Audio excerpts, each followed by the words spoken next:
Hello! Welcome back to the stream, everybody. We're gonna continue doing the Dawntrail MSQ. Hopefully get some good progress done and get to experience even more of the story. It should be a lot of fun.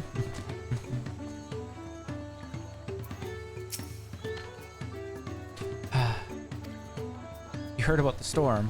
I've never seen the likes of it before.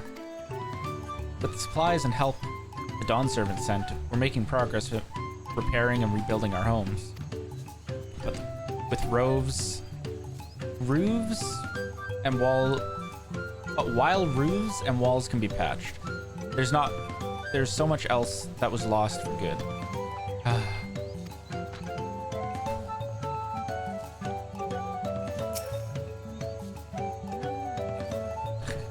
Oh no, we're gonna have to probably help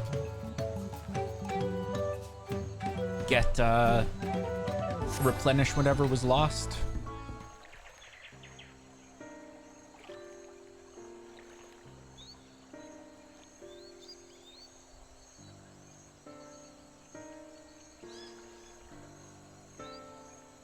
The gaping hole in the wall and missing portion of the roof are clearly the work of the storm's powerful winds. Repairs appear to be ongoing.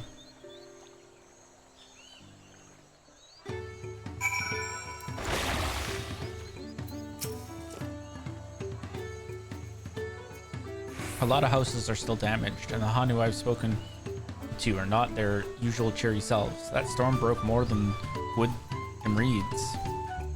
There must be something I can do to help them. I'm going to look around a bit more. Yeah. I'm gonna do something to bring back their cheery spirits.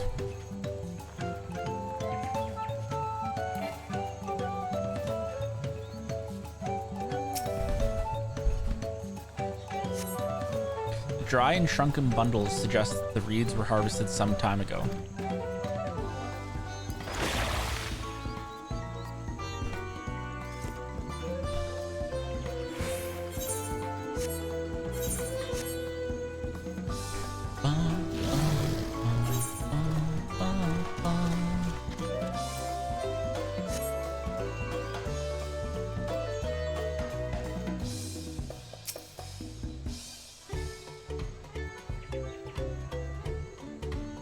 Woven from reeds, this boat-like vessel is reminiscent of a bird. The beak and feathered tail in particular stand out.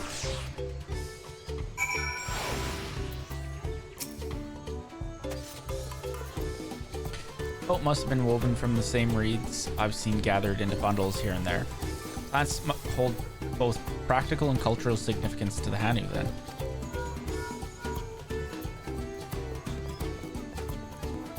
Hello? Can you all hear me? I'm told they're ready to receive us now. Come to the large building in the south of the village. On my way. We have to hurry over too. I wonder what that's about.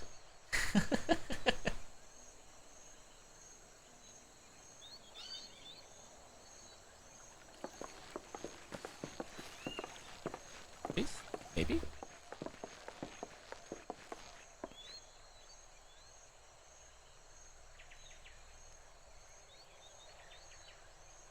No sign of Zorolja or that oversized lout. How much easier it would be if Zorolja were to fail here. But that isn't likely to happen.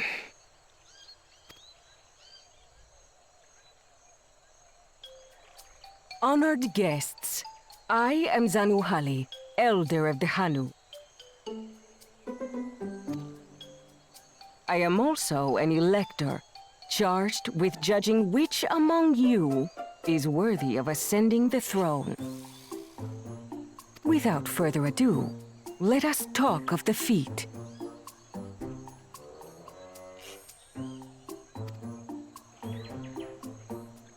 Not so fast. Surely you couldn't begin without us.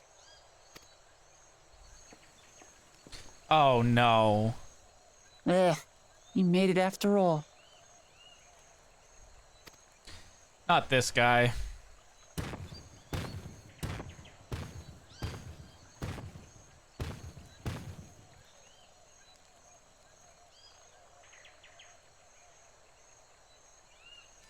No need to fuss. There is no time limit for this challenge. Now, if you would allow me to proceed. It is here, in Okanu, where my people forged a bond with the Dawn Servant during our own chapter of the Tuli Yolal saga. I can't wait till I get the opportunity to do it. He's, very annoying. In homage to those events, I have prepared for you the Feat of Reeds. Yeah, he's super annoying, and I haven't even had to spend all that much time around him yet. But he's proof that two heads are not better than one. Reeds seem to be of great importance to the Hanu. I wonder what this feat entails.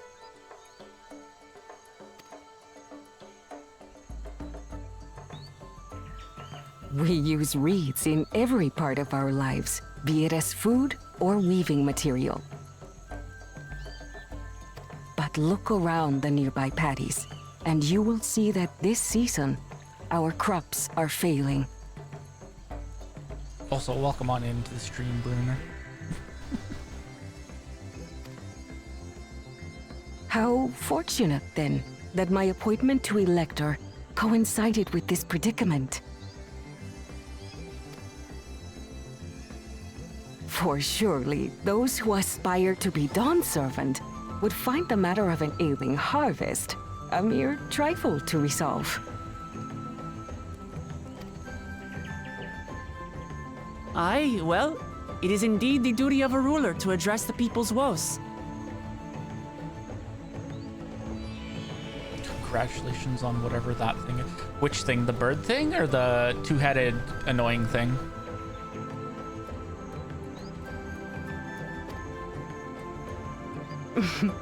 Exactly, exactly. Do well in this, and you will earn my keystone.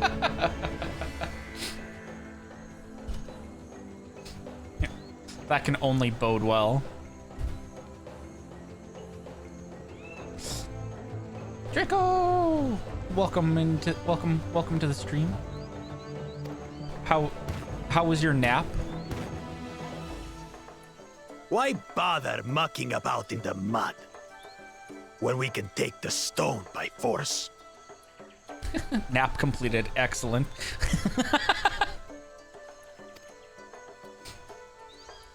Oh, mercy me! You are a hot-headed fellow, Bakul Jaja. Some electors may enjoy going toe-to-toe with scrappers like you, but I refuse to entertain your base instincts.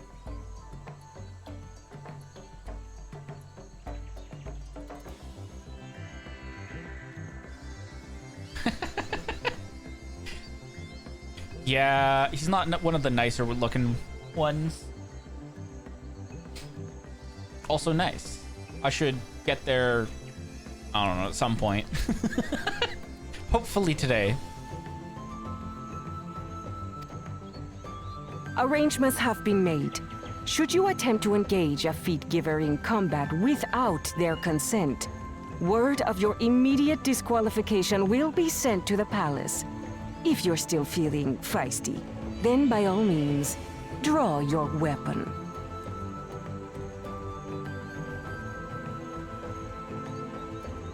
For sure. That is much appreciated. Hopefully your meal prep for the week goes well.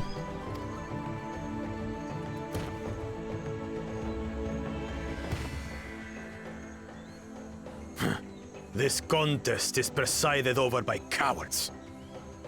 There's no sport in fighting you. Ball ramen. Then we can return to the business of earning my keystone.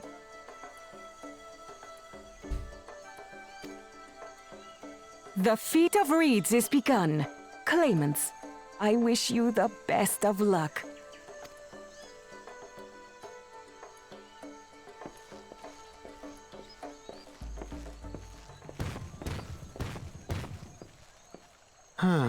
The clever kitty crossed the seas to study foreign novelties. He might know tricks we don't. Tricks we can use. What of Little Miss Mittens?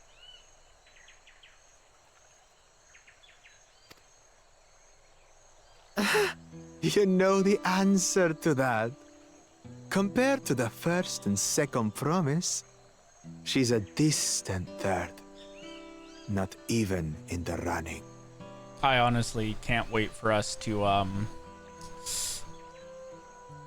kick their ass in all these contests and show them that Wukalamat. Then we see eye to eye on best this, girl. brother.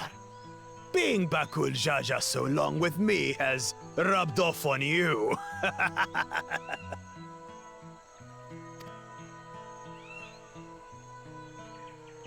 These allies of hers, though, they might be a problem.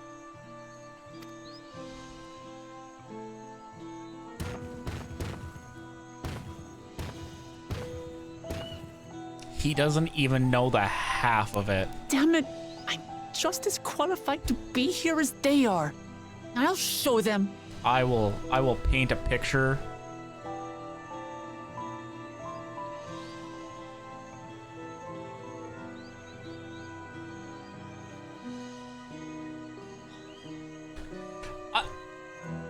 Automod has something going on there. Apparently chicken is not a permitted...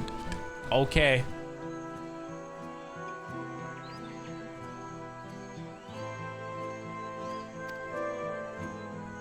Easy now.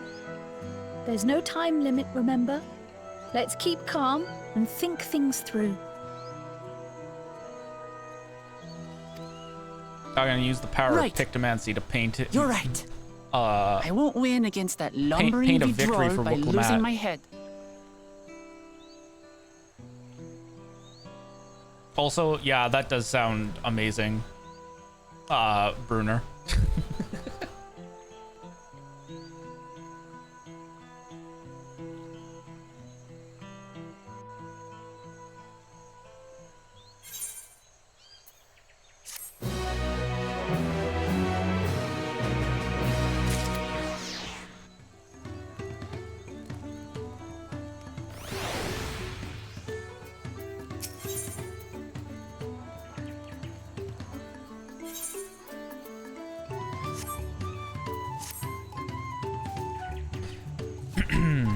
I don't know the first thing about farming, but if there's a way to save the harvest and help the Hanu, then we're gonna find it. I'll make Bakul Jaja eat his words. Understanding the nature of the problem will be the key to solving it. We need to examine the reeds themselves and then deduce the cause of their poor condition. Aaronville, will you take us to the fields where the reeds are grown? Of course. Follow me.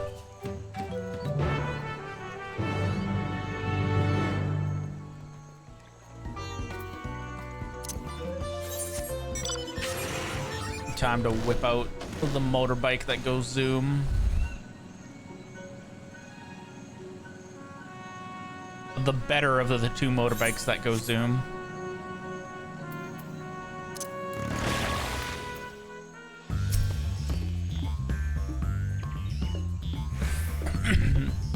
You can all stand back. I'll get to the bottom of this problem in no time.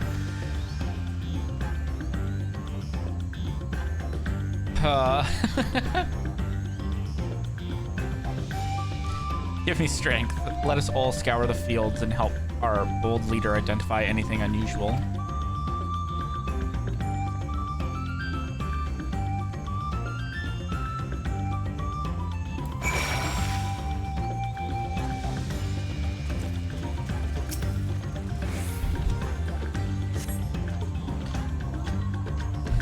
As Zanuhali described, the reeds appear wilted and unhealthy.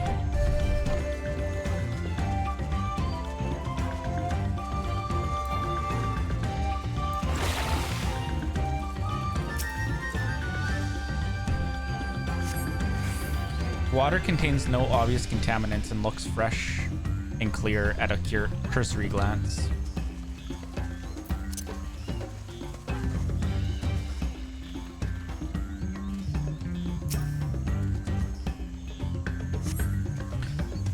The soil in Patties is as one would expect, rich in color and suitably moist, not dry nor flaky.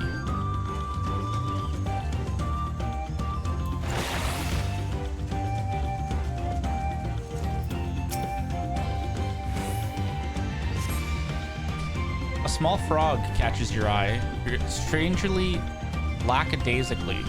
It doesn't even bother to hop when it eventually scurries away.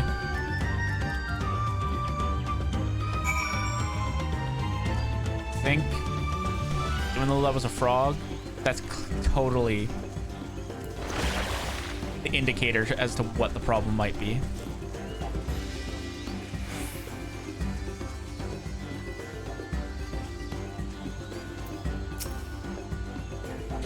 Seen enough? I'll call everyone together and we can share our discoveries.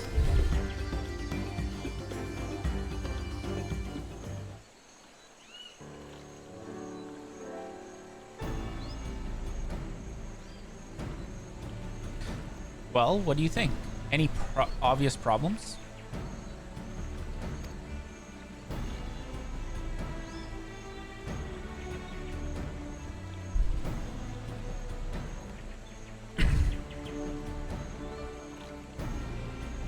Frog commits tax fraud.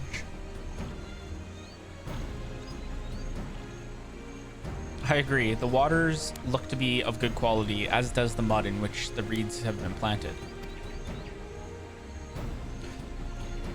Frogs and insects are unusually torpid. This suggests the problem is affecting not only the reeds, but also the creatures which live among them. Could something invisible to the naked eye be polluting the water? We would need an alchemist to know for certain.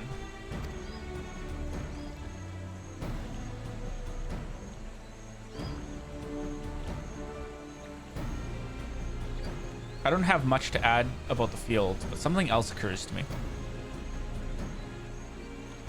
When you were describing how the creatures seemed lifeless, I couldn't help but be reminded of all the listless villagers. They've suffered a terrible tragedy, I know, but there is another reason for their flagging spirits, I believe. Go on.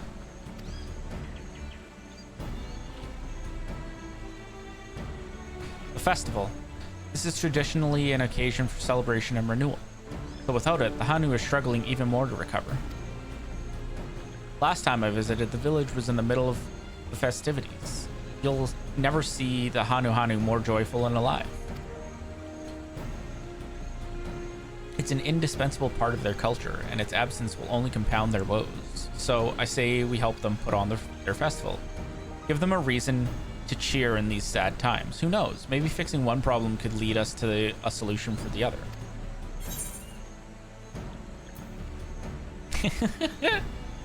Stranger things have happened.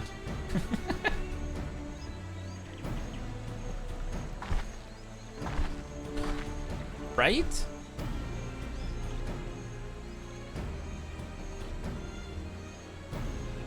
I fail to see the relation between the festival and fields. Let's not be too hasty in dismissing the idea.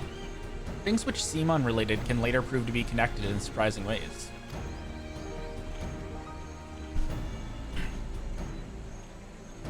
Oh. True, and being bereft of ideas as we are, any proposal is worth entertaining.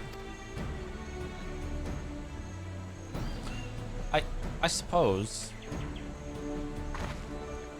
Besides, this is Wukalamat's journey. It's only right that we follow her lead.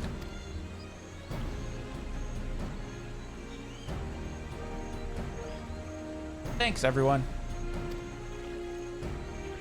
By the way, does anyone know where the festival float is? It's like a boat woven from reeds that looks like a bird.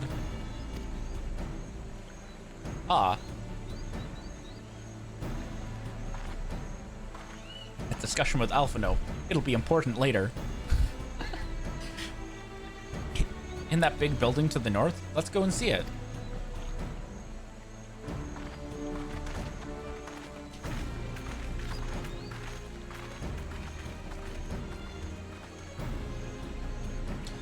There's much less debate when I'm traveling alone.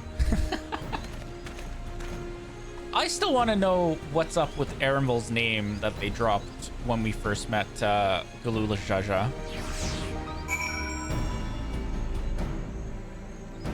Like, he clearly knows Wuklamat. And if he has a name that Galula Jaja was calling him, like, I'm curious if he maybe is just another one of like Galula Jaja's adopted kids, but he has no interest in like ruling or anything, so he's not partaking in this.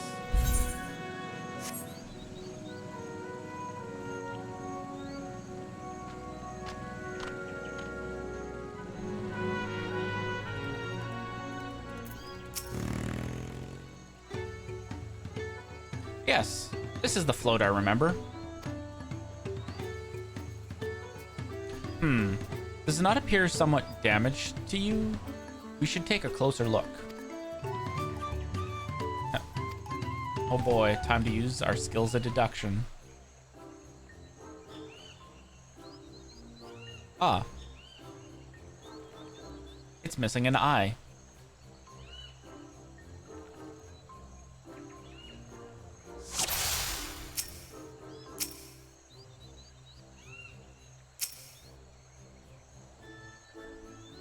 Oh dear, one of the bird's eyes seems to be missing a gemstone.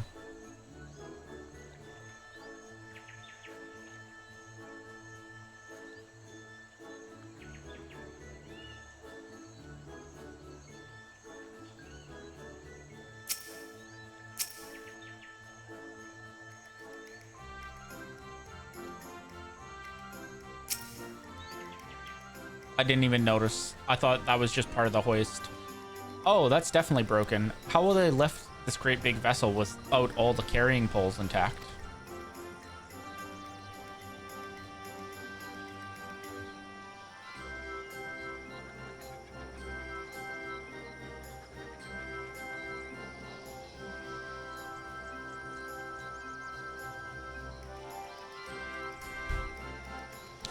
Ah, there we go.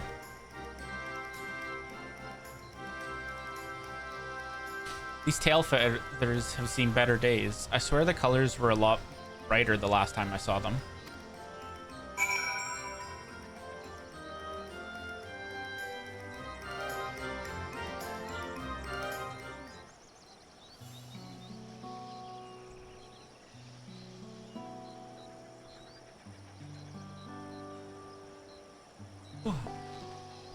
Well, I think we can all agree this bird boat is in dire need of repairs. Now, how do we go about fixing it?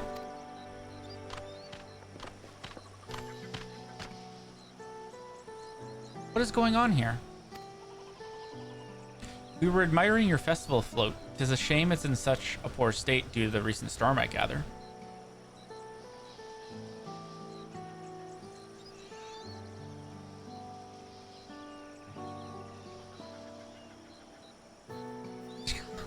Oh no! Can you not go get frozen vegetables?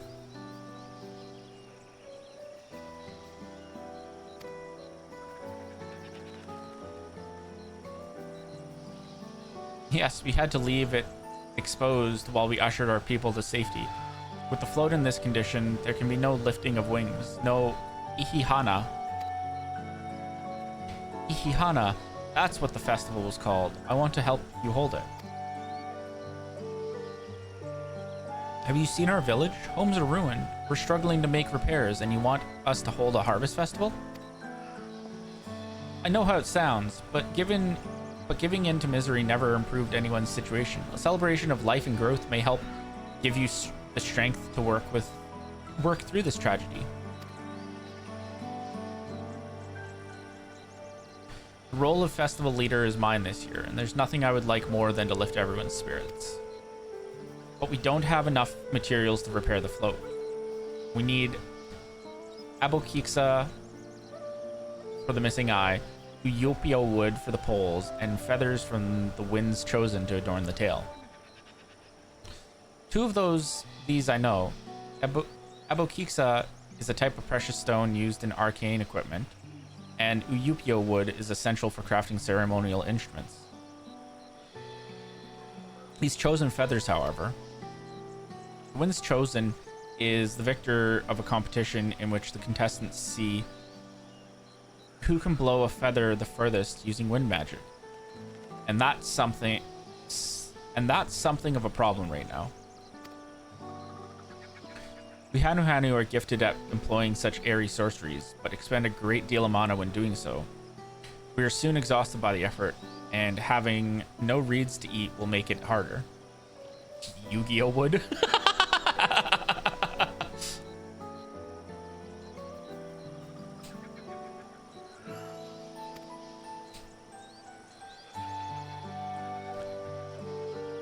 I think I understand. Your vibrant reeds grow quickly and vigorously, so much so that they stifle the development of nearby plants.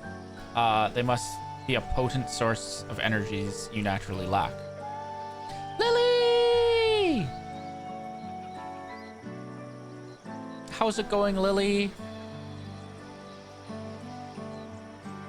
Yeah, they really are, but like that's the best part of like the MSQ to start with. Is we get like a big dump of story and quests, and it's a lot of fun.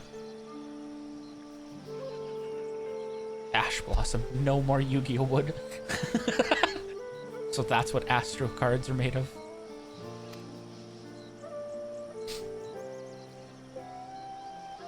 Oh wow. Yeah, I think I streamed for almost 6 hours yesterday, and that was between doing the Pictomancer quests and starting the Dawntrail MSQ, and this is as far as I've got, basically.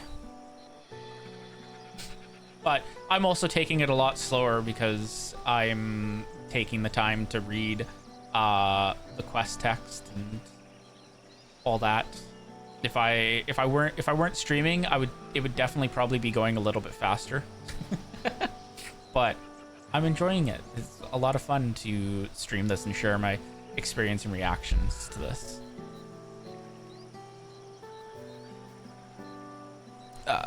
They are indeed. Owing to the poor harvest this year, we've been left enervated. And if we cannot gather the correct materials as dictated by custom, we cannot repair the festival float.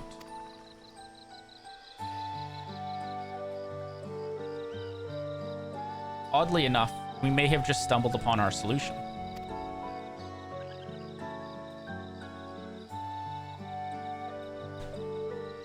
Oh no. Yeah, I've been trying very hard to avoid spoilers. And thankfully, I have. Aside from the ones that like you see in game because people are flying around on mounts.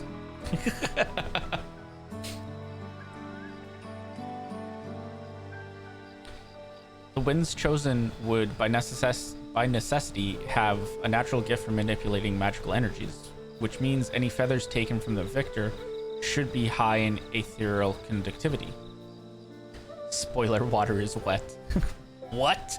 How could you drop such a spoiler in chat, Draco? Yeah. Yeah, solution 9, yep. Oh, so that's the motorcycle I've seen people riding around on.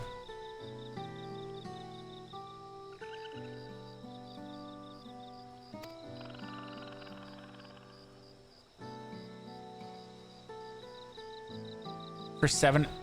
Oh, that's the new gold gill sink. That's not even that bad of a gill sink. Unless that was supposed to say 75 mil. Then that's a lot.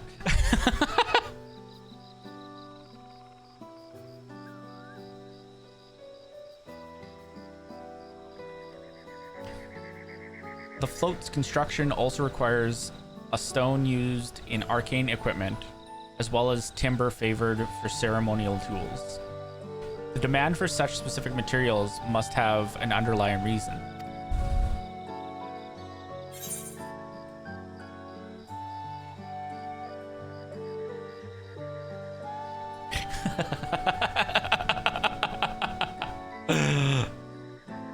I'd I'd wager the float is actually a secret weapon for smiting the Hanu's foes.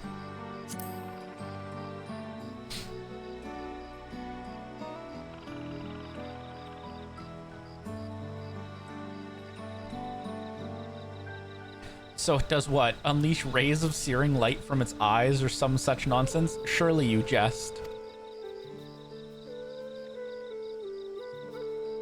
While an intriguing supposition, I arrived at a slightly different conclusion. This boat of reeds is in fact an arcane focus of some kind.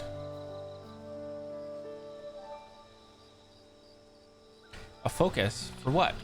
Oh, Ihihana is a harvest festival, isn't it? That means the float was made to encourage healthy crops. So if we repair the boat and hold the festival, its arcane powers might fix what's wrong with the reeds.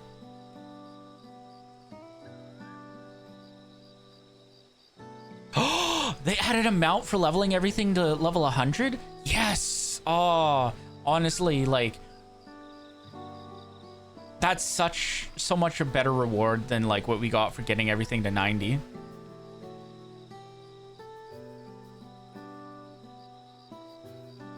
Oh, now I have a reason. It's like a little robot with ears. Is it like the rabbit robots from the moon, essentially?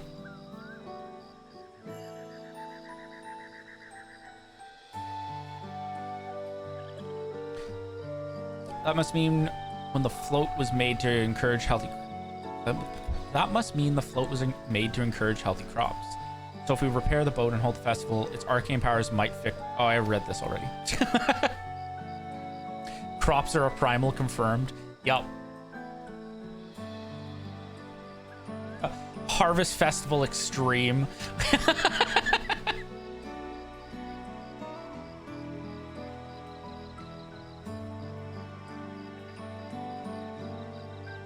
We won't know until we try, but 'tis a sound theory.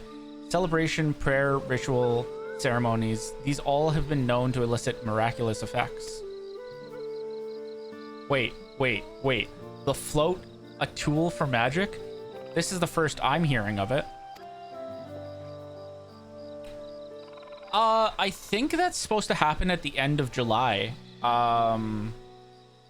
Like, if I'm remembering correctly, I think they said we have like a month before the raid launches.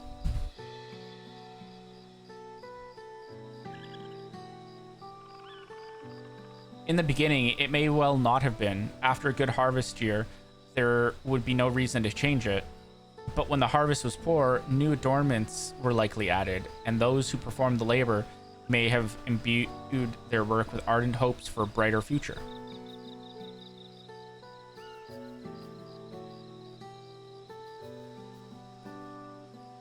No, but the month, I mean, Savage mode. Is it? Maybe it's not this Tuesday, but the next Tuesday then.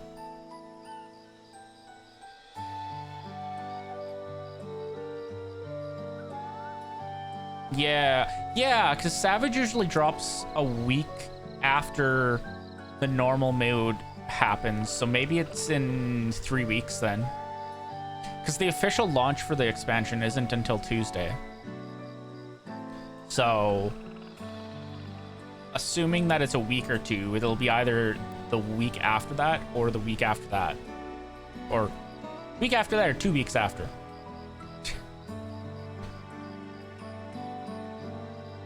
So I think that's...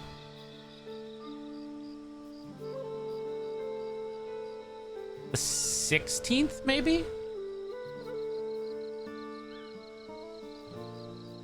Through years of trial and error, the Hanu would have refined their festival float into a focus for harvest prayers. Incredible. TPS used for duty or in... Yeah. It's really rough out there.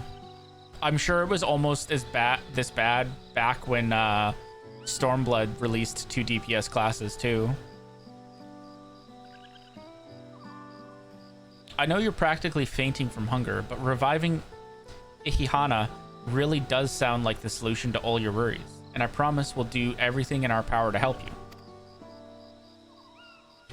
I'm still not convinced about this focus business, but I accept your aid nonetheless. I will introduce you to the shipwright who's been maintaining the float these last few years. Can't imagine as a healer having 30-minute queues. Yeah, so I'm not sure if anyone here heard, but apparently there's a healer strike going on right now as well, because a bunch of people were complaining about healers being too simple. And so a bunch of those people decided they were just gonna go on strike and not play healer till something got changed. And it's just kind of like, I mean, I get it, but also like, I don't know. I don't feel like that's the most constructive way to get things changed. I'm pretty sure Square also mentioned that like they're aware of the issue and they're gonna work towards doing something about it, but like it's not gonna happen like right away.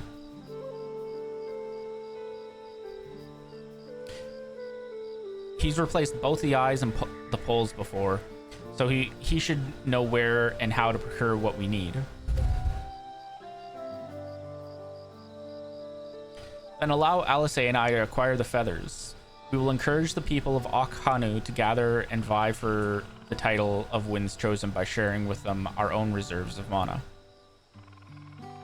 That's fair. I feel that I understand that playing Astro, but I trust them to eventually fix it. Yeah, I mean, like, I'm trying to think what their focus was, because like every expansion they've kind of like focused on like one aspect of like the game. Like I know Shadowbringers was them going and making changes to the tanks and bringing the tanks all online, and that seems to have worked fairly well. I know they mentioned what the focus was for Dawntrail, but I can't remember what it was off the top of my head. Read that already. I'll go with you. I carry some alchemical brews that may afford the same effect.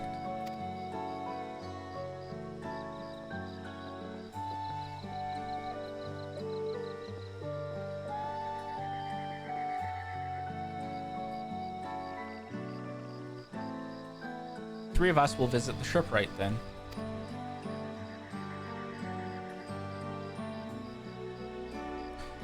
Not without me. I've worked hard to fix the float as best I can, and the responsibility is mine after all. I've not introduced myself, have I? My name is Linu Hanu. Nice to meet you, Linu Hanu, and certainly, let's all go together.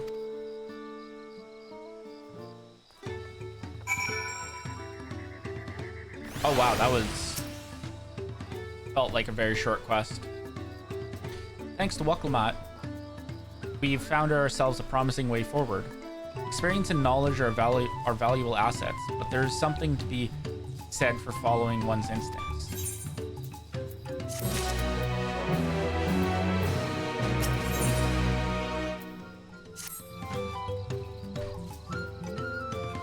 The shipwright's name is Wak Evu. He's a Jabral who only moved to Kozamauka a few years ago, but has since mastered our custom to an almost frightening degree. He's especially strict when it comes to manners, so make sure to offer him a proper Hanu Hanu greeting. We wouldn't want to offend him right before asking a favor. Proper Hanu Hanu greeting. Oh, that one. Don't worry, I remember how it goes. I can only imagine how this is going to go. Then we shouldn't have any problems. Let's head to Okbekbi, to the east of here.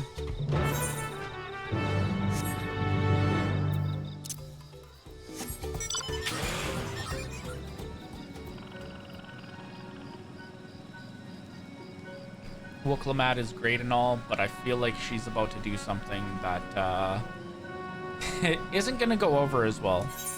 Also, let us try change.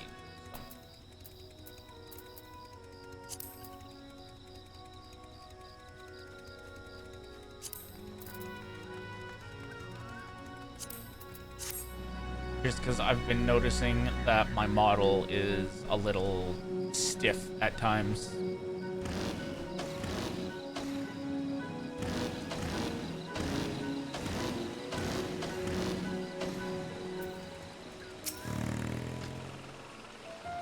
This is Okbekbi, the village of all.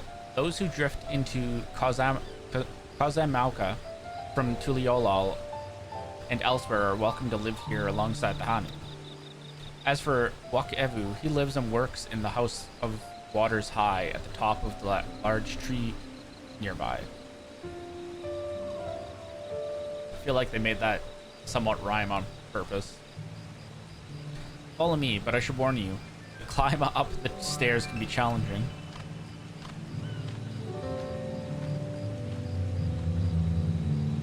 Challenging how? Challenging as you're gonna make us do a jumping puzzle to get up there? Or just challenging as in there's a lot of stairs?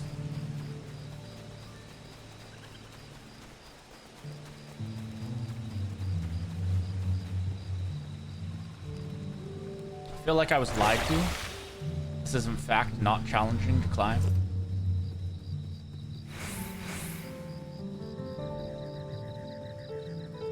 Okay, maybe this is a lot of stairs. Oh my goodness.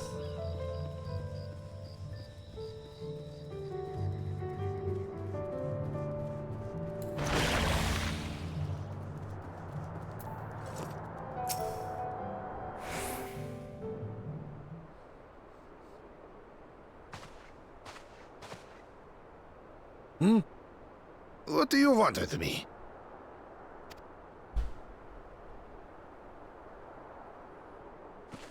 Right.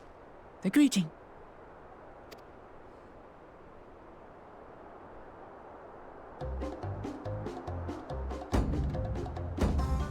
Ohokali!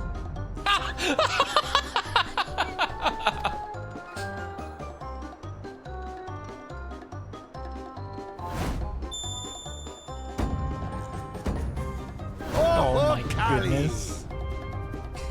Oh my, he's encouraging the energy she gives off. I love it. The story's great.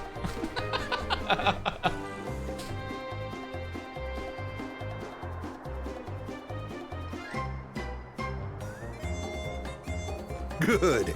You brought your manners with you.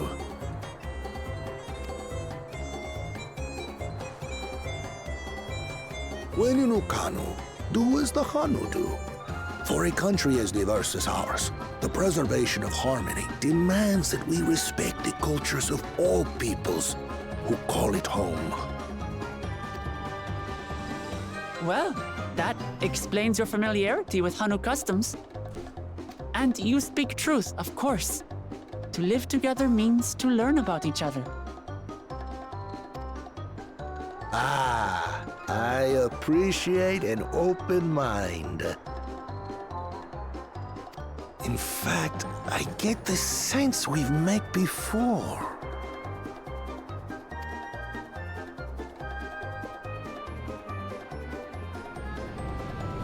You're Wuklamant! Oh, what an unexpected honor for old Wokevu. Here I am prattling on about manners, and I've gone and insulted the third promise herself. There is no excuse for this betrayal of etiquette. Please, Oh my goodness. take up your axe and claim my impudent head. Will not? Keep your head.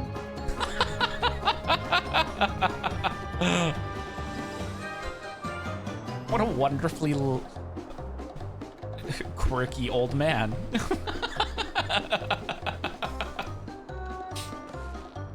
I hate formalities anyway, so forget about it, all right? All right then, consider it forgotten. That was almost too easy.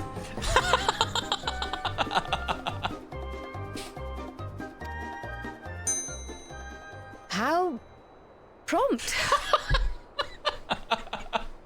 Even Kryl is thrown off about how fast that was. we're actually here about the Ihihana float. It's in bad shape, and we need you to craft new carrying poles and a new eye. I'm told you work with Uyuipo wood and a certain kind of stone? Abokisha?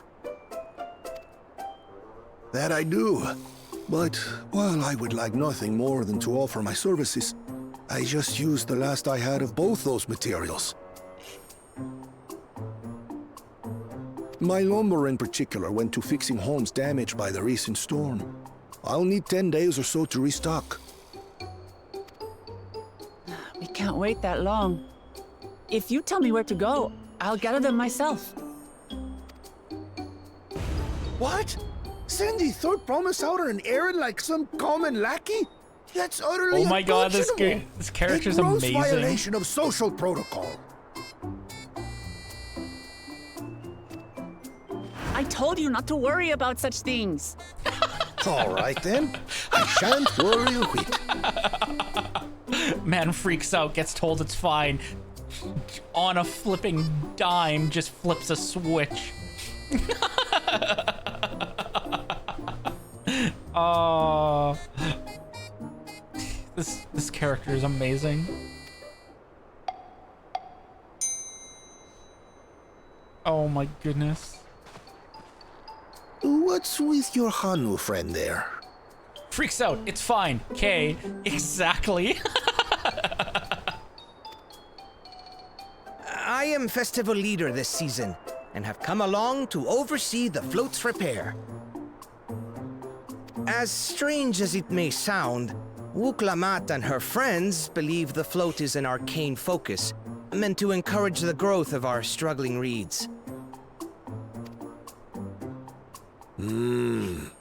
Too many Hanu have forgotten, it seems. But that is indeed the true purpose of the lifting of wings. Your education is impressive, Third Promise.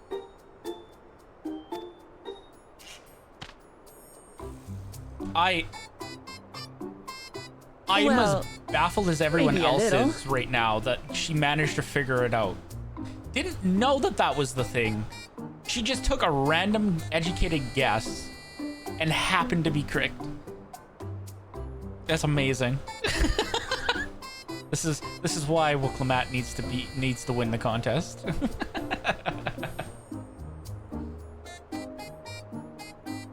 Allow me to show you where to procure Uyuipo.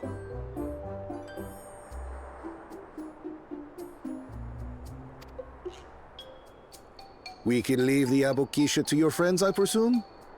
Take yourself to Cave Kikitola or thereabouts, and you should find the stones you need.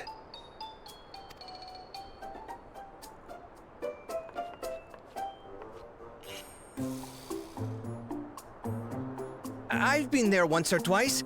I can guide you.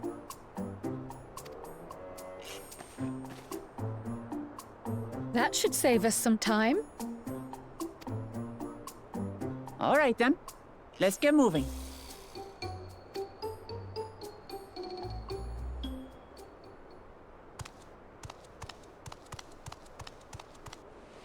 Yes, send the artists to find the pretty rocks.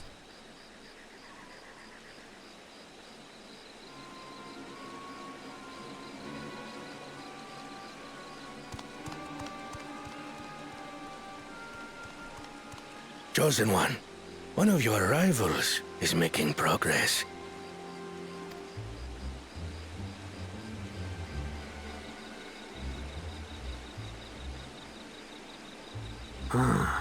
Ihihana, you say?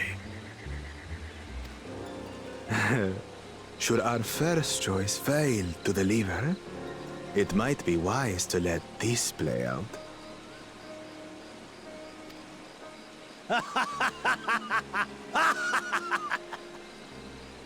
The third-rate promise is making herself useful after all.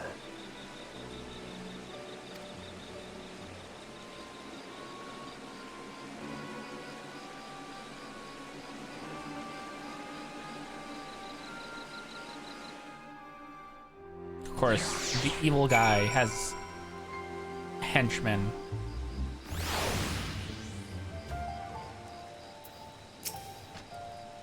that are doing his dirty work for him. Cave Kikatola is southwest of Akanu. We can return to the village first, then head there on foot.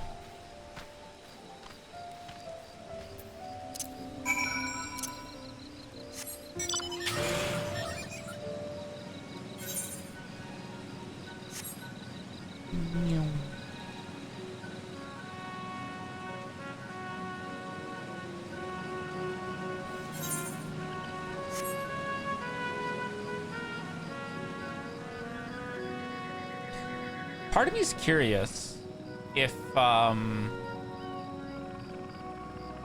you pick the other zone to go to first, if the quests are the exact same here. I mean, I would imagine they would. Like, that would probably be a lot of work for Square to have done, to have it be like, oh, if you went to this zone first, you have this different set of quests. But with the way they're setting up the story, like, it's interesting that, like, that's something potentially they could look into maybe doing in the future. I can answer that. Yeah.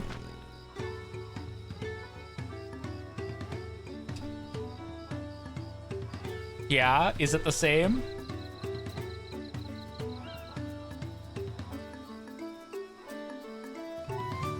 Ah, okay. I had a feeling it would be. But it's neat to think about the idea that maybe one day they might do something like that. Like, if the outcome ends up basically being the same, you know.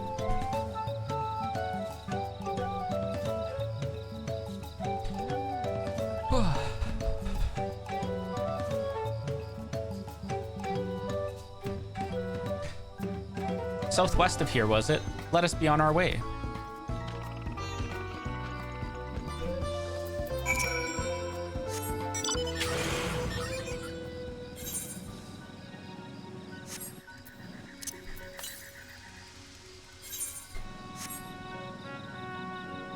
To the west, you say?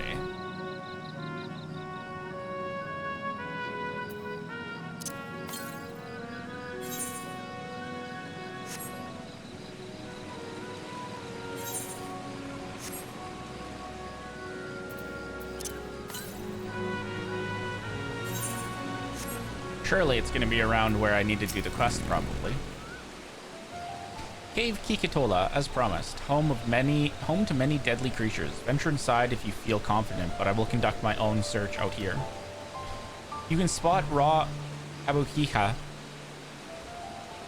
by its green-hued glimmer. Bring anything matching that description to me. I shall help scour inside of the cave. You take the west half, I'll take the east.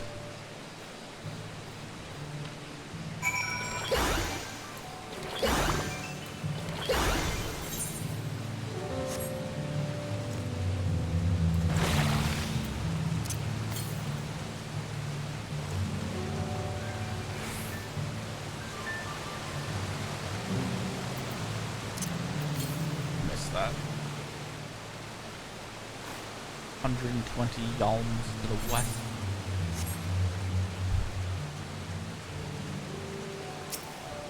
Ah, gee, I wonder if that's it right there.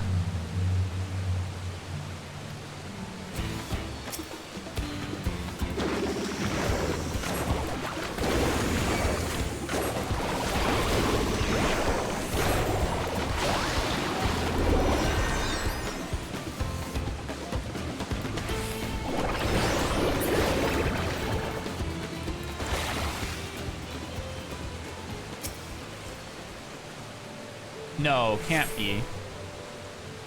What? The Aether Current that I was looking for?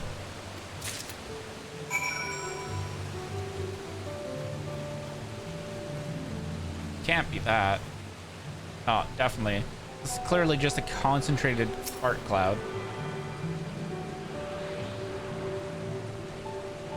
Left behind by these glowflies.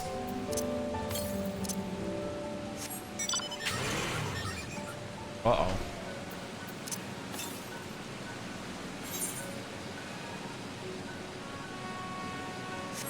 Okay, let's go grab the one to the north here because I'm close, and I don't think that it'll bring me back here. Didn't realize that was deep water.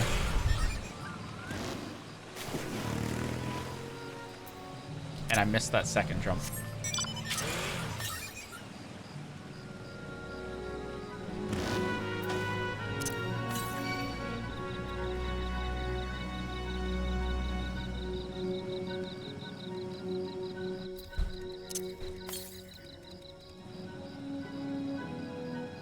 I wonder if it's up these stairs, because I feel like that's probably where it is. Yeah. It would make you climb a tree for an aether current.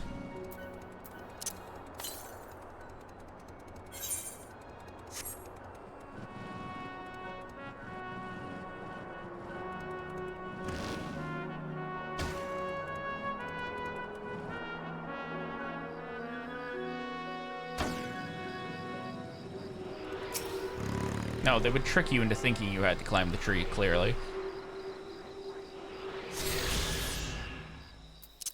Aether current grinds back.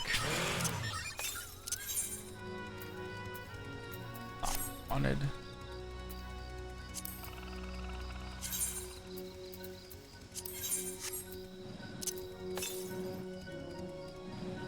Okay. Nope, we're left here. Back to turn in the quest.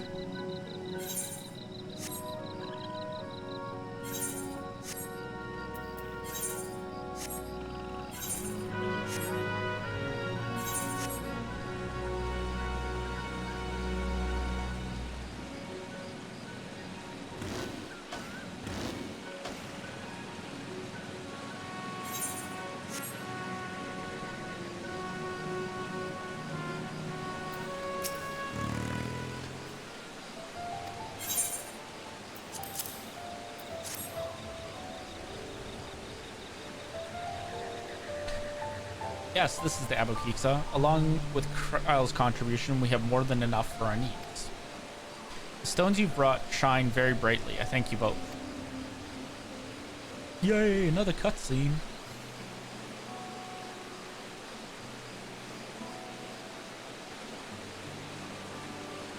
You would have been happy to know we were putting things right. Truth be told, a good friend of mine was meant to be festival leader for this year's Ikihana. But when the storm hit, he did not survive. It fell to me to carry on in his stead. That was why you agreed to Wuklamat's request, despite your initial denial. Reluctance. Yes, it hurt to hear, but she was right. Though I must mourn, I cannot let my grief consume me.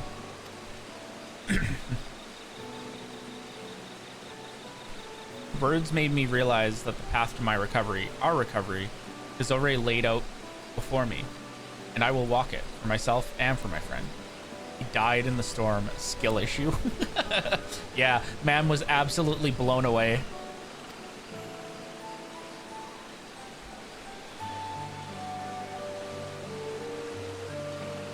So I bought chicken today, went to go cut it up, and it was frosted.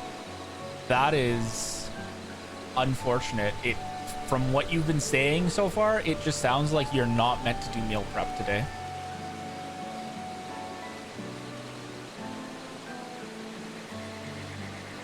Thank you for sharing your story with us. Please rest assured that we've taken your plight to heart. Should have had that solemn strike ready for that heavy storm. I feel like that's a reference to something, but I don't get it.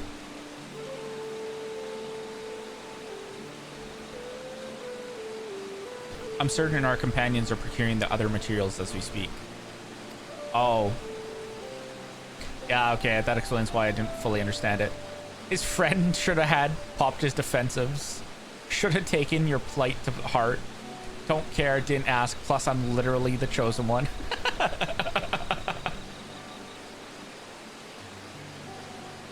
Everything will come together and the Hanu will host a splendid uplifting festival. That we shall. Didn't use his 2-minute. Yeah, didn't pop it. Didn't pop his immunity.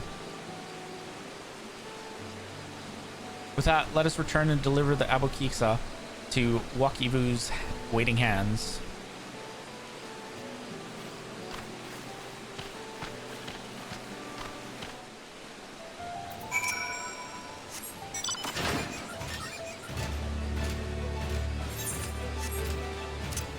I'm going the wrong direction.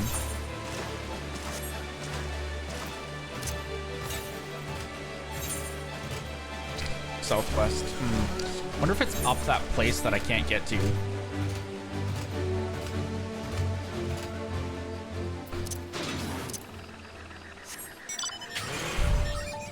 His glam, whack. Survival, whack. Me, I'm fast as fuck, boy.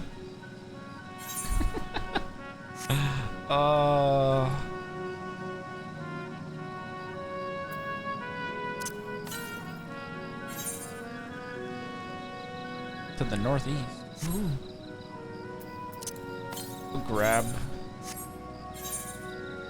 this aether current while we're here as well.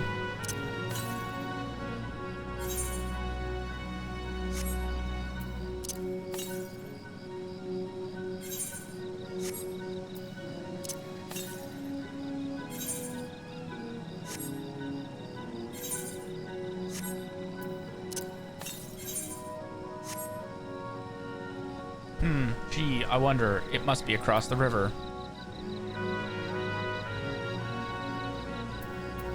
That heavy mata.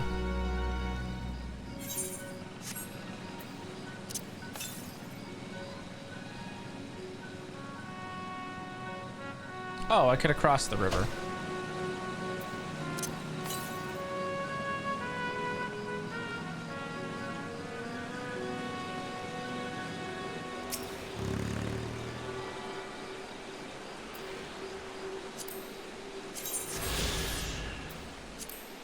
That's 3.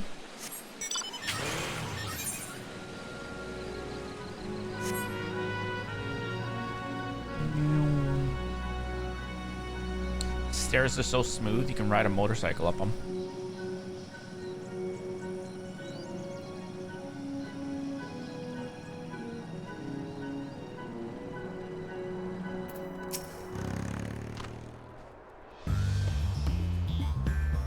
Thanks to the third promise and her mighty swings, we've collected some suitable logs of Uyopu. What of the Abokika?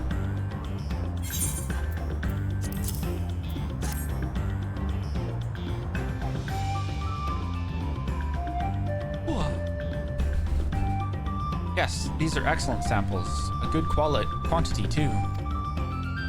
At this stage, you've likely surmised that the lifting of wings encourages the crops to grow, but not exactly how, eh?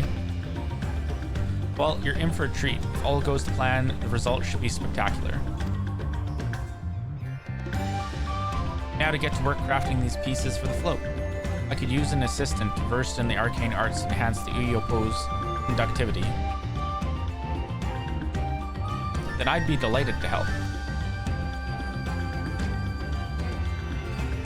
Everyone else should head back to Okanu. We'll join you at the float once the work here is complete.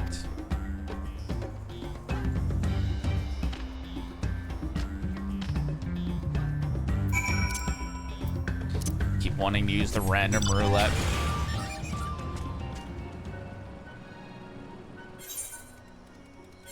Let's teleport. Let's not run back. Actually,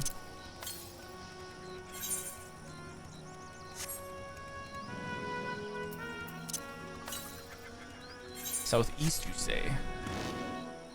Go break some legs.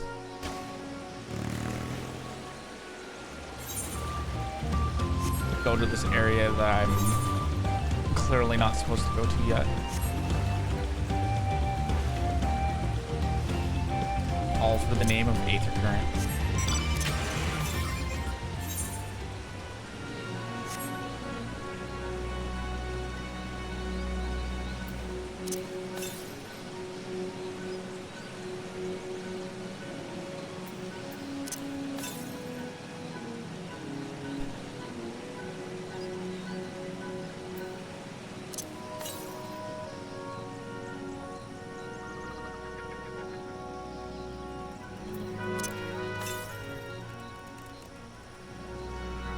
Ah, there it is. I like rode basically right past it.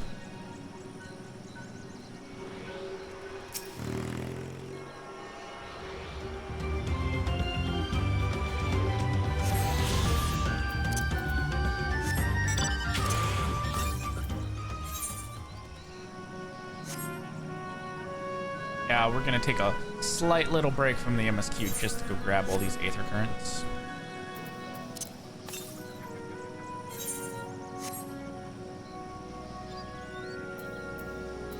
Just cause good to get them done.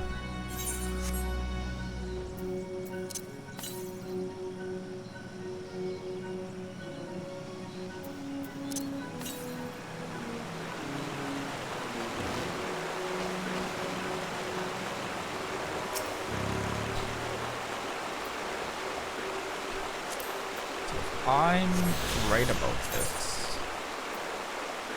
The other ones should probably be down here, which means I can't get them yet.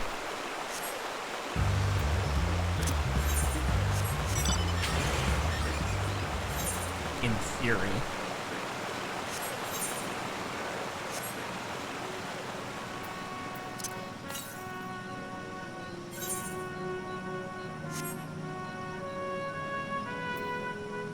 We'll go attempt to try at the very least.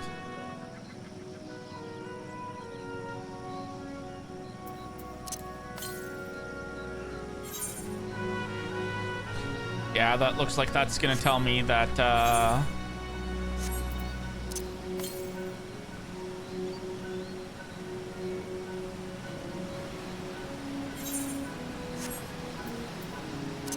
can't get it.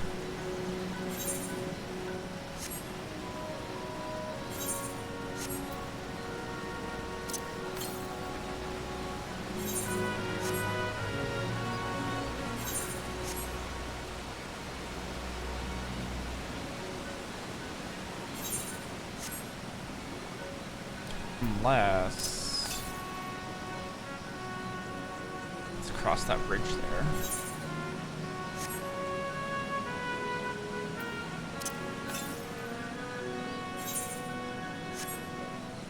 Probably isn't, but you know, there's a chance.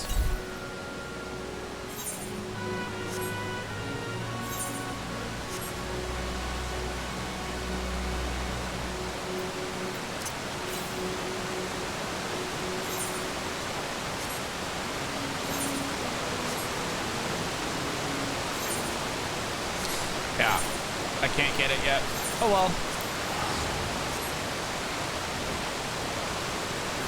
It is what it is.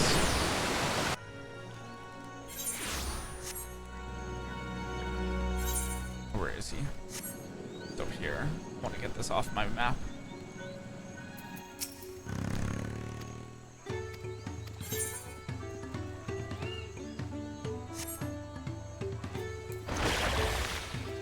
Alright, time to turn this quest in.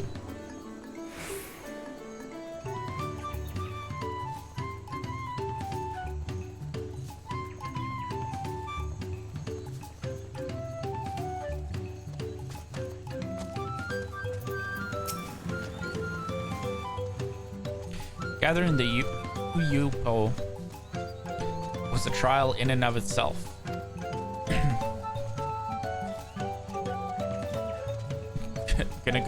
Gonna do more duty support to get more gear. Hell yeah.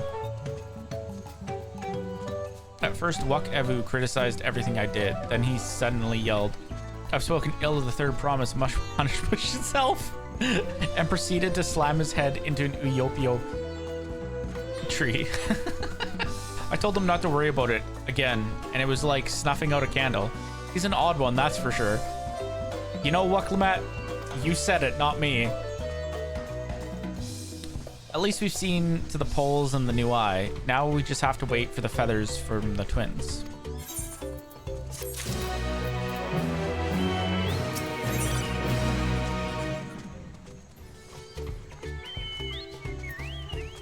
I'm probably just gonna take the money. Actually, I might take the die. Having dies is nice. Should get some rest before the excitement begins.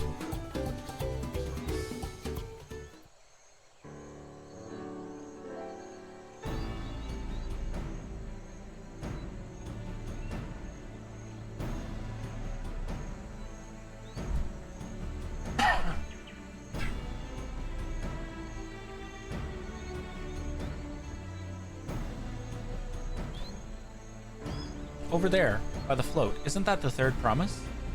Then the rumors are true. She's trying to complete the feat of reeds by reviving Ihihana.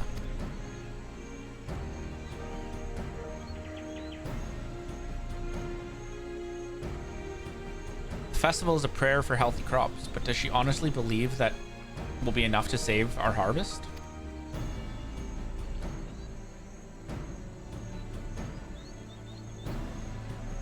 The second promise, meanwhile, barely glanced at the fields before leaving Akanu altogether. Maybe we asked too much of our young claimants.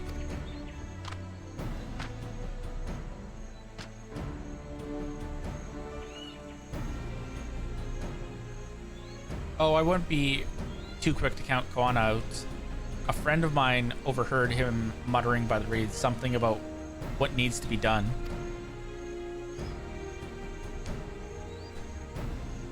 Is that so? Perhaps we'll get to see another of his innovations firsthand.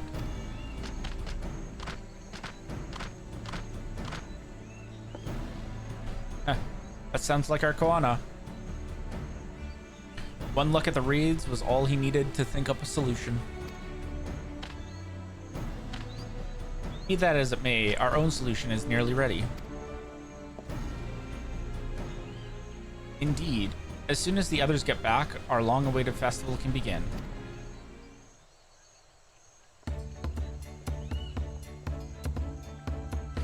Took some doing, but we managed to gather competitors to vie for the title of Winds Chosen. The winner was only who happy to donate his feathers. You should have seen it. He called forth an incredible gust that sent his feathers sailing for Malms.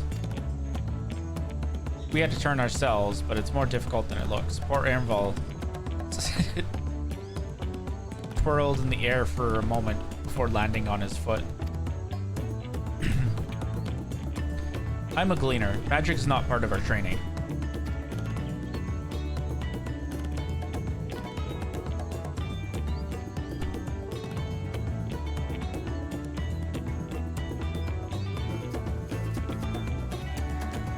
As for us, we've brought the wood and gemstone replacements crafted by Wakivu.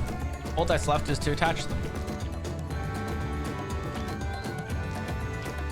Has it been decided who will ride the float?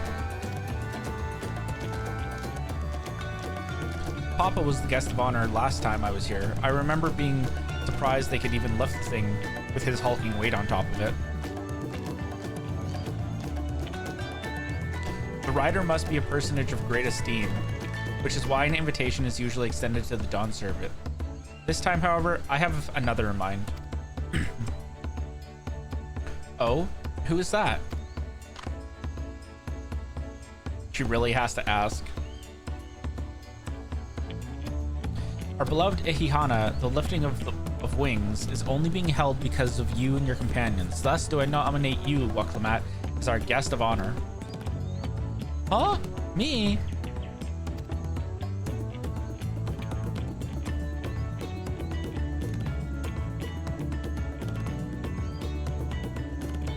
This boat won't make me seasick, will it? I don't think so.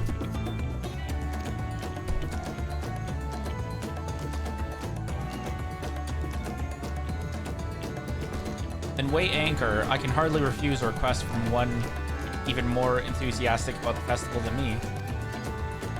I would be delighted to ride your float. Thank you, Waklamat. I have roles for the rest of you as well. We'll be carrying the festival float in a slow procession towards Kazan Noaki, where the sacred likeness of Pixihihi, these names are going to kill me, is ensconced. What I'd like you to do is clear the path of dangerous wildlife so that the procession can move along unimpeded. Consider it done. You expect me to sit still until Walk Evu has finished with the float? Let me come along and help with the clearing. As you know, I'm not much for fighting. I'll stay behind and assist Walk Evu with the repairs.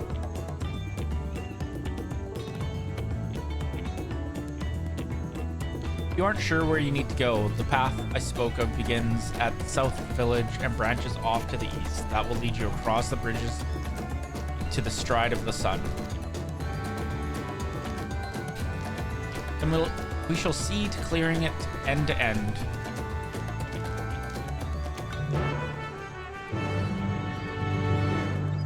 About to go paint a picture of a clearer path.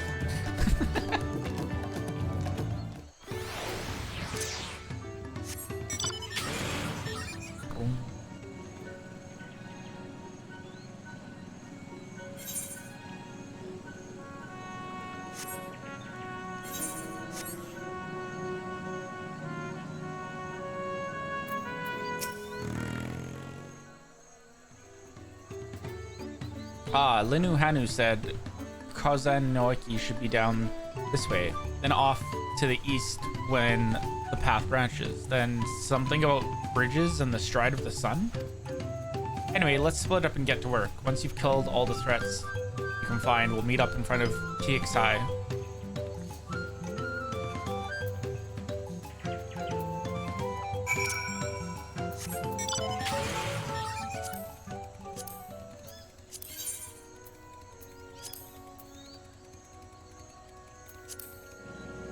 Oh, I wonder if I'll win the house that I bid on.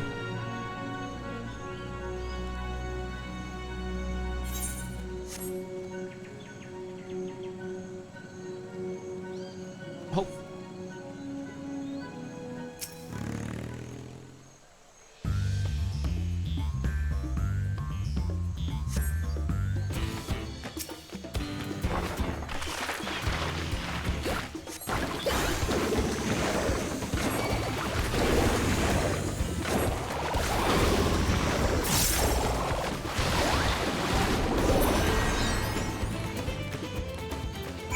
Easy.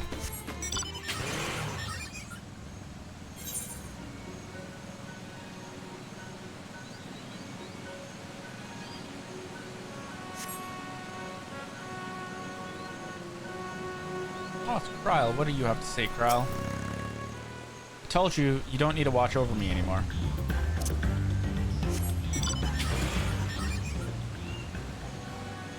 Yeah, that much is apparent by the giant turtle corpse in front of you.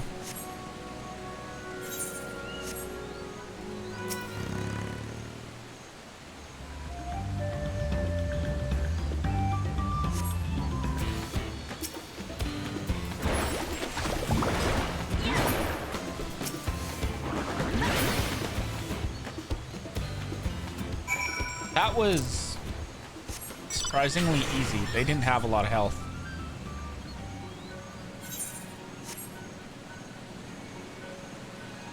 Who will I run into next? Surely the twins.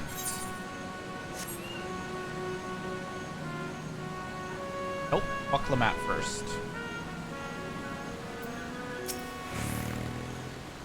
Ha, that's one down.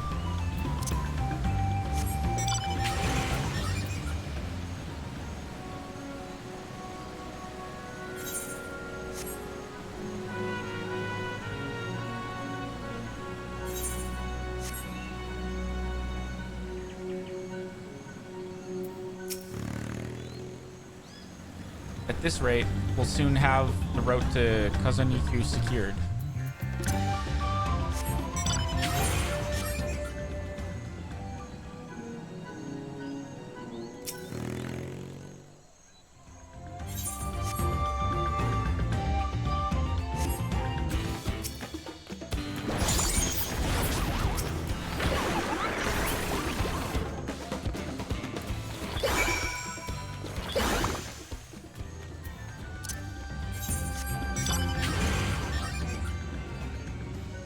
Ah, there's Allison.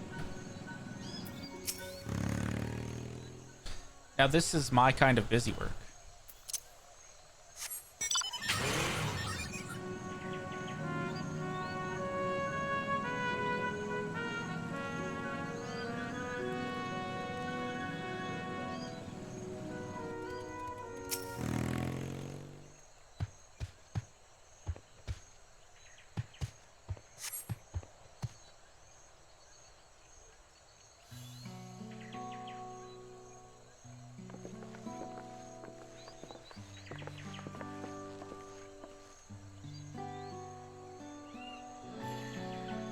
Ah, you were a step ahead of us.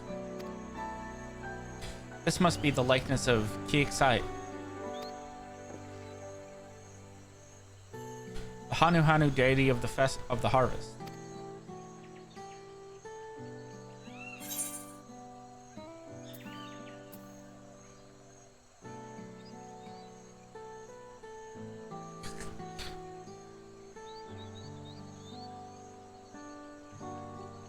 I was half expecting a flying whale.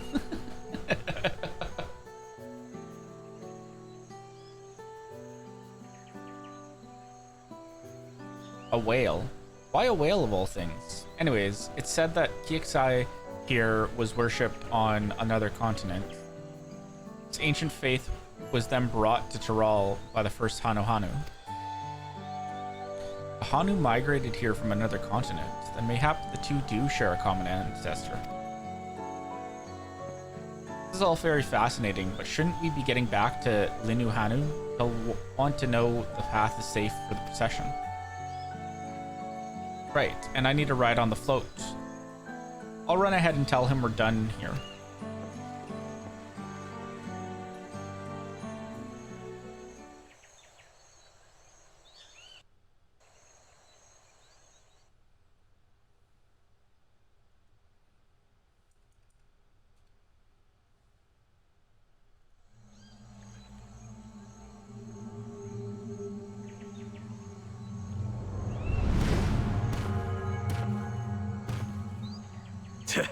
Not sure we heard you right, old man. Why don't you say that again?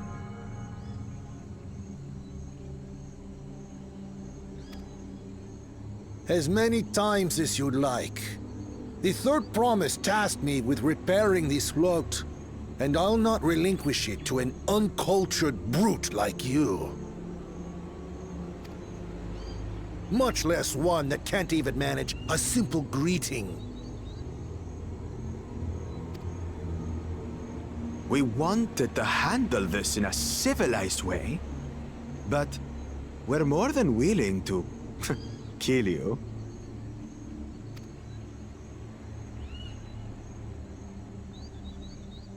We have a two-headed problem. Yes, please hurry. She's on her way back already? Stand back, Wukevu! I will protect the float!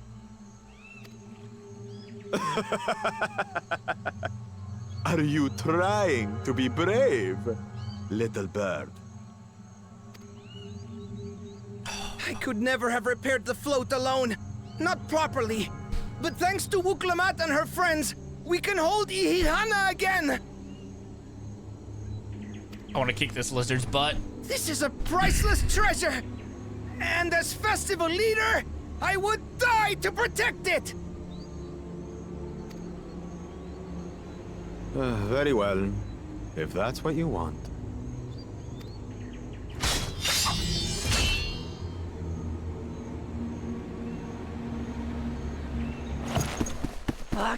Cha-cha!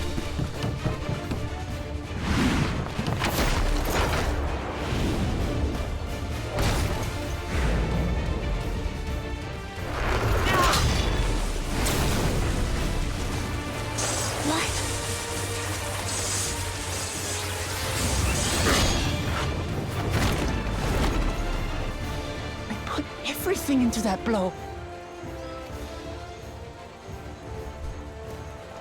Good.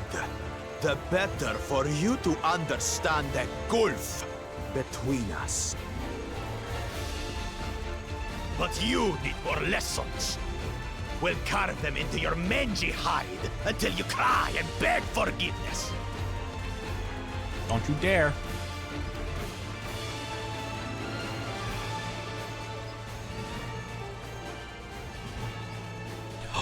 Do I get to fight him? Do I get to kick his ass? Your brilliant plan was to steal the float and take the credit. The so-called blessed siblings are nothing but cheats. Your scorn is sweet music. Come, weaklings. We'll crush you each in turn. Oh, let me kick his or ass, all together, please. if you like.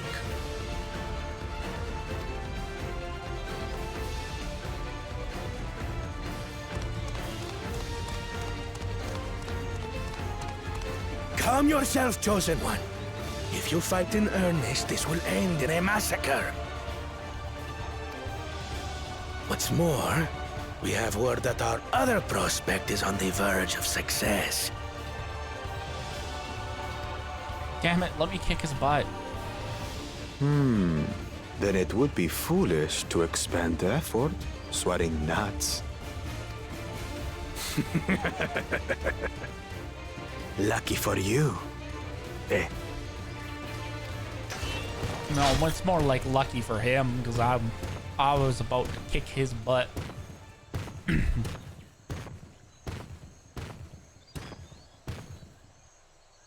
Ugh, two heads. I see Mamuk still clings to that loathsome hope.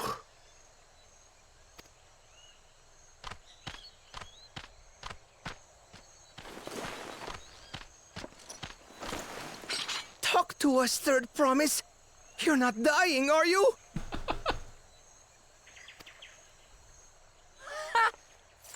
It'll take more than that to kill me. So, are we having this festival or not?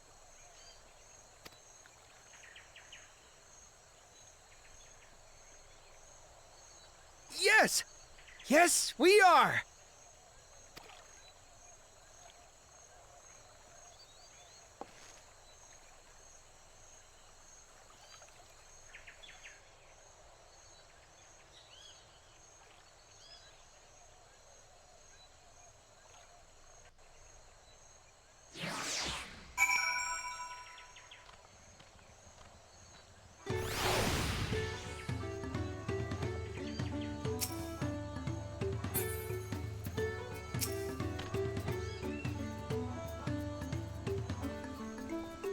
Thank you for coming to our rescue. I tried to protect the float, but against that two-head, I may as well have not been there at all. Nonsense, you stood your ground and bought us the time we needed to make it back. You are incredibly brave.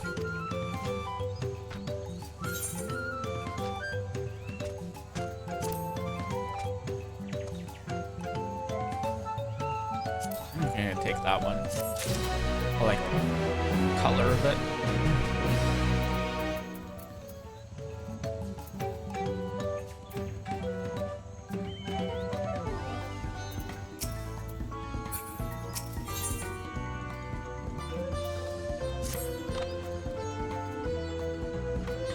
I defended the float against the two-head. Base, that's something, some Taeyong shit right there. Directly after dropping a moonbeam on them.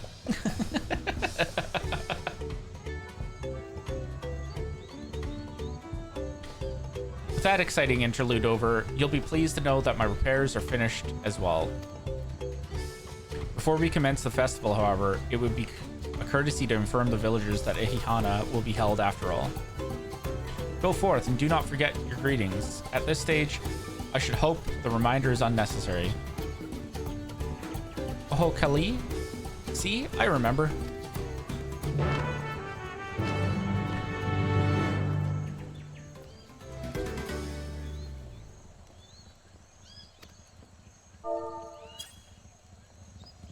Say chat time.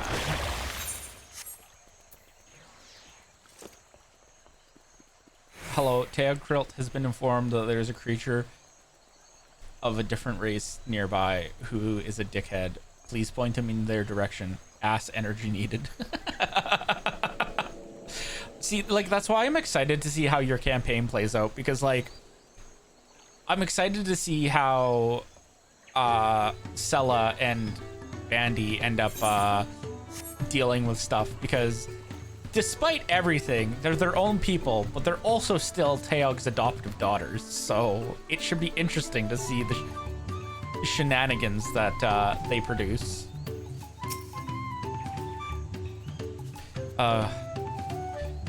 Without Ihihana, life feels so empty.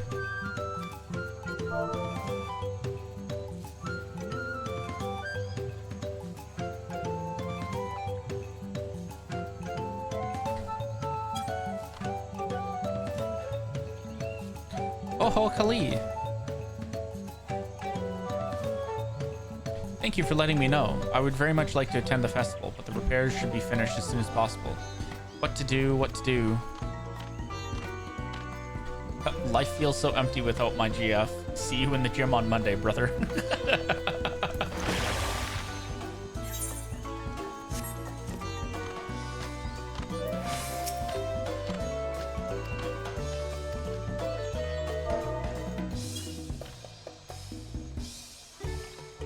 Oh, Kali. Festival is about to begin? What do you expect me to say? Besides, of course I'll be there. Cleaning up the storm's aftermath may have been hard on us all, but the lifting of wings is tradition, and a joyous one at that. Right? Oh, it's so much fun. I love Pictomancers so much. Like, Square could just keep selling me hard on the class, and it's just like, stop. I'm already playing it. It's already my new main. I won't sit here brooding my days away. Give me a moment to get ready. Yeah. Like, it's also great because, like, it's not just a Splatoon slide. It also makes me run faster for a short period of time, too. So it's, like, perfect. Love it. Splatoon slide into the zoomies.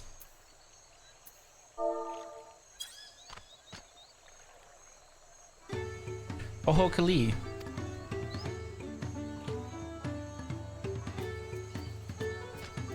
What? Float is fixed? Our fallen friends would be glad to know that Ihihana will soon be underway. They would have wanted us to honor them with celebration, not let their loss deter us from it. I must go and enjoy the festival for those who can no longer. As you know, I've gotten into Warhammer. I wanted to start reading the books. Found out in the main Imperium storyline called The Horus Heresy, there are 86 books. Yeah, I saw a video going over, like, how do I go about, like, starting to get into Warhammer and reading the books. And it was just like, well, you start here, and then yes.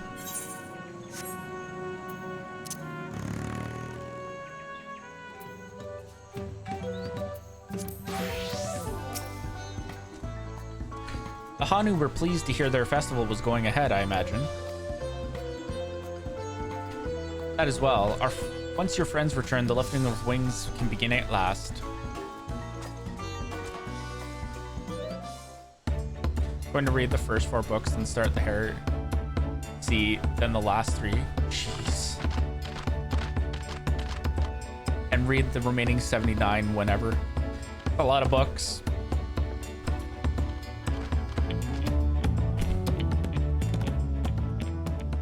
So few have come. Patience. Once Ihihana gets underway, no Hanu will be able to resist joining in. This has now become an ad for Audible.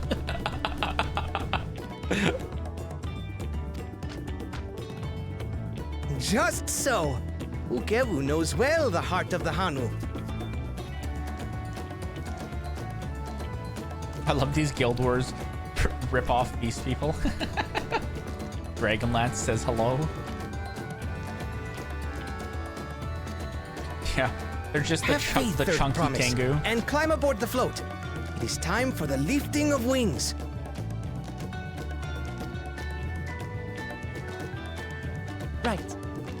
Off we go.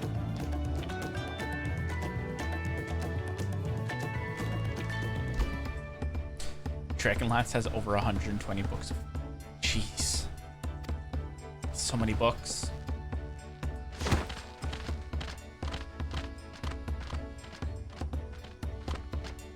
Ihihana is a prayer for bountiful harvest, but this is not its only meaning. It is also an exchange of pledges between rider and bearers, a commitment to a long and fruitful friendship. Listen well, friends! The personage we bear today is Wuklamat, the savior of our beloved festival! Holy crap. That's an insane amount of books. Let your shoulders burn, or your feathers fall out! But do not even think of dropping her!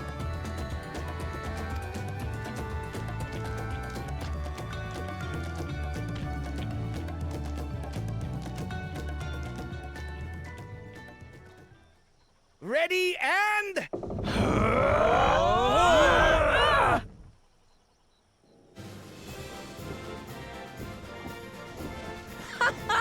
I could get used to this.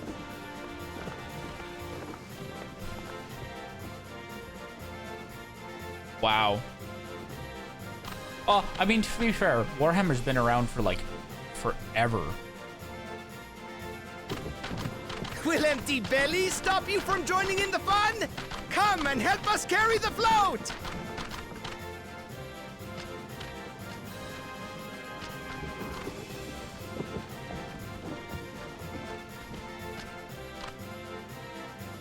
Well, well, well. To see the day that Dawn's promise would ride our boat again. We've not had the honor since you were here, Gulul Jaja.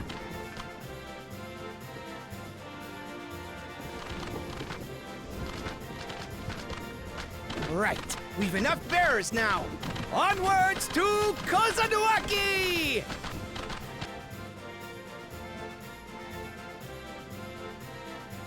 Look at this silly little procession.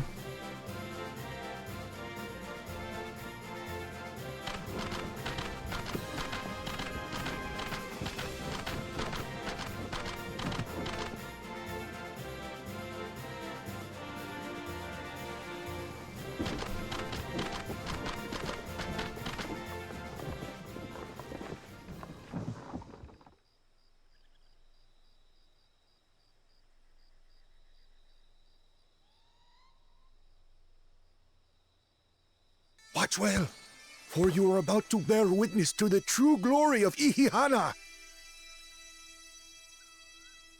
No. I haven't. This is only the first zone I've been through, remember? I still have to go do the other half.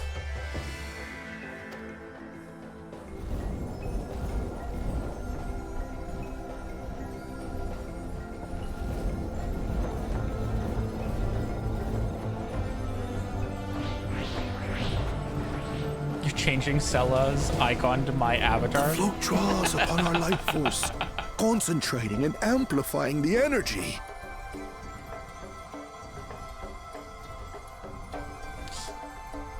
Draco, you don't have to wait for me. You can go do the dungeon. I'll pull you in when, like, I'm ready to do it. If you're available.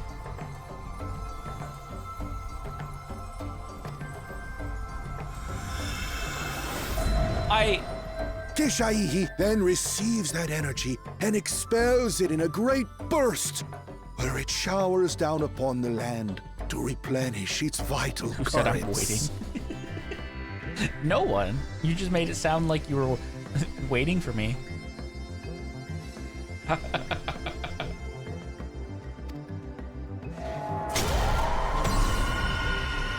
I love that the joke thing that I said ends up being semi-accurate.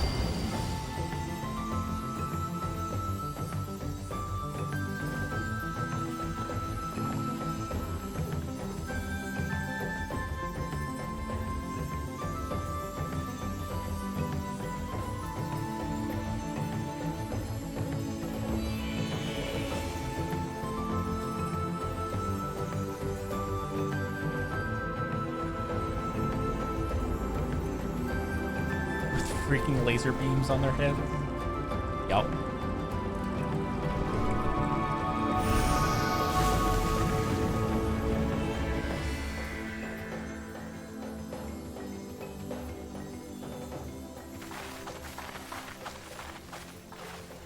It worked.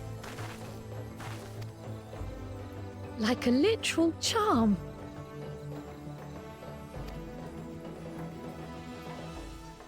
The float really was helping the reeds. That was amazing! To think that such a thing was even possible! Saving the world with the power of friendship. Or in this case, this little village.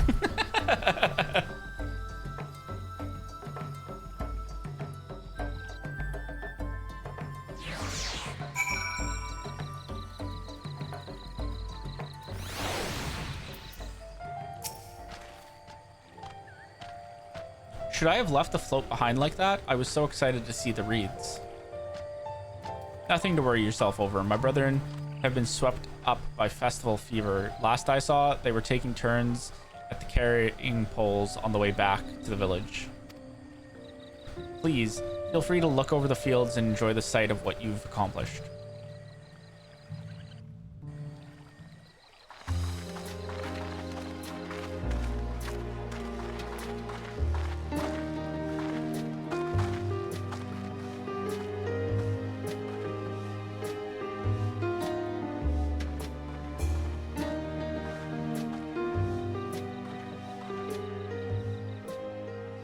Some of them still look a bit sickly. I imagine even the harvest magic has its limits. If the Hanu continue their festival tradition year after year, though, the entire field should eventually recover. Where does that leave us with the feet, then? You've got nothing to fear on that account. Our situation could never have resolved itself. The revival of even a single reed would have served to demonstrate your commitment to the task. That you recognized the nature of the float and found a near-perfect solution in Ihihana proves your dedication. What's more, I don't think I've seen the festival produce such impressive results since I was a mere chirper.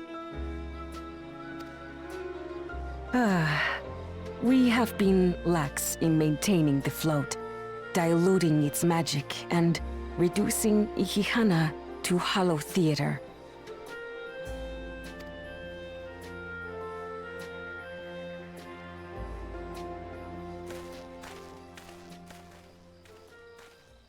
Connor! I was delayed by an unpleasant encounter, but it seems I arrived at a good time.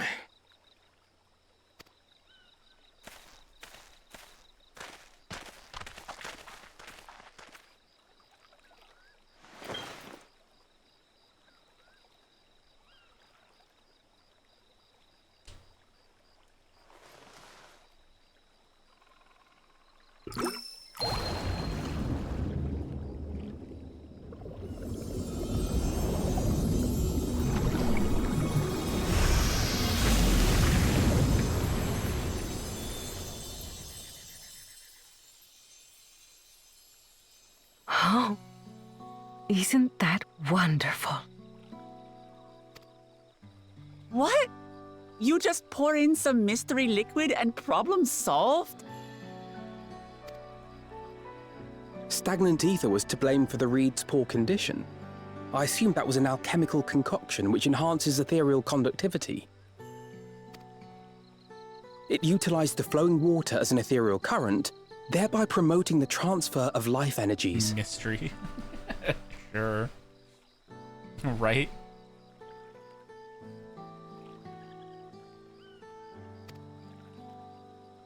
A method I could not have devised without the education I received at the studium and the cooperation of my Archon allies.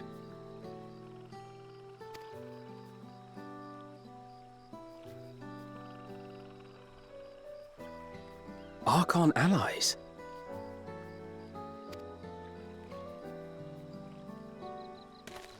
You see, Lamachi, this is why we need to embrace foreign knowledge and technology. Employed appropriately, they make light work of what would otherwise be arduous labor.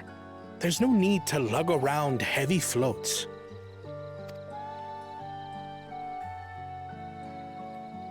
Well, you always were the clever one, brother.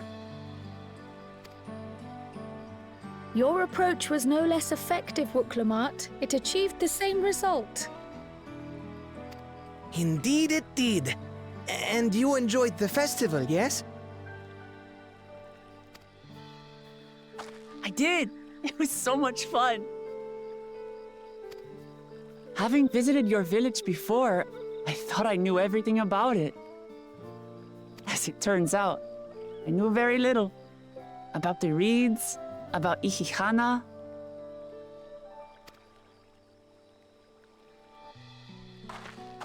With all I've learned this time, I feel as though I've really come to know the Hanu. And I like you even more now than I did before.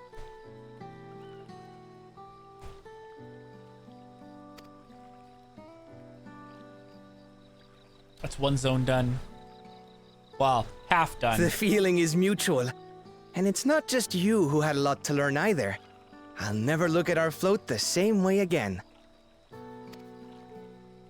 The two of you have exceeded expectations. Come forth and claim your stones.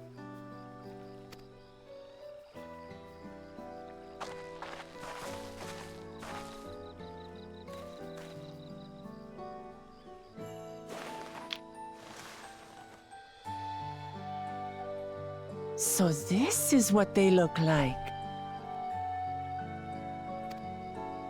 Go on, set it in the tablet.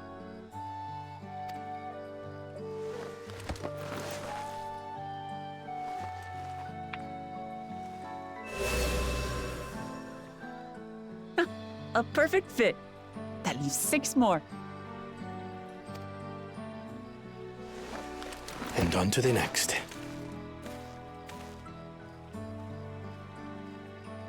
Not even a moment of celebration. That's Kona for you. The third promise? You must join us for Ihihana next season. Tablets ignore nails. Yeah.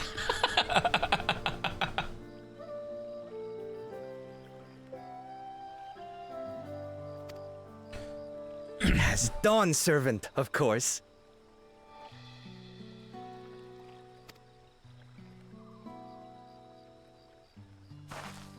Right. It's back to Tulihiola for now. Thank you for having us. I look forward to seeing you all again.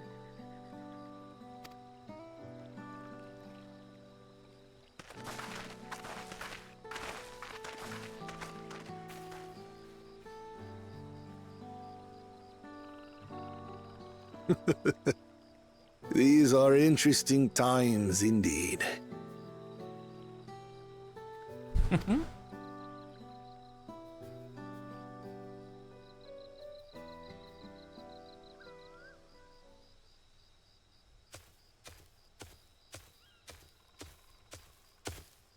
The concoction was brewed by Kona himself.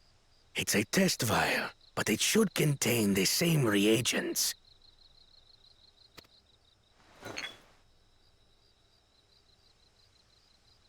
Good work. We'll use whatever we must to win. For win we must. No. Get your butt kicked by us later is what you must do.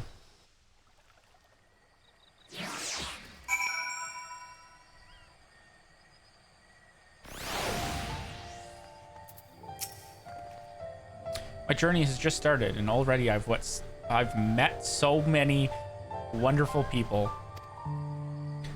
Wak Evu, for one. He's a bit eccentric, but everyone could stand to be as respectful of other cultures as he is. And Linu Hanu. It warmed my heart to see him honoring his departed friend through Ihihana, and to help others do the same. I can't help but feel excited thinking who else I might meet over the course of the contest. Come, let's head back to Zyabalvchai.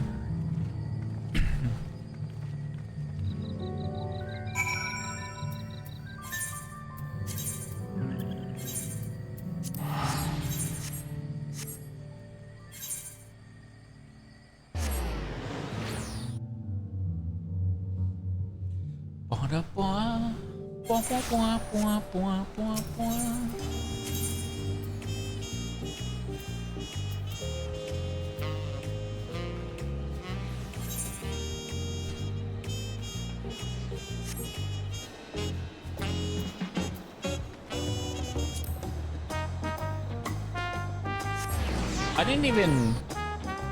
Yeah, it's so good. The music for Tuliolol, on point. Such a bop. Daytime, nighttime, so good. And just like that, we found an Elector and won our first keystone. I knew I was right to trust your instincts. Come on, let's keep things moving and march onwards to Urkopacha. Chances are good we'll find an Elector there as well. Before we do anything, however, we should see what your opportunistic Pelu friend has to say.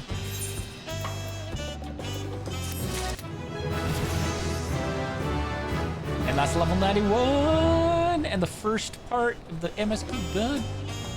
Tuliola. No, it's Tuliolol.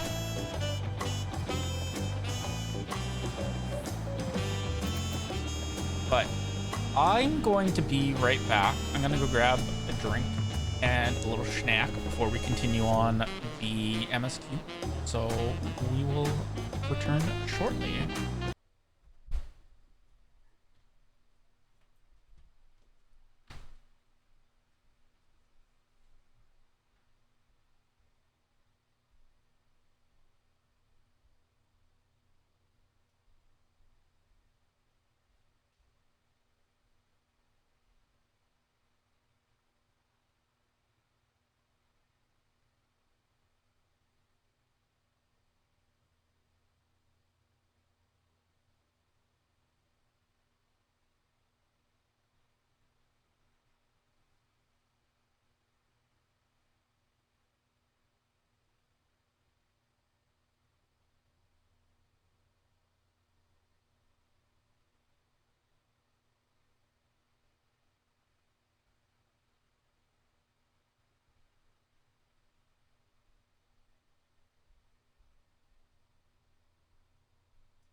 Uh-oh.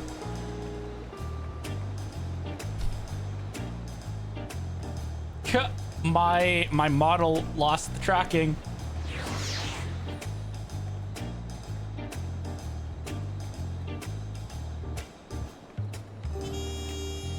There we go. Okay, that's fixed.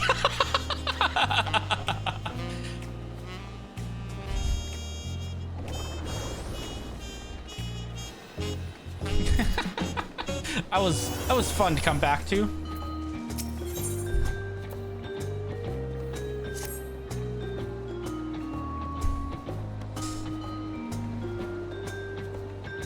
I've been waiting for what feels like days and eaten enough of Ruck Evu's tacos to feed an army. What is it you'd like to know? Our main concern was confirming the state of the road ahead.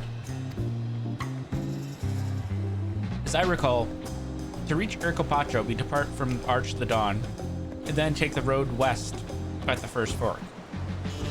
Should we be wary of anything along the way?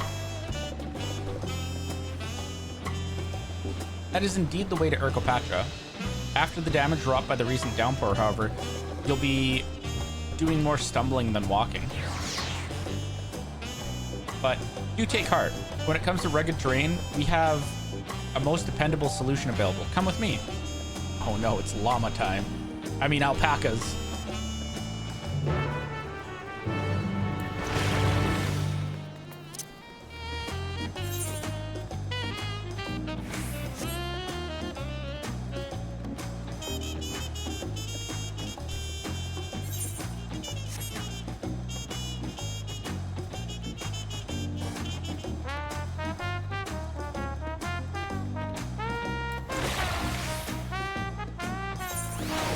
I knew it.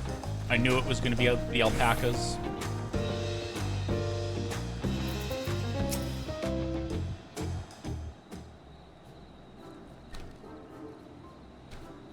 May I introduce to you our most dependable companion, the alpaca.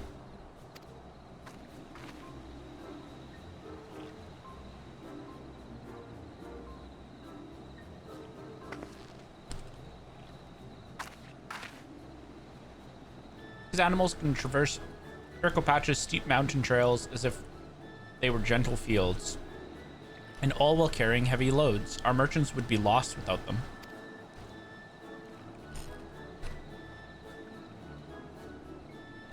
So they fill much the same niche as our chocobos back home. You don't have alpacas in Eorzea?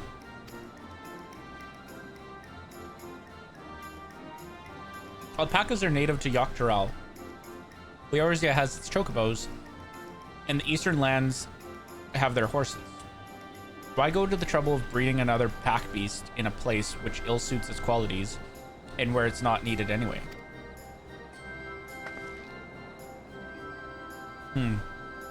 But we must ride these little monsters?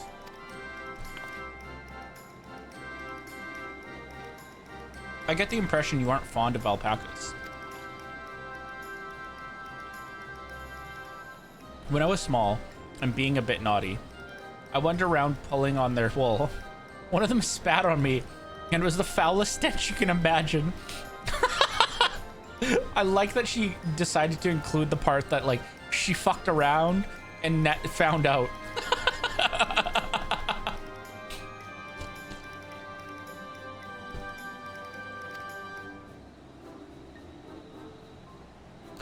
Haha, I see.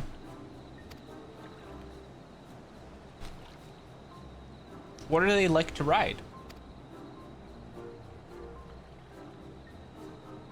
Alpacas bred as mounts are inquisitive and docile. Even those without experience find them easy to handle.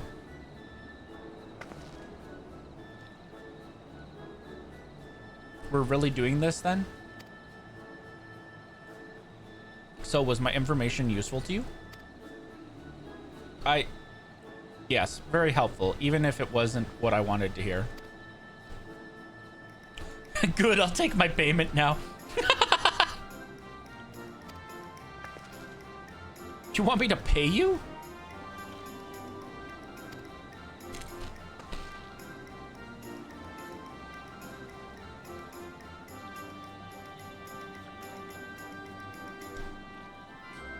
I guess I should have expected as much from a Pelu merchant. Let me see what I have on me.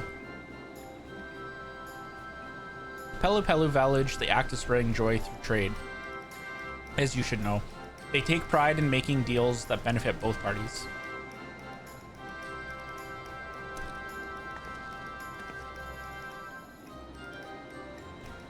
Here you go. A fair price for your fair advice. Yes, I made a trade with the Third Promise herself. My friends will never believe this. I shall be on my way now. I wish you safe travels.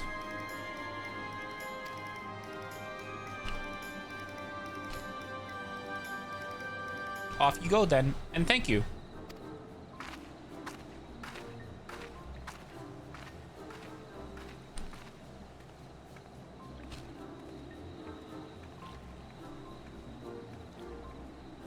I better not get spit on again. You brought that on yourself. Remain calm and gentle, so will they.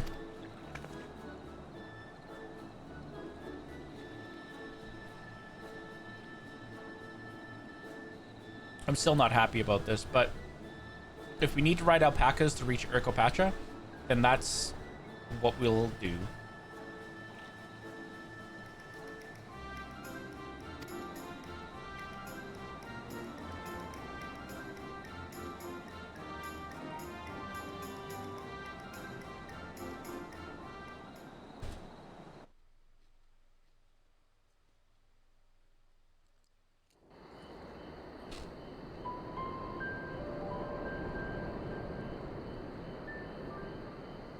Turali poets of yore sang of a mountain that would stand tall, even should all other lands sink beneath the sea. Indomitable and eternal, it arises from Urkopacha, the 100 peaks of time. Of all the beasts which crawl and fly, only the legendary Valigarmanda could hope to disturb the summit's serene majesty. Yet, with that flying calamity imprisoned by the Dawn Serpent, what great feat remains for those who would claim the throne?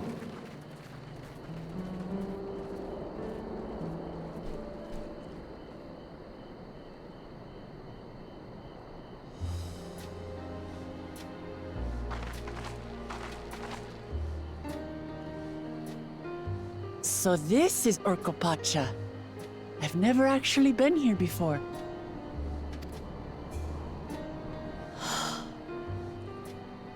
The air is so crisp and clear. Mountains everywhere you look.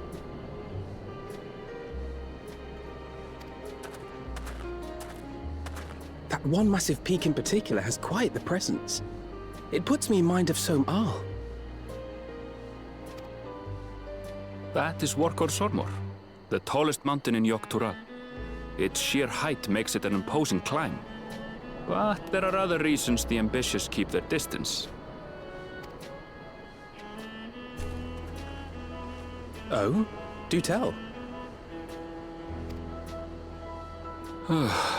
Where to begin? Excuse me, but you're Wuk-Lamat, are you not? I hadn't thought to encounter one of the Dawn's promise here, of all places.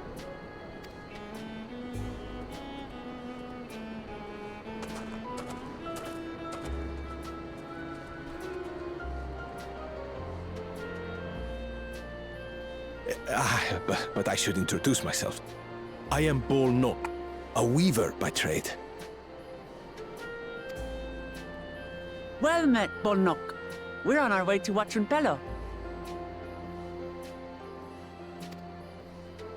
Oh, truly, I've just come from there, as it happens. I'd asked the Pelu who sell me their wool to give me a tour of their alpaca ranch. The head rancher and I shared a bottle of mezcal while he explained the finer points of wool production. Mezcal, is that a local beverage?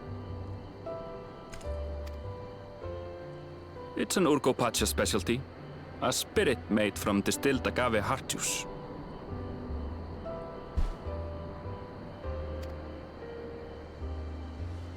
Yes, and it must have done wonders for my mood, for I tripled my usual order of alpaca wool. They did offer me a discount, though, so it wasn't a bad deal in the end. But listen to me, boring you with my tedious stories. I will leave you before you are lulled to sleep. Goodbye, and safe travels.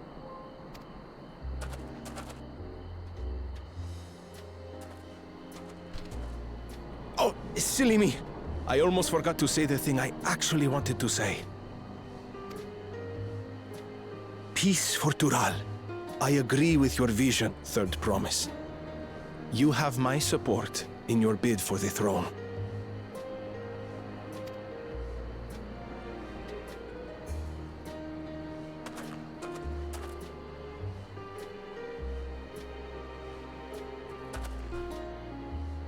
I gather from his tale we would be foolish to underestimate Pelu merchants.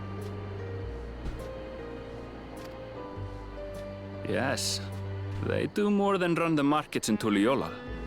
Pelu peddlers can be found everywhere in Tural. traveling from place to place on their sturdy alpacas. They are effusive and engaging speakers, and many's the customer who's been talked into spending more than they bargained for.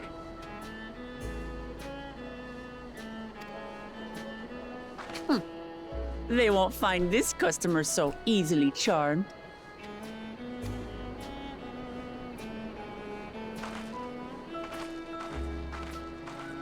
Watchun Pello's down the path! Off the main road! Don't get lost!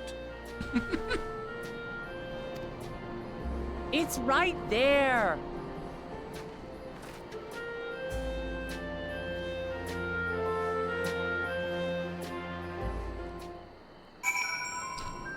Is right there, still gets lost.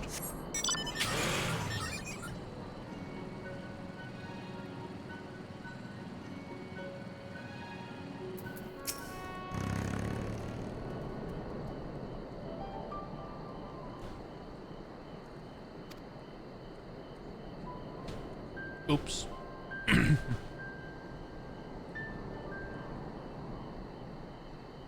That's not good.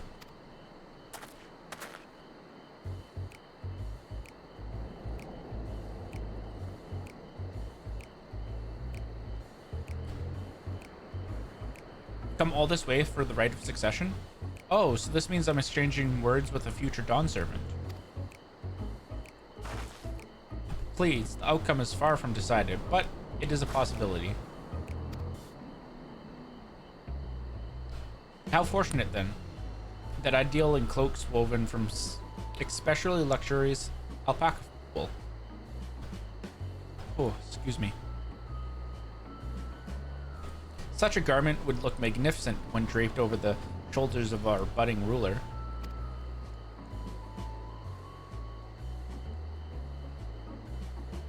And our nation's ruler should dress her best for her adoring people, yes? A finery for our finest lady? That's right. Come, third promise. My well-stocked shelves are but a few steps away.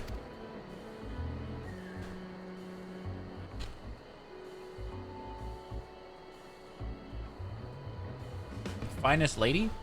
I like the sound of that. Alright, I suppose a quick look wouldn't hurt.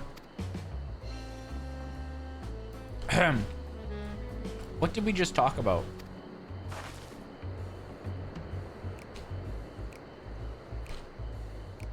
Aaronville, when did you...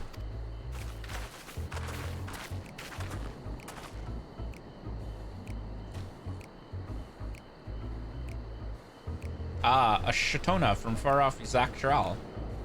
Northern winters are bitterly cold affairs, I'm told. Can't imagine how you survive them without a lovely warm cloak of quality alpaca wool.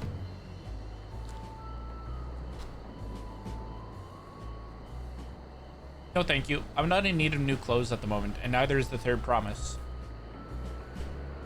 Perhaps another time.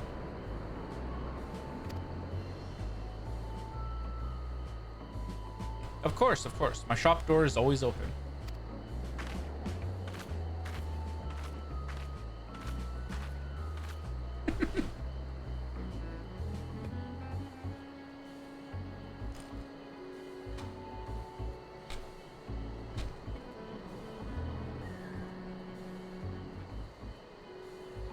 I don't care, didn't ask.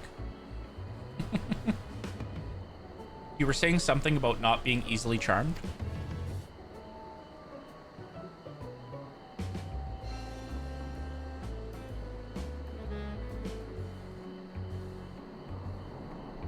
I was just...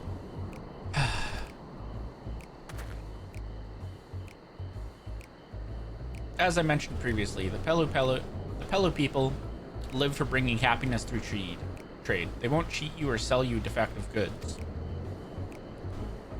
They will, however, disarm you with their deft turns of phrase, and unwitting customers like Wuk'lamat fall prey to this affable approach time and time again.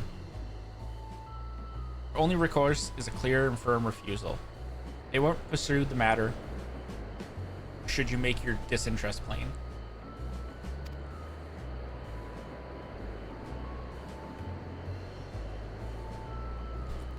A valuable insight into the minds of Pelopello. Let us all take Arenville's words of caution to heart.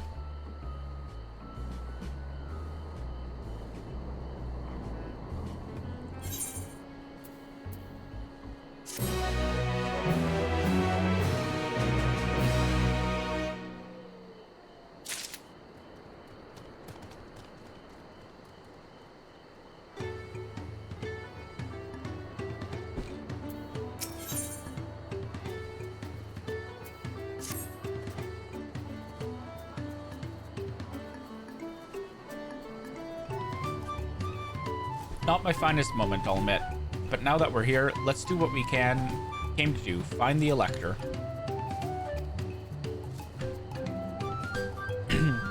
Allow me to propose a strategy then, Kryl. Allow me to propose a strategy then.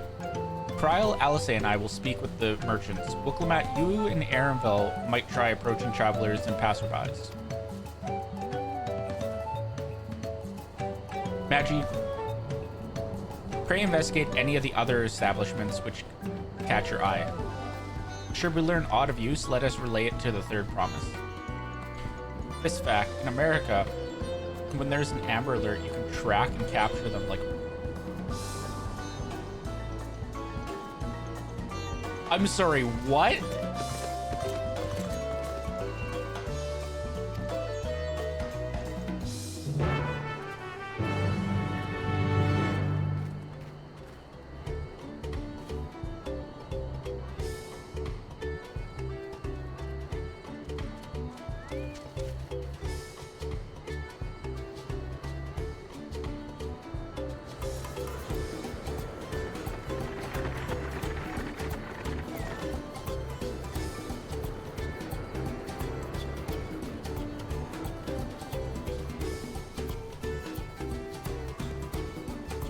I did have it a little bit away from my, further away than it normally is, but what?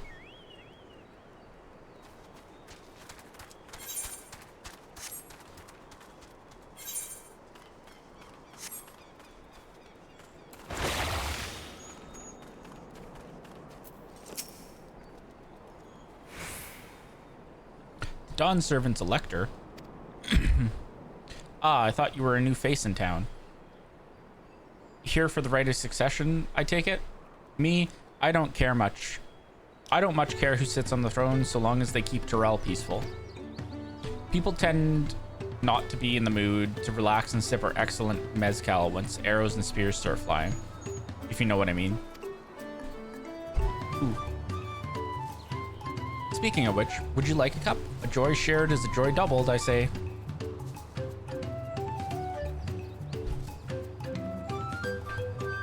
Oh, right. Yes, you were asking about that Elector business. Being but freshly returned from my trading route, I've heard that there's a contest afoot, but not much else. Our head ledger, Tobley, could probably tell you more about it.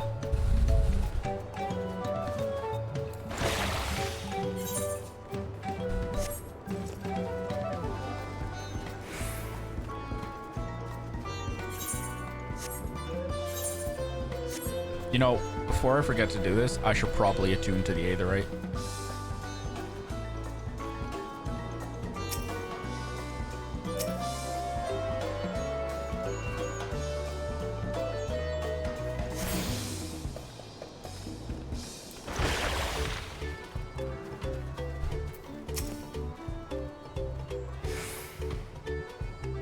Electors? Oh yes, I've heard all about the right of succession. They're looking to put a new ruler on the throne, eh? Personally, I'm rooting for Zeralsha. If the first promise wins, he'll look to expand our sphere of influence. That means access to more resources and more customers. In the thousands column, potentially. So many new trading opportunities to spread happiness far and wide. Others have been coming around to my way of thinking, so I've begun crafting goods inspired by the resilient sun. Would you care to purchase something?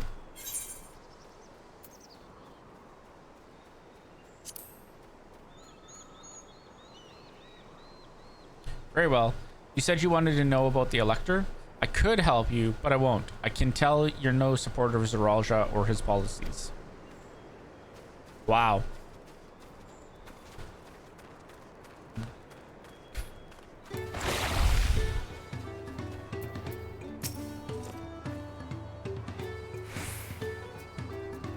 Hello there, I'm Mablu. Did you have a question for me? Sorry, I don't know about any electors. You should take a moment to see our prized alpacas before you leave, though. Oh, but be sure to admire them from a respectable distance. Get too close, and our nervous darlings may be tempted to spit on you, and that stuff stinks. It happened to a visiting buyer not so long ago. Tobley, that's the head rancher, was so mad at me for not giving a proper warning.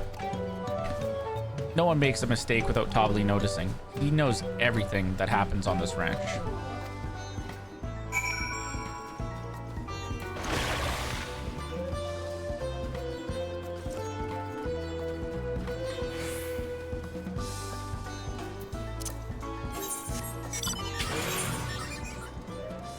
Whoops.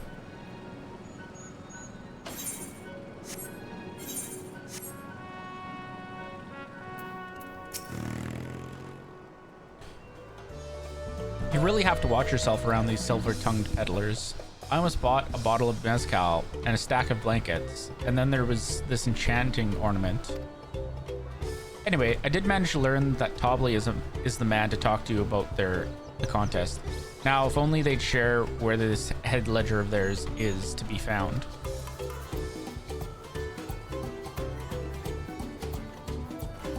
Really? He's also the head rancher? Well, the Alpaca Ranch is not far from here. I said we pay it a visit before the others return.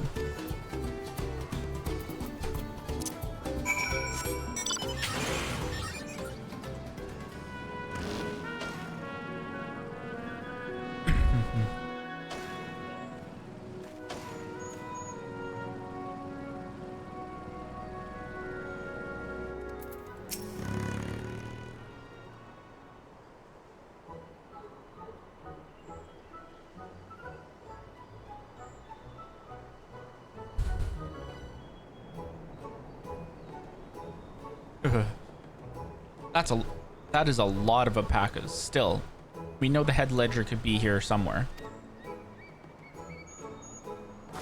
I can't let fear deter me. No, not to say that I'm scared, of course.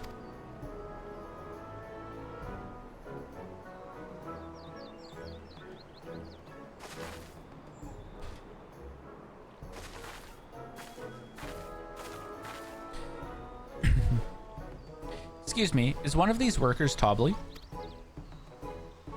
Tobley? Oh yes, he likes to mingle with the ranch hands and keep an eye on things. I can't tell you which one he is, though. You can't? Is this part of the contest?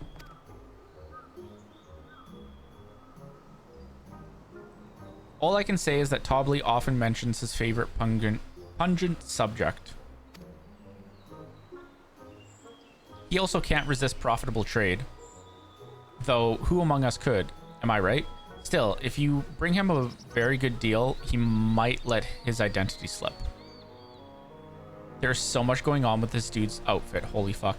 The little short person? With the duck bill?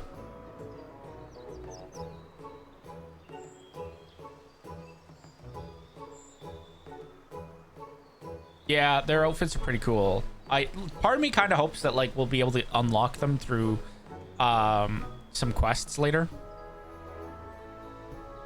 but it's also possible that we won't.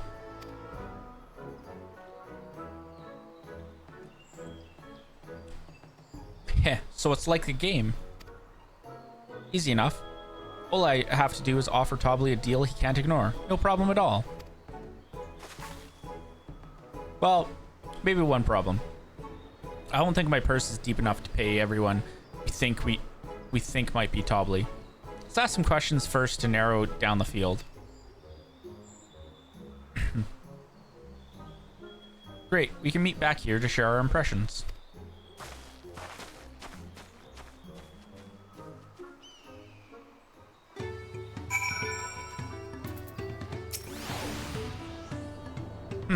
Well, obviously, I'm not Tobly. I mean, oops, I shouldn't have said that. You're meant to find out for yourself who Tobly is, or if an elector is even in the village at all. Good luck.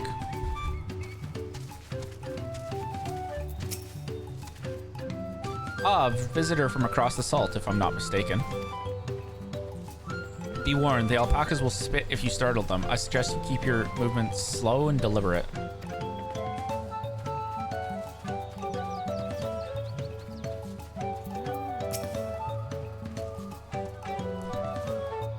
You think I might be Tobly? Haha, well maybe I am. All I will say is that in this village, none have reared more alpacas than I.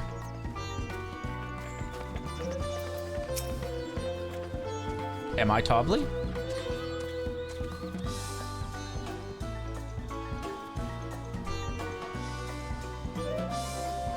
Nah, I just have like...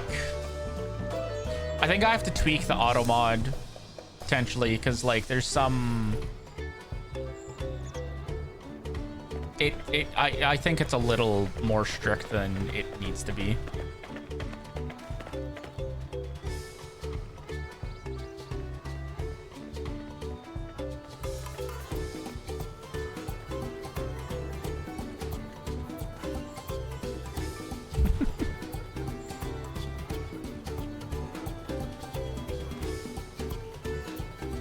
Am I Tobly?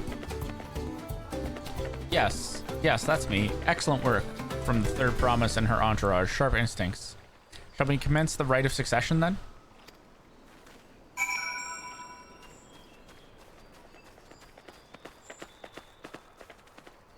I was worse in Guild Wars 2.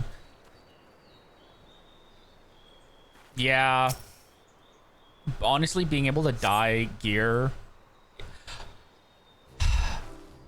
It might seem like it's lazy, but honestly, like, I'll take, like, the ability to be able to dye an armor set over, like, a game just tossing out the exact same armor set, but, like, recolored any day. Because, realistically, I have the choice to make it that color. So, is it a little lazy? Slightly. Do I need it? No, it's just unlocked by default. Not all gear has it, though.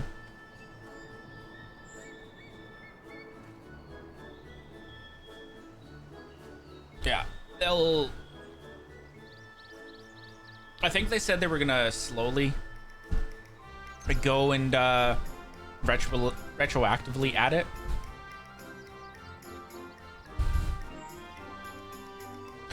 I see we're both done with our interrogations.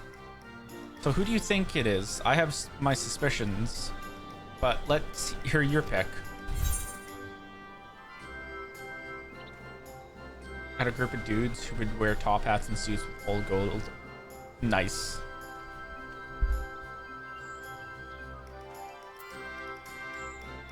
So we could see each other easier. Till like you fight on a gold floor or something.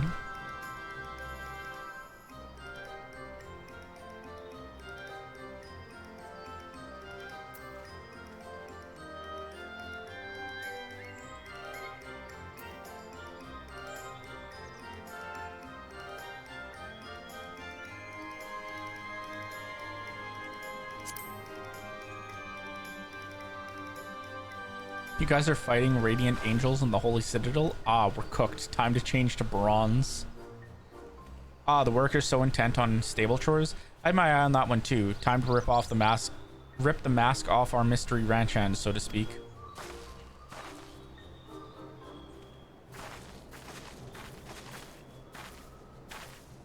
We know it's you, Tobly, and to prove it, propose a deal. A generous sum of coin for confirmation of your true identity.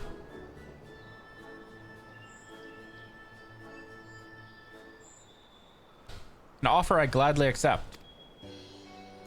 As you have correctly guessed, I am indeed Tobly, head ledger of Watchung Pello, and head rancher of the family ranch. I'm also one of Gulol Jaja's chosen electors. Aha! In a place featured in the Tuliol saga, just as we thought. I was right to trust in your instinct, and I wager this won't be the last time.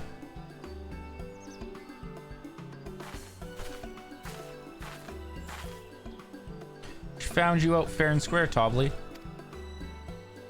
And I'm glad she did. Would have been a pity had her bid ended here.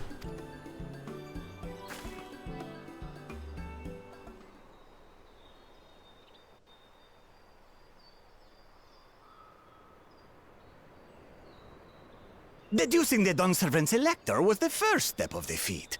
Too simple a task for this aspiring ruler, eh?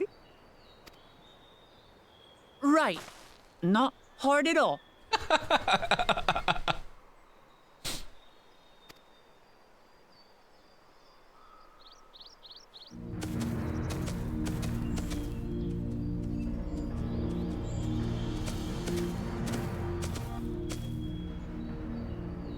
Zorolja.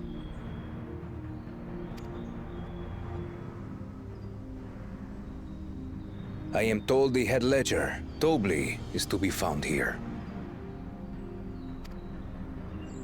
You have to guess which one of us is Tobley. That's part of the test.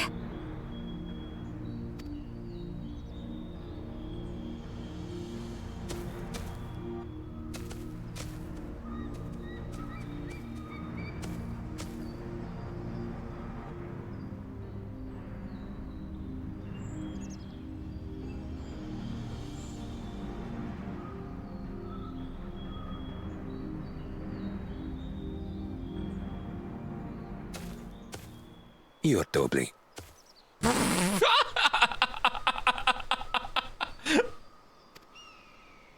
Without even asking a single question. Very impressive indeed. With that amusing prologue out of the way, we can proceed to the actual challenge. Per the Dawnservant's instructions, I was free to devise any manner of feat. I considered the number of possibilities in the 10th column. But I think I have a good one.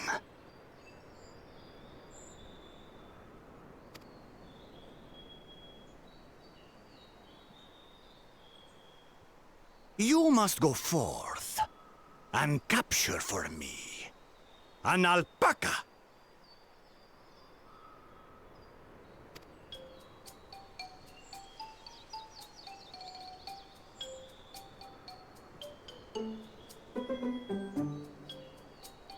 While I've not had the best experiences with alpacas, aren't they generally docile creatures? That doesn't sound like much of a challenge.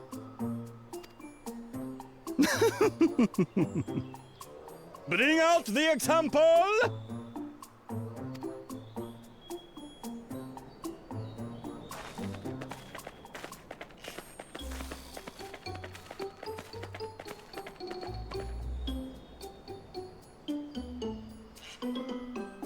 This is a special kind of alpaca. Would you please approach the animal, Third Promise? Who? Me? Well, it should stay calm if I stay calm, right? That's what Erinville said.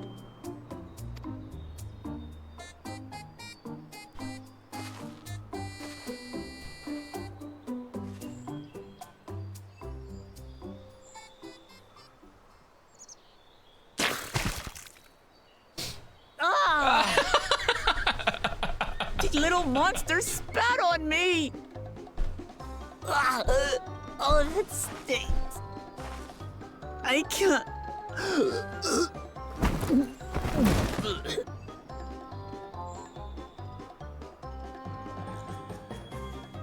Alpacas are paradoxical creatures, being both extremely curious and extremely cowardly. Press your luck when they're frightened, and you'll get a face full of spit, as you've all just witnessed.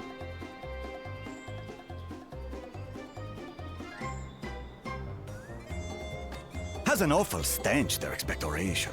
The globs contain half-digested food, you see, making it an effective deterrent against perceived threats. Wild valley braid like this one are especially timid and can therefore be quick to lash out. They're also especially hardy. Indeed. We take the rugged wild alpacas and breed them with our gentle domesticated stock. This produces the strong but biddable pack animals prized by our traveling merchants.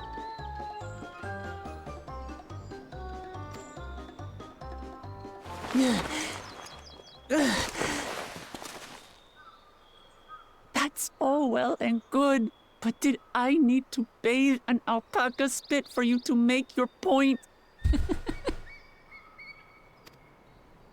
So, the task is to catch a wild alpaca. That is correct. But be warned that it is a feat easier said than done. I suggest you prepare well before you enter the valley where the creatures dwell. And by you, I mean the claimants only. Allies are not permitted to assist with the catching.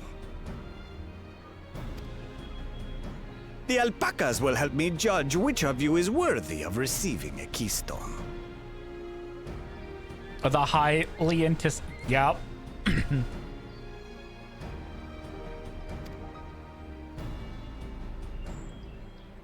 So I'm to chase down a fluffy, spitting demon, and that somehow proves I'm fit to rule?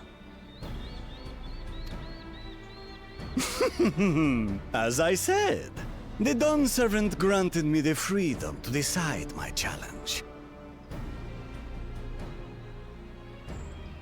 And when you reach the end of the ride, I dare say you will understand why I chose what I chose.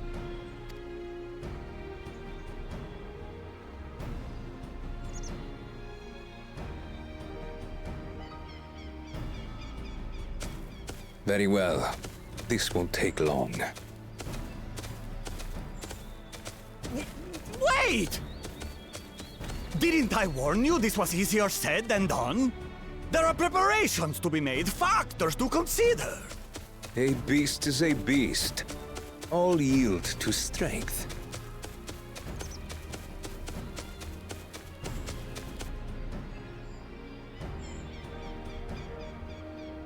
So far, this experience has done absolutely nothing to improve my opinion of alpacas.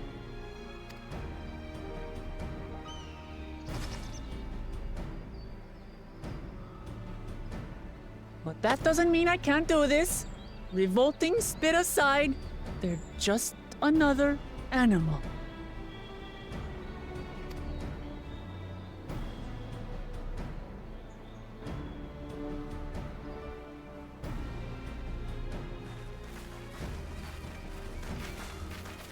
Are you all right, Uklamat?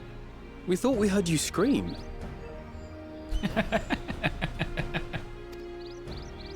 The third promise does not scream. It was more of a startled yelp.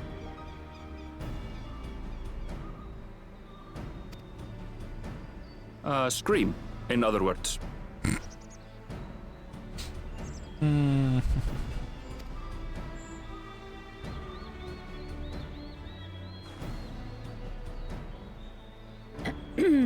Did you find the Elector? Oh, we certainly did.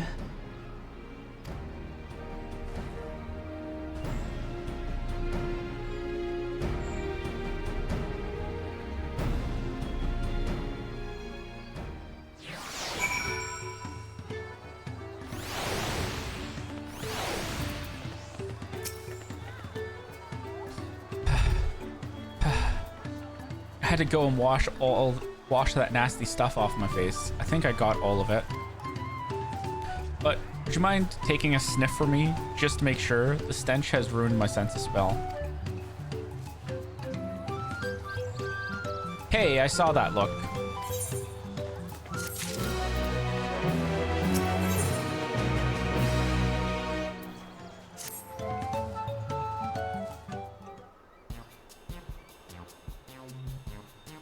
As Wuklamat helped demonstrate, Valley alpaca are wary of people. Getting close enough to catch one will not be an easy task. You might have warned me about that earlier. I have enough trouble with tame alpacas. how do you expect me to wrangle a wild one?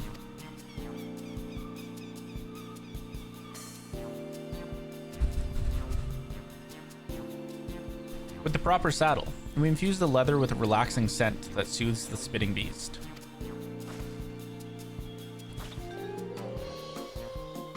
Wonderful. Give me one of those then.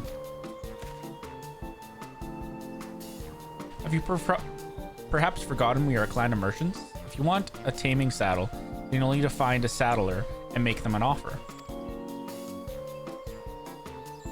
They don't come cheap, of course. Crafting a saddle will cost you the equivalent of 10 pel in the thousands column. Jeez.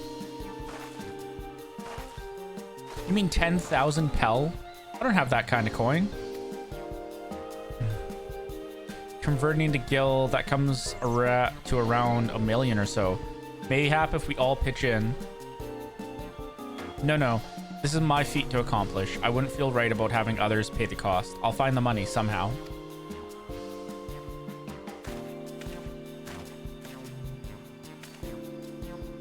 In that case...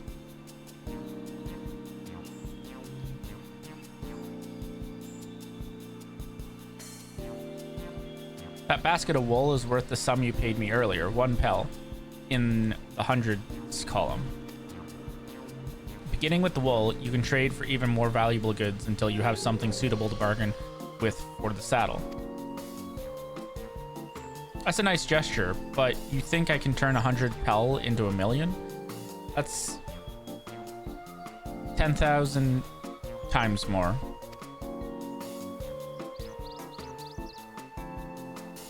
We need 10,000 pel, not 1 million. So we're looking at 100 times more. Yeah, it's honestly, it's kind of amusing that that's how they talk. Also, I like that it's canonical that Wakelmat's bad at math.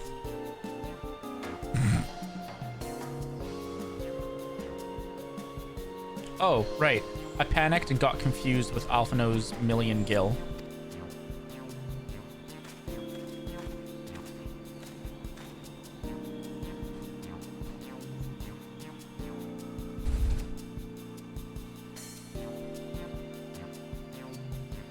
I'm not so sure about this trading idea. You almost talked into buying a cloak you didn't need mere moments after you arrived. But I just... I hate it when you're right. Then let me help you with your deal making. Oh, hello again.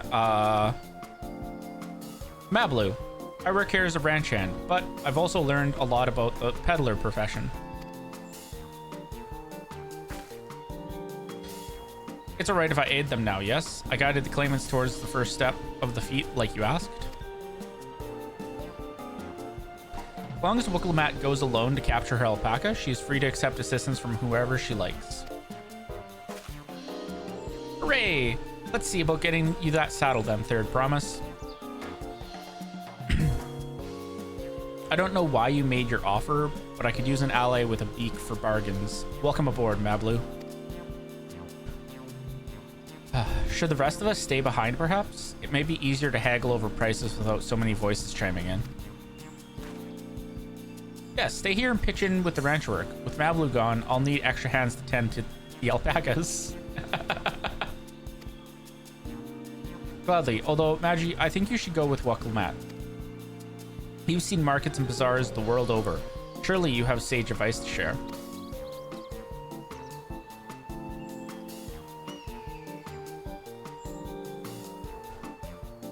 I don't know if my advice is worth having. In that case, you should also hold on to the alpaca wool. If it's misplaced, or something soiled in some way, you'll have nothing to bargain with.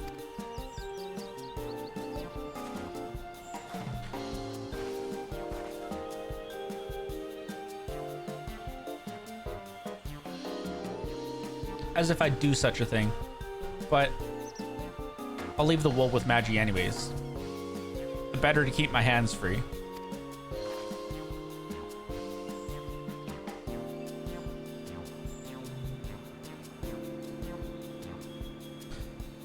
begin, I suggest we try trading the wool to Havley, the saddler.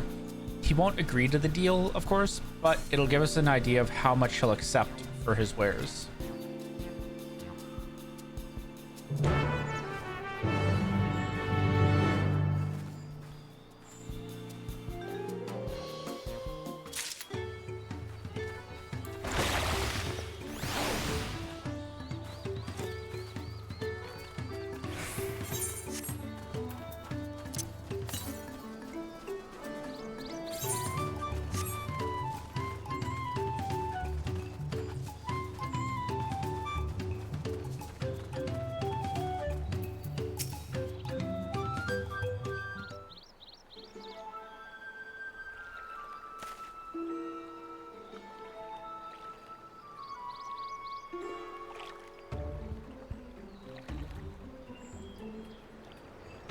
Something I can do for you? We've come to bargain. I need one of your special taming saddles to catch a wild alpaca. A saddle, is it? And how much will you be paying for it? With this basket of fine alpaca wool.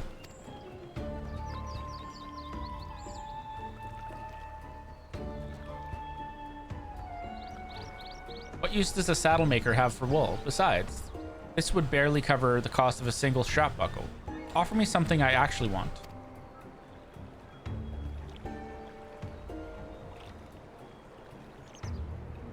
And what might that be?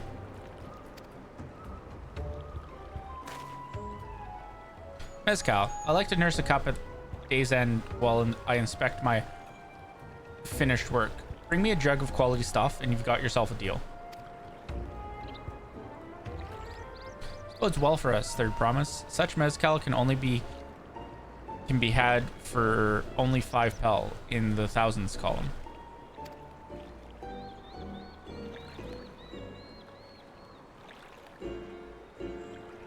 Hold on. Did you say Third Promise? Then my offer has changed. The saddle is going to cost you a jug of premium mezcal, aged 3 years at least.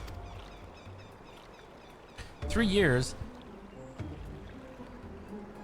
That stuff is valued at 10,000 pel or more. Why have you doubled the price? Because I must support the man of ambition who will see my business prosper. Zor-Al-Jug will go to war and his cavalry will need saddles. Lots of saddles. It's nothing personal, Third Promise, but I won't sell you my craft for anything less than my asking price.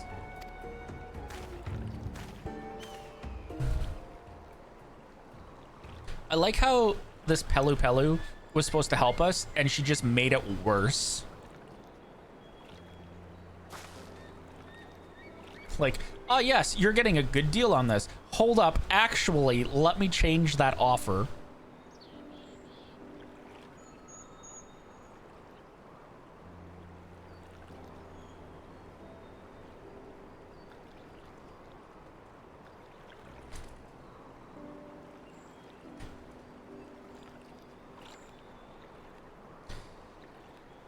Can't say that I blame him. I'm known for championing peace, and peace is unlikely to bring him more customers.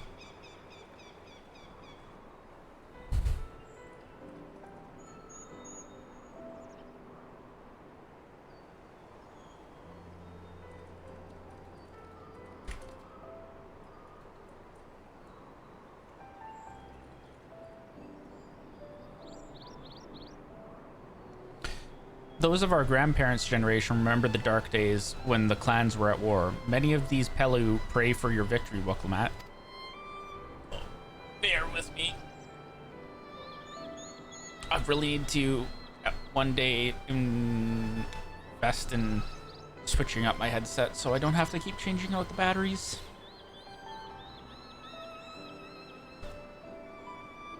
As nice as having a wireless headset is, even nicer not having to change the batteries.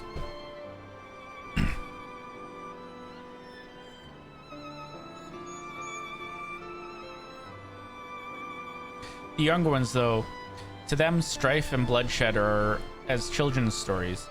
They think themselves safe from the horrors and take the peace we now enjoy for granted. Still, others are unsatisfied with this quiet prosperity and crave the future the second promise envisions. They've become obsessed with innovations like the dirigibles that have made trade swift and easy. Then you have those like Havli, convinced that the first promise's plan for conquest will afford them opportunities for great profit.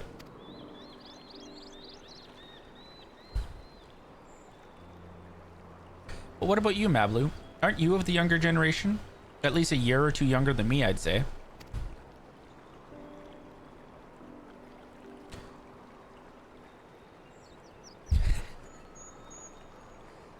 Oh, I was raised on the old tales. I've memorized the accounts of what it was like when the Yakhoi ruled our village. That's why I offered to help. I want you to become Dawn's servant to keep our nation from going back to the way it was.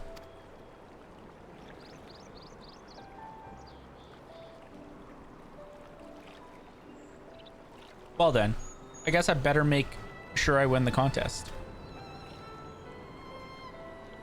But the type of mezcal the saddle maker wants is so very expensive. Weren't we expecting to need 10,000 pel from the outset?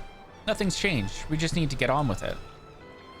I may not have a head for trade or the stomach for alpacas, but I won't give up with a piece of Tuliolol on the line. Then neither will I. We will make you Dawn's servant. Aiming for that 10,000 pel jug right away will only bring us failure and frustration, so let's try exchanging the wool for anything even a touch more valuable. The trick is to find someone who needs alpaca wool and is willing to trade at a loss to acquire it. Someone who supports your bid for the throne, for instance.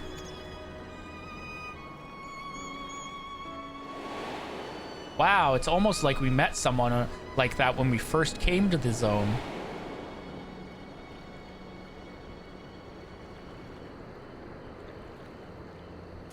Of course, the Weaver. Allnock was his name, I believe. He went out of his way to say he agreed with my vision and he was here to buy wool. I think I remember the direction he was going, but for now, let's head back to the road where we first met him.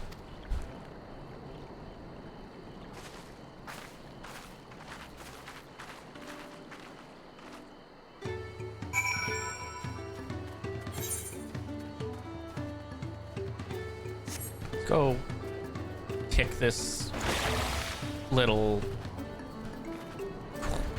exclamation mark off the map.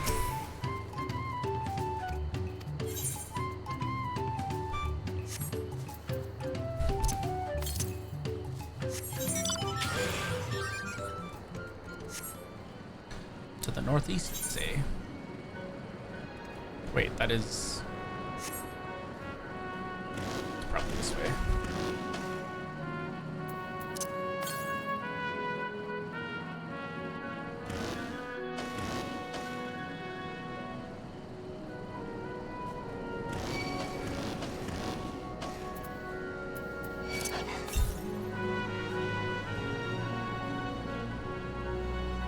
There it is.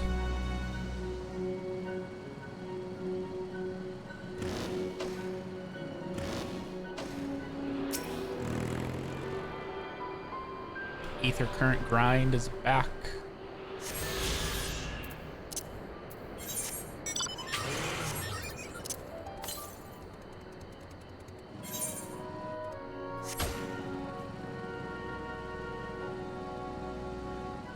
These zones are massive.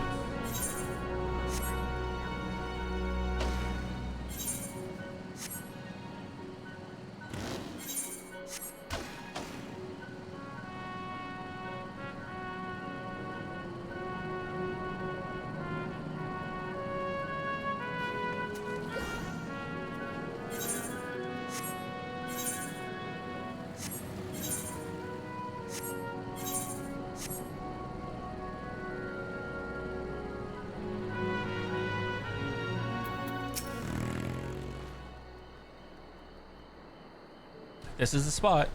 After Bolnock talked to us, he walked off to the south. Then he was probably going to close in. Most visitors to Watchung Pello end up staying there. Let's go and check, shall we?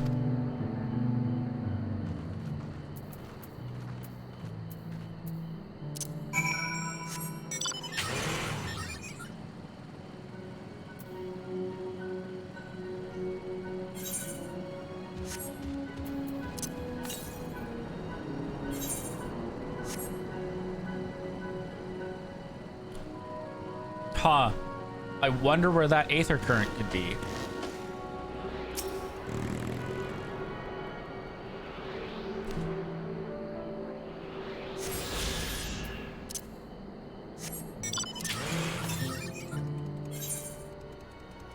So. Yeah, that seems like that's probably... I get the feel clearly on the other side of the map. Exactly, right?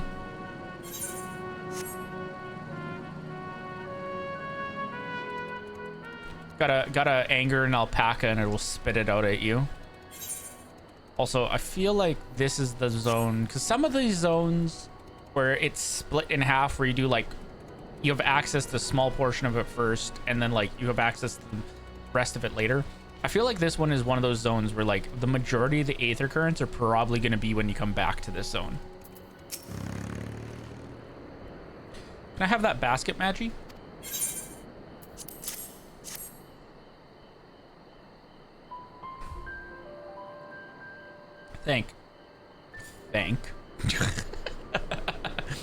Thanks. Now let's see if we can turn a profit.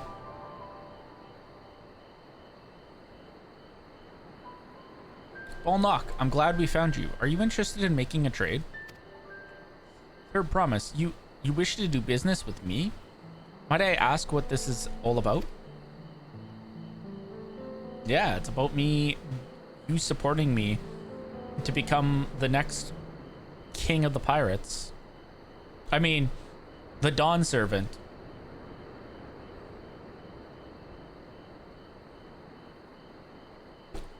I see. So the goal is to turn that basket of wool into a jug of 3-year-old premium mezcal.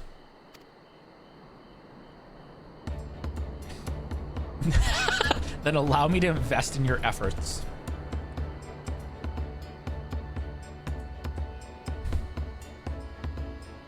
Peace in Tyrol is what allows me to cross freely into the lands of my suppliers.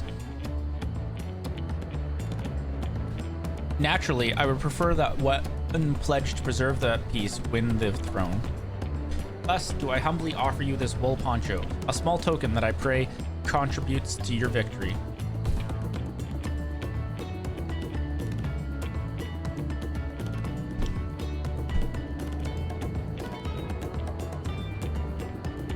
Oh, that's fine craftsmanship. A garment like that would easily fetch 5 pel in the hundreds column. Very generous, Balnock. Thank you. I promise I won't let you down.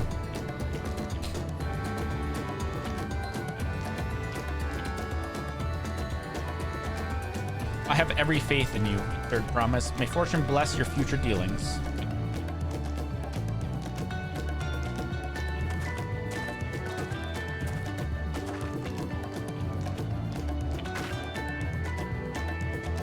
I can't believe you quintupled your investment with your first deal.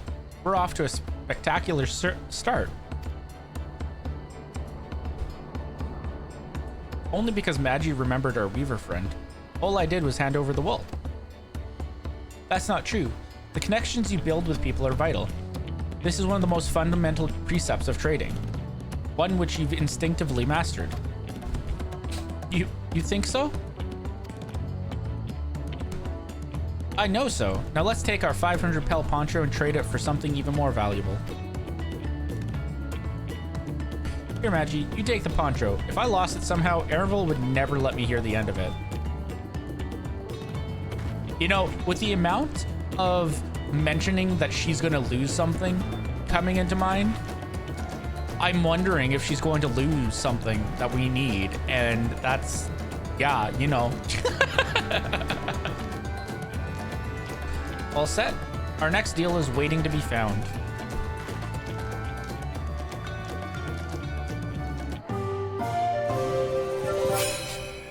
Oh my goodness.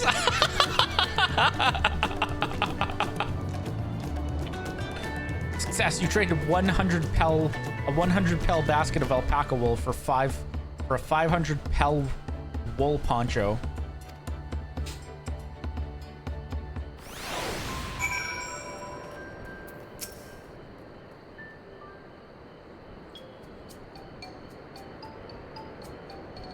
Leveraging connections is a sound strategy, but we should also consider supply and demand. An individual in urgent need of a good poncho will offer much more than a merchant simply looking to stock his shelves. That makes sense, but how do we know if someone needs a poncho?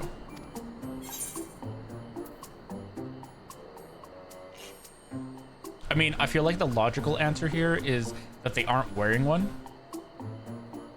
But we're gonna say they have a fabulous sense of style.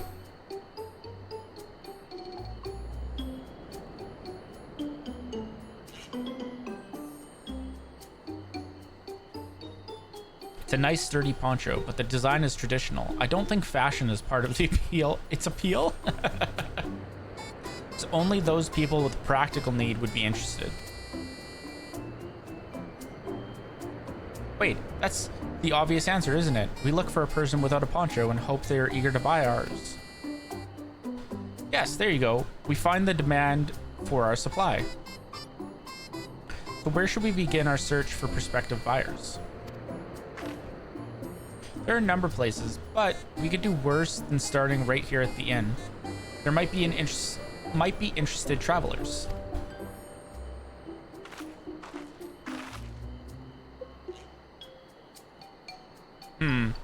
Who here needs a poncho? A lot of Mamulja hardly wear anything to begin with. Those are probably Landsguard or saddle swords. Mamulja soldiers who soldier for a living prefer not to wear much above the waist. It hampers their movement. They look very familiar. So even if they have bared shoulders, Mamulja carrying arms can be struck off our list.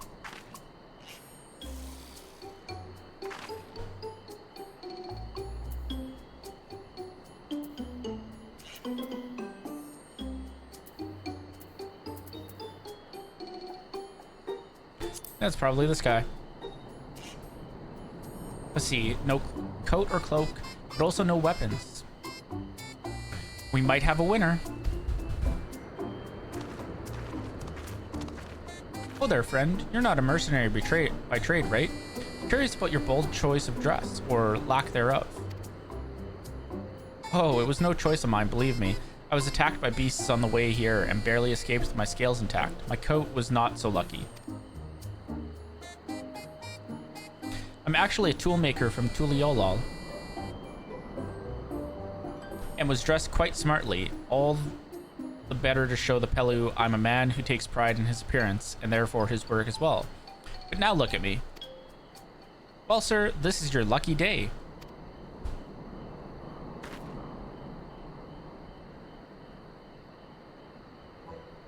What a splendid poncho. This would be the perfect replacement for the coat I lost. We'd be willing to part with it if you'd like to make a trade for one of your fine tools, perhaps. What about this hatchet? I crafted it myself and will vouch for its quality.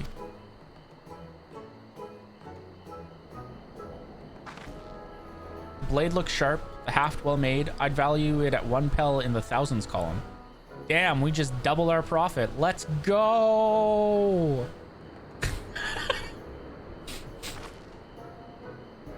Oh, from 500 to 1,000, we have a deal. Wonderful. A fine garment such as this should put me on even footing with any Pelu merchant. Like the eponymous owner of Miplu's Mate Gate. What? Miplu's Mate Garden, for one. Her field hands use hatchets to harvest the mate. Oh, it's a type of plant.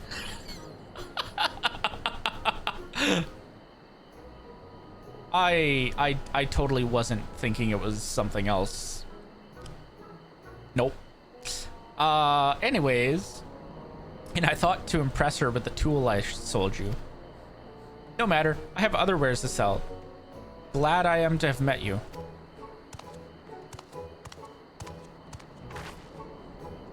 Did you hear that? We already found our next buyer. To Miplu's Mate Garden we go. Yeah. Mate. Is that how you spell it, Mate?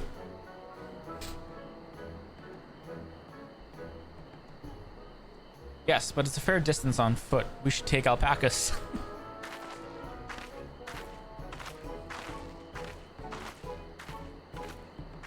These ones will be the calm type, right?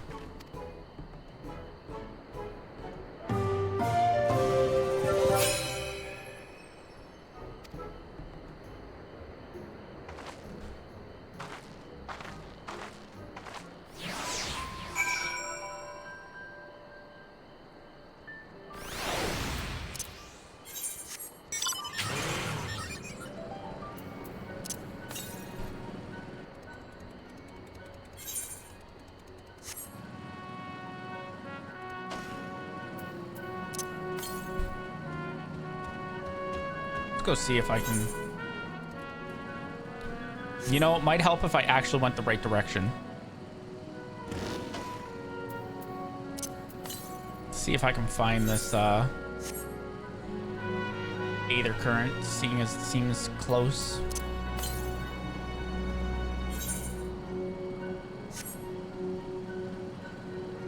It's not gonna be close, is it?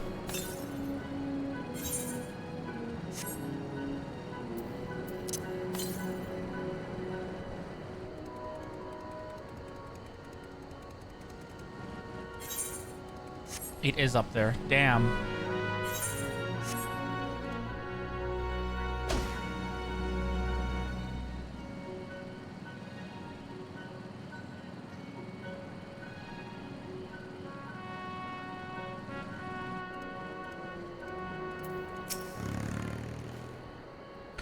Well done recognizing that toolmaker as a potential customer. If you've a mind to change professions, you'd make an excellent merchant.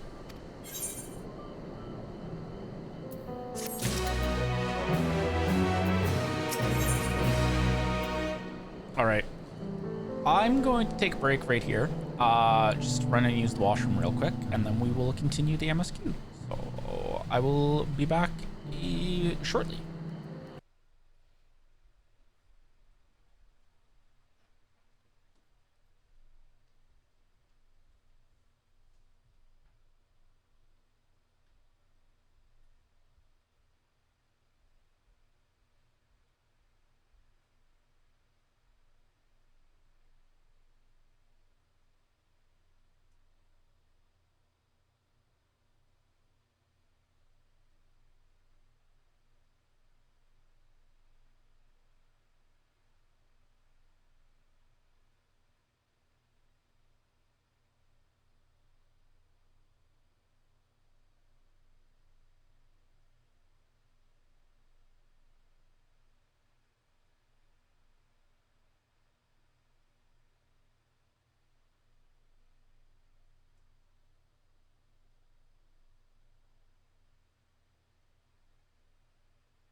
Okay, I'm back.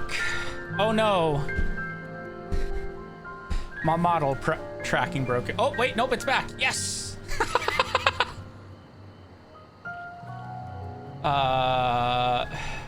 Definitely sounds like yerba mate. Yeah. Without the extra context, I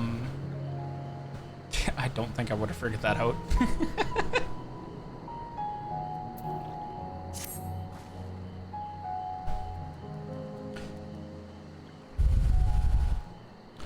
Before we get moving, you should be the one to hold this.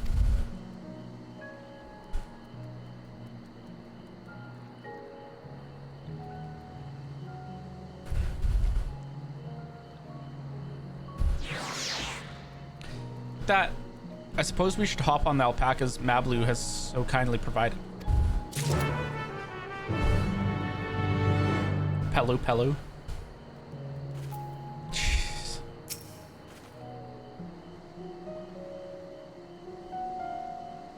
Ready to go? Let's mount up.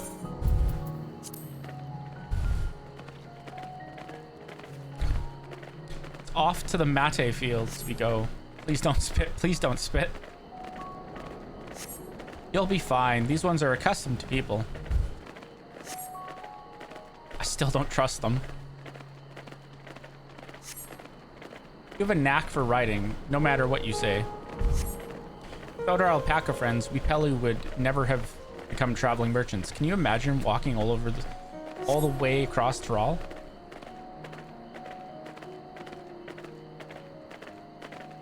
I swear, that mountain is too tall to be real. Warkor Zormor? I missed that. Wasn't that the name? A forbidding sight, isn't it? One I've never appreciated up close. You have to take the long way around the cliffs to get there, to the highlands belonging to the Yakhoi.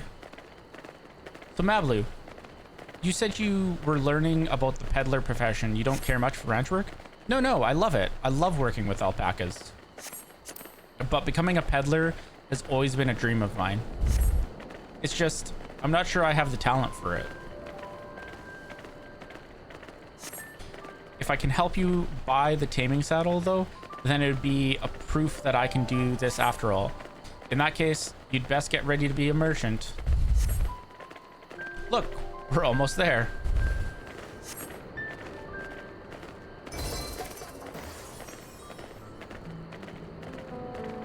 My house smells like spices from the chicken in the slow cooker, not the frozen ones I threw out from the stir fry.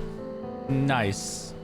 It's always the best thing when like you finish making something and the house just like smells like it for like the next who knows how long. We made it, and without a single smelly incident. I sent the alpacas back to Ikuvlo's Inn. So we'll walk along the main road when we return to the village. Speaking of roads to travel, you were adopted by the Down servant, weren't you, Third Promise? That I was. Then perhaps you understand. I was an orphan too, you see. Probably took me in. He took in all the ranch hands, actually. All of them?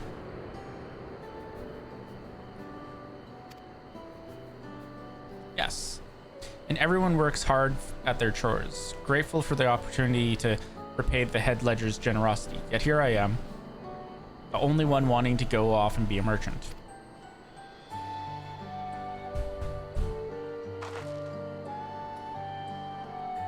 I'm sorry. I don't know why I'm telling you this. We need to keep trading things for your saddle if you're to prepare for the feat of gold. As it's mate harvesting season, they can't have too many quality hatchets. Add to that Wuklamat's way with people, and we should have no trouble making a favorable deal. That's Mipilu herself over there. Pass the hatchet to the Third Promise and let's get to bargaining.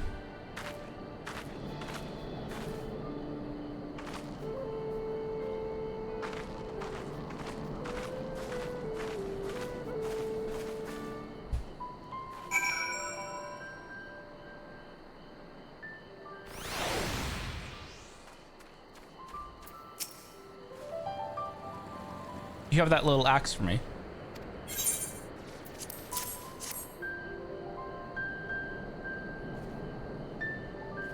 Thanks. Now to see what we can get for it.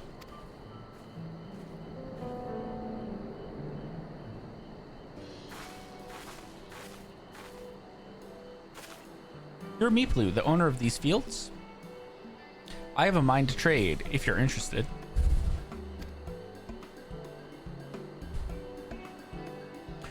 Well, the third promise. I might be convinced to entertain a proposal. What do you have on offer? This hatchet. Forged by a seasoned artisan, the razor edge of this exceptional tool will make light work of your crops.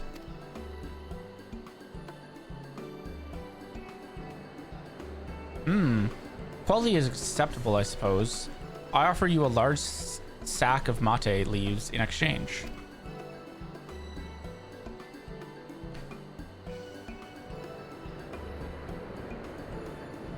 Sack of mate leaves is valued at 1 pel in the thousands column, the same price as the hatchet. This deal would bring us no closer to the mezcal. If I may, Mistress Miplu, it's harvesting season, is it not? Does not the demand for hatchets afford them a higher value? It is indeed this even, which is why I procured an ample batch of tools well in advance. We've missed the window for demand in that case. We'll have to fall back on connections. Think of it this way. A generous deal here will put you in the third promise's good graces. Surely that's worthy of consideration. I do not wish to give offense, but I must tell you that I stand with the second promise. His innovations will improve every aspect of our lives. I believe, including farming, and I will no longer have need of hatchets. I assure you that I have nothing but respect for Wuklumat. That is why I am prepared to purchase a spare hatchet at a fair price. I suppose it is fair given your reasons, but we ourselves would be no better off for the transaction. How about this then? If we were to help bring your harvest, would you give us a better deal? As a matter of fact, I would. Until Kona's reforms come about, I can always use more hands in the fields. Then you can go ahead and add our labor to the bargain.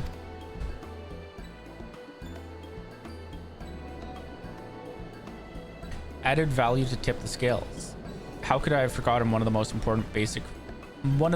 basic rules of trading? You can rest here if you like, Mablu. Madri and I have mate to gather. Oh no, I'm helping too. Off to the fields then, and mind you pick the healthy leaves. I'll take 5 good bundles from each of you. That's 15 bundles she's getting out of this deal.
Ah, there it is.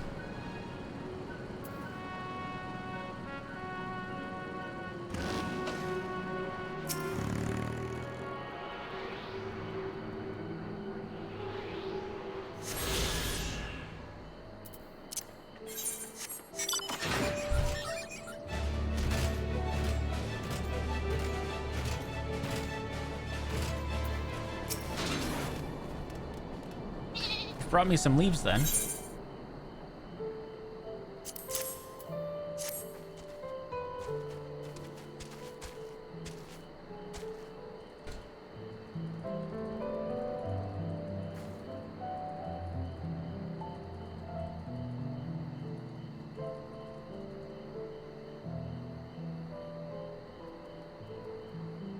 An acceptable harvest. We'll see how your companions fared before I make any decisions, though.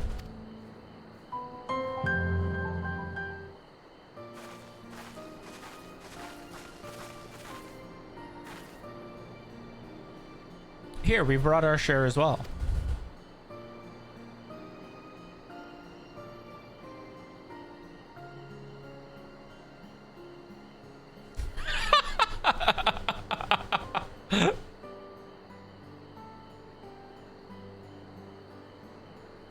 Thank you, Third Promise. This is more than enough to hold up your end of the bargain. Now it's time to honor mine. After adding the value of labor to the price of the hatchet, I'm prepared to offer you a full sack of our highest grade mate leaves.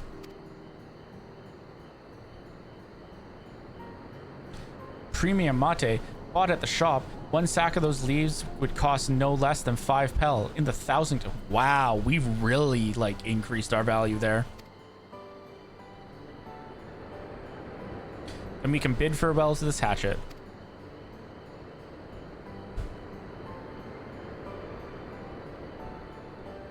I'll give it a good home. Talk of the contest aside, I'm glad we could come to a mutually agreeable trade. As am I. All the best with the rest of your harvest.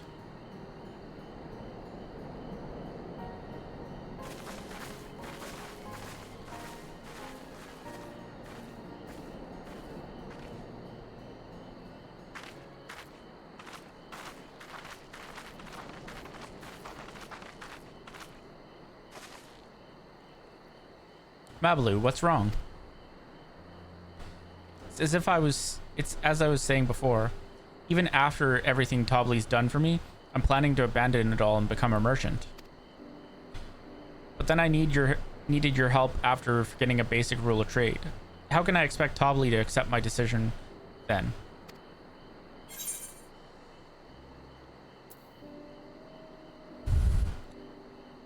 Have you mentioned your plans to leave?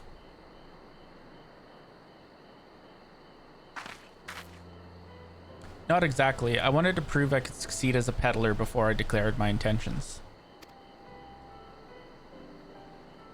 I seek to follow in my father's footsteps, but not because he expects it of me. I want to preserve Tyrell's peace, and becoming Dawn's servant happens to be the best way to do that. To do it. You should live a life of your own choosing. And I wouldn't be surprised if Tobley held the same opinion. So talk to him. You're right. It's better to find out for sure than worry over what he might say. Thank you for the advice.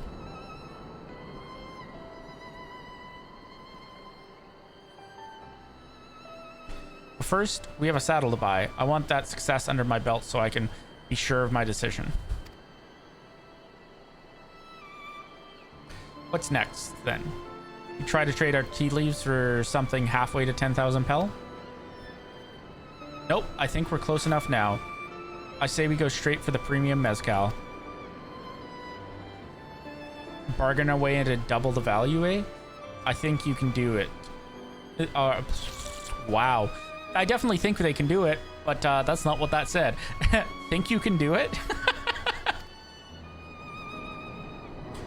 Trust me. I will make this trade work. I admire you, Third Promise. That you're holding your own against such strong competition for the throne is inspiring. Am I really holding my own against Kona and Zoralja?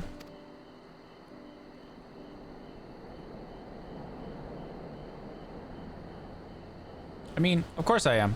I'm Wukelamat of the Dawn's Promise, after all.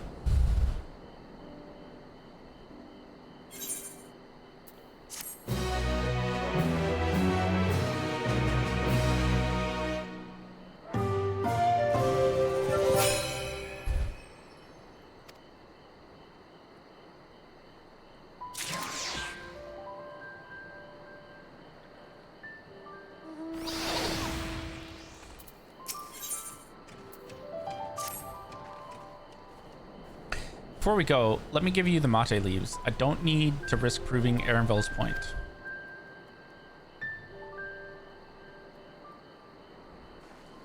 Ready then? Our next stop is the Mezcal Distillery.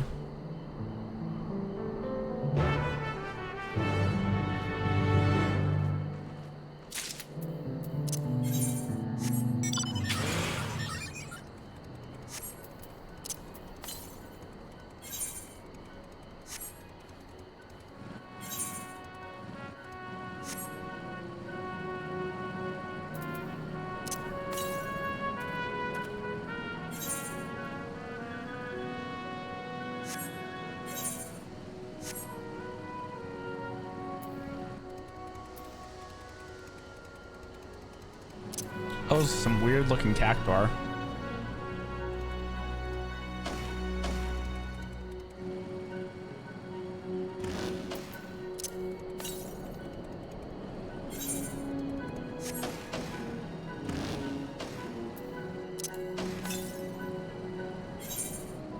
Oh, maybe I can get... Oh, there it is.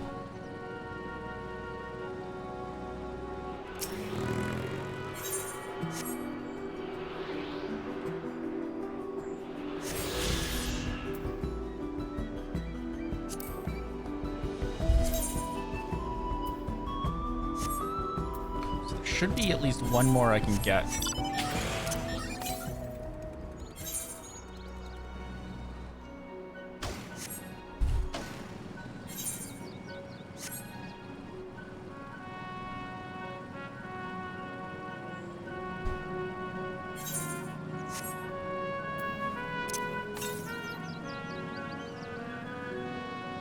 Which it seems like there is.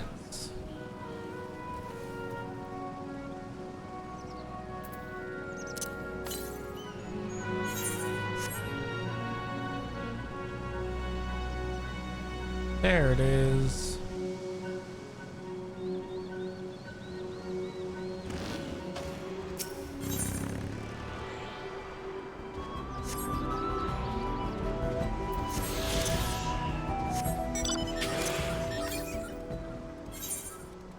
That's across the way there. Teleporting!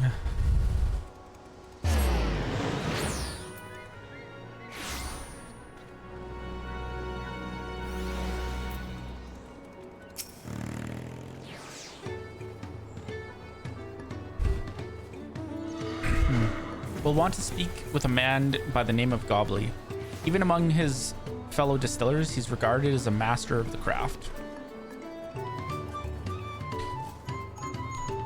He knows the value of his product, so if we're to convince him to trade for twice what the leaves are worth, we're gonna need targeted information. That means asking around and taking in the gossip. Talk to people here in the distillery, Magi. Perhaps Wuklamad could do the same at the village entrance. Meanwhile, I'll head to the north side and see what I can learn.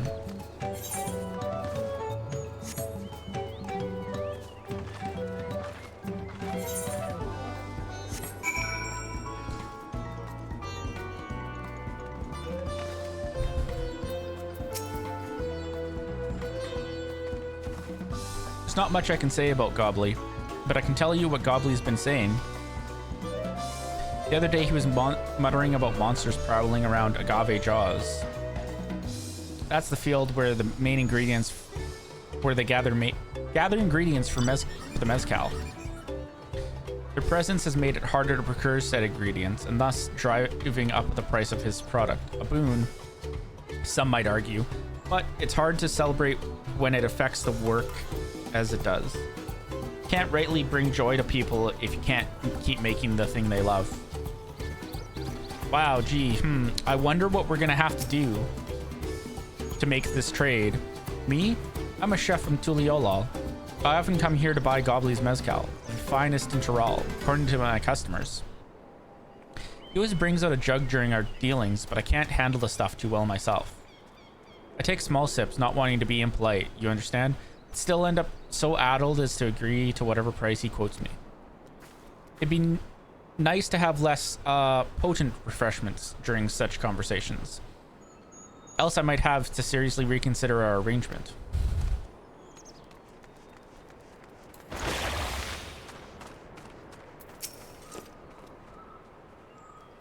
Gobbly might be a deft hand at distilling, but he's got no sense when it comes to appearances. Rumor has it he's been invited to the palace for business negotiations. He presents himself to the court wearing his usual rumpled attire, though. He'll be laughed out of Sunbridge.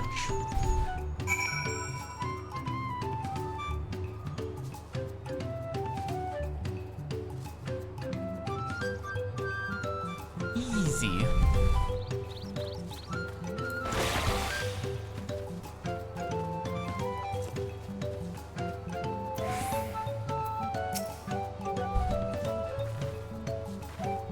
So what did you find out?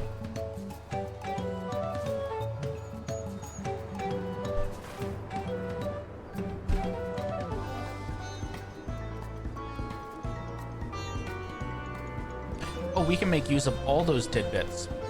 The deal is as good as sealed. As for me, I found out where Gobbly is working.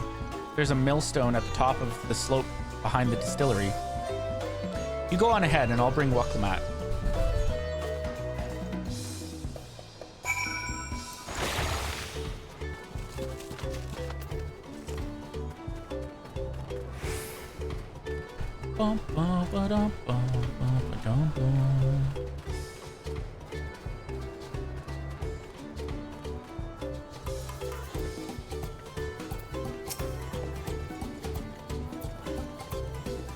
You have business with me, madam? Why don't we talk down below so as not to distract the alpaca from his work?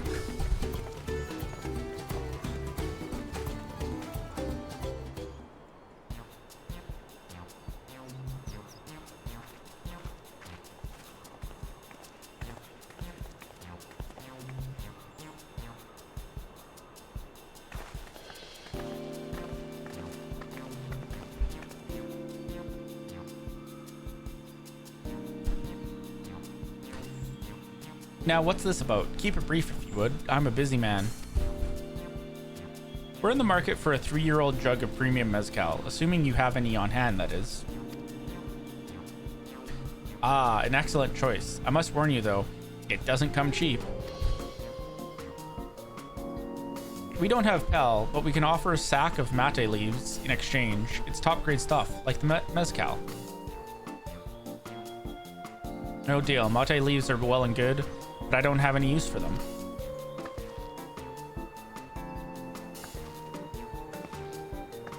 No deal, just like that. Still, I'd hate to send you away empty-handed. Why don't we sit and chat a while over a cup of mezcal?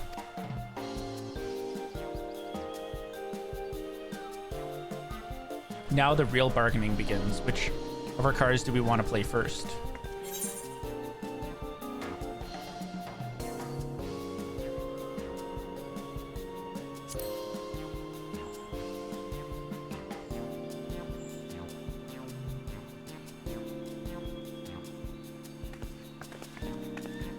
I appreciate your hospitality, but I'm afraid I can't hold my drink. I've heard one of your regular customers, a Hubigo chef, is the same. Seeing as not everyone can enjoy mezcal, I wonder if you might benefit from having other refreshments to offer. Something like mate tea, for instance, and brewed from the finest leaves, of course. Ah, you're right, absolutely right. I had noticed the growing reluctance on the part of my Hubigo friend, but did not realize I myself was to blame. I must endeavor to be a better host. Still, even with that added value in mind, no sack of leaves is worth the mezcal you're after.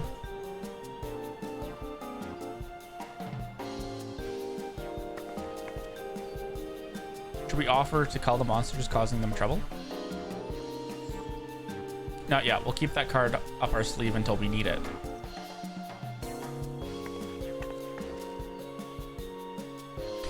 As I expect you're aware, the brightest succession is currently taking place. That's why the third promise has graced us with her presence.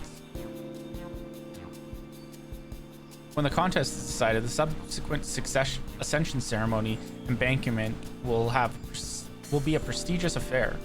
If your mezcal were to be served there, it would bring your distillery immeasurable fame. Wait, could it be that your rumored invitation to the palace is to discuss that very possibility?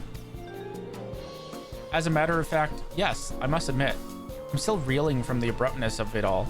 It would be a great honor and opportunity if I can secure the deal. Well, I should think your exceptional mezcal would speak for itself. That said, there's no such thing as being too prepared, and first impressions last.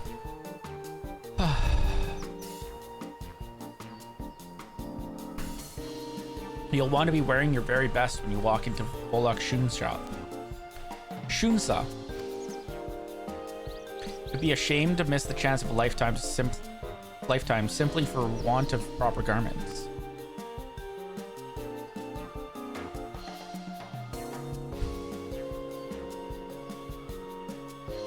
That it would. Are you saying you have garments to offer? Something ideal for court? We have no garments on hand, I'm afraid, but we can provide you with the next best thing, an introduction to a weaver. His name is Volok, and his works are highly regarded in Tuliolal.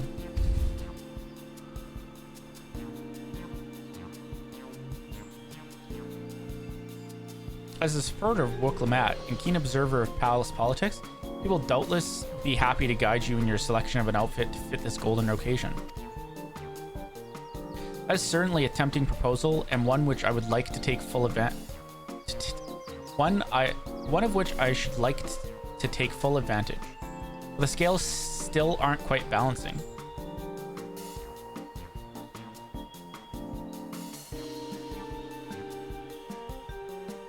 Say, weren't there monsters running amok in Agave Jaws? That's a problem we could easily solve for you. Truly, I'd be most grateful for your immediate assistance. I was resigned to hiring sellswords to clear them out. Monsters running up. Hey Candy, how's it going?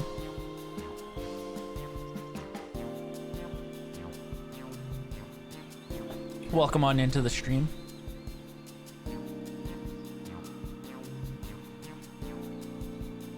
Nice.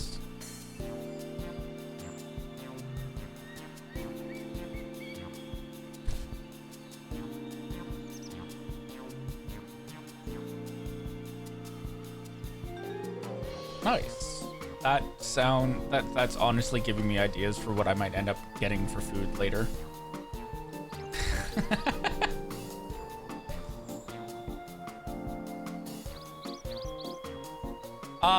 That or Taco Bell. I haven't had Taco Bell in forever, but I feel like having Taco Bell and continuing to stream is just like asking for a, oh, sorry guys, I gotta go make a quick exit. I'll be back when, I don't know, I'm not dying.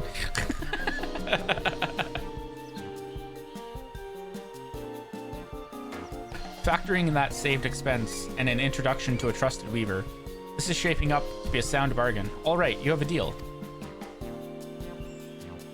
I'll be back when I'm done evacuating my bowels, BRB. Exactly. Currently fighting for my life. Back when... back after battle.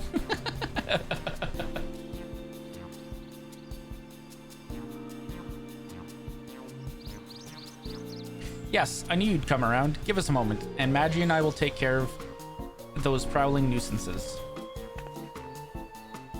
In the meantime, I'll use the time to pen an introductory letter to Volok. The fields you're looking for are just north of Wachinpelo. Be safe.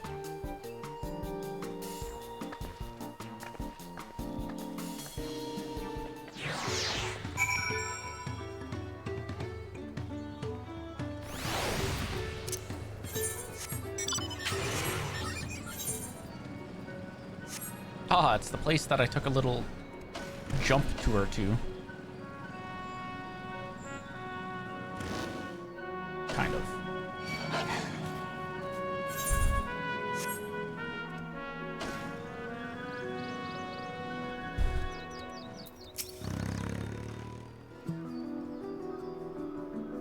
That should be Agave Jaws just over there. This will go faster if we split up. Come and find me once you finish clearing out your share of the pests.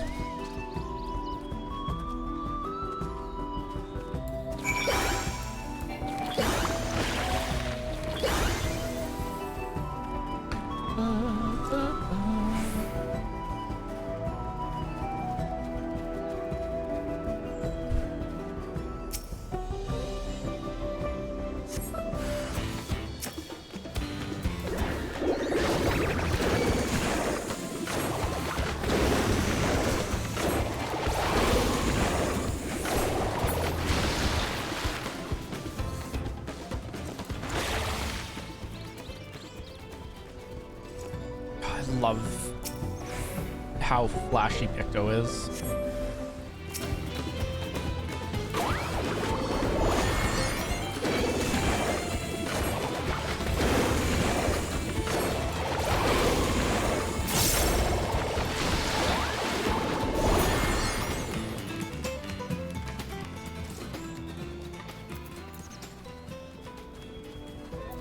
I goofed that up a little.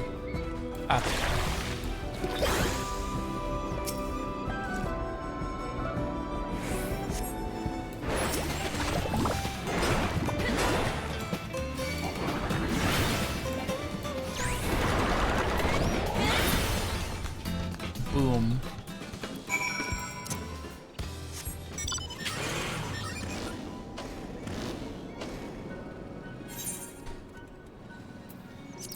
Oh, I get rainbow drip.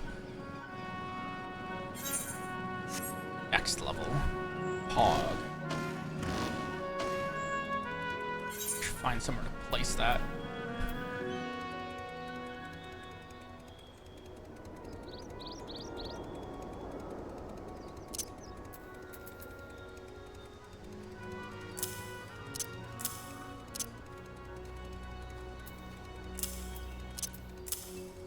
I think that's where I'm gonna want stuff to be.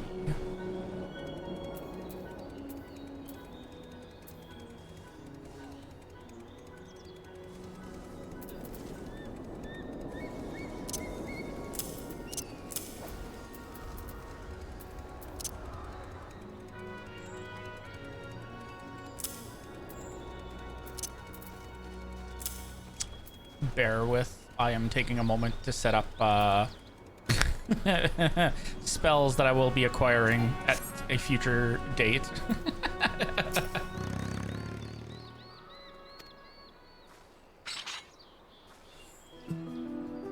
Come on, let's head back to the distillery. All that's left is to give Mablu the sack of leaves so she can seal the deal.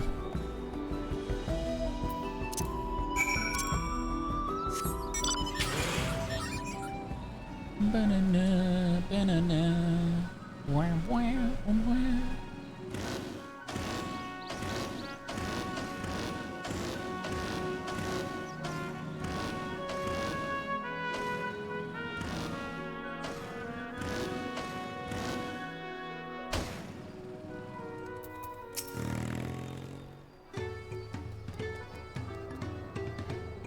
Those monsters were no trouble for you, it seems. Now, if I could just have the sack of leaves.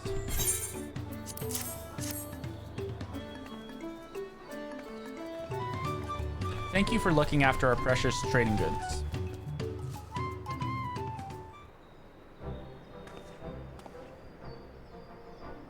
Monster problem has been resolved, Master Gobbly. Here are the mate leaves and a written introduction to Bolnock as agreed.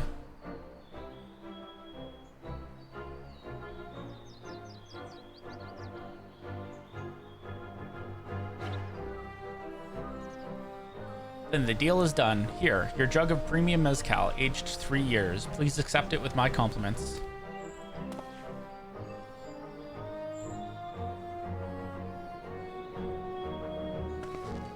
Yes, we finally have the mezcal. Great work, especially you, Mablu. You were the one that inspired me to come this far, Third Promise, but let's not celebrate until we have the saddle in hand. Mablu, is it? You have a hard bargain, young peddler. I look forward to doing business with you in the future.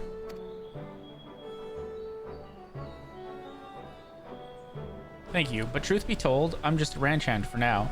Should I ever become a proper merchant, though, I'll be back to strike more deals with you.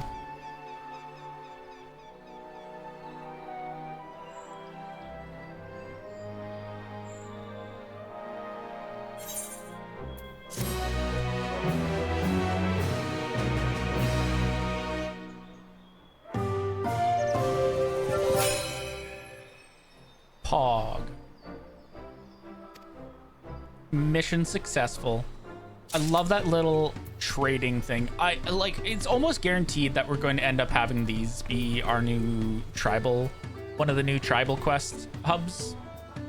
So like, I'm kind of wondering if they introduced that little screen there, knowing that they'd be reusing it for the tribal quests.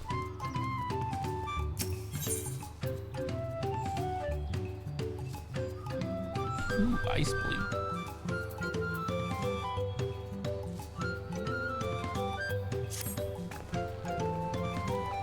Even at the palace, I don't think I've seen a 10,000 pel jug of anything before. My hands won't stop shaking. Here, you better hold on to it until we get to the saddle maker.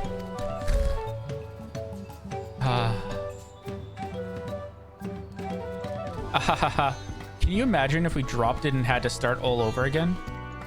Luckily, Havli's place is not far. We just need to head across the plaza.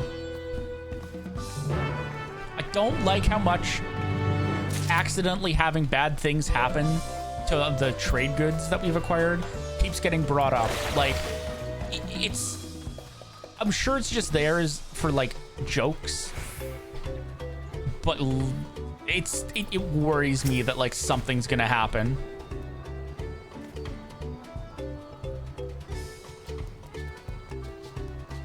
This is it, the trade we've been working towards.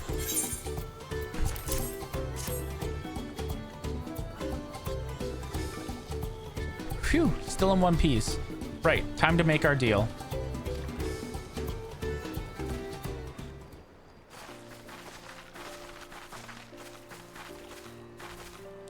Get your tools ready, saddler. We brought your precious mezcal.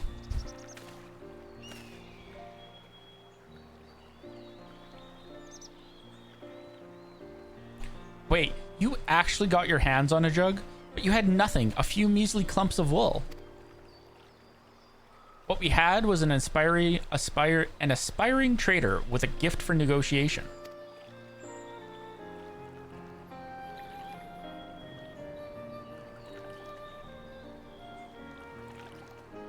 Uh-oh. There we go.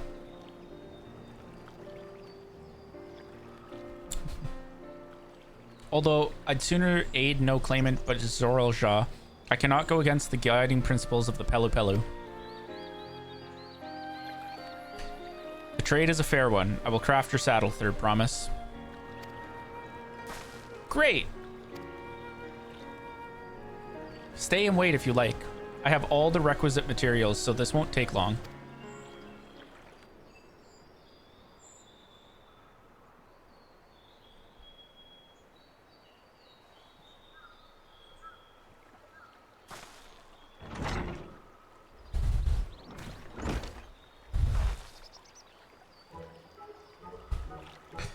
Your commission is ready. Catching a wild alpaca is never a simple affair. But you'll have an easier time of it with one of my saddles. Now, if you don't mind, I have other work that needs finishing. I can taste that smooth mezcal already.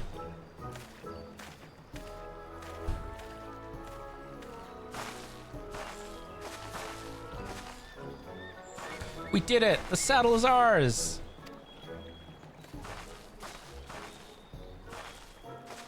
And to think, we started out with only a 100 pel basket of alpaca wool. Mablu, you're going to be an incredible merchant. Thank you. It makes me so glad to hear you say that, third promise. We got what we came for, so let's return to the ranch. The others will be waiting.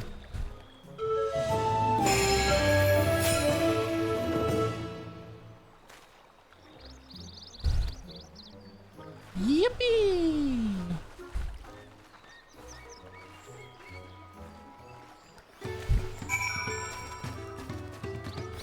It's almost time to bring a close to the Alpaca Valley saga.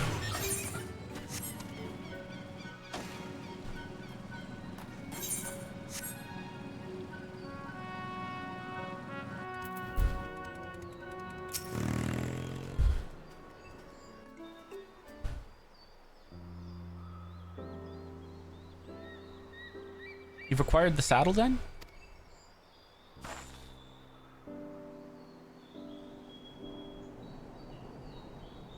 Ooh. Yes, and thanks in no part to Mablu. No small part to Mablu. Before you rush off to catch an alpaca though, let me teach you how to saddle one. I'll bring one of our wildborn friends so you can practice.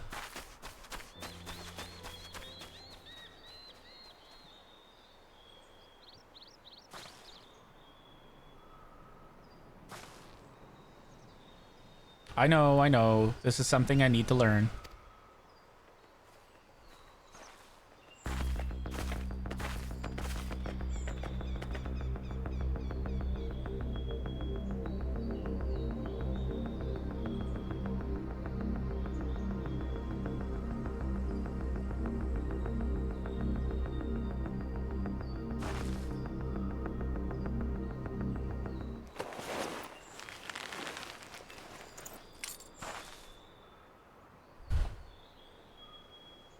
Great sunken gods, I did it.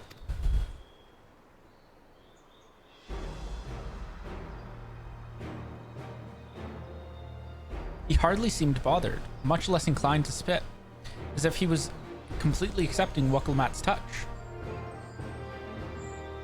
That is because of the single scent with which the saddle has been coated. Alpacas find it very soothing.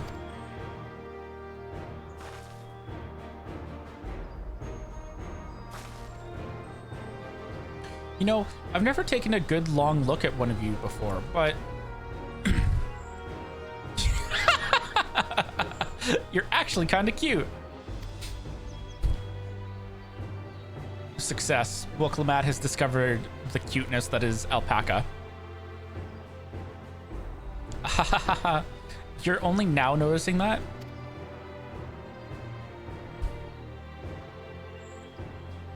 Zorelja, he's back. What the heck is that thing?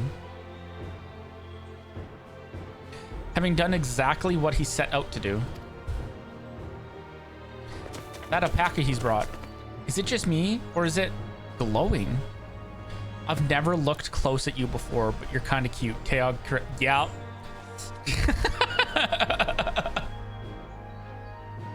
Golden grunty.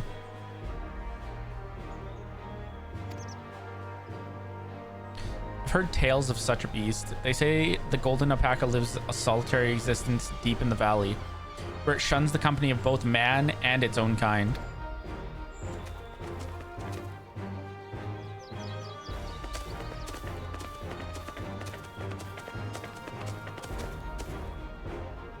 Has a character said or done a microaggression? Teok approves. Jeez. How did he manage to snare a prize like that? A beast knows its betters. Faced with overwhelming strength, it will yield rather than risk death. An apt illustration of how great the power of the first promise exceeds yours, Wukalamat. Can you play as Aztec Wizard Lizard? No, unfortunately you can't.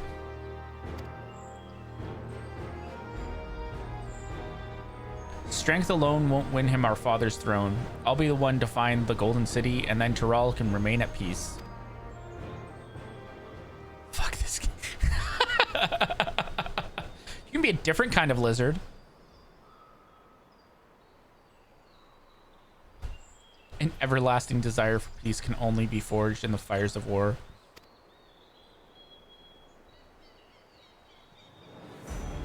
It's not the same. To unite as one, the people must be taught. They must suffer the horror and hopelessness firsthand. Exhaustion from prolonged conflict. The wages of war is merciless nature. These are what moved the clans to join in the founding of Tuliolal all those years ago. But Horn... Oh, yeah, right. They confirmed that that's how the aura kiss...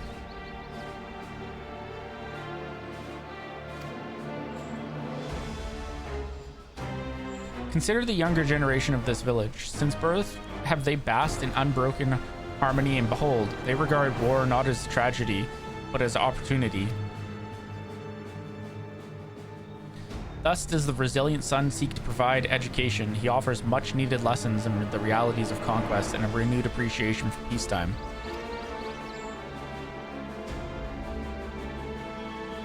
It is true that with war's misery breeds a longing for peace.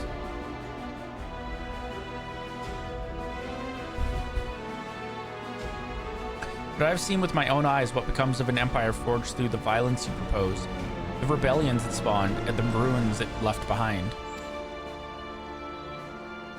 Wow. I wonder what empire they're talking about.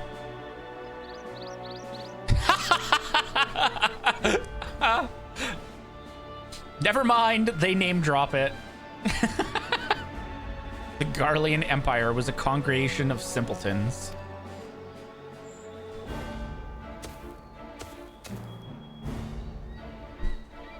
The oppressed fought back against their oppressors, as well they should. Aztec lizards going straight savage. Men are not beasts. Only a fool would seek to rule over all with a threat of force alone.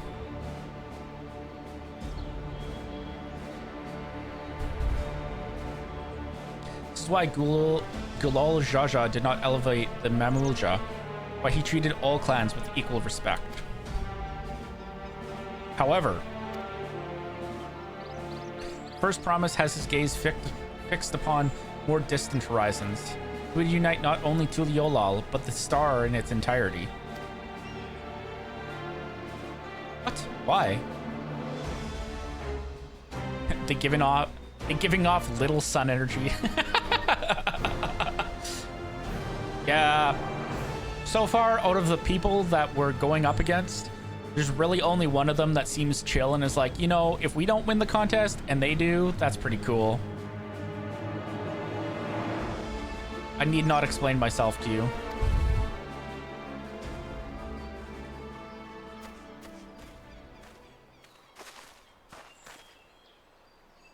Oh, well done indeed. The First Promise has completed the feat of gold with an appropriately golden flourish. May I present to you your much-deserved keystone?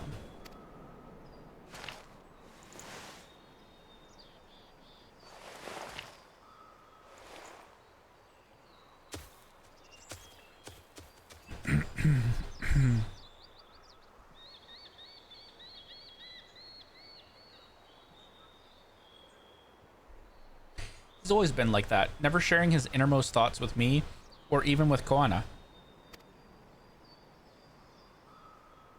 It's like we're not even family.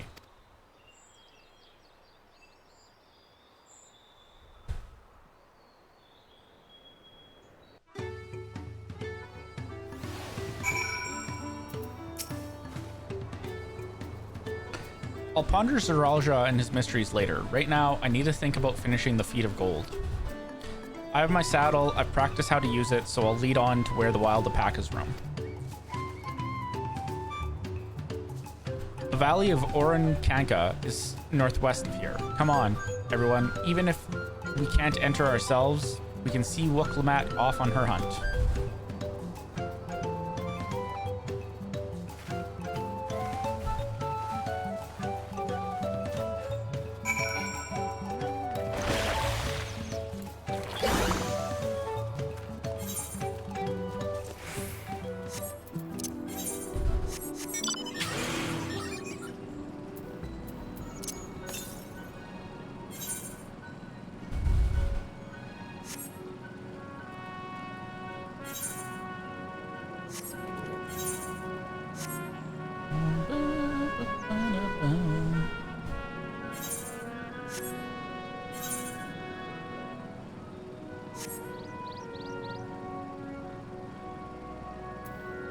Hell yeah, time to cheer on Wooklamat.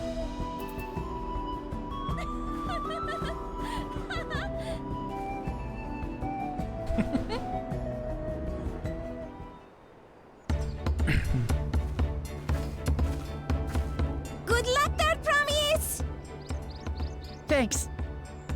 I'll need it. Truth be told, still not sure about alpacas. I'd rather not go near one if I can help it. But if I'm to rule this nation, then I'll need to learn how to live with them. Tural is their home too. Right. I'm off. I wonder if we get to play as her in this scenario. Probably not.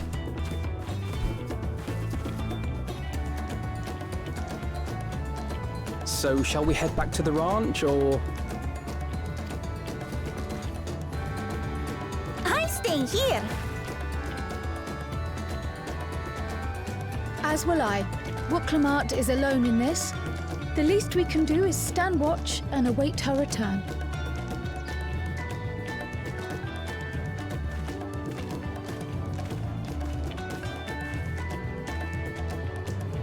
It may be a while yet. Help me pitch the tent. Ayo? Herval needs help pitching his tent?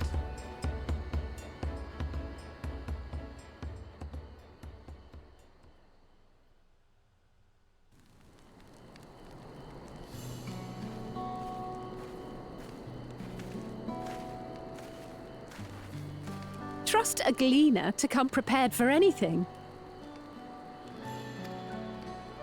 What's a gleaner? Someone whose job it is to travel the world and procure uncommon things for their employers. Erenville specializes in finding animals, I believe.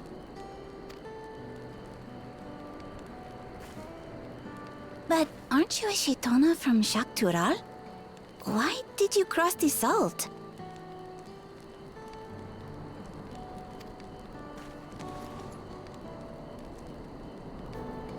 When I was much younger, the thought of leaving Tural never even occurred to me. But then, some years ago, my mentor tasked me with a difficult hunt. Something I could never find, she said, so long as I clung to the familiar. She suggested that I leave home, leave Tural, and join the Gleaners of Sharlian. As one of their number, I could experience the world, immerse myself in myriad cultures and customs, see the many faces of nature. And once I had learned what is truly important, I would find that which I seek. My younger self took those words to heart, and off I went to become a gleaner. Her words alone moved you to leave behind everything you'd ever known? You must have great respect for your mentor.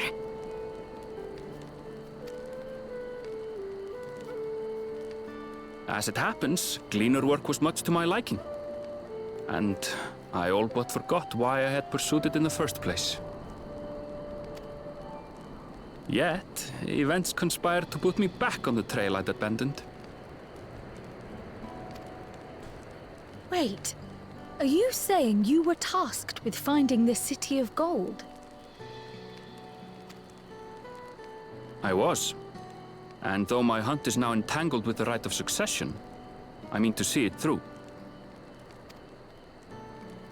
Well then, I understand completely. We all have our reasons for seeking the Golden City. Which is all the more reason for us to work together.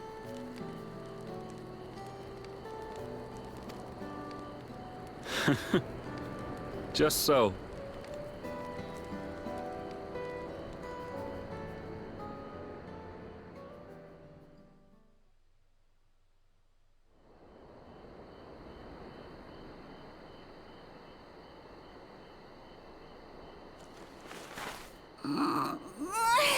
She should have been back by now. What if something's happened to her? We need to tell Tobli and arrange a search party. Wait. Do you hear that? Why do I feel like she's gonna come back with something crazy? Oh, okay, just a regular alpaca.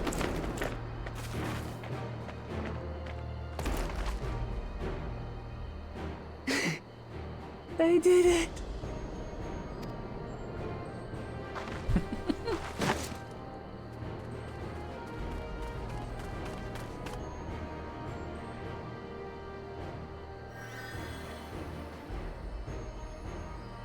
You're utterly spent, and small wonder.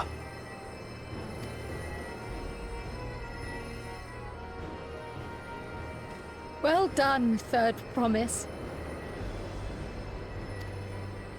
The ranch isn't going anywhere. Take a rest in the tent.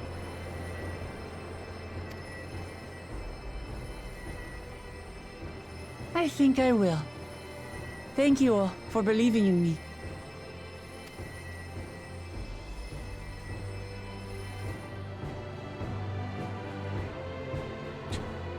Well, that's basically the second Jolly Rancher obtained. Now we'll only have to get 5 more.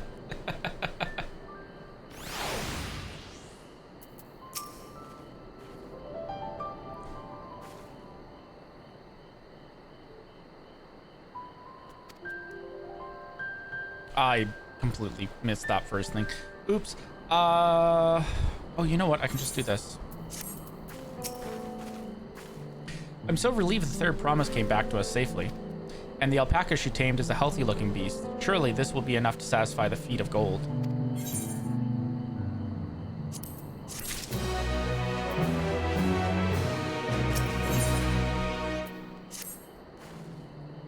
Wilklamat still seems a bit unsteady on her feet. Hardly surprising after she spent the night chasing alpacas. You know what will melt away fatigue like magic, though? Mate tea. I'll run to the ranch and get a pot brewing. That way, you can take your time, and the tea will be ready when you arrive.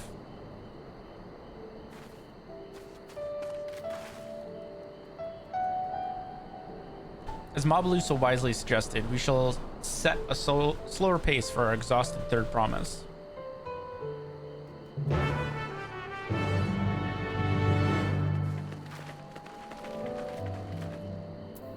A lot of birds coming across there. Ah, they were just running away because there was clearly a fate that just finished there.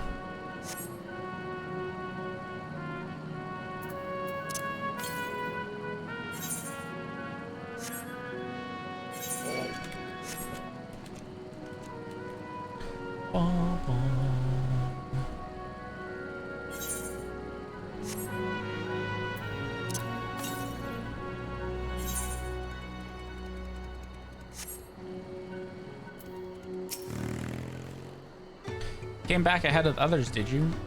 I should hurry along with the tea, then. Wilklamat can't be that far behind.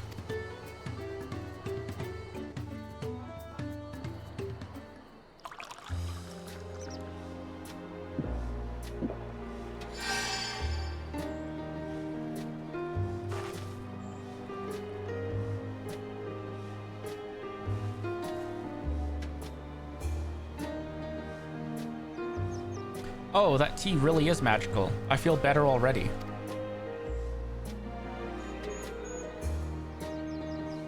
I see you've become more comfortable around our fuzzy friends. Watching this one taught me a lot about alpacas. What grasses and fruits they eat, what sounds they react to, their adorable little quirks. I guess I've grown kind of fond of them.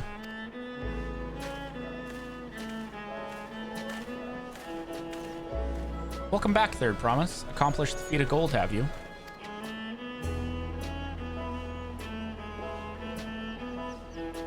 Yes. There's no mistaking a valley alpaca.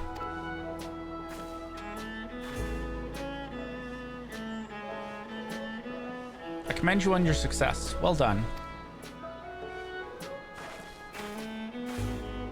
Yes, we did it.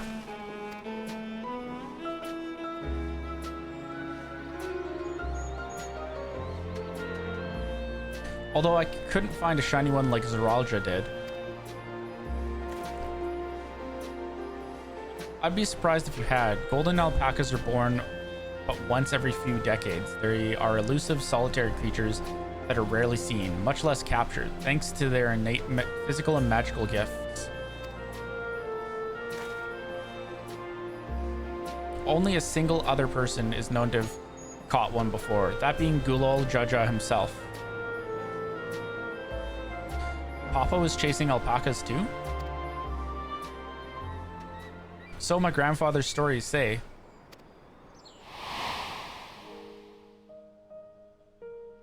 It was before the founding of Tuliolal, in a time when the mountain giants, the Yakhoi, held our people in thrall. Compelled by their overlords, our forebears would ride their alpaca mounts to the highlands to deliver gifts of food and other tributes. Those were wretched days, to hear grandfather tell it. Then along came the young Galul Jaja, yet unburdened by the mantle of Dawn Servant.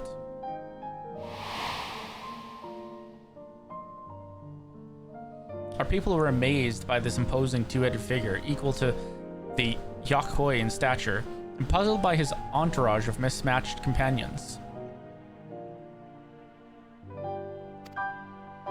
Some trembled in fear, believing a new conqueror had come. Yet Gulol Jaja showed no such inclination. He sat and spoke with us, sipping from the cups of mate tea we offered him, and grew somber when he learned of our plight.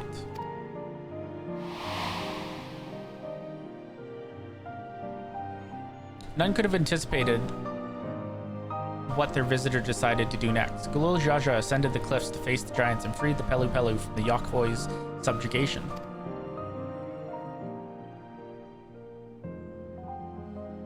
He then turned an appraising eye upon our riders and proposed we take to the road to peddle our beverages. The suggestion seemed obvious for one who traveled as he did, intent on fostering amity between the clans.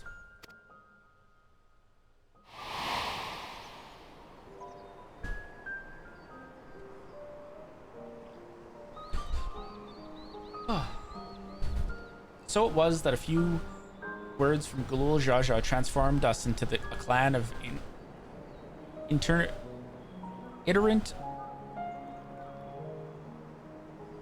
itinerant merchants.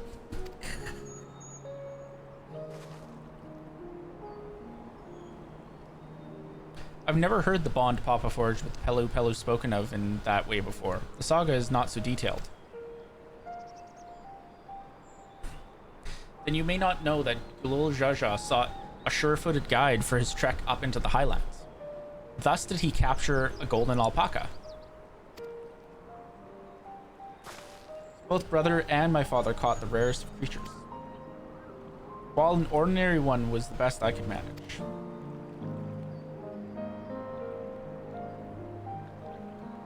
Feet required no more than that, third promise, and you brought back a perfectly wonderful beast.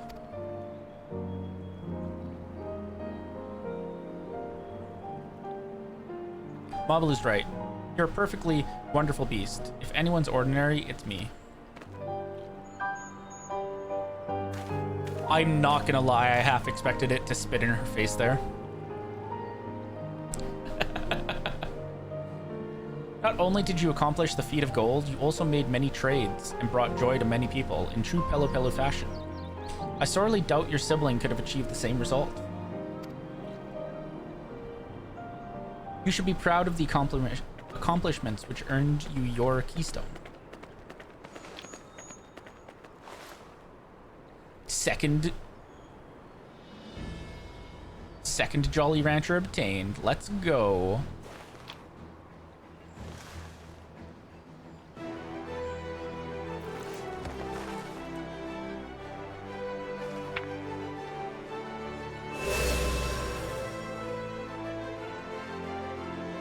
Five more to go.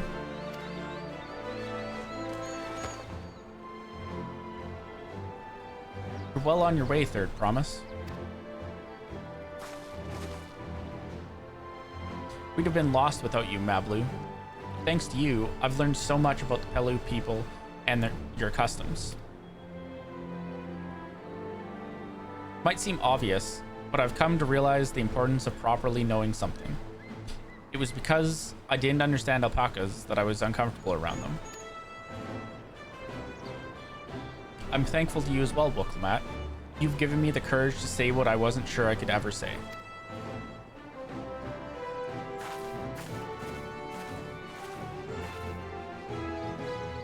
Tobli, I want to leave the ranch and become a merchant. I appreciate everything you've done for me, and I've loved every moment caring for the alpacas.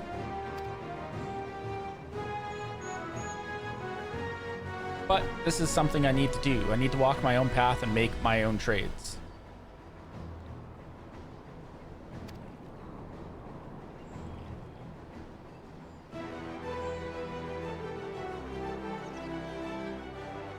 As your parent, allow me to say one thing. I've always tried to give my words lives filled with as much happiness as I could provide. Never once have I wanted that to be the only happiness you knew. You have my blessing to walk any path you choose, Mablu. It gladdens me to hear you found a calling you wish to pursue with such passion. You will make an exceptional peddler, I'm sure of it.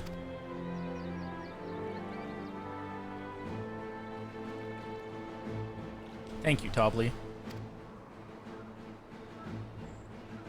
What did I tell you, Mablu?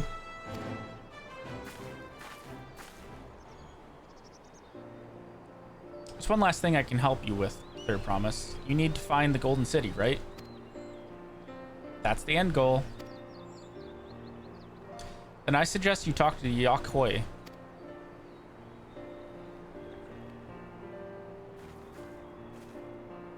They once ruled over far more than just Urkopacha and the Pelu Pelu. 1,000 years ago, they were the overlords of Yogg-Taral and all its people.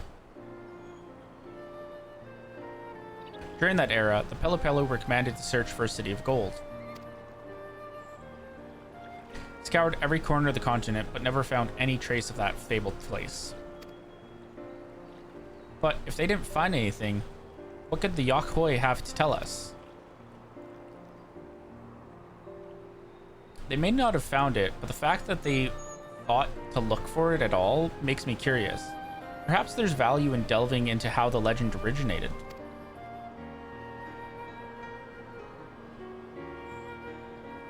We lose nothing from asking the question. Besides, if we're determined to follow the path of the saga, we'll be visiting the giants eventually.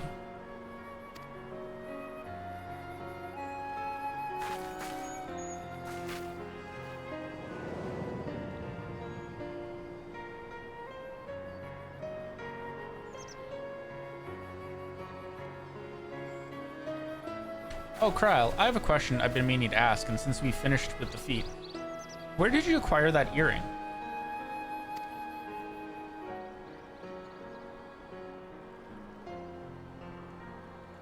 My earring? Do you recognize it? Yes, pieces just like it first became fashionable in Yogg-Taral around 20 years ago. Since then, it's become common to wear one as a charm for safe travel. 20 years ago, right about the time my grandfather made his journey. Yet, the Dawn servant implied the earring was connected to the Golden City in some way. Surely there was more to its significance than simple fashion. Oy. If you want to know how it first came to be crafted, I could try to find out. Seeing as it's a regular seller for many merchants, I'm curious to learn about it myself. I would appreciate that very much. Thank you. Jumping feet first into the peddler business, eh, Mablu?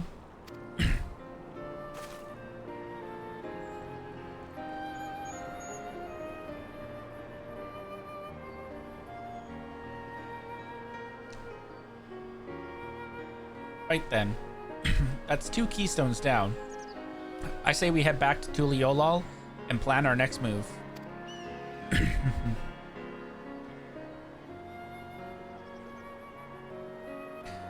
Farewell for now. Thanks for all your help. I will become Dawn servant, so make sure you set aside your best mezcal for the occasion.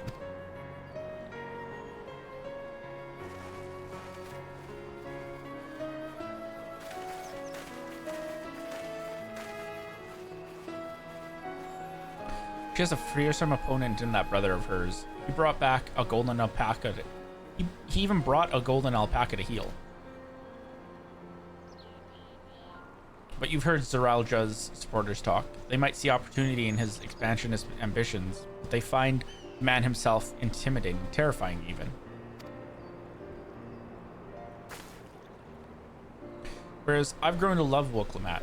Everyone she meets will come to love her too, and that's why she'll win the throne. Hell yeah. We're gonna make best girl the Dawn servant. Let's go. You might be right, Mablu. You might be right.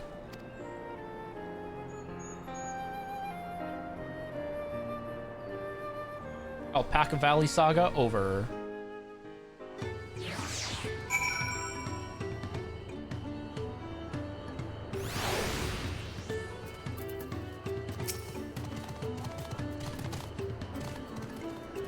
It feels good to have the feat of gold safely under our belt, even if my victory pales beside Zoralja and his shiny golden alpaca. I know I shouldn't let it bother me, and gods know you've all been so supportive, but I want to be strong or wise, like my brothers, to be a promise that people respect. Which is not likely if I stand here carrying on and on about things. Let's move on. Back to Shabalyav Tai with us. Contest has hardly begun.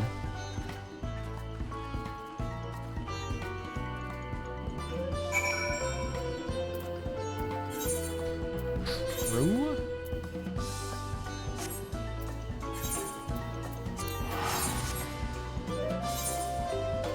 Oh, there's quests. Let's pick up those quests, because those are Aether Currents. And then we'll go back to Jabal Tai. Can't get up that way. Ah.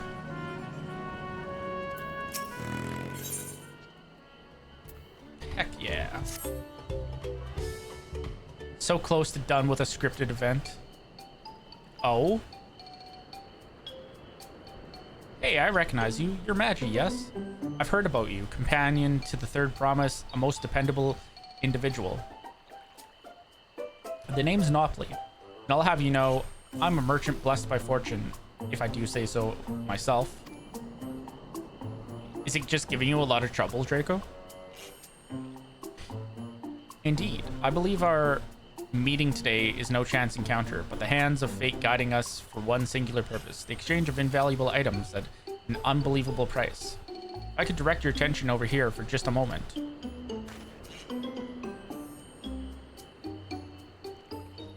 Oh, it's just that. Aw. Can't wait to get to it then. Feast your eyes on these. Crates of exceedingly rare and precious corrupted crystals. Beautiful, aren't they? They were extracted from remote regions of Eorzea and shine a brilliant orange hue. Quite unlike your run-of-the-mill crystals, no? For you, I'm willing to offer them for the low, low price of 1 pel. In the millions column. It's nigh highway robbery at this valuation, but anything for a friend of the Third Promise. Sorry, I clearly misheard you. Yup. Sorry, I clearly misheard you. It almost sounded like you said 1 million.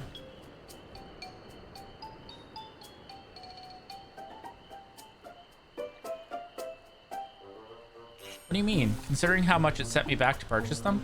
The price I'm offering should be perfectly reasonable. Strange. These are precious crystals, are they not?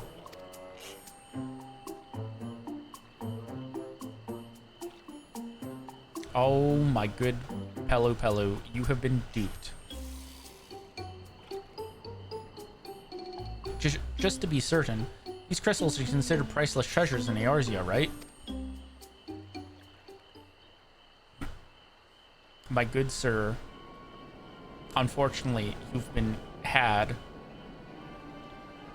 Let me see if I'm getting this right. Not only are corrupted crystals commonplace across the salt, but they're also highly volatile?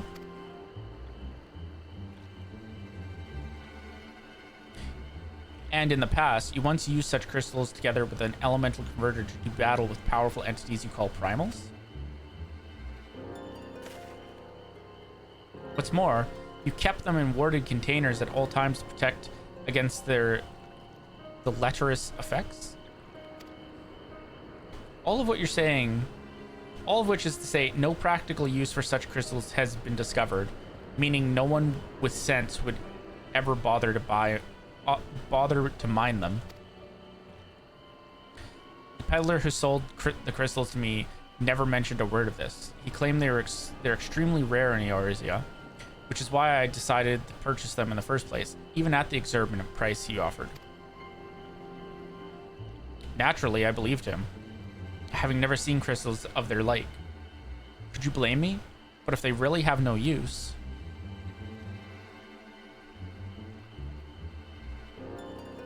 Have I, Nopley the Lucky, been swindled? My good sir, I don't think you should be calling yourself the Lucky.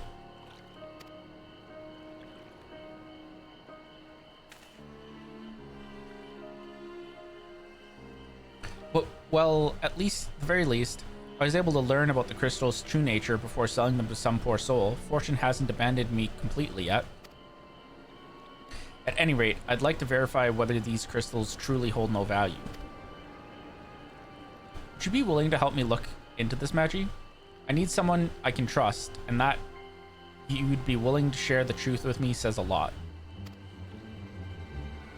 No need to answer right away. Give it some thought. If you've interest, you're free to be... If you've no interest, you're free to be on your way. If you decide to assist me, however, I'll be here waiting.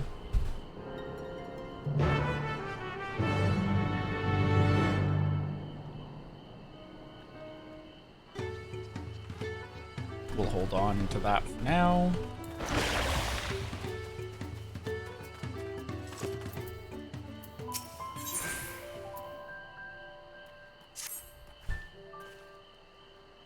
Oh, thank goodness, a capable-looking traveler.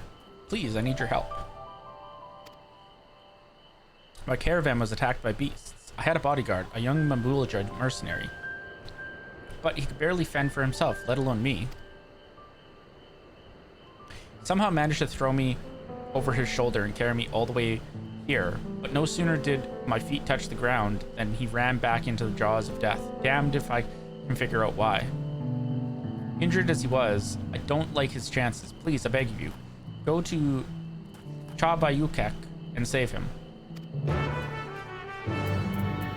Okay. If we pick those up, we'll save them. I will do those at a later date, actually, now that I've decided it. I'll probably actually maybe do those off stream.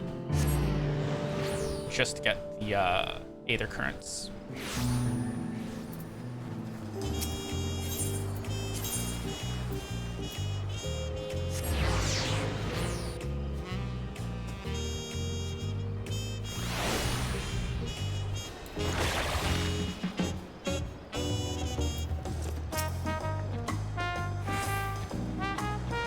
Look at us. The contest has barely begun, and we already have 2 keystones. Surely even my talented brothers aren't doing this well. We can only hope.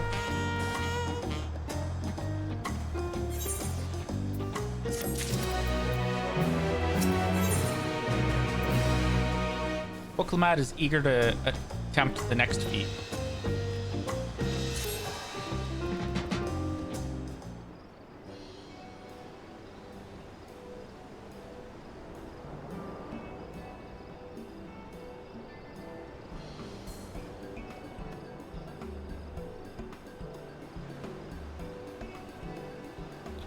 We've now won keystones from both the Feat of Reeds and the Feat of Gold. Surely that means our approach to the contest was the right one. So it would seem, by continuing to retrace Gulol Jaja's journey as presented in the saga, we should find the remaining electors in turn. Then let's visit the giants next. Like Krile said, the fact that they were searching for the Golden City might mean they know something useful. The home of the Yakhoi, pardon me, is in the upper reaches of Urkopatra. Unless you're keen on scaling cliffs, we'll have to take the long road round through Kazamauka.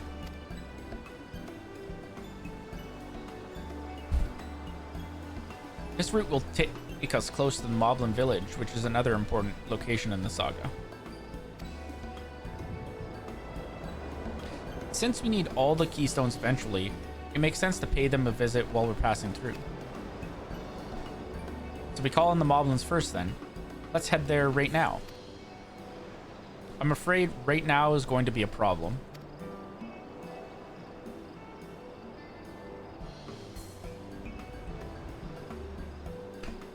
The flight of we wingless, the stairs leading to the Moblin settlement, collapsed in the storm. Because of course it did. Uh-oh. Uh-oh. My model lost track. Uh-oh. Let's get this fixed.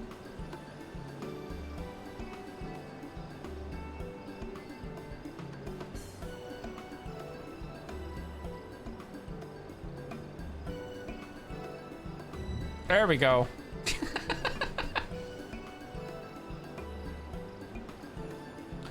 Flight of wee wingless. The great stairs leading to the Moblin settlement collapsed in the storm. What are we to do then?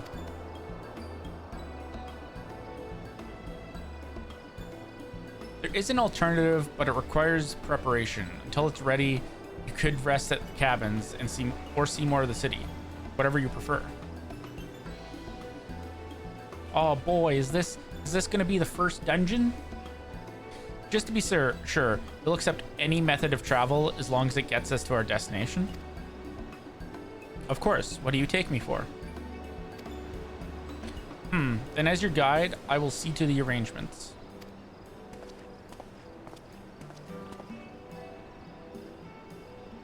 Well, it seems we have some free time on our hands. Let us make the most of it.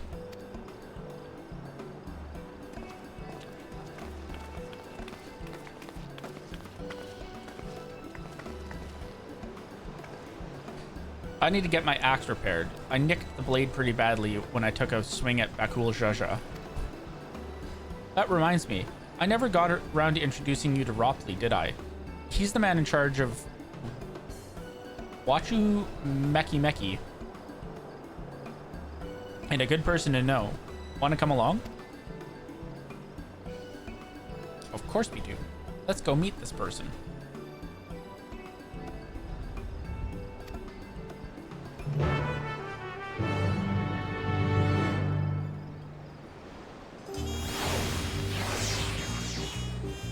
Nope, I gotta talk to Walklamat first. Ready? The markets of Wachu Meki Meki are to the east, on the other side of the Bayside Bevy.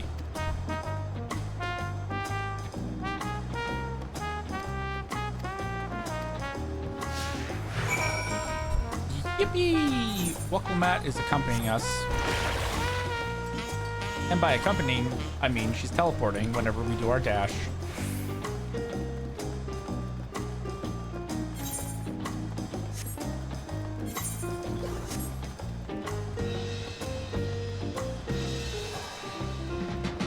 What do you have to say, Walklamat?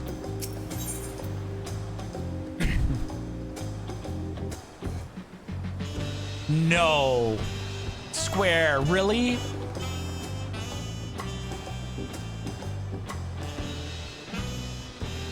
You made an NPC called Auntie's.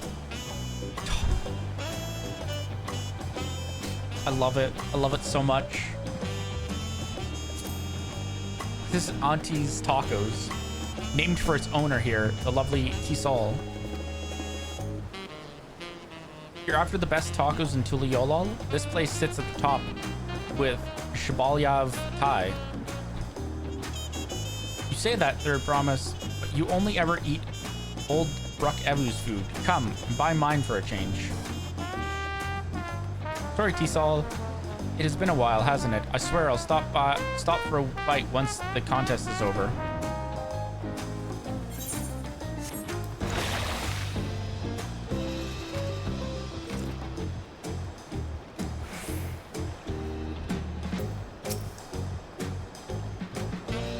Ropley.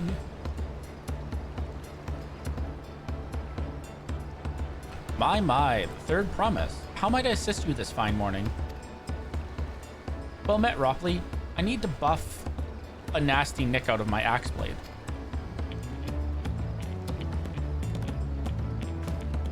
Yes, it's been chipped quite terribly. Trying to cleave rocks again, were we? Or something like that. Think you can fix it? You stand among Tyrell's most prestigious gathering of artisans and ask this question? 'Tis child's play. We'll have it repaired for you in 2 shakes of an alpaca's tail. Good to hear. I'll leave it in your capable hands. Who's your companion, if I may ask? This is Magi, a great adventurer I recruited from across the salt. I brought her here to meet you, actually.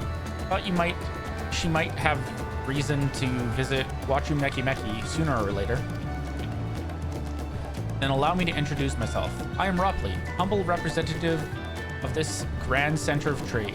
Pleasure to meet you, Magi.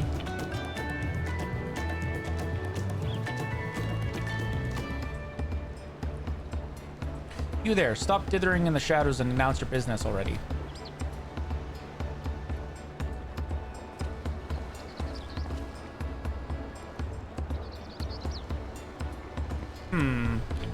I've seen that man somewhere before.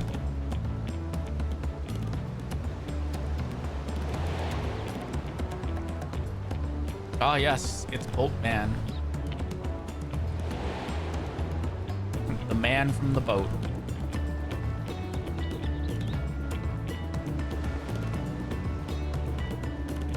Jewelry maker you met on the voyage over. Oh, I remember. I spoke with him, too. Faun Tang. Yes, that was his name. Been loitering like a flighty admirer who can't pluck up the courage to confess his feelings. Out with it, then. Why are you here? That is to say...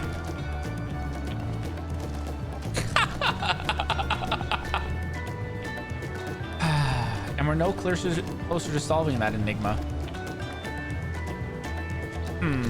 I wonder if he could use someone to talk to.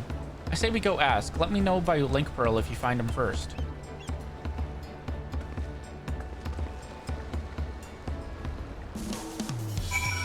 Alright. Before we chase after that elf, I need to go use the washroom again. I will be right back.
Oh no.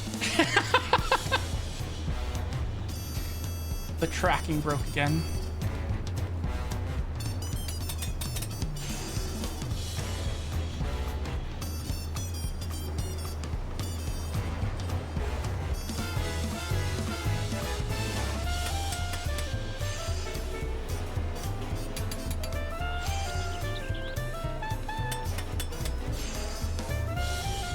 There we go. Okay. That is fixed again.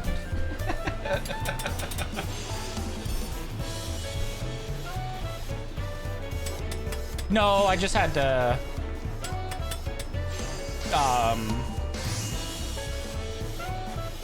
turn the camera on and off again, and that fixes it.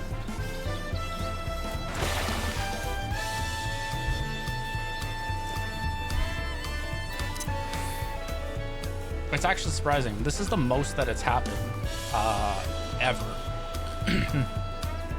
So I'm thinking it has to do with the fact that I'm technically using NVIDIA's facial tracking to do the facial tracking. And so because my GPU is also being used for the game, it's like competing resources, and my GPU is kind of like, make long story short, I basically need to upgrade my GPU at some point.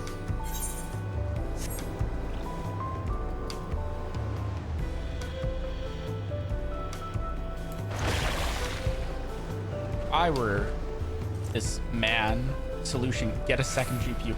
Yeah, that is a solution. One of the things I've been thinking of doing is potentially, well, so like what I might do is, because I've been planning on building a new PC anyways, so I might take the GPU that I have and put it in the new PC and then just use the GPU that I have for the facial tracking. And then have the games run off the other one.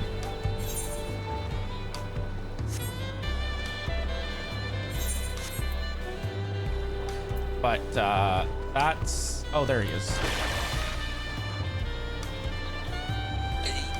I've considered that as well too. Like, I in theory could do that. The other thing that like I've also been looking into, because I know it's a lot of thing that it's a thing that a lot of YouTubers do as well, but like it's kind of one of those things where it's like, well, if I go down this route, I'm essentially paying the same amount of money as if I were to just build like a second computer.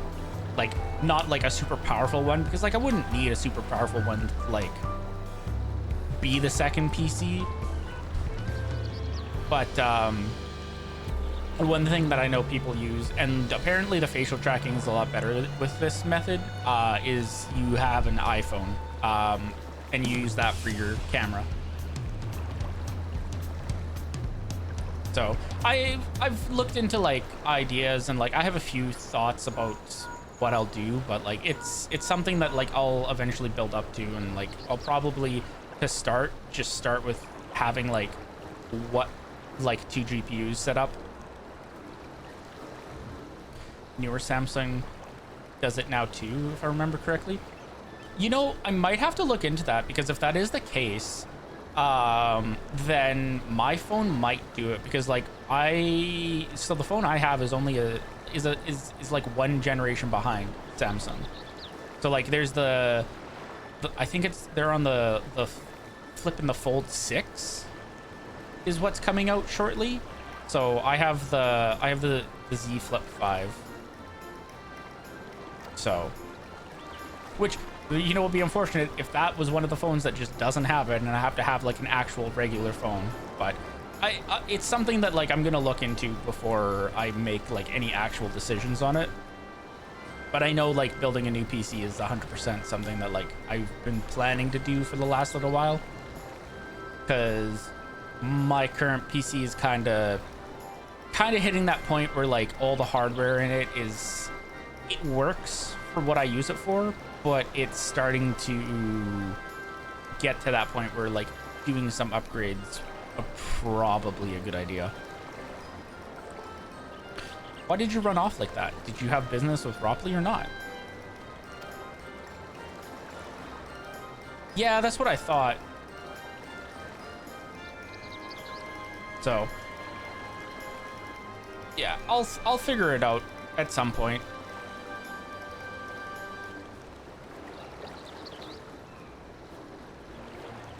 It's not something that's gonna happen like right away. Like it'll happen as I start to make upgrades to the stream and whatnot. Like, the first thing I want to get done first. Well, first thing I need to get done is I need to build a new PC. And the next thing I need to do, which ideally I'll have it done for like around the year mark for when I started streaming up again. So like next June, essentially, is I will hopefully have... So it's funny you say that, because that's the camera that I'm using.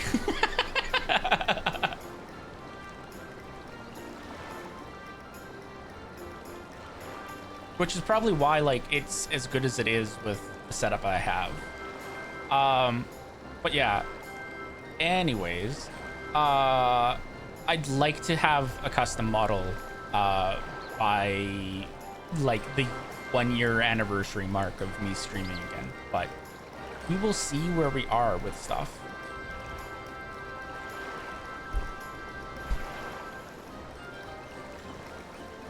I'm definitely not going to rush into it and just get stuff because it's like, I need this. I think I need it. So.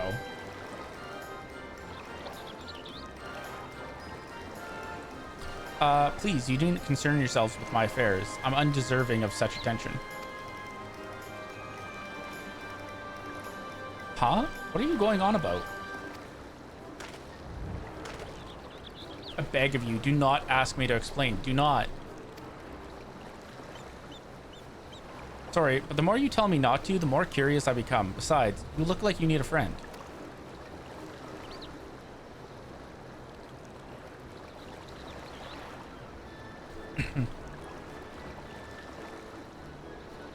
You're too kind. So be it. I suppose I can share with you a morsel of my misery. Before I came to Tuliolal, I worked as a goldsmith, the most prestigious jewelry maker in all of Ul'dah, Eshtaim's Aesthetics. Oh, it started off well enough, but as the days passed, everything began to go wrong. Compared to the masterpieces of my talented colleagues, my products were lacking, mediocre. I lost all confidence. Crippling doubt had possessed me, and any veneer of bravado I tried to put forth soon cracked beneath its weight. Thus did I take ship, hoping to find a fresh beginning on new shores. Yet, as you witnessed, I lacked the courage to even approach a potential employer. You stand before a man wallowing in the wreckage of his ill-spent existence. All right then. You offered a morsel, then served us the full course.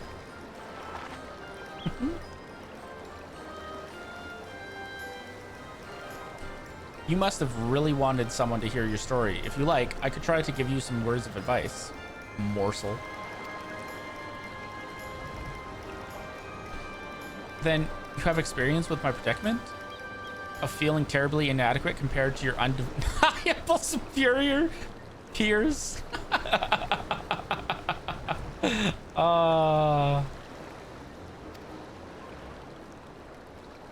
Well, when you put it that way,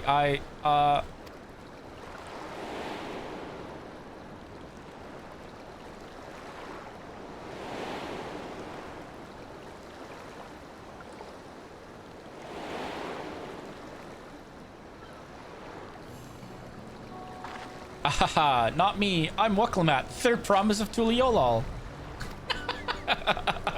Yes, those flashbacks meant nothing. Daughter of the Dawn Servant. Oh, of course. You're a member of the royal family. Please forgive my presumptuous.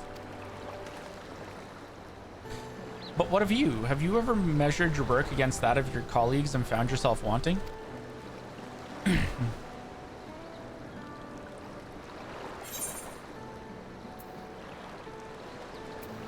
Yeah. can't measure your worth by the success of others.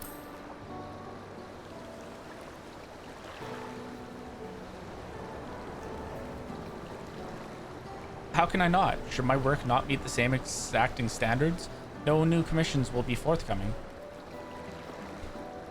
What then was the point of my becoming a goldsmith?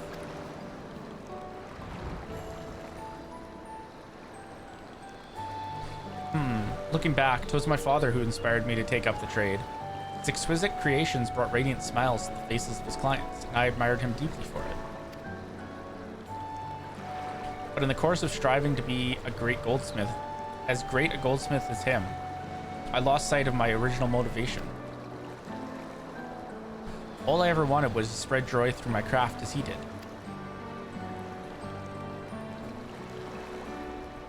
Perhaps I will give this one last try. Thank you both for reminding me of what is truly important.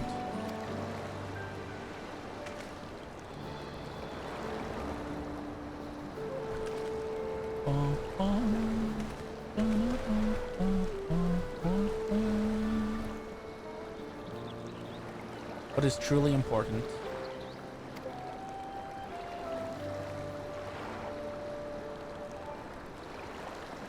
Fuck, Lamat. What have you just realized?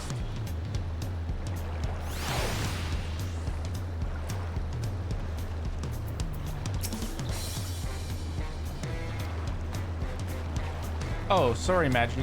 I didn't mean to ignore you.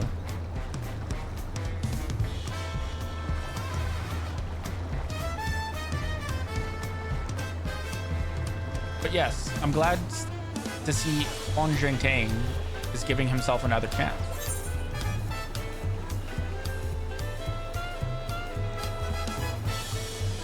What's that?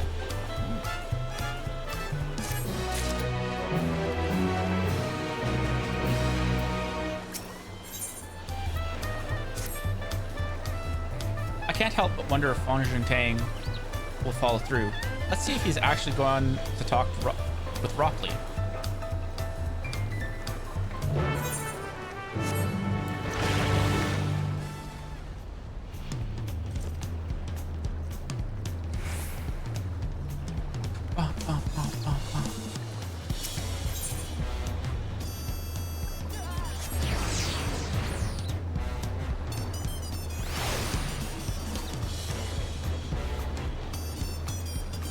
Servers are acting weird. Oh?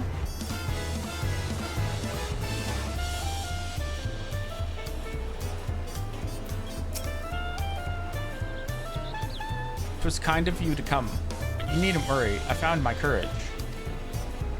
Took 20 seconds to mount. Ah, I wonder if there's a DDoS attack going on then, maybe.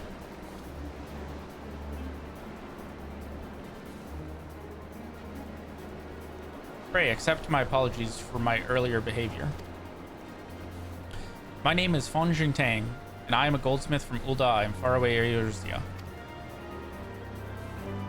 I realize this is a bold request, but I should like to continue practicing my trade here in Wachumeki, if you'll have me.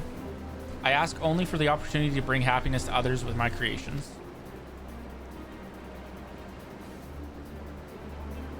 So that's what it was about.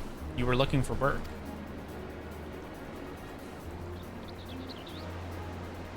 Consider yourself hired. Wachumeki is always in need of skilled craftsmen and women. I'll handle the necessary paperwork. Can you start tomorrow?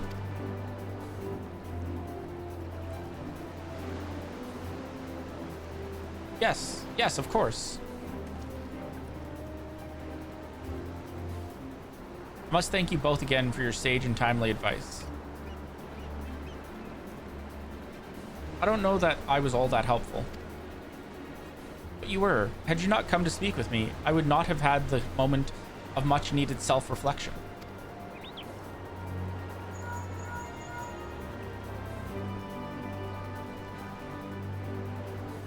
The arrangements have been made. Come and meet me at the entrance of High Tide Harbor.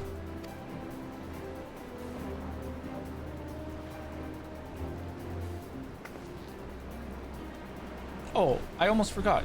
Do you have my axe ready, Ropley? Ready and waiting. Behold, the sublime touch of Wachumeki Meki artisan. Of a Wachumeki Meki artisan.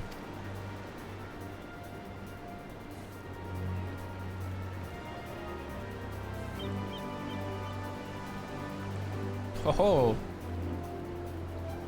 It's as sharp and deadly as the first day I held it. Thank you.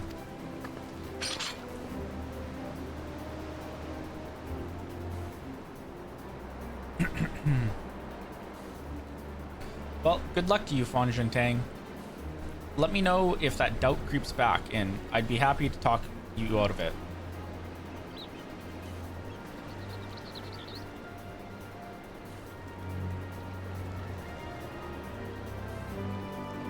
As for us, we should head for the harbor. We wouldn't want to keep Aaronville waiting.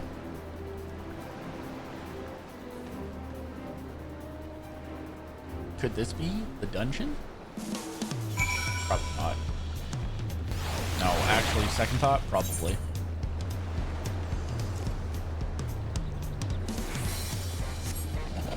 It would have been just as fast to run there.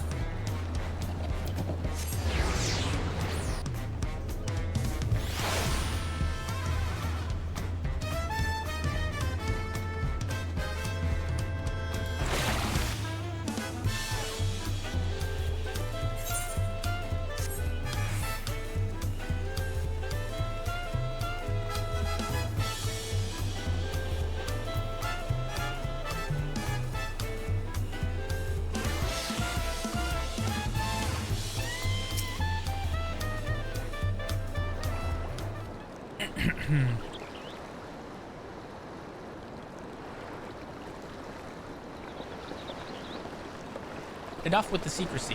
What's this big plan of yours?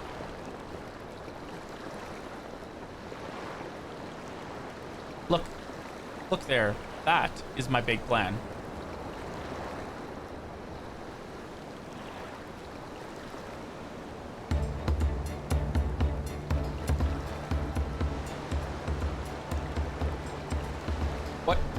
What is that?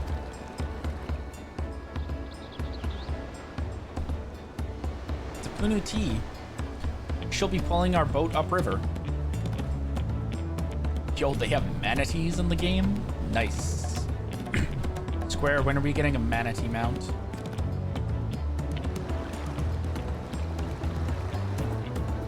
How do we know she won't thrash about and sink us instead? The best animal, the fantasy manatee. Yup. They're gentle and timid creatures for the most part. She's unlikely to cause a fuss unless you give her a reason to.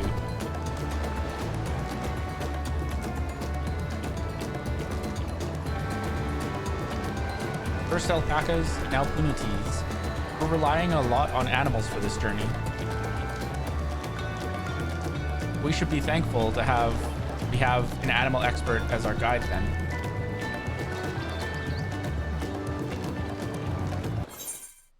Oh! Oh!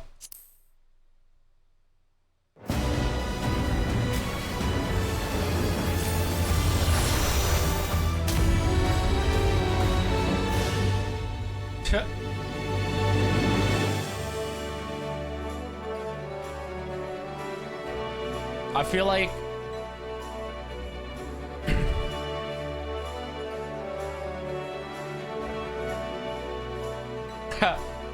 I feel like there might be a DDoS attack going on.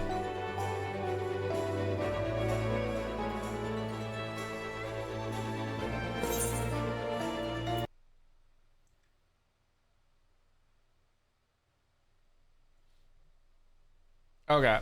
Well, let's try logging back into the game. We're probably going to have to sit in a queue. Skill issue. Yeah, apparently this just happened to a lot of people, so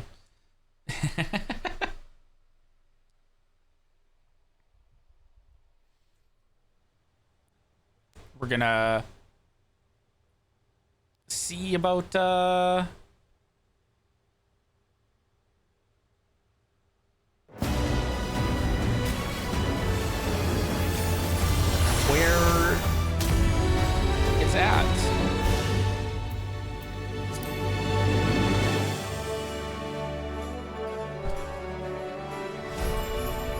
Yeah, there we go.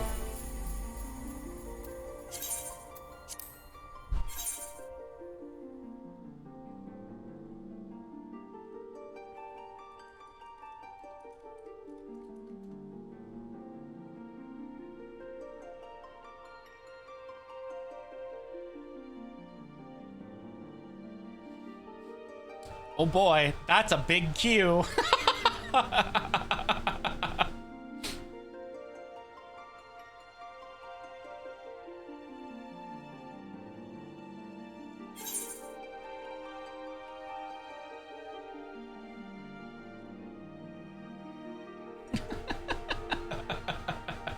All things considered, considering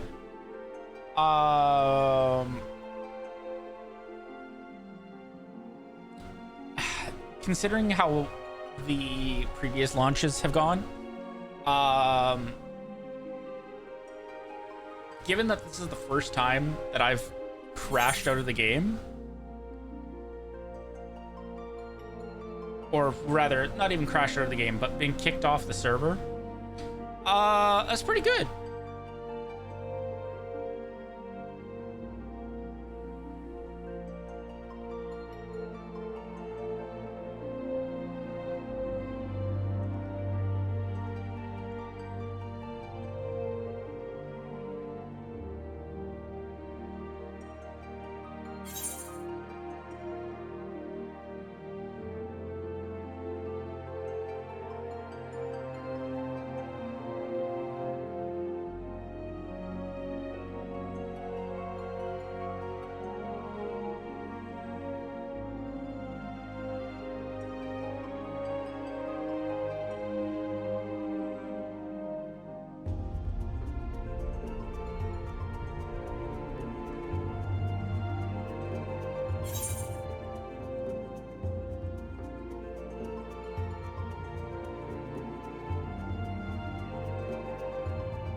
Oy vey.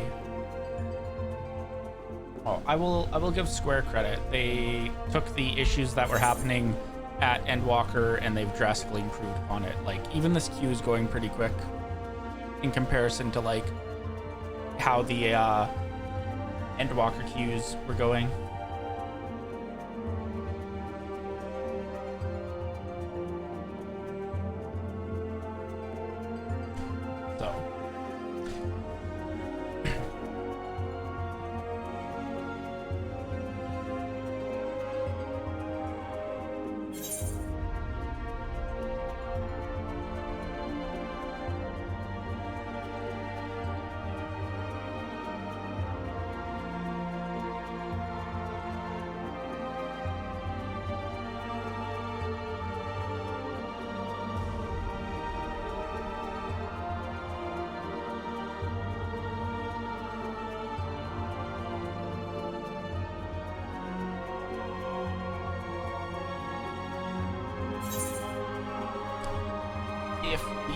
If something happens and we end up crashing out again, I might call the stream there for the time being and go get food and then come back, but we will see.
Maybe someone just tripped over a cable and it took down the server briefly and they just unplugged it and plugged it back in, and that's why so many people got booted out.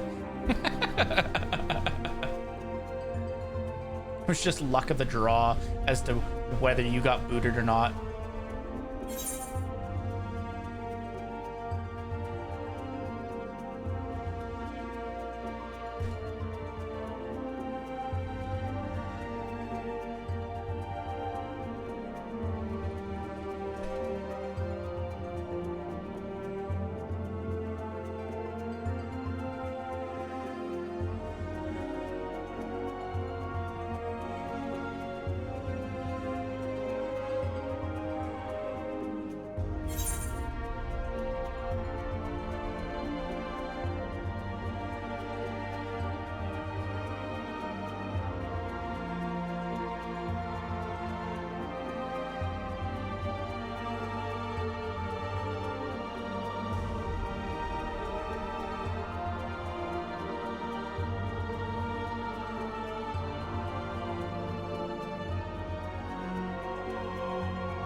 That's actually going pretty quick. That's almost 1,000 spots moved up in the queue in like only a couple of minutes, a few minutes.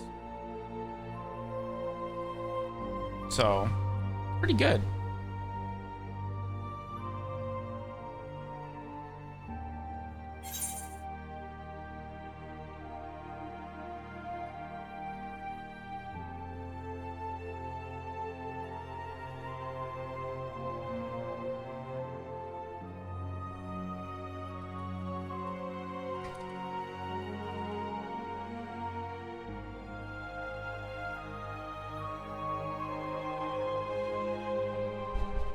Double what mine was an hour ago. Yeah, well, so like basically, oh, I don't want to say everyone because I don't think it was actually everyone, but a bunch of people got kicked out of the game. So it's actually amusing because right before it happened, Draco just mentioned that the servers were acting weird and it was taking him like 20 seconds to mount up.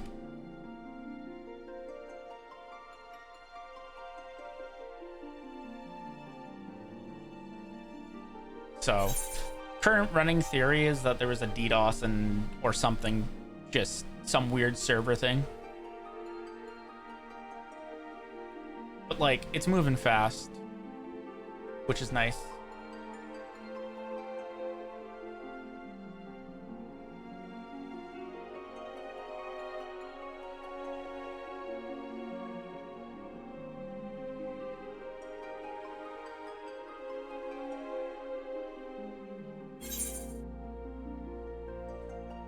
So it's probably only this big because like everyone that got kicked out is trying to get back into the game. DDoS, or I think a bad sort of over a part of the country that people lost connection to that route. Yeah, it's possible.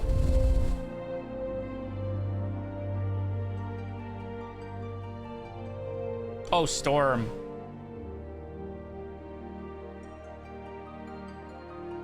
Yeah, either of those are viable possibilities.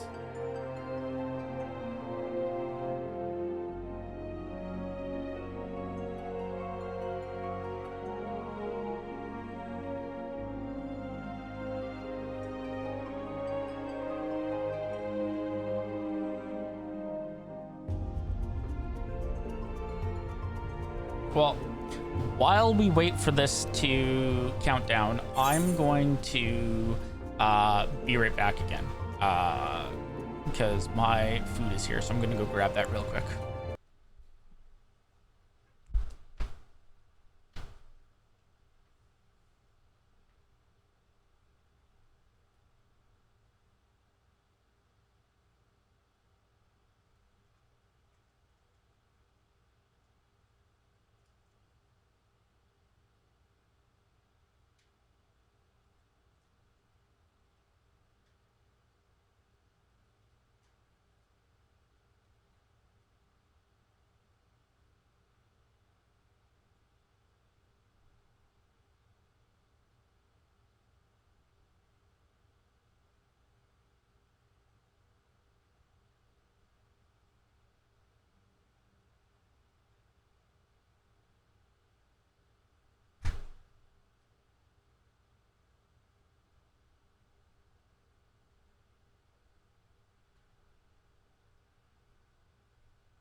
Okay.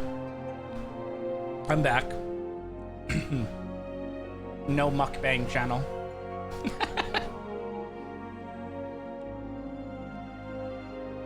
Queue is still fairly long, but it's been maybe like, I don't know, half an hour, give or take. Not even that long. Maybe about 15 minutes. And it's gone down about 1,000, over 1,000 since then, so it shouldn't take us too long to get back in.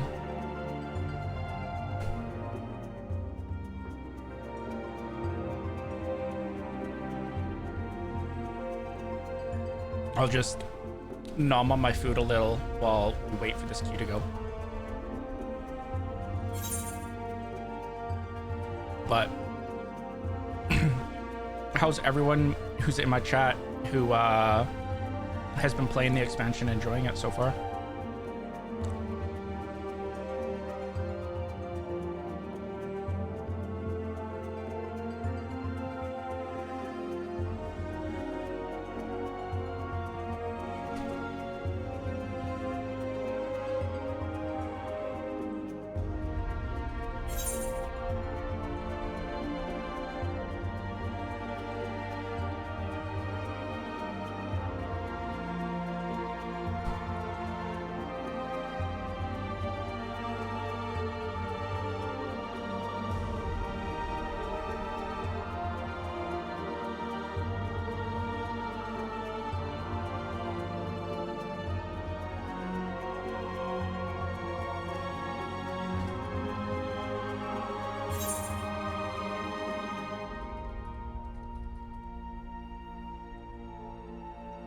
Yeah. I know you're a lot further ahead than I am, but I like even the little bit that I've been done so far, it's fairly enjoyable.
Paragon, you've done what, 2 dungeons so far, or?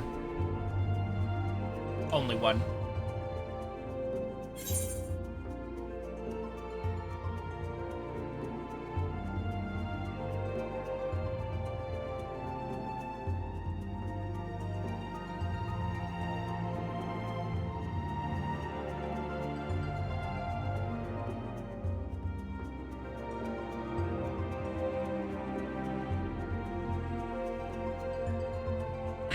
Nice. And you haven't done the trial yet, right, Draco?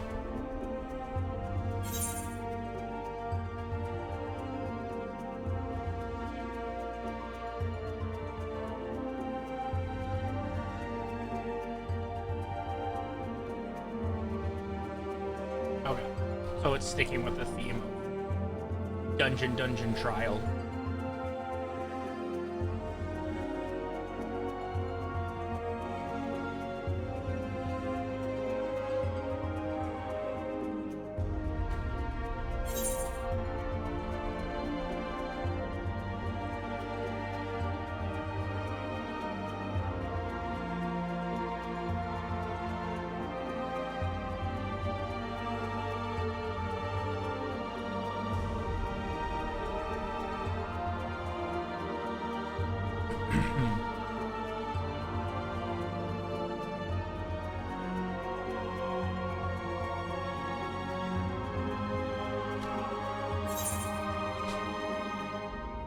I'm pretty certain that where I got kicked out was right before the first dungeon, so hopefully once I get back in, we can get that. Yeah, there's a DDoS attack or something going on, so a whole whack load of people got kicked out, and so now it's in server oh, sorry. Not server hell, but queue purgatory. But it's going fast because when the queue started, it was like 2,000 more than what it's at right now, so.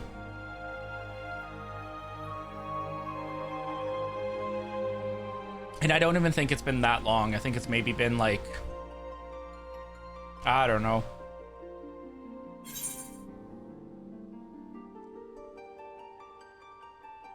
Maybe half an hour, if that. I don't even think it's been a half hour yet.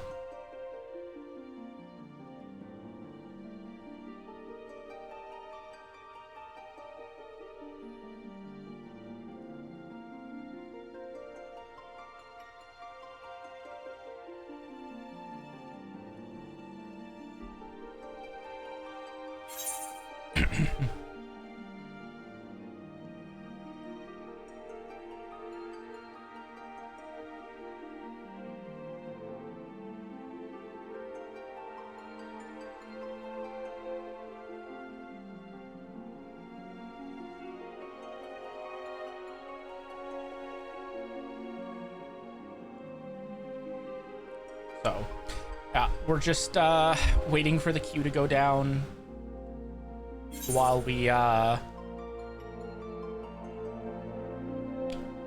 nommed on our food as well.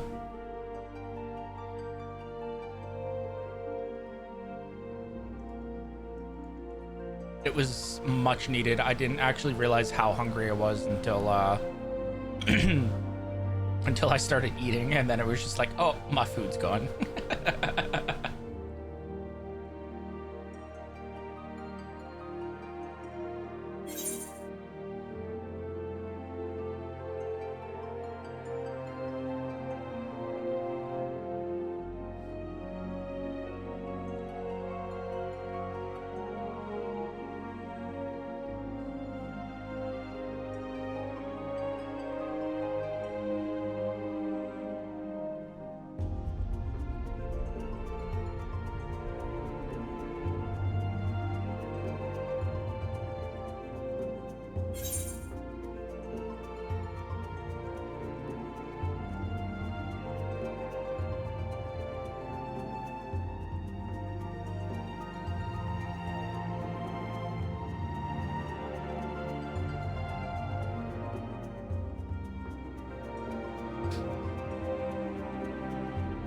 It's actually a little funny that this happened because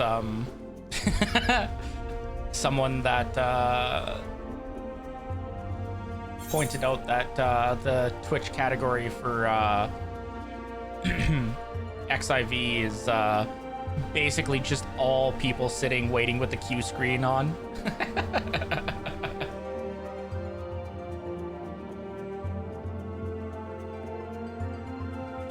I'll never get kicked out. I'm beyond that. Instantly eats it.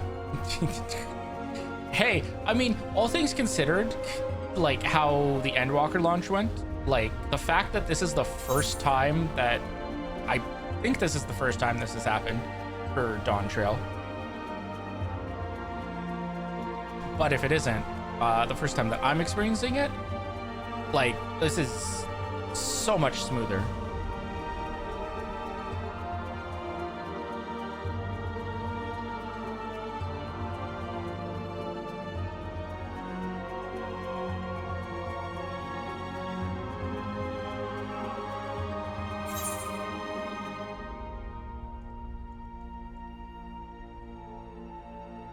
So, while we wait for the queue, I'm just working on fine-tuning my schedule a little for streaming for this week. I don't want to just stream 14 content basically every day, but also I do kind of want to just finish the story, so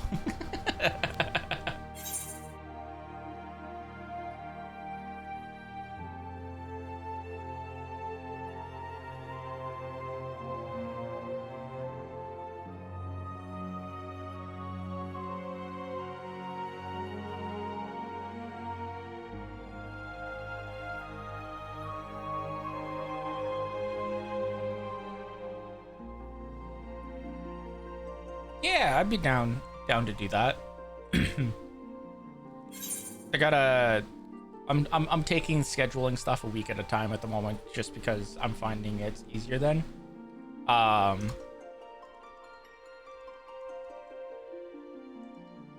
yeah, I'm trying to be mindful of the idea that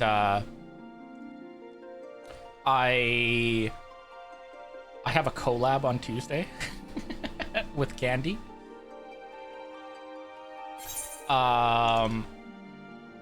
So we're gonna be playing a game together on Tuesday. So I might do some Final Fantasy after that, because I don't have any reason to be up super early on Wednesday, so I might do some like DGen hour Final Fantasy 14 and just like stay up super late on Tuesday night, but we'll see, because the one thing I'm trying to be aware of too is like I don't want to just stream for the sake of streaming, especially because I'm trying to push to get affiliate, and like I need to get that average of 3 viewers per stream. So if I'm streaming and like I've only got 1 person watching, yay, I'm streaming, but it kind of does take that detrimental hit to working towards that goal. So right now the current plan is what day is it? It's Sunday. It's only been 1 day of my super long vacation, and the days are blurring together. But yeah, so I've already kind of planning to do some 14 tomorrow, but I wasn't planning on doing it until like around my usual stream time, which is 6:30. And then I kind of also planned to do another 14 stream on Wednesday. And that's in combination with the fact that I'll probably do some 14 on Tuesday as well. But then I also know that Candy and I were chatting, and he's got a friend who plays Dark and Darker. And I haven't streamed Dark and Darker since the week before last, I believe. And I really enjoyed that. So we were chatting about potentially doing a collab with the three of us at some point this week too. So I know he was gonna reach out to his friend and see you when they were available and try to coordinate that. And so I'm trying to like not Dark and Darker. Have you heard of Escape from Tarkov?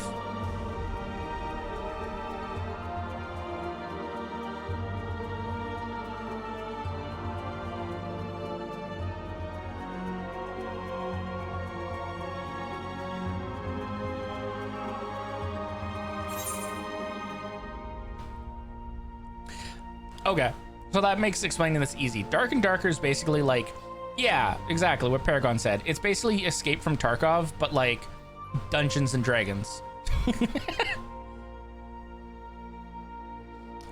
It's basically like a medieval fantasy dungeon extraction game where you go into a dungeon, you kill enemies in the dungeon, you loot chests, you grab as much loot as you can, and then you try to get out as fast as possible.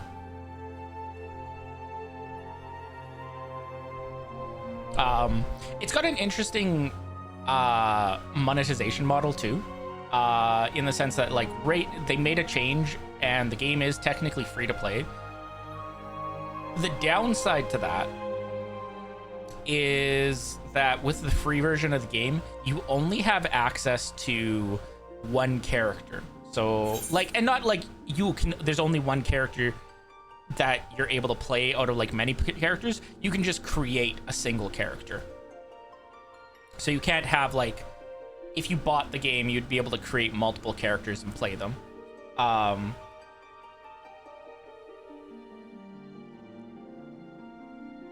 So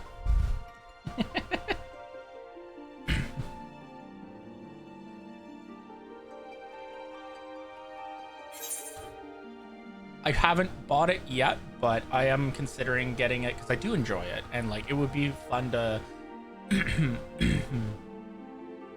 play some of the other classes that are available.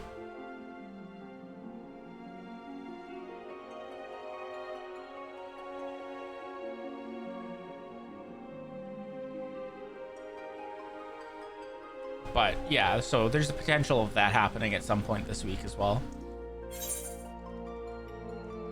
Speaking of, I should probably message Candy, see if there's any word on that.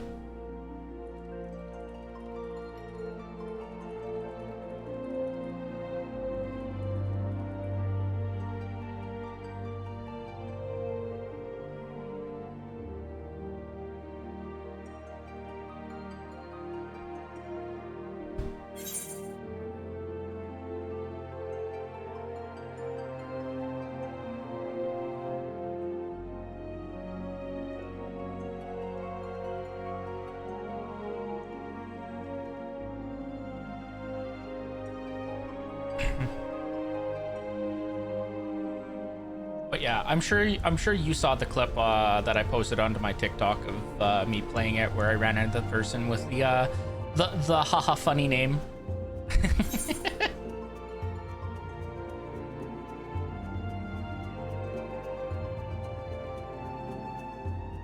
Also, it looks like my model's bugging out weirdly there.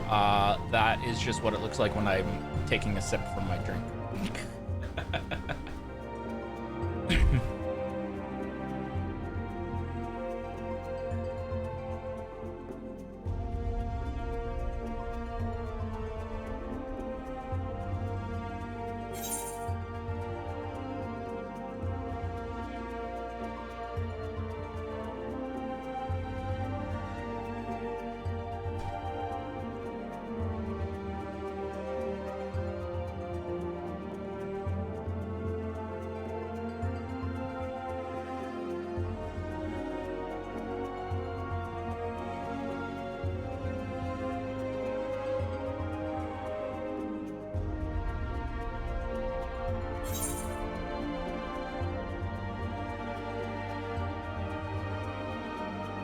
Nice. I won't say I haven't been doing prep work for the my D&D campaign. Because that's not true. I have been doing prep work for it. It's just I have what like is gonna happen in the campaign prepped so far ahead with like the story beats that like, and not in a way where it's like, oh, if like players decide to go do something, it's gonna completely off-road my yeah, exactly. Like I have the main story beats planned out that I want the players to hit, and we're still kind of like in the whole like setting things up. Like, hey, the party just kind of met, so you know, there's not a lot of like hard prep that I have to do at the moment. Like, kind of like almost kind of like where we're at with your campaign on Mondays. Yeah.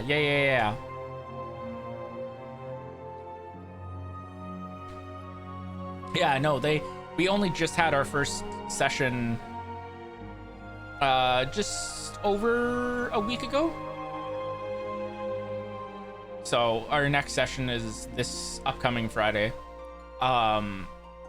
So hey, no, you know, if I could, I would have you in it, but oh, Paragon, I don't know if you saw, but that alternate rule system might be getting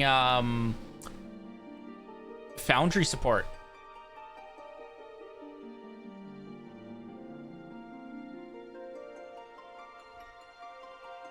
So that's pretty awesome, and if that ends up happening, I might just exclusively run any future campaigns online, which is unfortunate because I know some people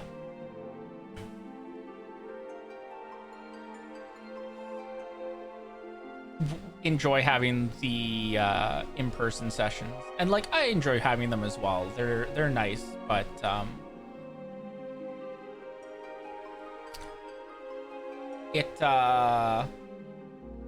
it definitely it's nice. I like the online sessions because I think yeah, that's fair. Like I really don't like how they're basically trying to like force feed like, hey, buy the premium version of our web service down like people's throats with the like, now it's 15 seconds that you have to wait before you can actually view the map when you load into it.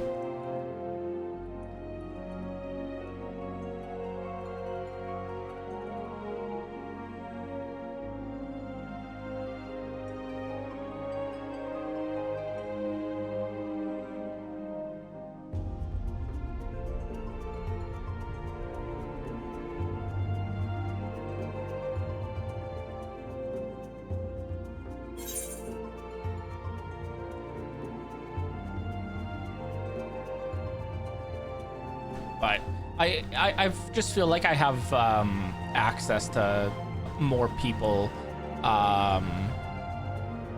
running the campaigns online, and the other part to it too that like kind of also appeals to me a lot is that like I like to have like minis and stuff set up. And so, like, I'm starting to kind of run into this as Paragon has been so gracious to print off some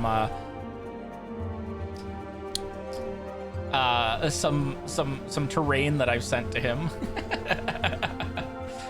But storage becomes a big issue when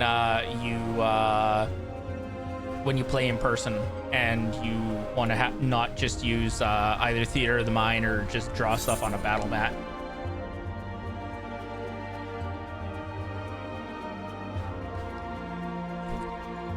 Yep.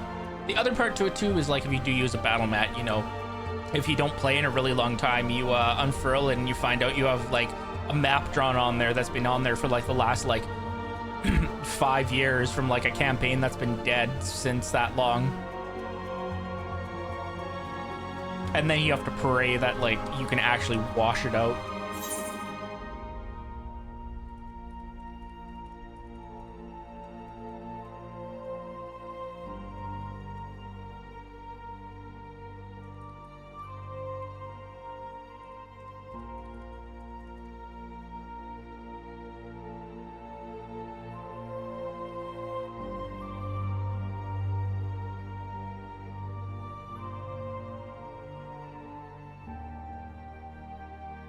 We talking about the Friday fame? The what? Oh, yeah. I don't want to talk about it. I still haven't gotten over that.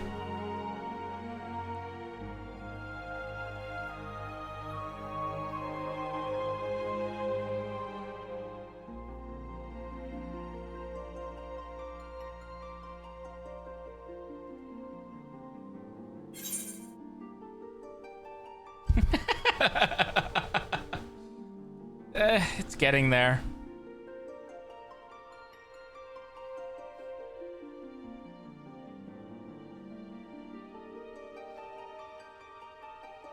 So, okay, it's actually funny that I said that to you. I realized afterwards that I wasn't just a single element. I had multiple elements that I could use, but like none of them would have done shit because like the two ones that I had access to the most of were the enemy was just immune to them. So like there was literally nothing I could do.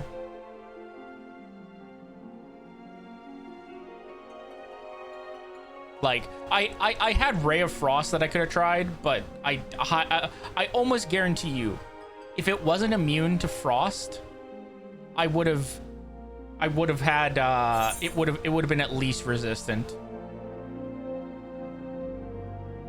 See, so like the way I play my classes, because like I found I enjoyed a lot more when I play them this way, is that like I find a theme when I'm building out the character and I try to stick to that theme. And if a spell doesn't necessarily fit to the theme aesthetic wise, but it would fit to the theme otherwise, then like I'll flavor it when I use it so that it fits with the theme I'm going for. But Call Lightning, I think I had it at one point, but then I didn't. I unprepared it because like, yeah, I saw you made a themed spell for Sella. I don't know that I'll use it on her, just because like, yeah, I don't think it would be something that she'd use. And I think that like that's the thing that you've probably noticed too between the difference between Rena and Sella is that like Rena has a theme, and Rena has a theme that like is just, I'm very hard stuck to that theme, and like it's fair and it works. But Sella also has a theme that like I'm hard stuck to as well. But she has a little bit more flexibility in the theme, in the sense that like there's a lot more spells that I can flavor around like being moon related than there are with like fire. Like even like it's why I also don't really like using like any of the spell, like any of the like Ray of Frost either, because like the way that like I flavored it is that it's just like the only reason that Rena can cast it is due to her primarily working with fire, and so she understands the concept of like being able to like subtract the heat, and that's what forms the Ray of Frost. So, but we'll see. Like even like the Guardian of Nature that I was using is like to me it's a little bit of a stretch. Yeah, I think that's kind of part of the issue with the Circle of Wildfire though, is that like it basically tries to turn you into a fire druid. but Druid just doesn't get access to a lot of like good fire spells outside of like, oh, what is it? Flame Strike? And so like if you try to go down the whole like I'm a fire druid, that's what I do is fire spells, you kind of pigeonhole yourself into like you're passing up a lot of the right? Like it baffles me that like fire druid doesn't get access to fireball. But like I've been doing some reading and like I think like the whole concept behind Rena that I had in mind is kind of like the way I built her is a little backwards from the way that I should have done it. Circle of Wildfire is more so supposed to be about the idea that like you're still a druid, you still do druid things, but like you take into like the forest fire aspect of things. So like you're more so flavoring it. Like if I were to start this campaign over again and build Rena the exact same way and go down that same path, I think I'd lean more into like she uses like uses fire for healing and all that. So like when she casts Cure Wounds, you know, like flames lick out of her hands and like go over the wound, and like, you know, it's a little scary at first because it's like, man, I'm just having this fire spell cast on me, but it's like, huh, wait a minute, this doesn't hurt at all, and suddenly this wound that I had is closing up. Like that 100%, like the more I've like looked into it and like thought stuff out, that's the way that like it seems like I should have leaned with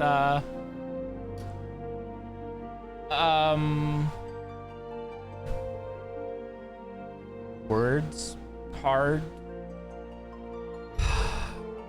with Rena, but I could do that now, but it would feel like a very like hard pivot, and like yeah.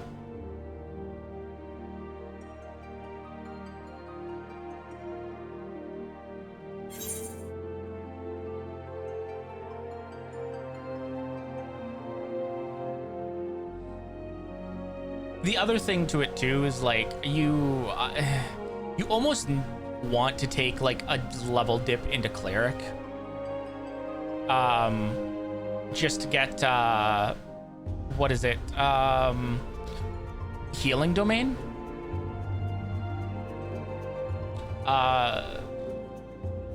I think it's healing domain. It's whichever cleric domain lets you, whenever you cast a healing spell, it just heals for maximum hit points. I think it's healing. That's it, life domain. Yeah.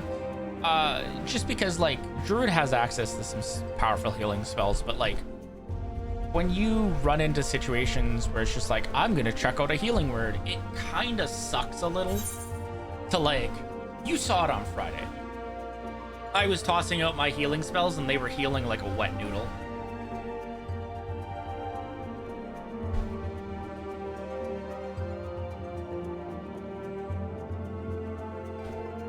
Like, the only reason I was able to heal you a lot on Friday was in part due to the fact that we play with Baldur's Gate rules where like I can bonus action cast a spell after I've already cast the spell, as long as like it's not like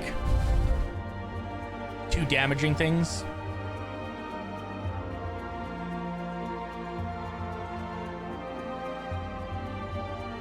Right, so like when I heal, I also get like a bonus to it, but like it's a D8 and I have to have my fox out in order to get that bonus. So yours is nice because your bardic focus in theory can't technically die, meaning that like, oh shit, there's a fireball, now that thing's dead, oh, now all the bonuses you get are gone.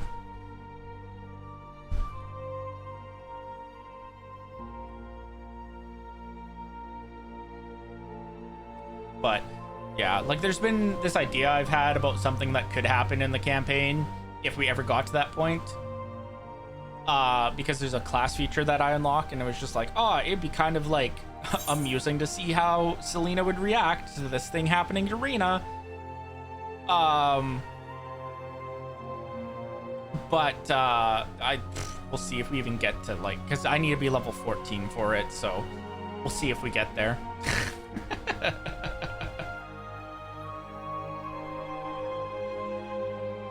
But yeah, I'm looking forward to like getting the opportunities to play some, like, whether like that campaign wraps up or once your campaign wraps up or my campaign wraps up, like getting the opportunity to play some other classes that I have, because like I have a few ideas rolling around in my head. Like I don't know if Resmir's listening in still or not, if Resmir's gone back to having the stream on mute.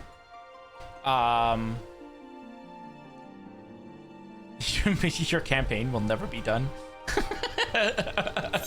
gonna pull up the Ouija board to have us join from beyond the grave.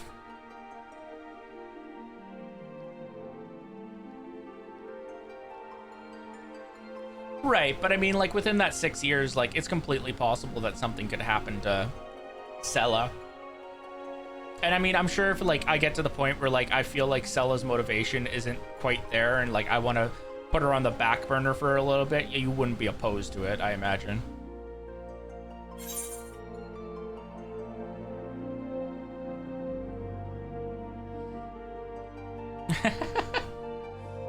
Oh, I wish I had more time in the week to be able to play like is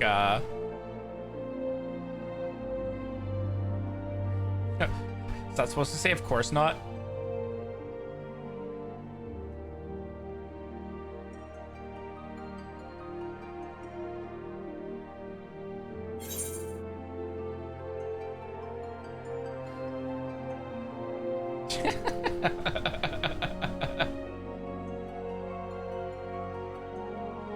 Yeah, I wish I had more time in the week to be able to play D&D, because like I love playing, and like I like both running it and playing in campaigns. But like I feel like my struggle is I have so many character ideas that like I don't think I'll ever be happy with the amount of campaigns that I'm in, because I just will never be able to play all the characters that I have thought up. Like,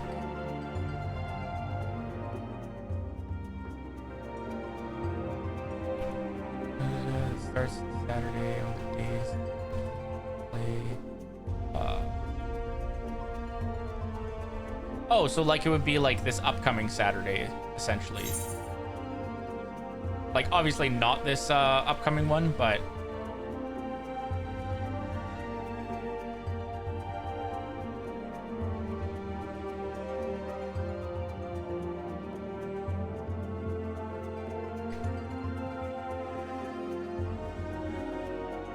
I mean, like, I wouldn't say no, but it would really it would depend on the when.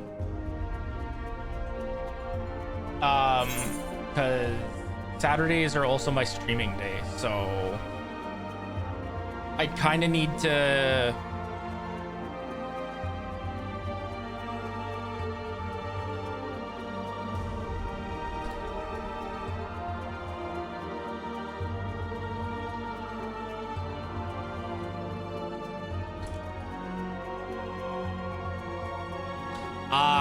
Yeah.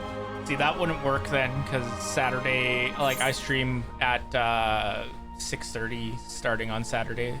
Or, well, on Saturdays, I stream starting at 6:30.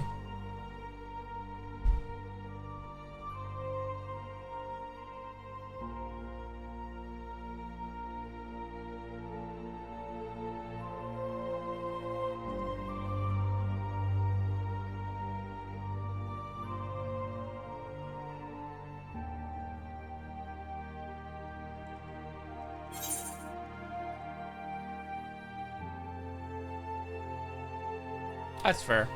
I mean, if it works out, the timing for when you'd be running it works out with my schedule for the day, then I'd love to, but otherwise, don't hold off on running it on my behalf. But also, been about an hour, and I mean, like, we were 4,000 and something in the queue, and like now it's like less than 600. So like this queue's going pretty quick. Like if this were Endwalker queue levels still, like we'd still probably be like mid 2000s right now.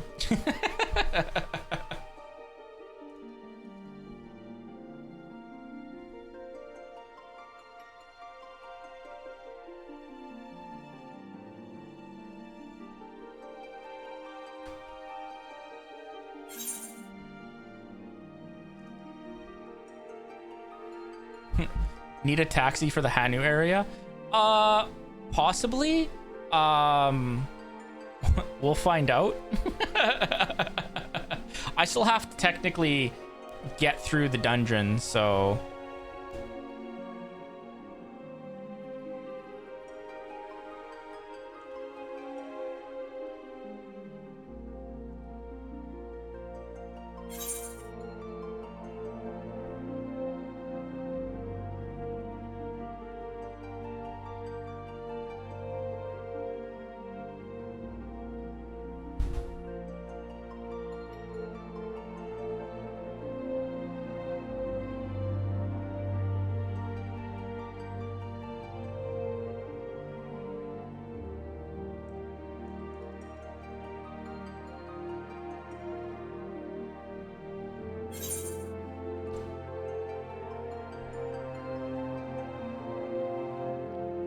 Hell yeah, I appreciate it. Enjoy the shower, and hopefully the laundry folding goes well.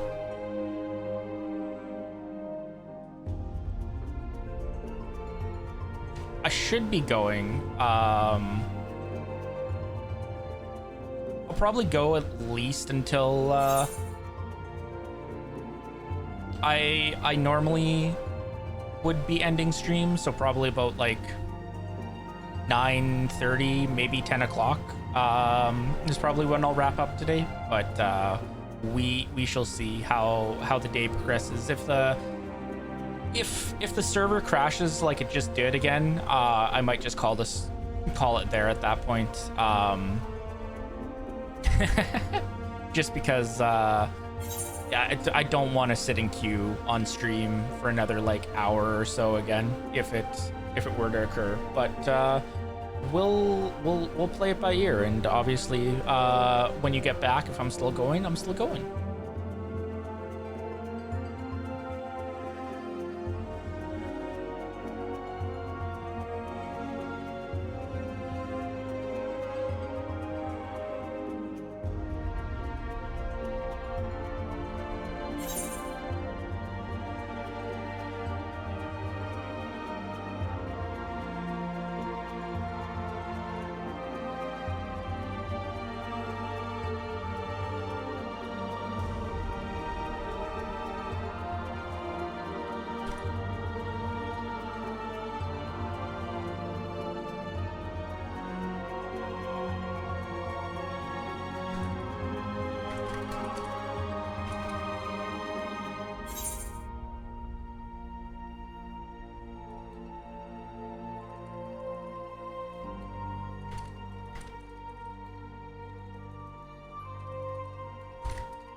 The unforeseen benefit of the server crash happening, I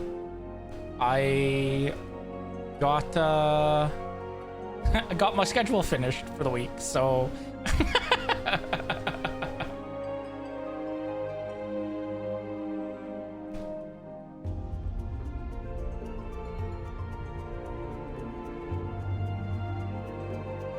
so it's almost a good thing that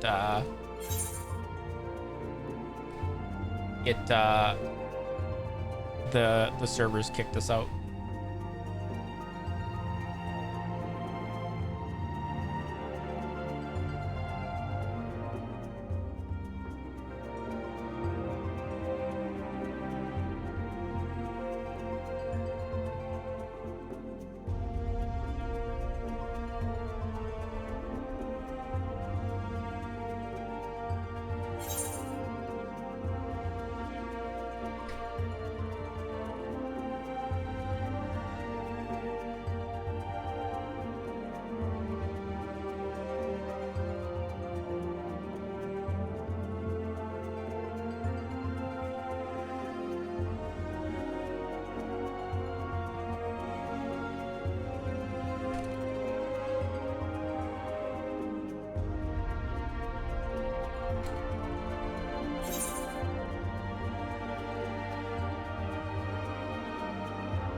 Oh, yeah. We got the funny number for the queue. Let's go. Hey! And we got in off of the funny number.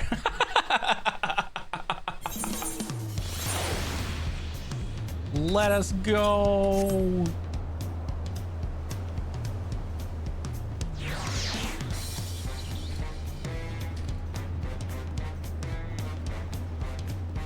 It's not funny anymore due to inflation. Now it's 96. Nah, there's a joke in there, but like I'm not gonna make it. I don't want to go that far.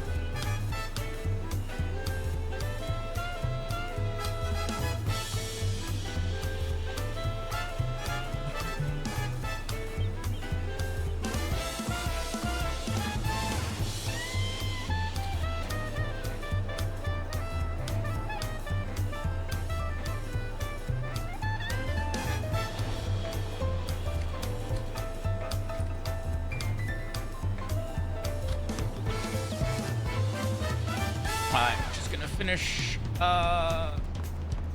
getting some no way first trial boss.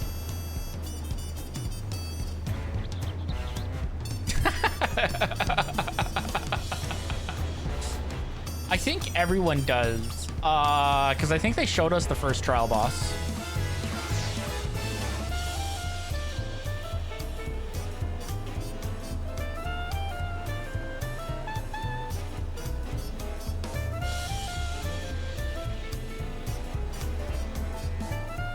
I think so. I'm pretty sure they showed it during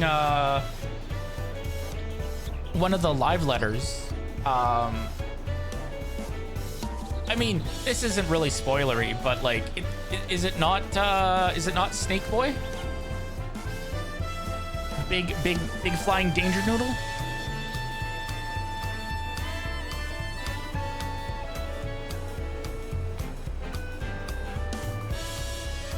It doesn't answer the question.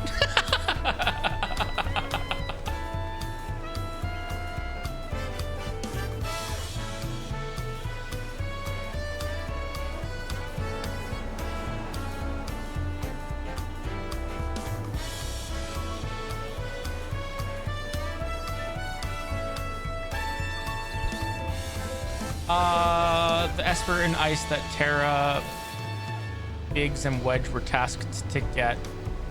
It's what transforms Terra. I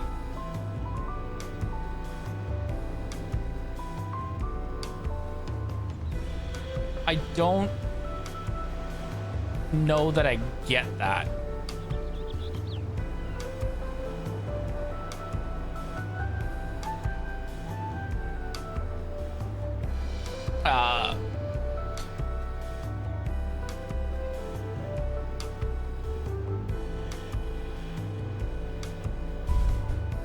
I've also never played FF6, so that probably doesn't help.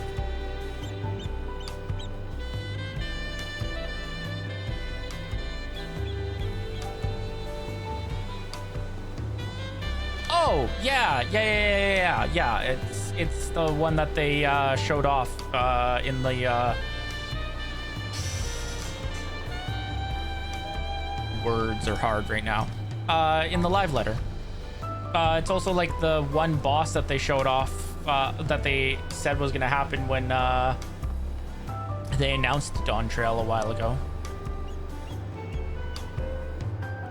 Like, it was during one of the fan fests. They said like, oh yeah, by the way, like, this is like one of the foes you guys are gonna fight. Like, there's no context that we're giving you, but you know, have fun.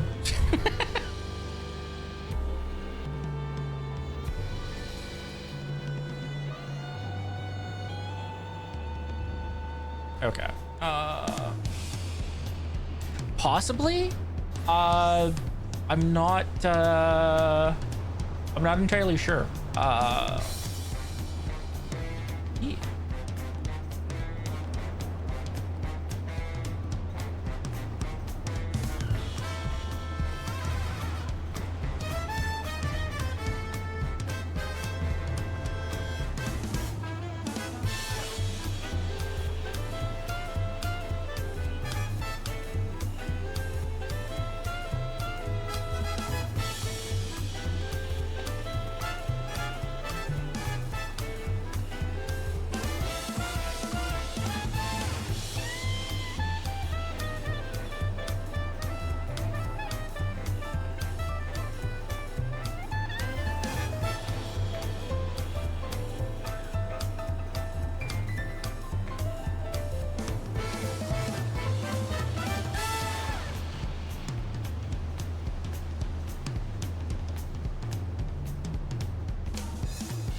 Okay, I finished doing the little posting that I needed to get done there. Let us continue on with the story, and hopefully we make it through this cutscene this time.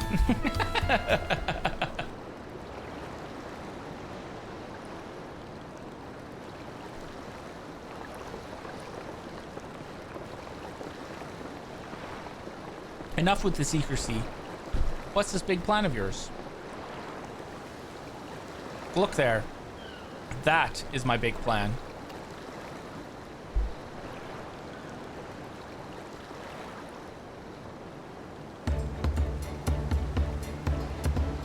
What? What is that?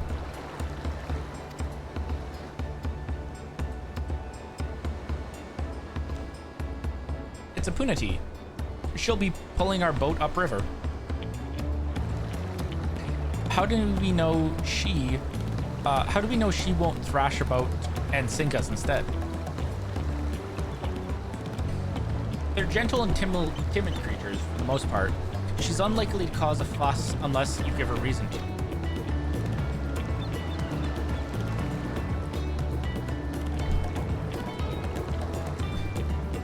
Oh yeah. First alpacas and now punities. We're relying on a lot of animals for this journey. We should be thankful we have an animal expert as our guide then.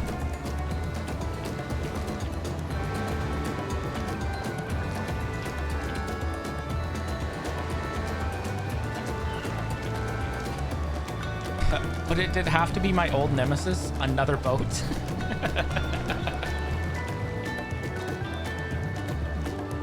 Well, I took you for someone who was up to the challenge. Was I wrong?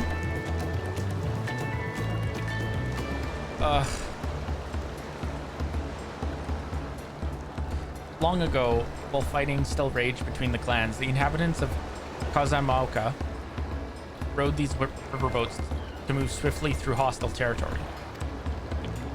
But the vessels see little use with Tyrol now at peace, so I was able to borrow one of the few which remained. I did consider a dirigible, but the pilots warned me that the updrafts near the falls would make landing difficult.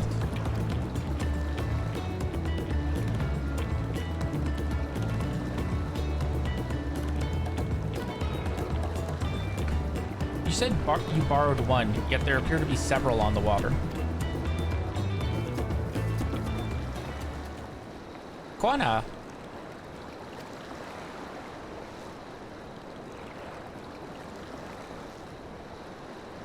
Lemati. Traveling up the river, I presume.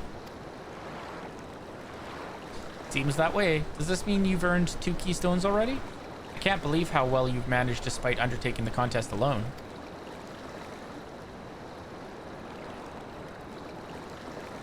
I was never alone. I've had my own entourage with me since the beginning.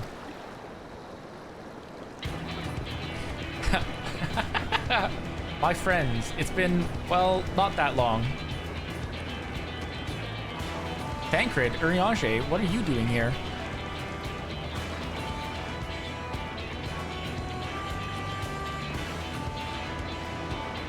Escorting a promise, the same as you. I'd heard much of the incomparable Archons during my time at the Studium. As soon as the contest was confirmed, I thought who better to recruit to my cause. I contacted the Scholar who arranged an introduction to these 2 gentlemen.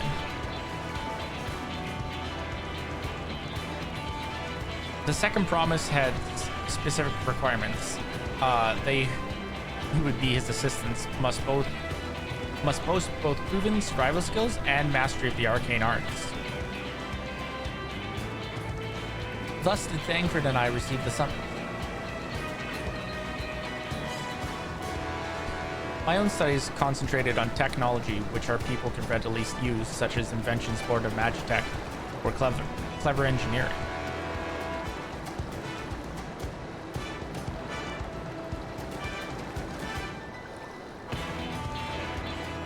Where magic was concerned, I covered only the foundation.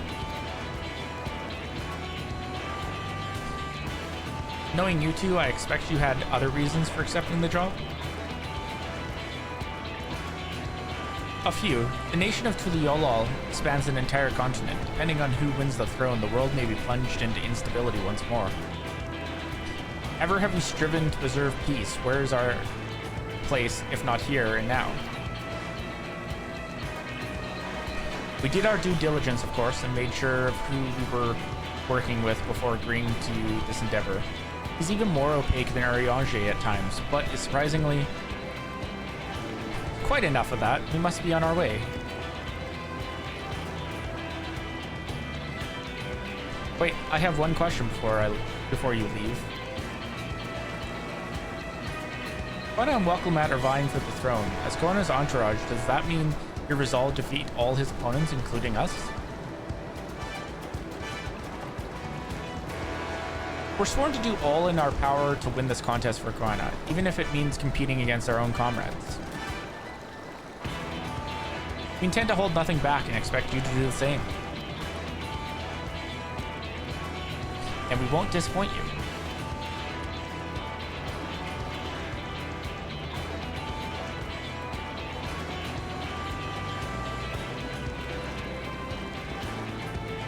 I thought you were taking a boat.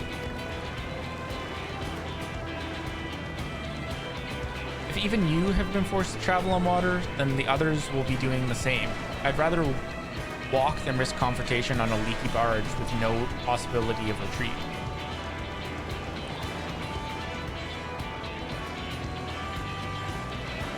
It's true that I can't stand boats, but I trust the route Aaronville has chosen for us.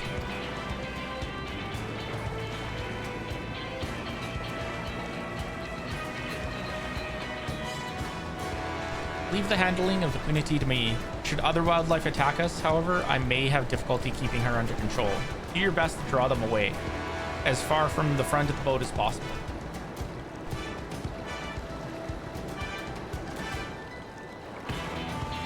And I shall remain on deck and stand guard, although it may be wise to have at least one of us sit up front with Aaronville, just in case.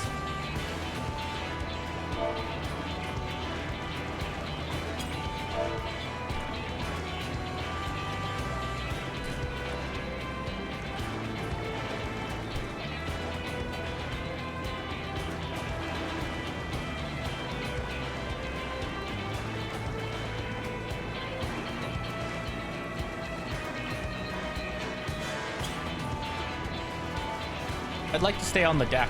I'm eager to put my pick command seat to the proof. And I'll take any chance to show you that I can hold my own on the battlefield.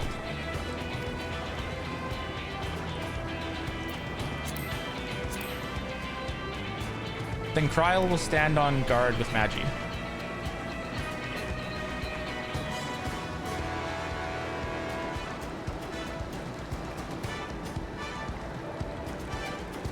I'll keep Aaronville company then. With my blade, I can respond more quickly to threats than Alphino. Thank you. If fight breaks out, I'll try to stay out of your way. And I shall endeavor to provide aid where it is needed. I can do that as well. That should cover most eventualities. Secure your gear and board the boat when you're ready.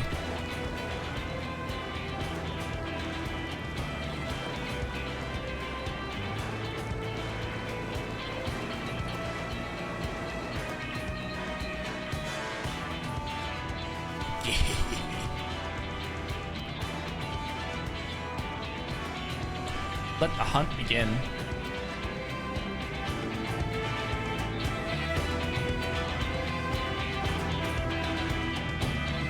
Heck yeah.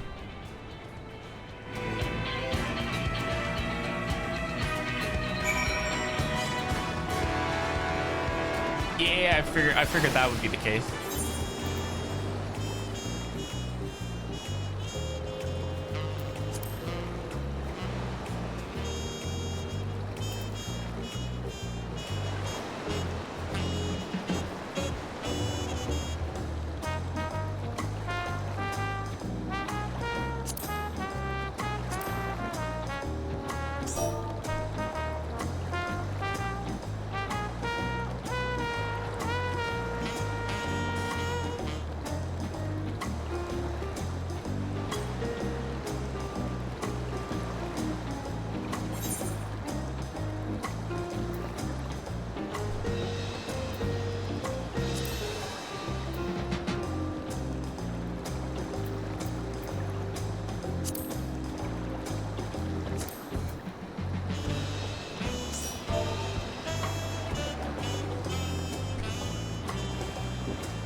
just checking to see if there's any healers that want to join us.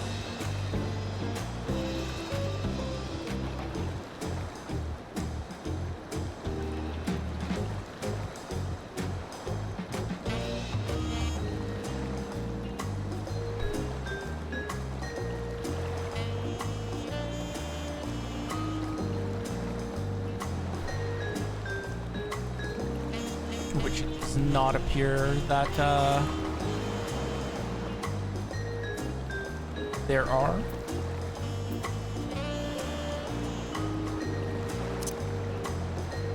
And so I'm just going to check to see everyone in the group is good.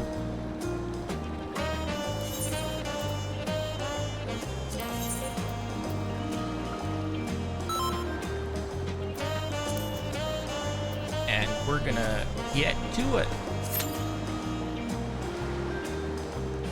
Dang, that's so much better than the half-hour queues that I'd have if I was just doing it as DPS.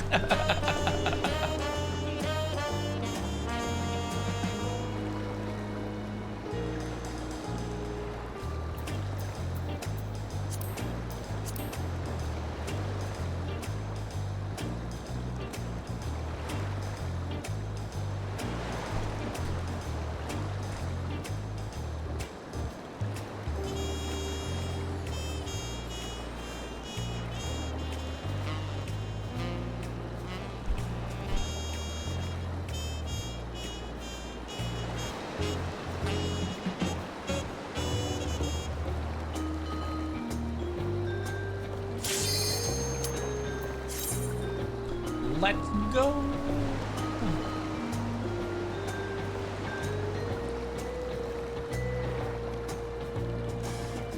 Bum, bum, bum, bum, bum.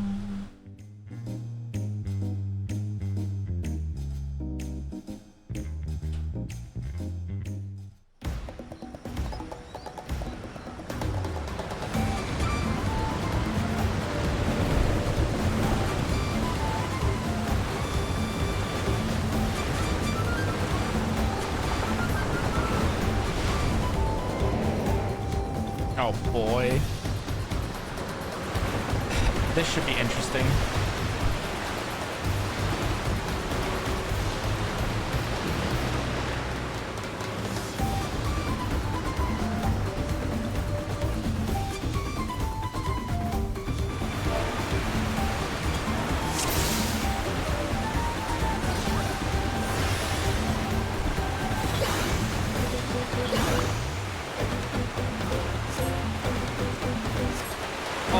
Surge, that weapon is sweet.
Why are we fighting this?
Eyes up, Guardian. Hey, Jaren, how's it going?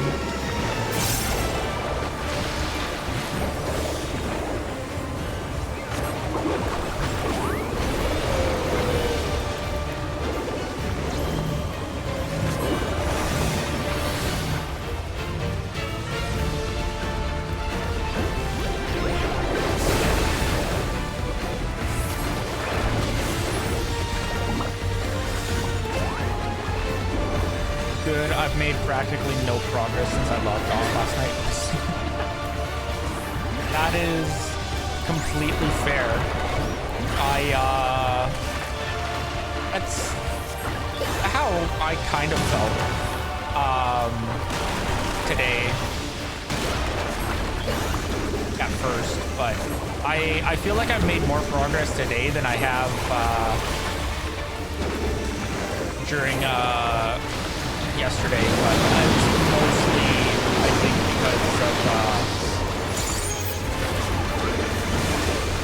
because I had more to do yesterday, and it wasn't just MSQ.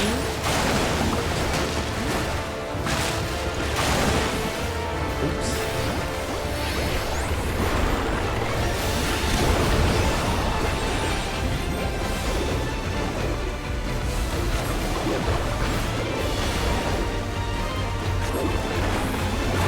I think tomorrow is gonna fix my sleep a little because I'm not streaming until the evening, so I can sleep in a little.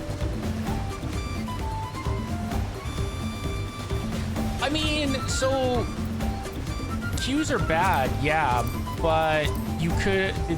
Are you queuing for it as Summoner, or are you doing it as Scholar?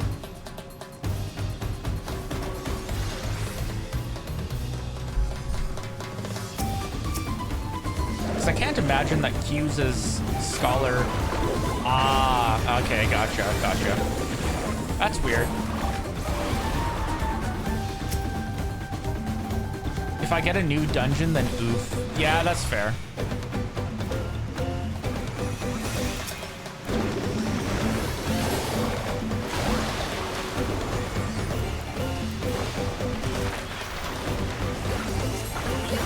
I should have prepped these motifs earlier.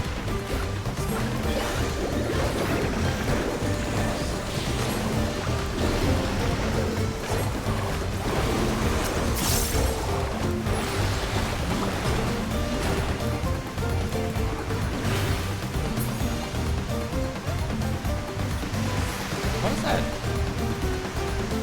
Look off. Oh my gosh. This game's amazing. They added ladder climbing.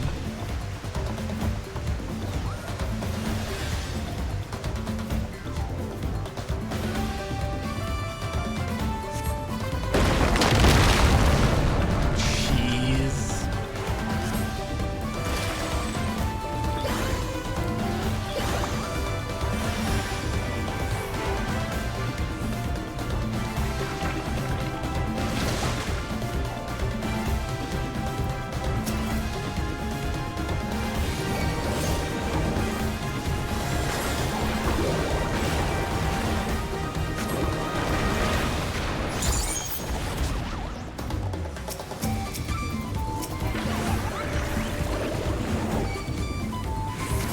Oh.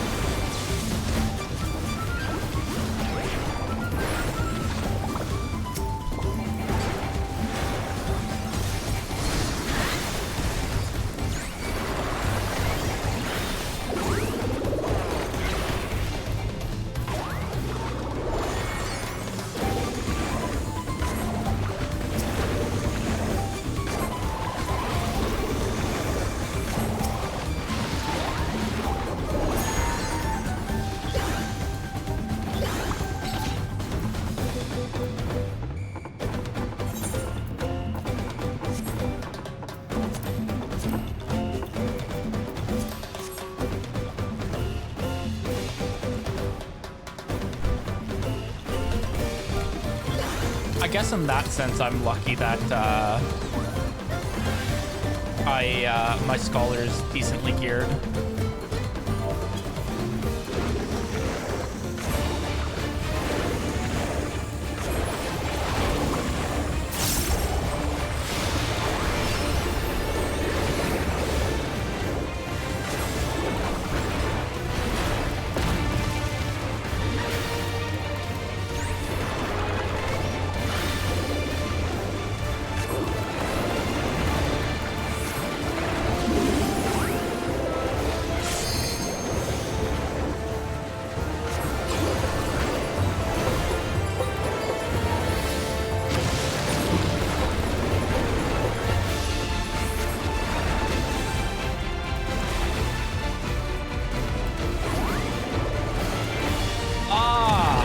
I completely misunderstood that.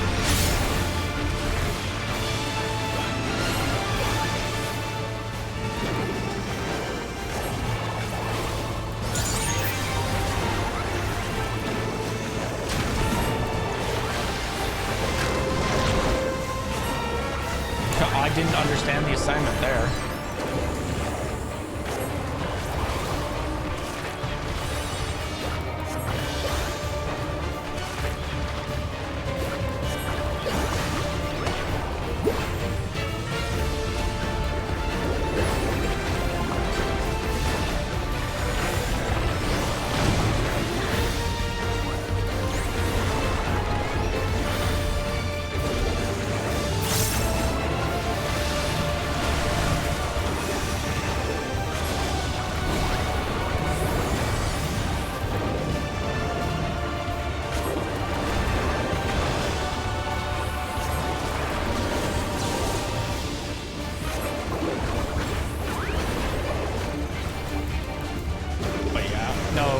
I can kind of understand why the cubes would be bad then if you can't do it on Scholar. It's unfortunate that the healer strike happened to coincide with the Dawntrail launch. Yeah, that's fair.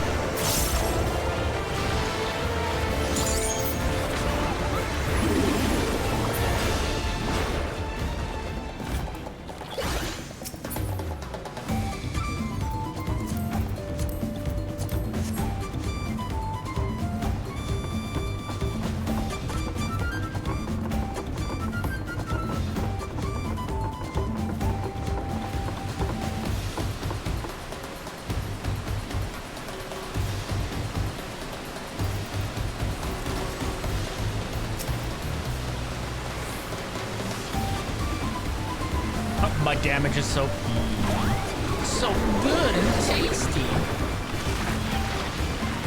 That's how I feel about Picto. The damage just feels chonky.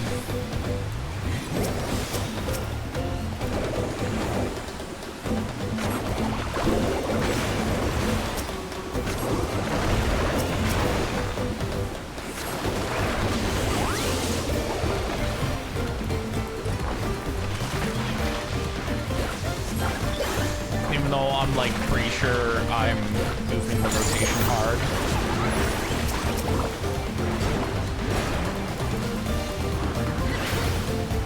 But that's okay. I will get practice as time goes on, so.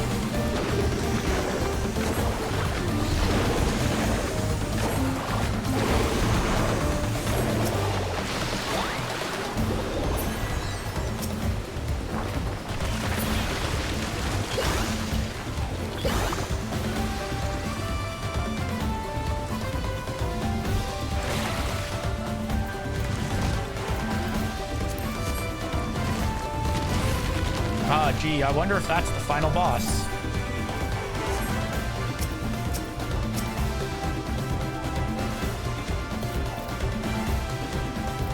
Big scary beetle thing.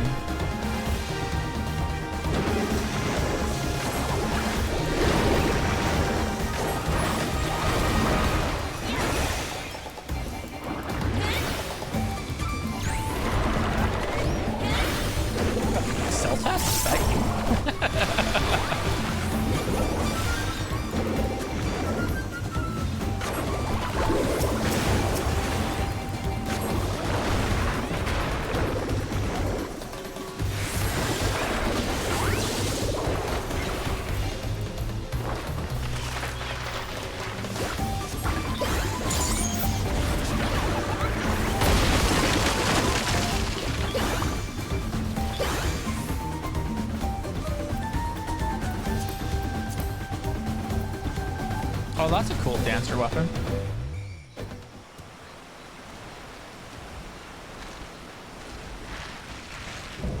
Oh man, that beetle has a dumpy on him.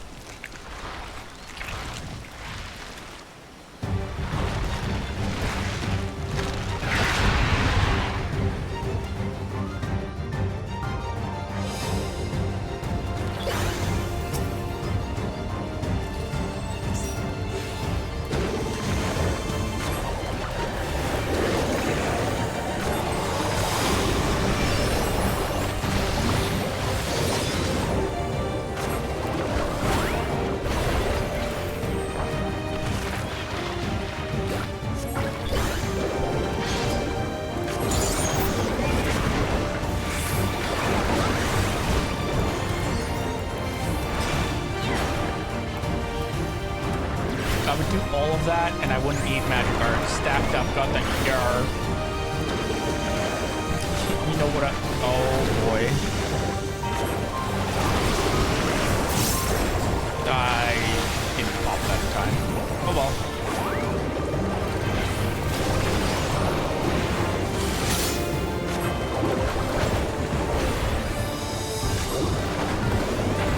Oh no.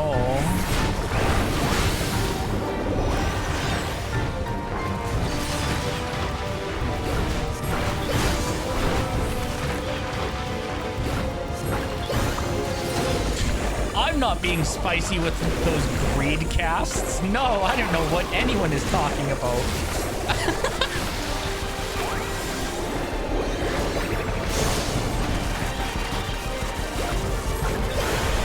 Ooh, ooh.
I didn't use the hammer soon enough.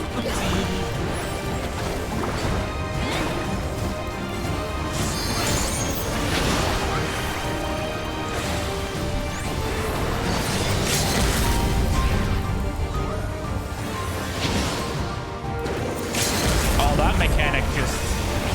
Nope.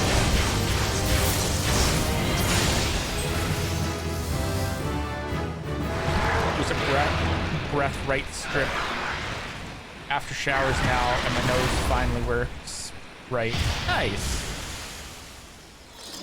Also, I read that completely wrong. A breathe right.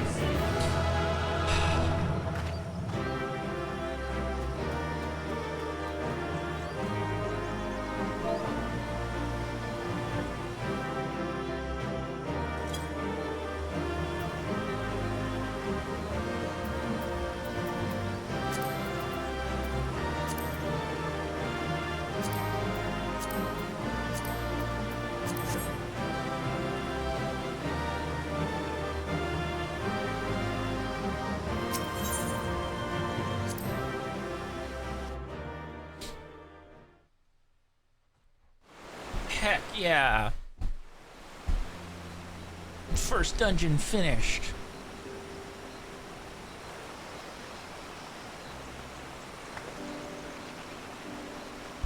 This is as far as we can go on foot, it seems.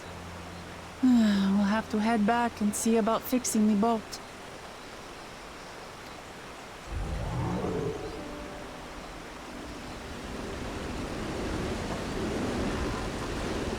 Hey! Everyone all right?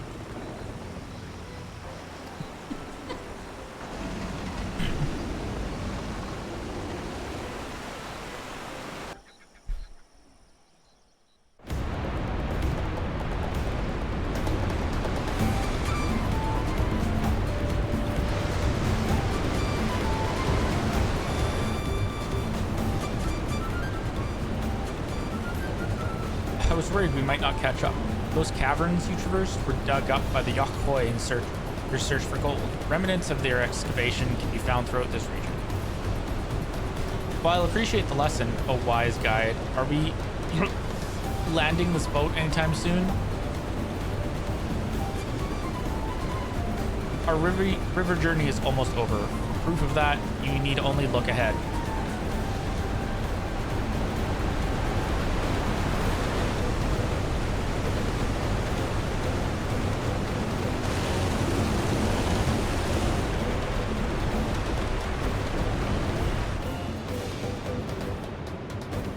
Also impressed with this. I missed that completely.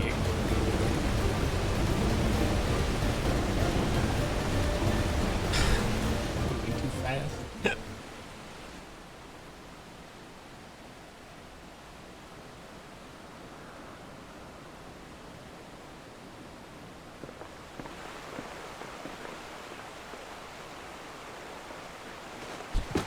No more boats. I sure hope I didn't turn on auto. Oh, I didn't. Fantastic. 95? 95 what? Are you... Oh, you're not all right.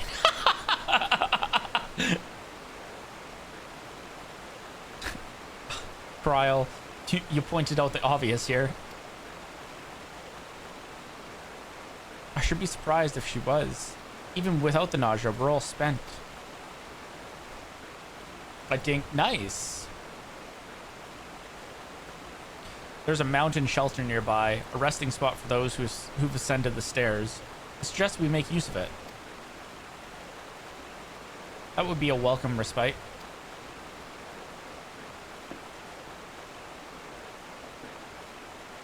Have you the strength for a short walk, Wuklamat? And we can rest along the way too. Damn it all. A promise is meant to lead from the front, not mule and moan like a sick kitten.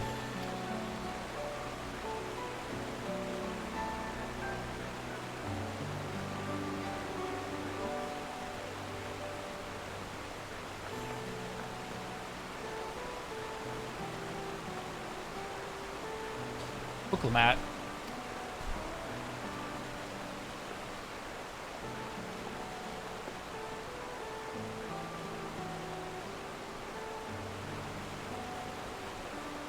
Ignore me. It's the nausea talking. I'm fine, really. Lead on. I'll follow.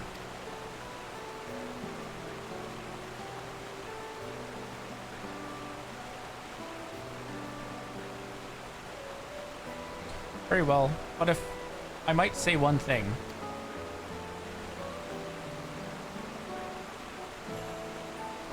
Just because you're a promise or a claimant for the throne doesn't mean you can't be seen to struggle.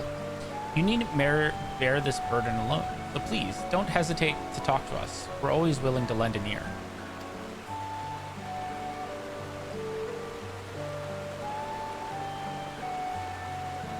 But Kryl,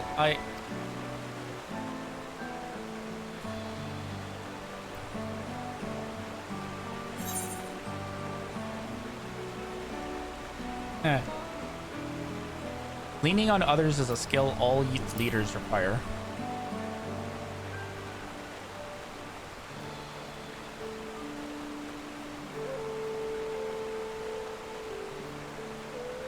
You as well, Magi?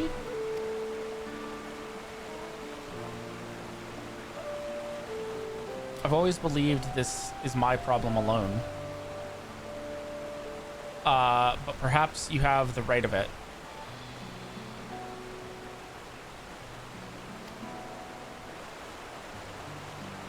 Is it Steve from,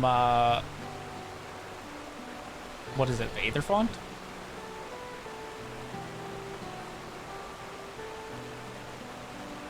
Alright, I'll talk about things. Just give me a moment to collect my thoughts. Of course, as long as you need.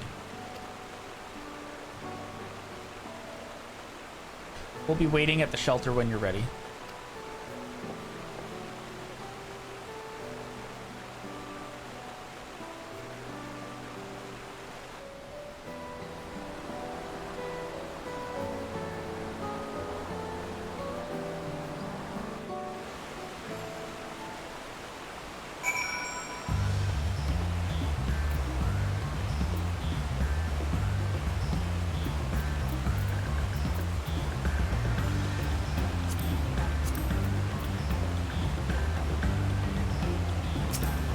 Disband the party for the time being.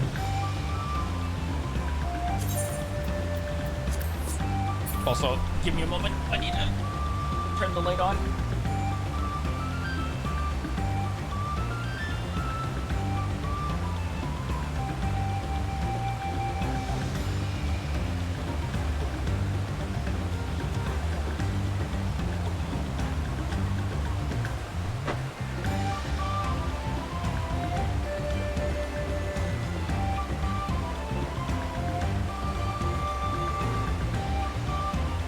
Alrighty. Light turned on.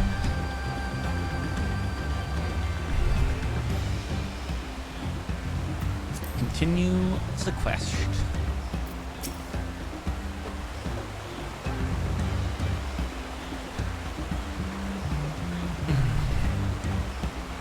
I've long felt that I could never tell anyone when I was confused or hurting, that admitting the weakness would bring shame to Papa's name. But if you say you're willing to listen, then there are things I'd like to talk about.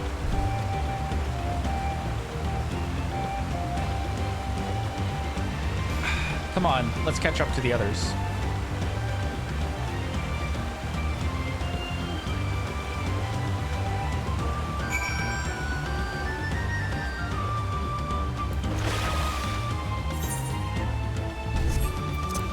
Wow, that's a trek. Southwest, you say? Pick it up there yet?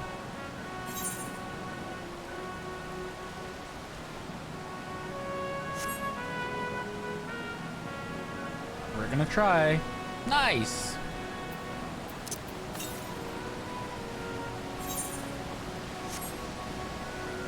I can only guess that it's up there.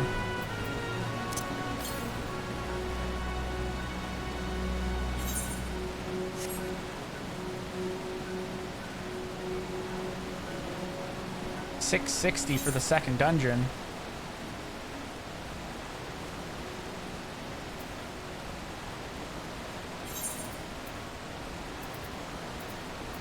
Surely they'll give me pants at some point, right?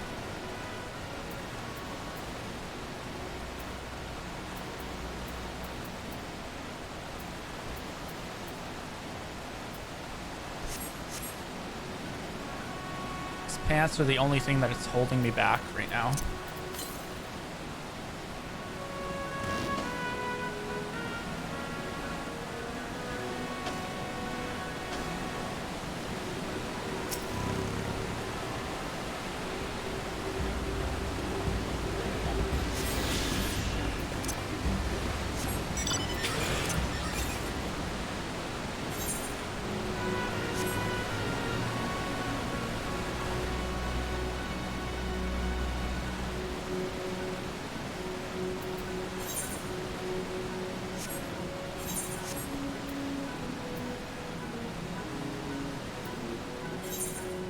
Also, I got that rainbow drip now.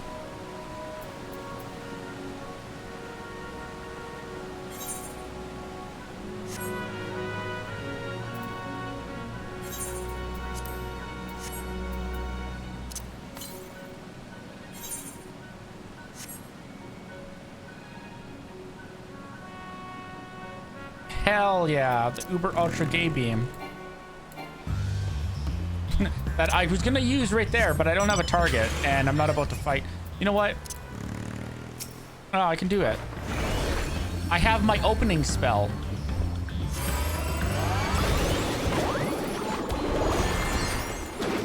Wait, I can do my opener.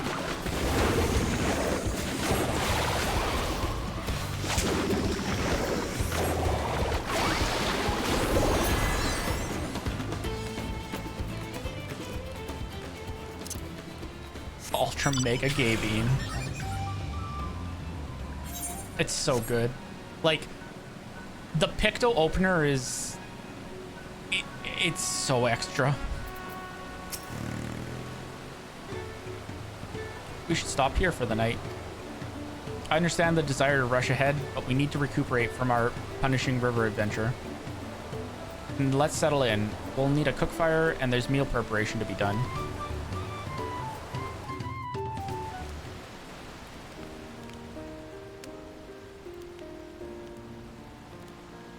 I've been meaning to ask, but how does one become the adopted child of the Dawn Servant? I was but a ball of fuzz at the time, so I don't remember much. My earliest memories are of life in the palace.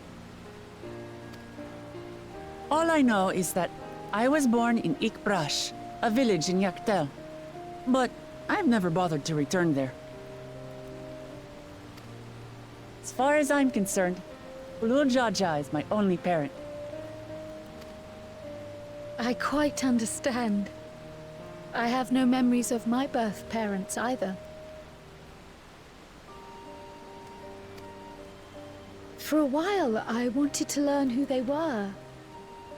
But over time, that curiosity waned. Galuf was my dear grandfather, and he was all I needed. So our situations were quite similar.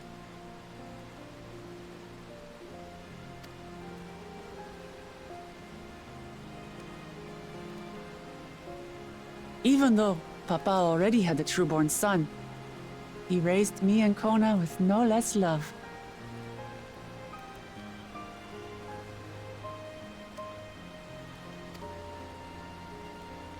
One time, I'd wandered off alone into the forest and gotten lost.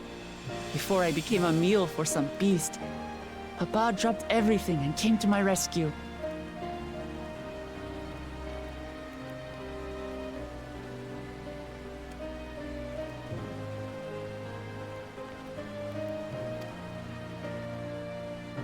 I was scared and sobbing and ready for a scolding.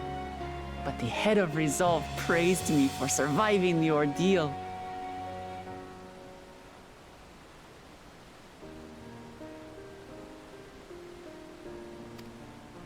I did get my lecture from the head of reason, though. He went on and on about the dangers of the jungle and all the horrible ways I could have died. Growing up, Papa was kind and patient, but a tyrant when it came to training. Now, of course, I realize he was preparing me for my duties as a promise.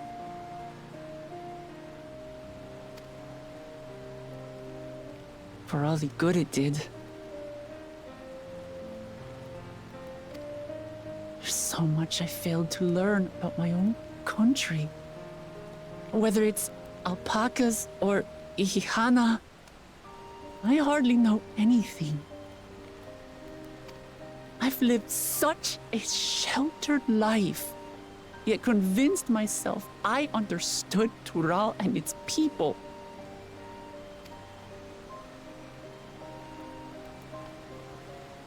I don't have Kona's education, or Zoralja's strength. I'm all bluff and bravado, not fit to bear my title. Did I miss it?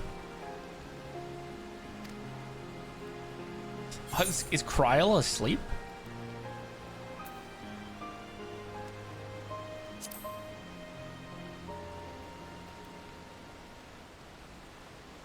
Don't compare myself to my siblings, you mean? I must have missed it. No, it couldn't be Kryl. Kryl was the one that was talking.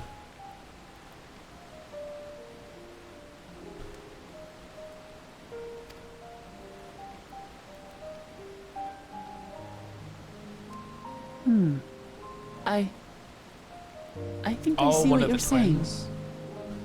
Wait, the black cat.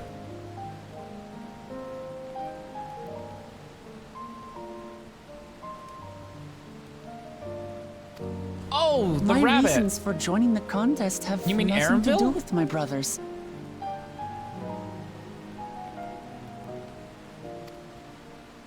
I'm sure it'll pan back and I'll see It's it. always been about the Turali and what I can do for them.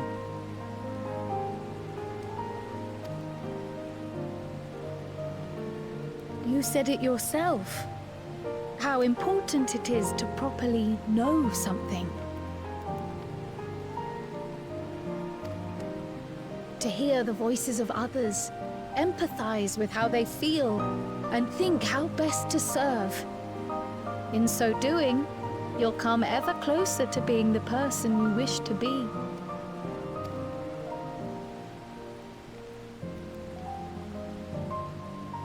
I'm sorry, everyone. I've been a fool. What? I don't see anyone asleep. From this moment on, I'll stop trying to be the promise I'm not. I won't feign strength to hide my weaknesses.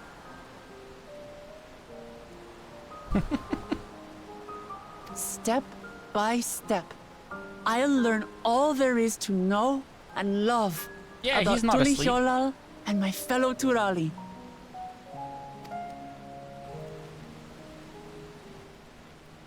It might not be the smoothest path, Maybe. but Also, it'll be that's a a path dude. of my own making.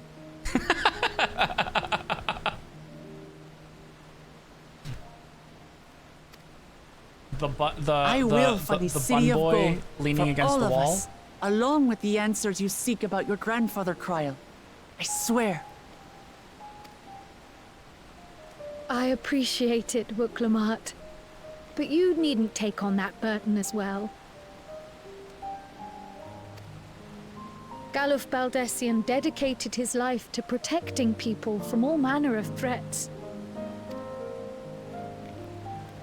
As his granddaughter, I wouldn't wish to endanger others for the sake of a personal lord. investigation. What? So let's just concentrate on winning the contest. We have a shared goal, and, if at all possible, I'd rather we enjoy the journey.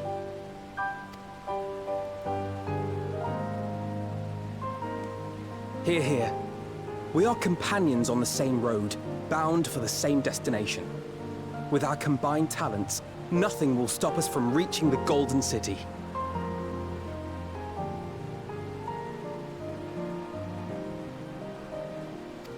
Thank you. Thank you all. I am proud to call you my friends.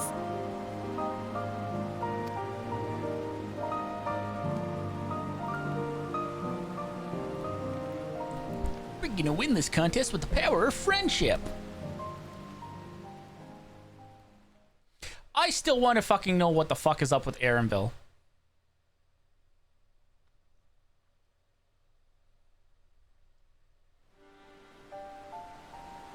Thank you. Thank you all. I am proud to call you my friends. They seem to be enjoying themselves. Are you sure you don't want to go and say a word to your sister? Nice. Nay, there is no need for that.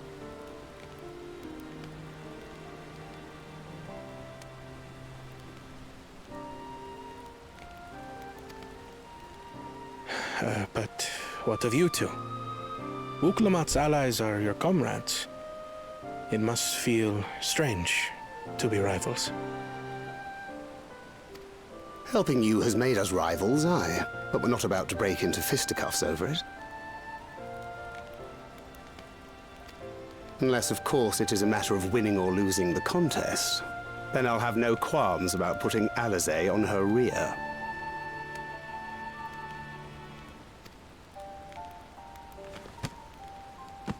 Despite our long history, Never have I been given the chance to test myself against our companions. The thought stirreth within me a most unexpected sense of competition.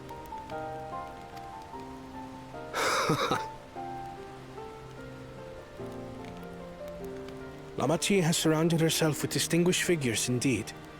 One of the Studium's finest graduates, the head of the students of Bardessian. And then there's Eorzea's vaunted champion. If she's half the hero you say, then the odds are stacked against us. Not that I've any intention of bowing out.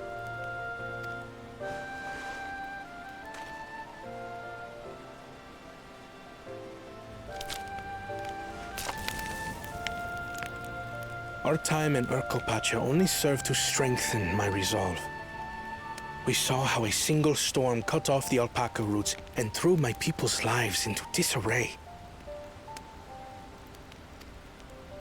Such uncertainties are why I advocate for the adoption of Sharlayan innovations, that Tuli Yolal might know greater stability and prosperity.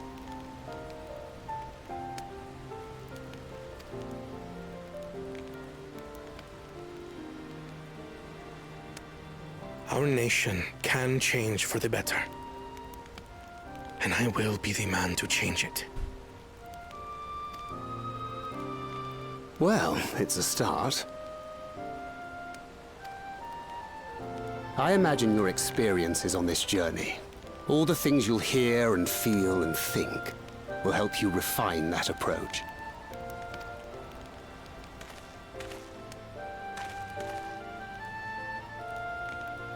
But to return to the subject of the rite, I'm a touch concerned by the condition for victory.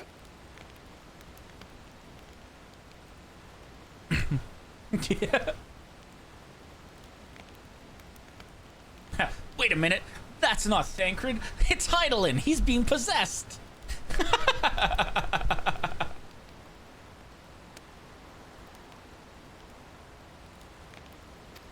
The claimant who breaks the seal becomes Dawnservant, not the one who performed the 7 feats first.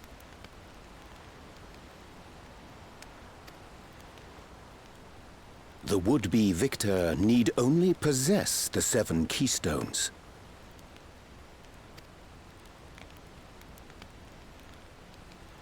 That is correct. As the contest wears on, we must brace ourselves for greater conflict.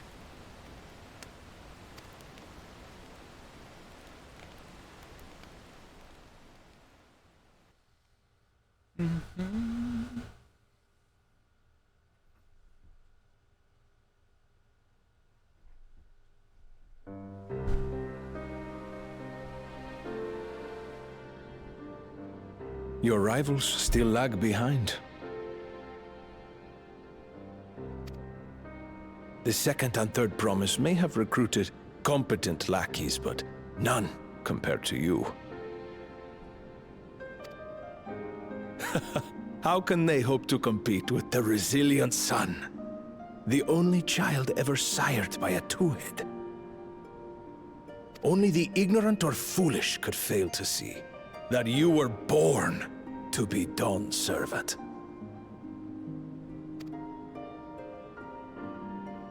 Such titles mean nothing.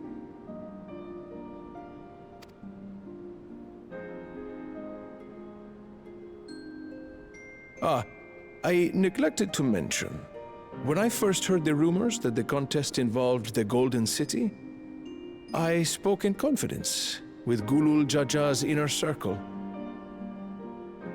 They all agreed on one thing. Whoever reaches the City of Gold will attain a power so great, it can dictate the course of history.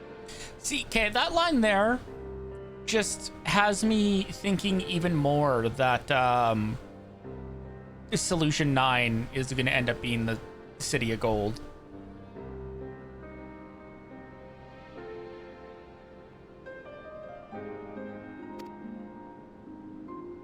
If this power truly exists, then I humbly beg a fair share of it. Time is passing, and I would put my plans in motion without delay. The useless tool is cast aside after all. And just so there is no misunderstanding, you consent to this course, no matter who is made to suffer. In battle, everyone bleeds. The Dawn's promise is no exception. What better lesson to teach our people the folly of war?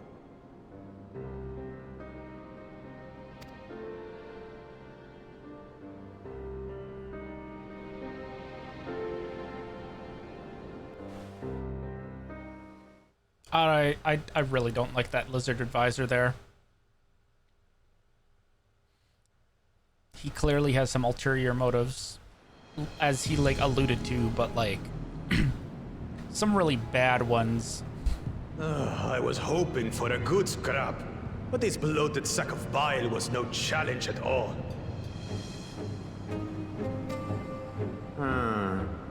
I wonder if the house cat is dead yet. Be a shame to lose a plaything, but we'd still have two more. If I may ask, Chosen One, what are your plans for Tuliyollal after you take the throne? Plans? What makes you think we care about all that?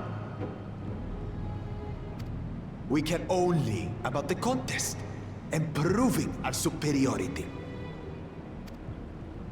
That would surely please Mother and Father. Yes, and when we become Dawn's servant, we'll drive out the weakling masses and invite our king to live in the city. Oh yeah? Fine idea! Our family deserves better than that rotten jungle. But do it then. We must catch up to that one-headed pretender and remind him of the natural order. I made it.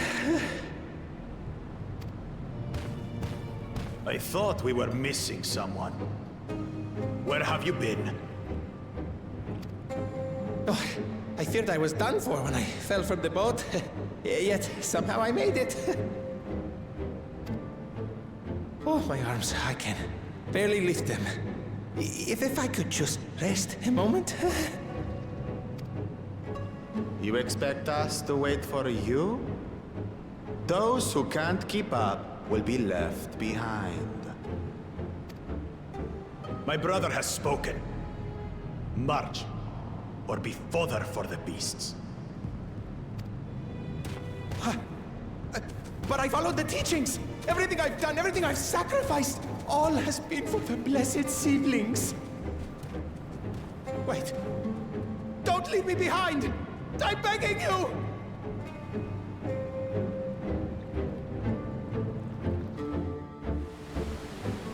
That guy's a dick, and I can't wait for us to get to kick his butt.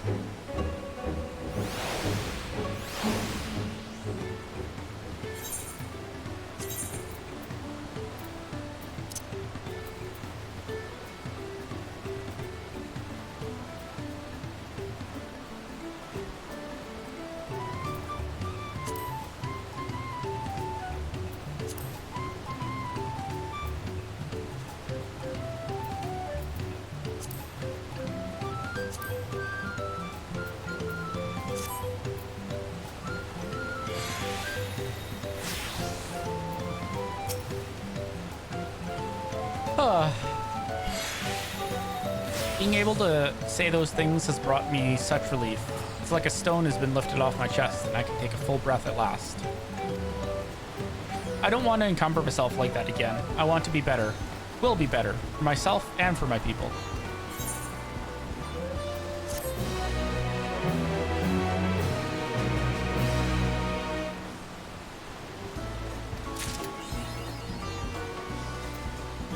Promise for the people. Big.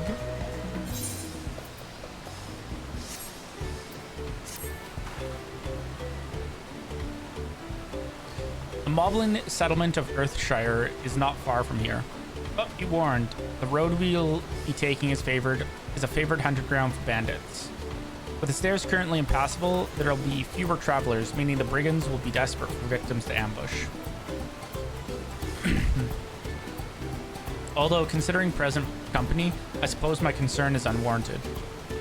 Bandits on the road? What have Zaralja and the Landsguard been doing? It seems it's up to me to restore order to the area. And off she goes again. For now, we'll head west and aim for the bank of the second river.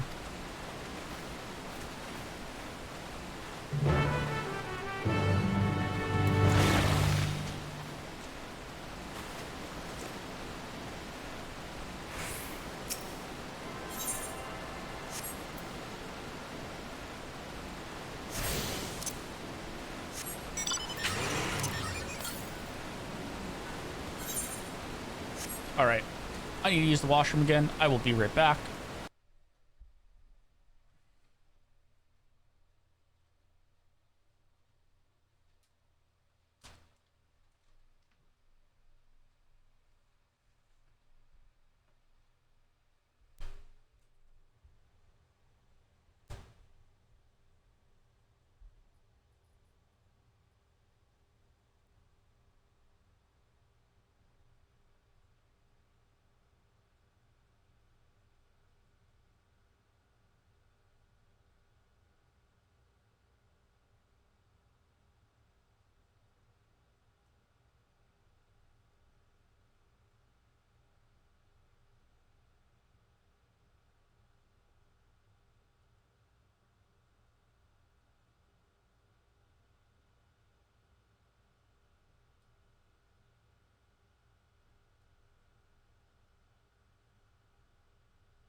All right, we're back.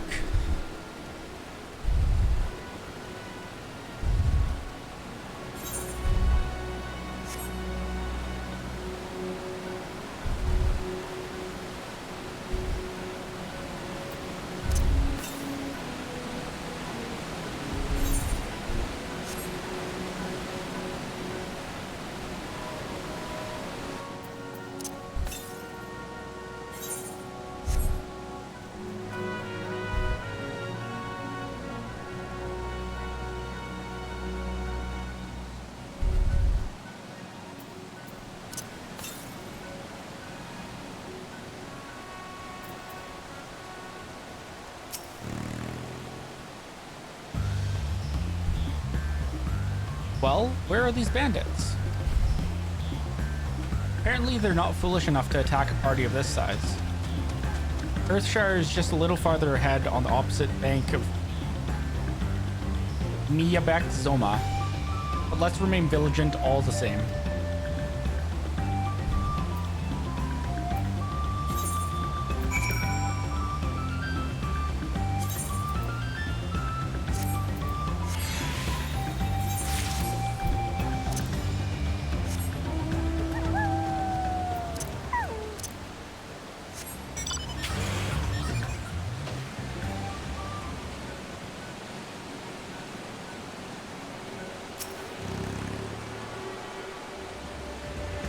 Why does that look like a chocobo that's a fish?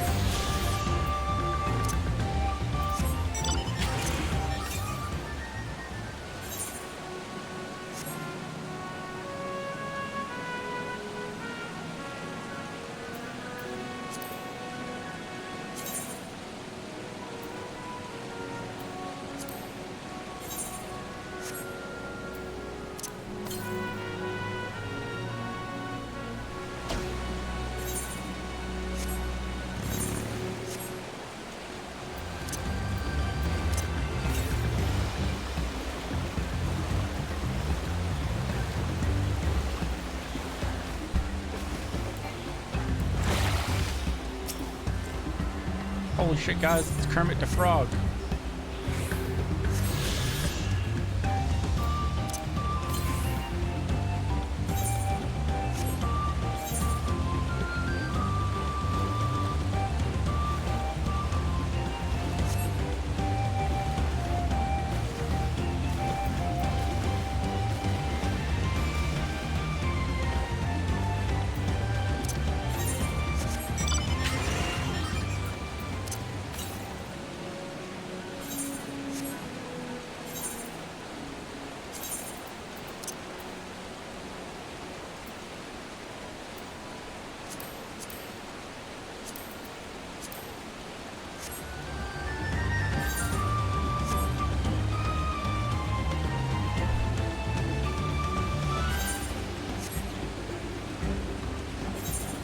Proud about that setting.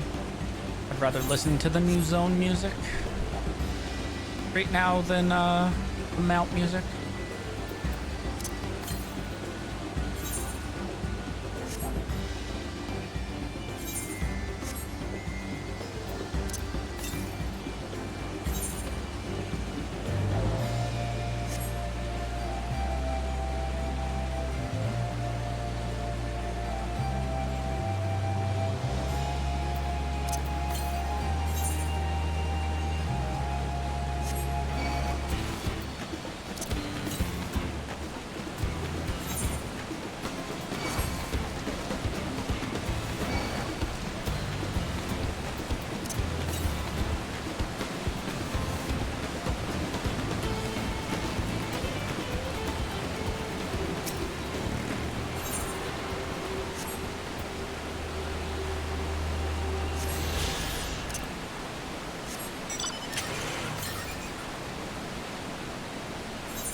Almost there.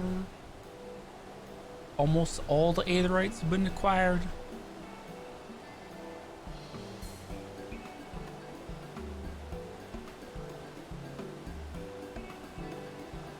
This is it. The village where the Lay of Pots from Tuliyollal saga took place.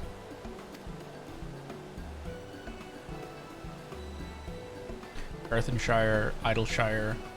Might the similarity be a cultural inclination? I wonder.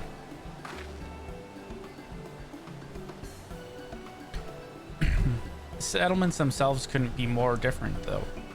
This shire appears to be custom built to resemble pots,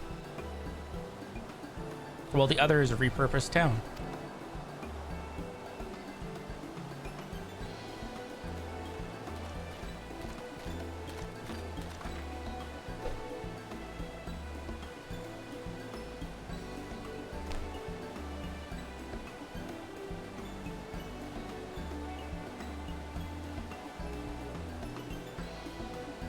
Pico, welcome to Earthenshire.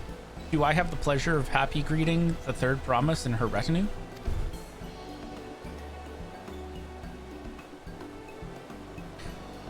That is us. We're looking for the Dawn Servant's Elector.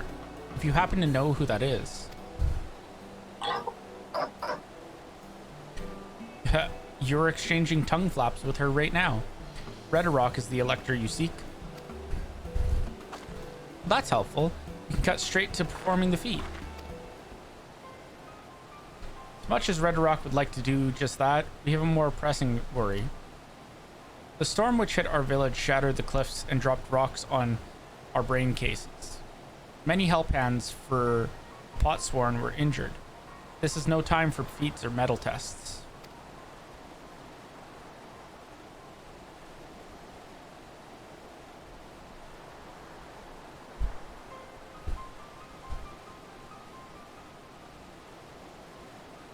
I'm sorry to hear that. After learning what the storm did to the stairs, I feared you'd been caught in its path. Not to change the subject, but what are the Potsworn?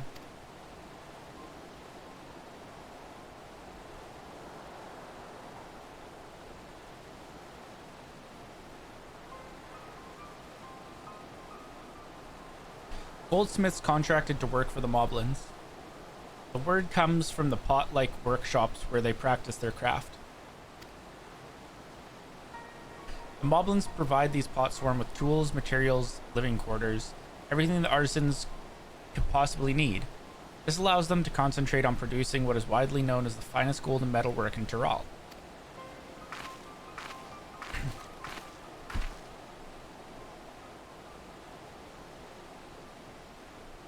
This is unacceptable. I was promised no distractions.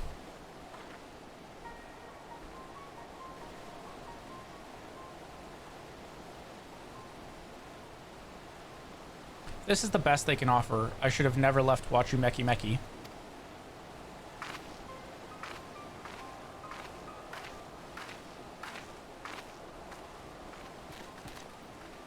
You see, Potsworn desert us. Without enough healthy help hands, we're failing to uphold our side of the pot pack. Should all Potsworn leave, Earthenshire will grind to a halt. We have to do something and do it soon. Then let us stand in for your injured helpers. It would give us the chance to learn more about your people and your village, and if it brings us closer to beginning the feat, then all the better. This isn't strictly part of the contest. So don't feel obligated to join in. Take a rest while you can. Of course I'll help.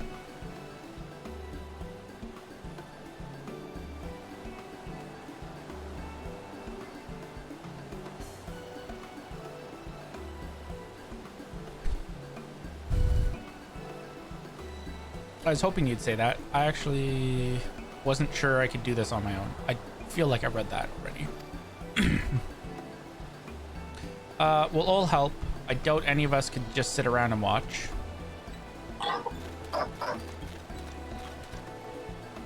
We'll take every help hand we can get. Redderock truth swears that once the Potsworn have their perfect workshops again, we will commence the feat with all haste. You and the third promise can assist, help, and Rakarok.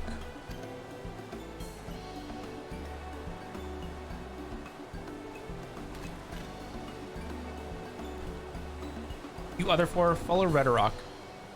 There are other help hands in need of hand lending.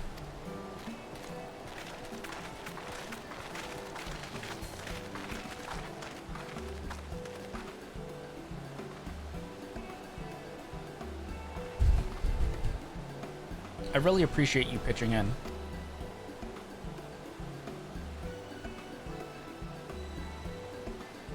I meant what I said at Many Fires. There'll be no more feigning strength, no more playing at being an invincible promise.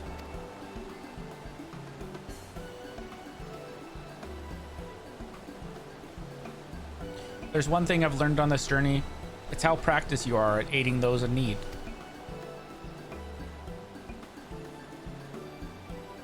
And I mean to make the most of having such an incredible mentor at my side.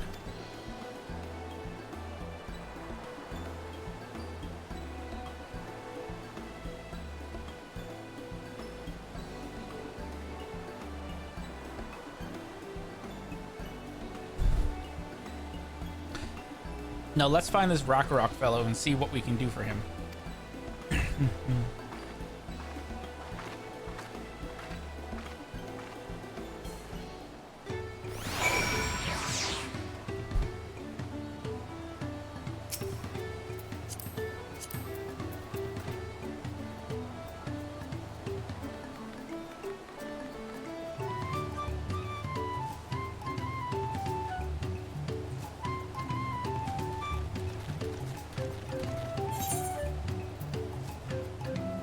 Ah, so that's what the weapon of that chest looks like. Let's attune to the Aetherite first. Actually attune to it and not walk away early. Oof.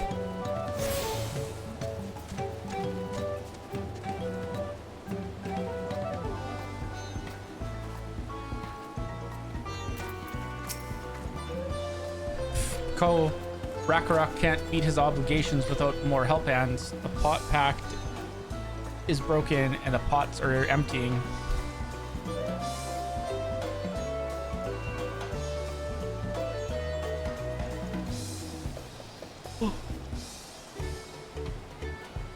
Come to aid Rakarok? Rakarok accepts your hand-lending with joyous feel smiles. If we can offer the Potsworn their promised good living, we might save the day yet. Whatever you need.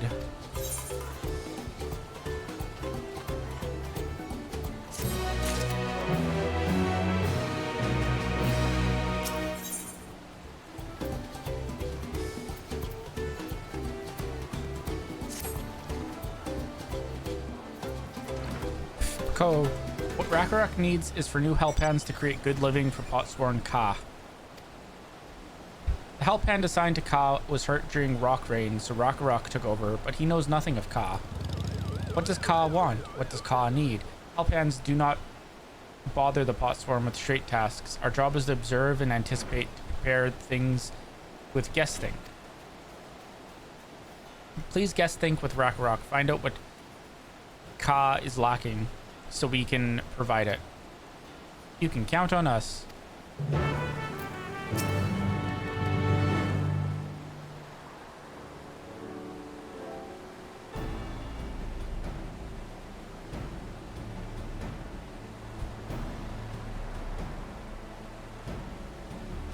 This is where Ka works, is it?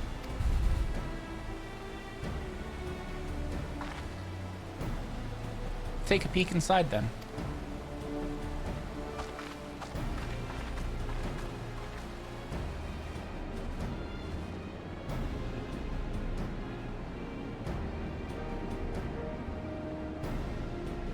Must be Ka.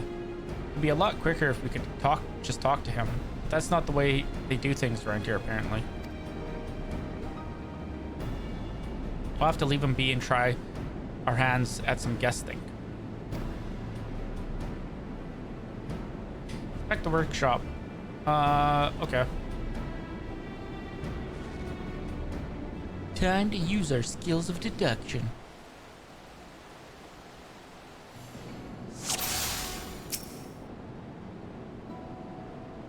Well, he has no shortage of crafting materials. There must be something else he's missing. That was an accident. I didn't mean to click that.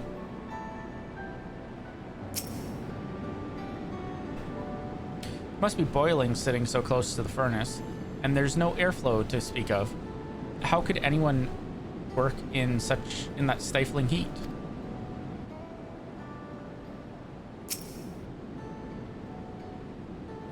Tools are looking pretty worn down. Maybe it's time for some new ones?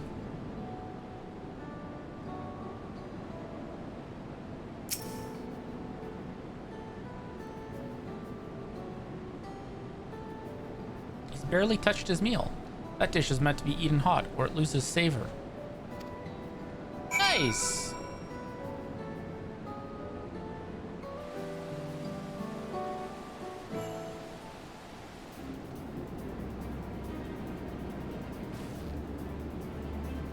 Alright, after taking a good look, I think I have an idea of what things Ka might want to improve his working conditions. Let's head back outside and talk to Rakarok.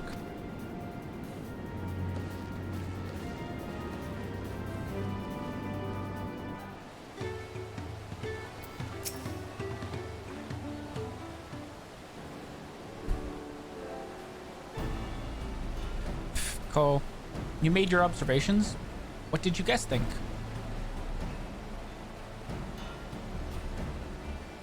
First off, I noticed Ka hasn't touched his food, and an empty belly can't be good for his concentration.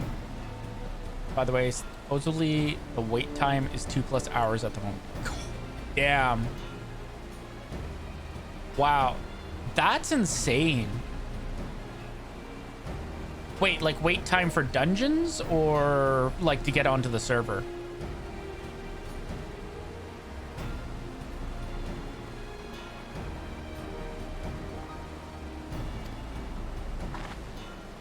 Maybe the cooking isn't to his liking?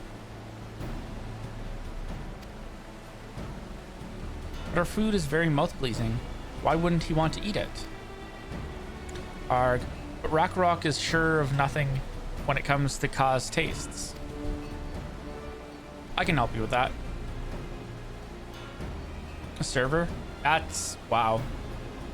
I'm wondering if there's something going on that's affecting the login servers then. Because, like, I'd find it hard to believe that, like, suddenly there were that many more people that were trying to get into the game.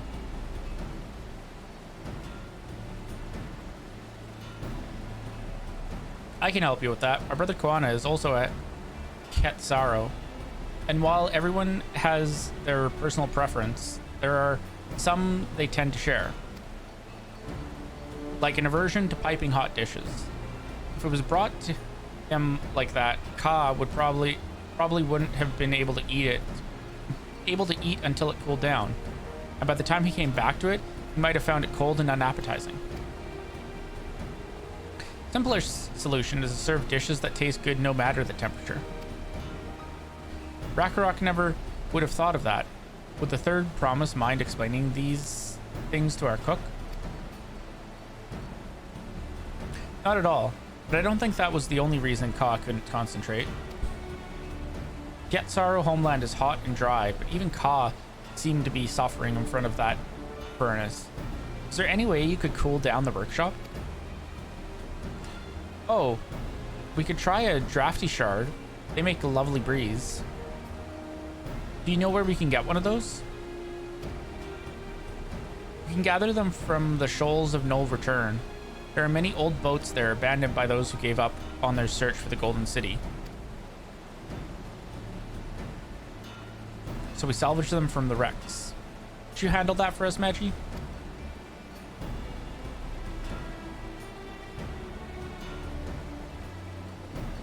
Oh, and one more thing. From what I could tell, Ka's files and saws and other things were very worn down. Maybe a new set of tools is in order.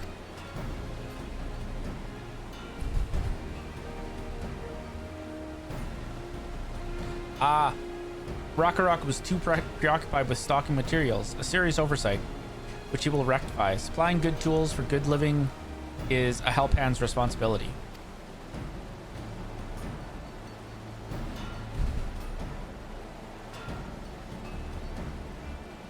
And we all have work to do. We meet back here when our tasks are done. Shoals of no return are past the crags, through the tunnel southeast of here. Should be able to spot the passage from just outside the village.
was a little bay I had to go around.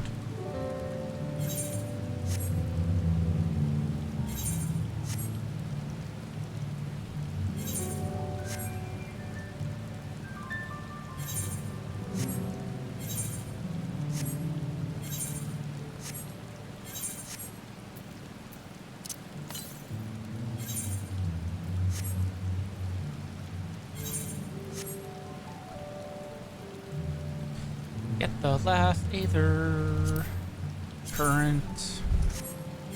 Well, exploring Aether current, that is.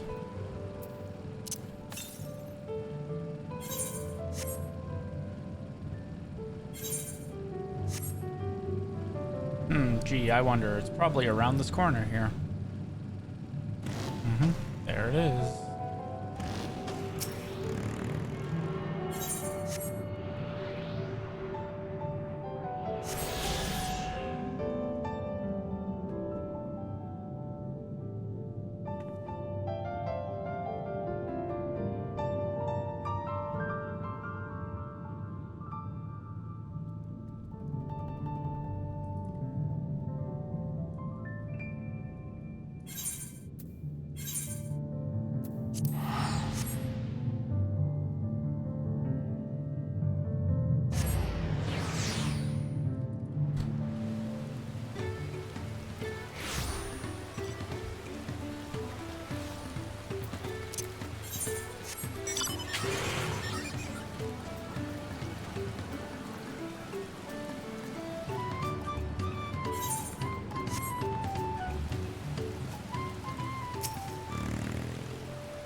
You're Magi, aren't you? What brings you out here?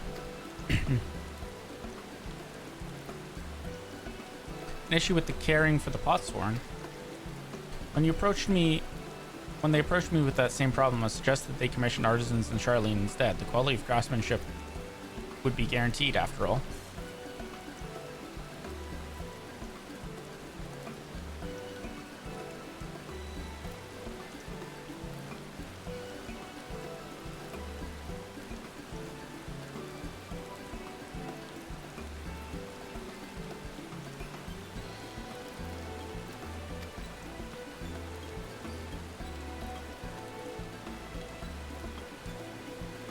However, the Moblins did not care for the idea.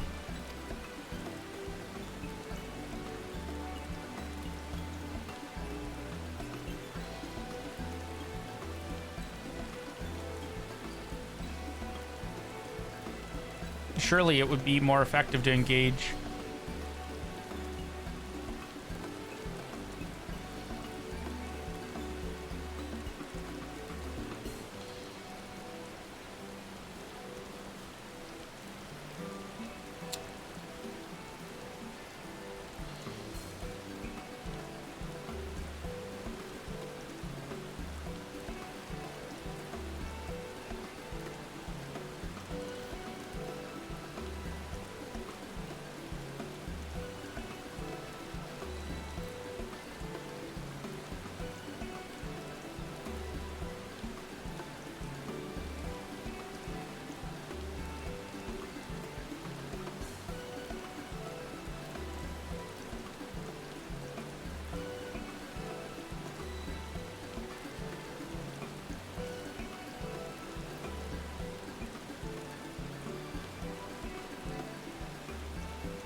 surely it would be more effective to engage a uniformly trained collective. I cannot understand their fixation on individual contracts.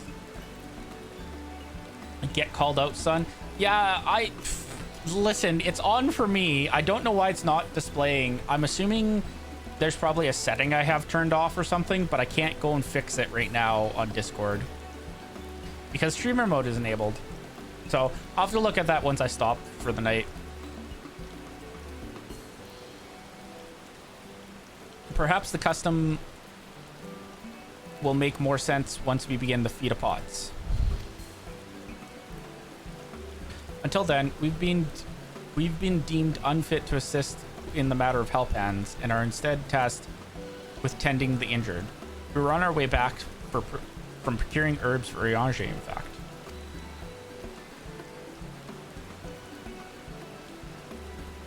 Settlements in Kozmauka, too, have been isolated by the storm's destruction. What would have become of the wounded had we not found a way here?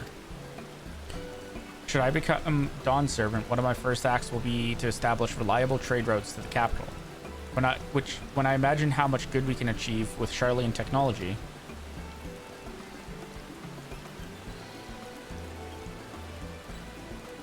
my apologies, I have much to consider. If you will excuse us, we will meet again soon, I'm sure. Take care, Magi.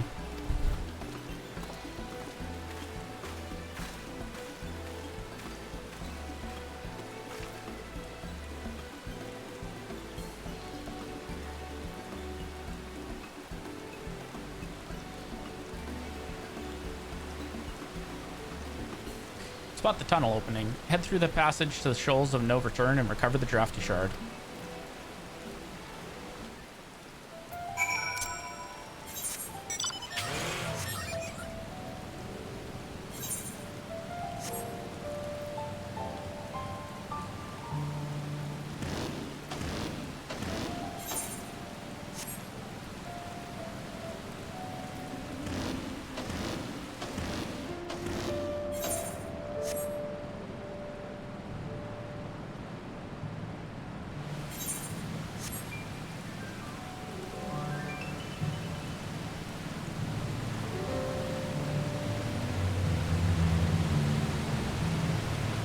Fiery orange bright. I would assume it's the bright green one.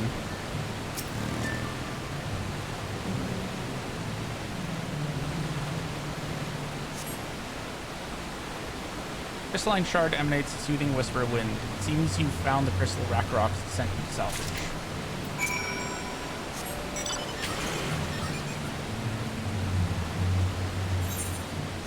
Man. It's a shame they made me go grab one off the ground, because I'm pretty sure I have like a bunch in my inventory.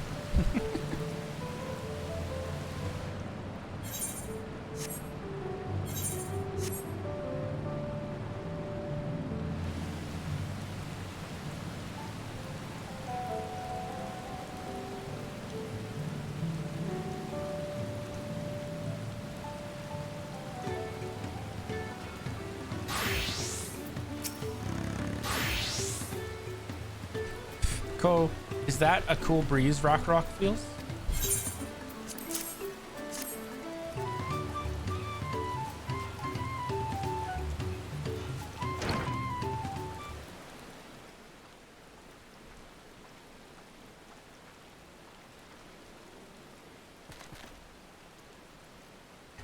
Yes, thank you for finding a Drafty Shard. Rock will add it to the new set of tools he brought. I come bearing good food tidings. Cook has prepared a feast fit for the most discerning Tetsiaro.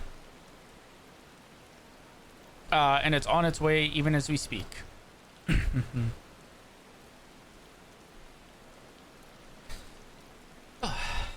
Let's go in and see what Ka thinks of our efforts.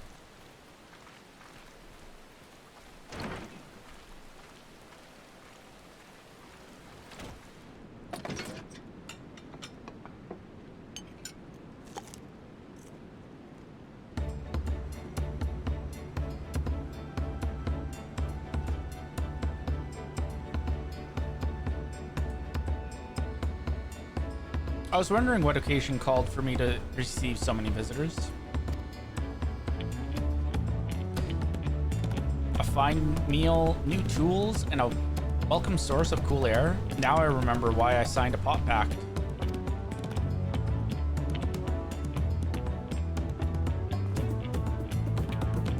I'm grateful for your kind considerations. Allow me a moment or two, and I'll reciprocate with a worthy piece of pottery. with a piece worthy of Potsworn.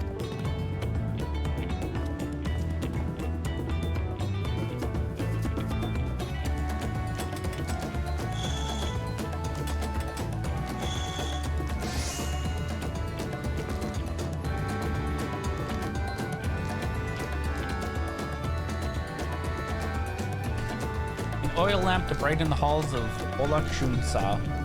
Craftsmanship satisfies Earthenshire's reputation for quality, I trust. Oh, such luster, such brilliance. Truly a gift fit for the Dawn Servant. Glad you like it. Considering the time I've wasted till now, I hope to continue crafting at this improved pace. I have a contract to fulfill after all.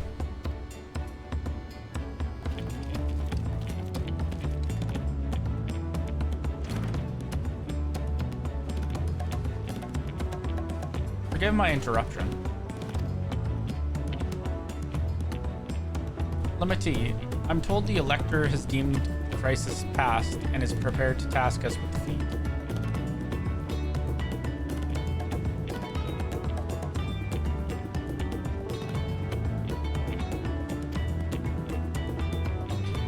That's great news.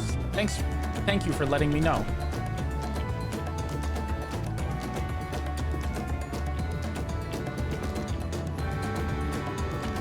So this is the craft of the Potsworn. It is indeed a masterful piece. Thank you for your words of praise, Second Promise. I drew inspiration from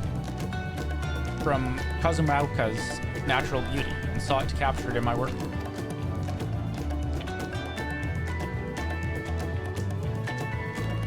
I wondered why the Moblins did not simply build a workshop in the city, and now I have my answer. Even Charlian goldsmiths could not easily replicate such exquisite artistry.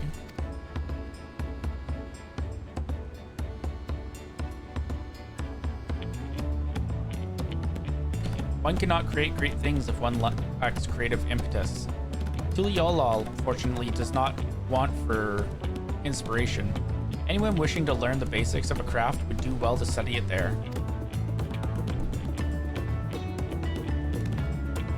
I was raised among Hietzaro, more traditional than most, and the shared ingenuity of Tural's various people was eye-opening.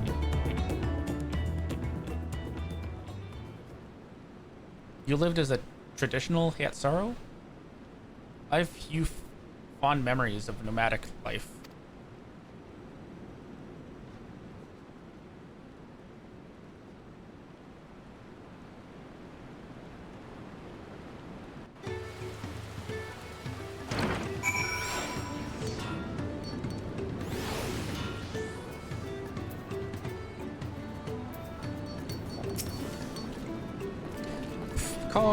Rakrok is very grateful to you. I thank you both for your hard work and clever guesting. When it comes to help handing, knowing the Potsworn really is important. Well, it's true for pretty much everyone you meet. The lesson I've had drummed into me several times already on this journey.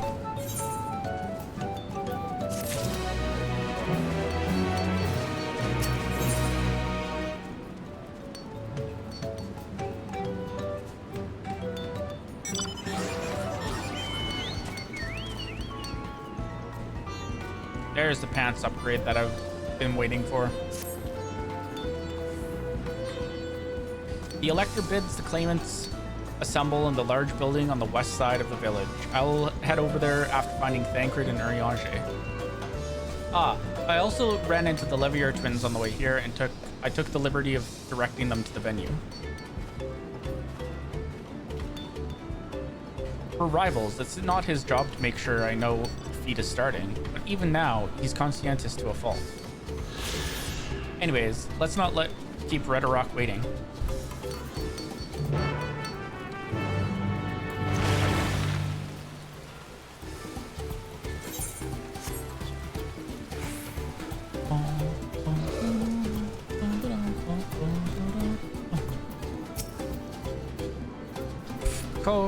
Redorock thanks you for your assisting Helphand Rakarok. She will announce the feat once the other claimants arrive, so please, be patient a little while longer.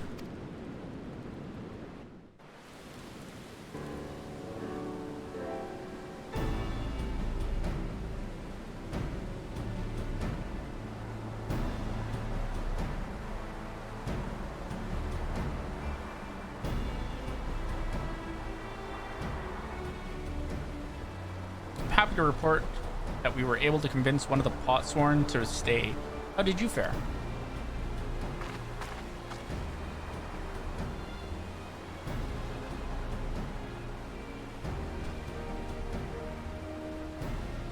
So you managed to do the same. Splendid.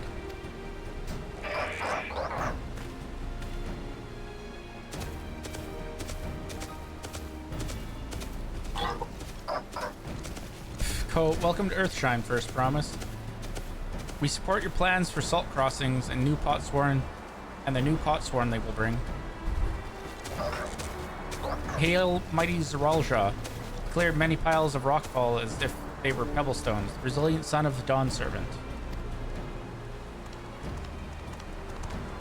Zeralja was clearing fallen rocks. I'm surprised he would volunteer his time for anything unrelated to the contest.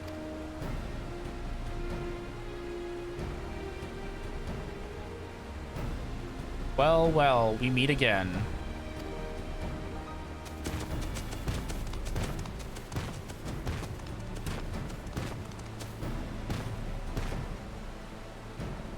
Just in time for the feat to begin. I'll bet he was already here, laying low while the rest of us did all the work.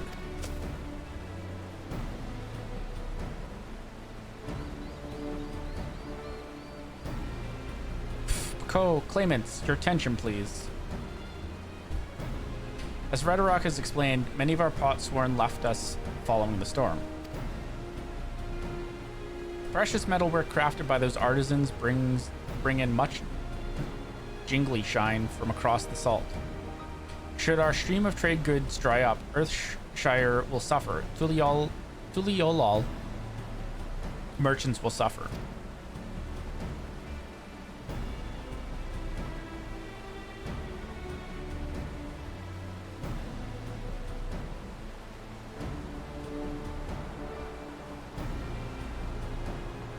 So, Redrock sets you this feat. Each of you are to find one clever hand goldsmith to bring back here to us. So we're to recruit new Potsworn? Makes sense for the feat of pots. Calling this a feat does not justify taking advantage of the claimants and their influence. How does finding workers for you demonstrate their worthiness for the throne?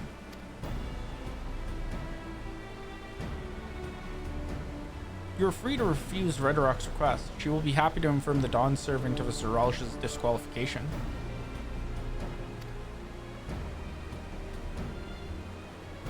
The right is a means to an end.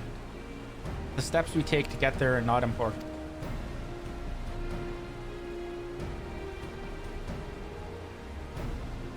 Then Redrock declares the feat of pots begun, but remember, a pot pact must be agreed to willingly. No grab snatching or deceitful tongue flaps.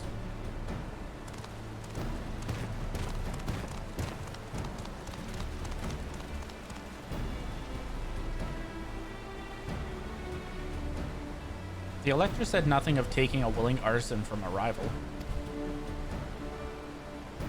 Which is exactly what we should do.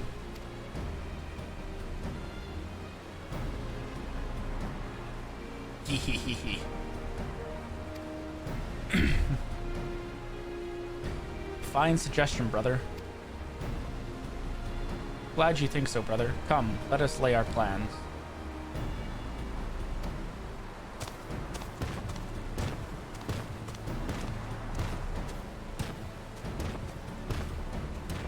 That nasty brute is up to something.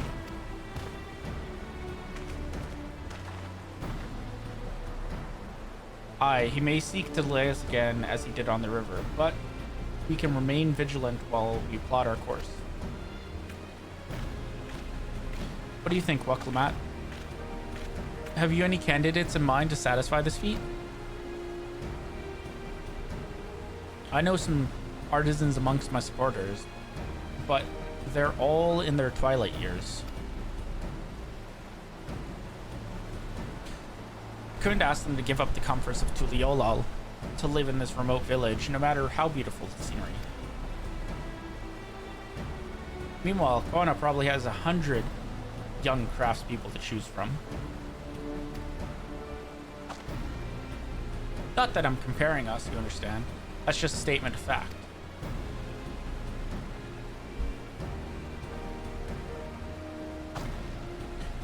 I suppose we could try asking her around Wachumeki Meki. That seems a logical place to start. Back to Tuliyollal it is. Wait, does that mean we have to take the boat again?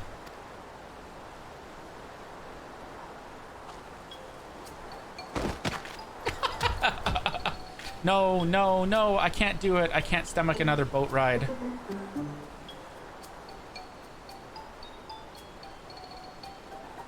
Said I should share my burdens, so I'll speak plainly. Truth is, I get really, really sick on boats.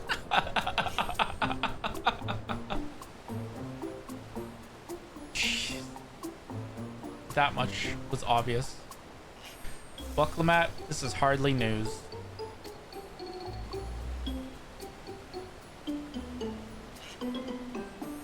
But it was brave of you to admit. In any case, we won't be fighting the current this time. Heading downriver will be much smoother.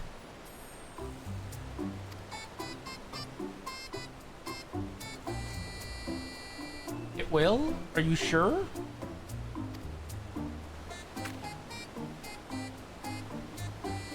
I'm positive. Mostly.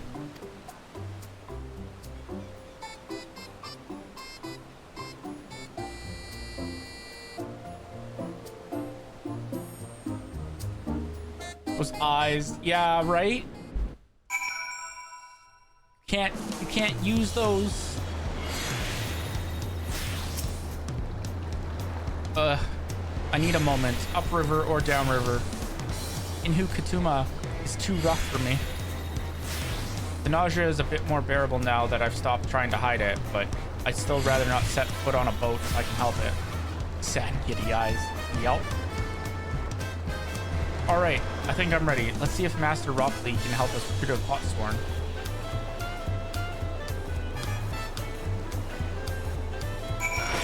I wonder who we're gonna recruit for the Potsworn. Almost like we met someone before we went on a boat ride who's a goldsmith. Huh.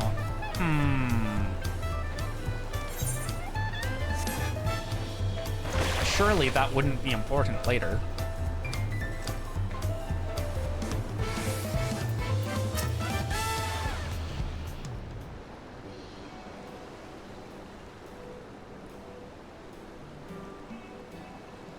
Greetings, Third Promise. What brings you back to Wachumeki Meki? You've not chipped your axe again, have you? No, Master Ropley. Actually, I have a favor to ask.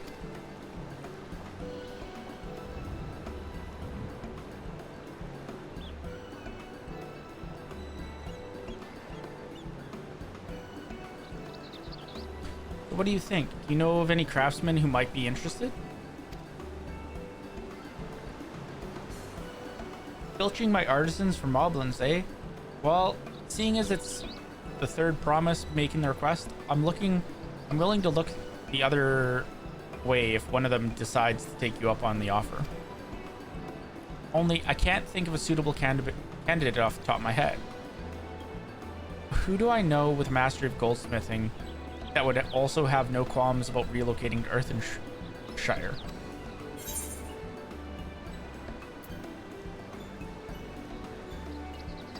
That Erzine Goldsmith, what about him?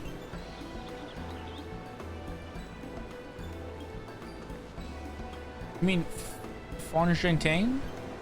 He did say he was employed at some fancy jewelry store across the salt. Considering the distance he's already come, I'd like to think he wouldn't mind moving a little up the river. That said, he's only just got himself a new job. Is it too soon to ask him to sign a pot pact? No harm in making the offer. Once he hears how well the Potsworn are treated, he may even jump at the chance. Either way, you won't find Faun Jintang at his workbench at this hour. Probably finished for the day. He's finished for the day, probably enjoying a meal over at Shabalyav Thai. And we should go and talk to him. Just you and me. Since he knows us. Wouldn't want him to feel intimidated by having to deal with a crowd of new faces.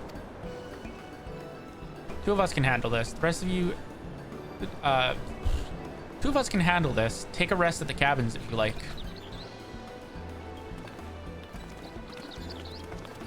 Reading is hard.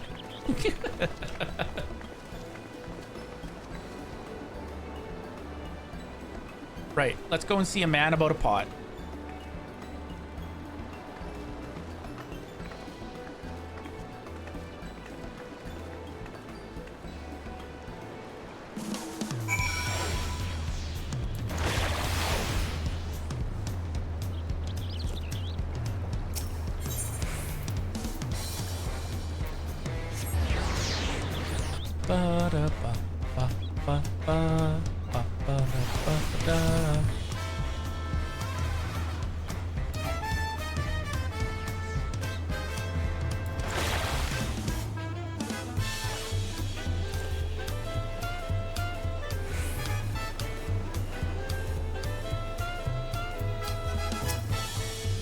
Oh, Magi, you're here too? The third promise said she wanted to chat. I've just finished eating, so shall we find a quiet spot outside?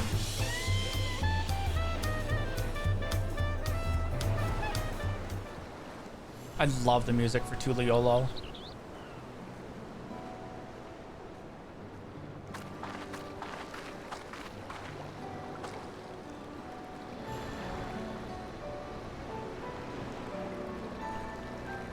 Last time we talked on this beach, you were in a miserable state. Haha, yes, I was, wasn't I? A lost soul until the two of you came along and helped me rediscover my purpose. My new place of employment has been most welcoming, and for the first time in a long time, I feel content with my lot in life. It's wonderful. So what is it you wish to discuss? Well, it's hard to ask this right after you've settled in, but I'm looking for someone to become a Potsworn. Ah, I've heard my new colleagues mention this term. That's when an artisan signs a contract to work for the Moblins, isn't it? But you're not a Moblin. I'm not sure I understand. It's for a feat in the rite of succession. I need to bring a new Potsworn to Earthenshire.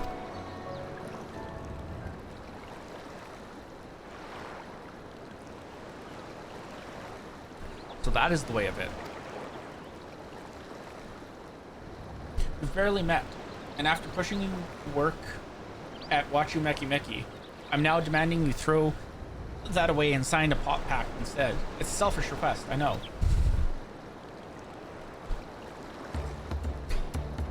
I have something to tell you, Third Promise.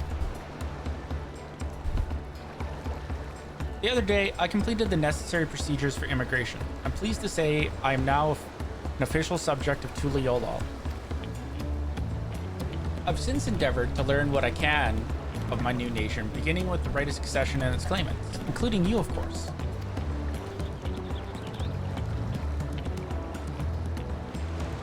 Now, you will recall it was my father's example which led me to pursue goldsmithing. He was at East End when Garlean forces laid siege to the settlement, and in the ensuing chaos, he was slain. War took him from me in an instant, the man I loved and admired. I never wish to suffer such a loss again. And so, as much as I'm indebted to you for turning my life around, it is as a fellow peace-loving Tuliolan that I want you to win the throne. If I can help you achieve that by signing a pot pact, then I shall gladly do so.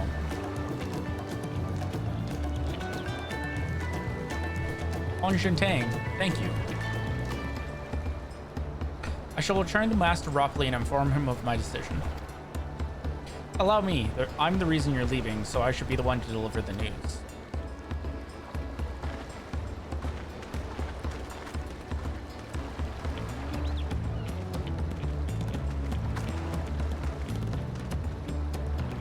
Perhaps you remember me, Brekevu, owner of Jabaliav Tai. I'd like a word if you don't mind. You're Woklamat's ally from across the salt, right? And a hero of some renown too, if the gossips to be believed. Well, as it so happens, I could use some heroic help. It doesn't need to be right now, but could you come by when you have a spare moment? Much appreciated. I'll be waiting for you at my shop then. Ah, the role quests. Now you can now gain access to role quests. Speak to Brekevu and Jabaliav Tai. Pursue new adventures as you progress through the rite of succession. I'll do those later.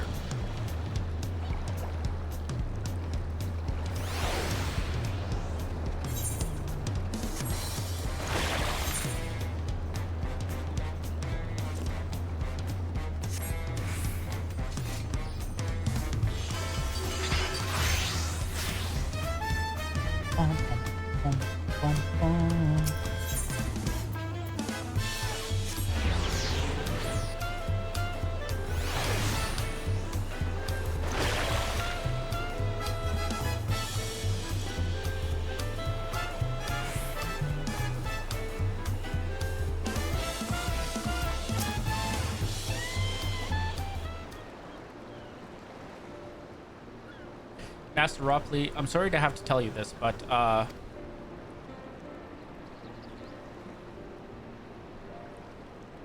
Faun has agreed to sign the Pot Pact, yes? While it is a shame to lose a capable goldsmith, to have one of our own handpicked to serve the third promise is great honor for Wachumeki. I appreciate your understanding. Of course. If you happen to know other talented artisans, regardless of their expertise, I hope you send them my way. You could even be yourself if you're so inclined. I'll keep that in mind. Though my time here was brief, I will not forget your kindness, Master Ropley. I'm blessed to have these workshops be my first home in Tuliolal. Come back to us if the moblins cut you loose. You'll always have a job at Wachumeki.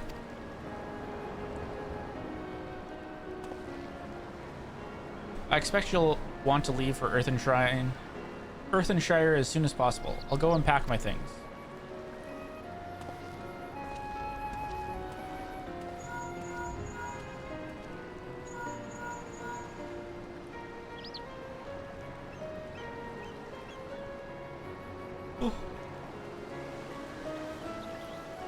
Oh yeah.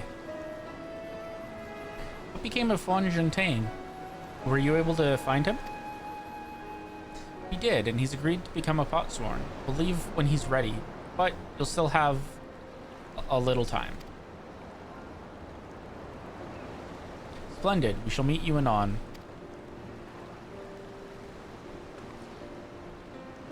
I had plenty of reasons to win the contest, but now I have one more. Faun Shintang's putting his faith in me, and I won't let him down.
Right then, I have some things to take care of at the palace.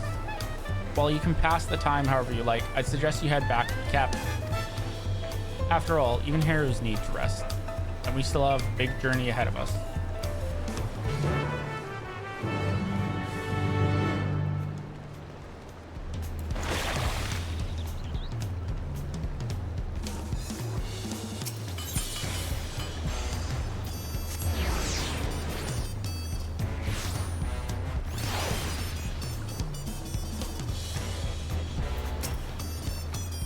Welcome back, madam. You've had a Landsguard messenger most anxiously waiting on your return. Badge of the Third Promise's entourage. I've been all over the city looking for you. Dawn Servant summons you to the palace. You are to present yourself to the gate guard stationed outside Sunperch at your earliest convenience. Oh, and one more thing. You are not to mention this visit to Wuklamat. Oi-oh.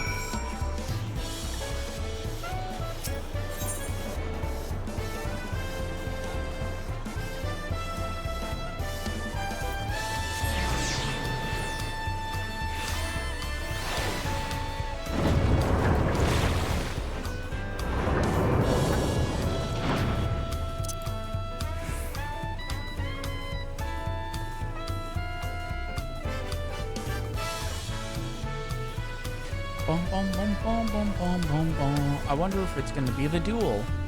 Yeah, it looks like it's a duel. It's going to be a duel. Lovely.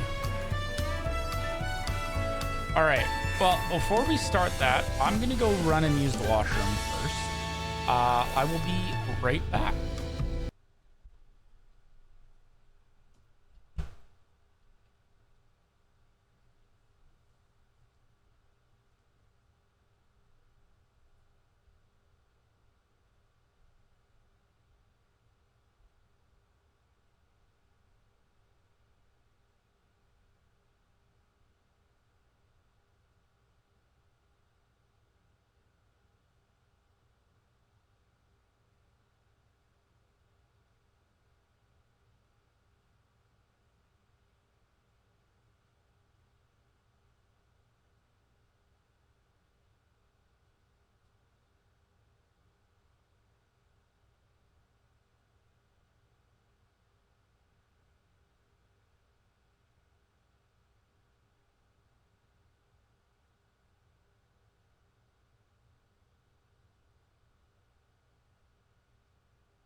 Alrighty.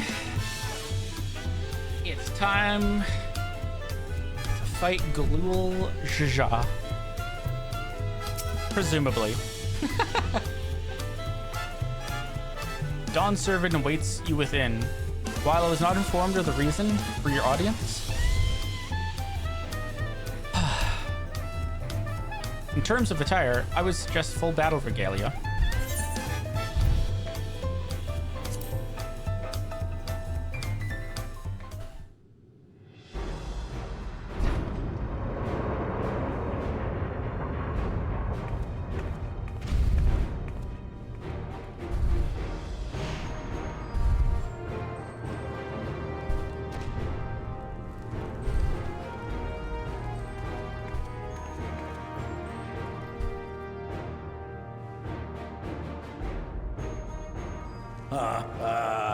Forgive me this sudden summons. When I learned my daughter's champion was back in the city, I couldn't resist the opportunity.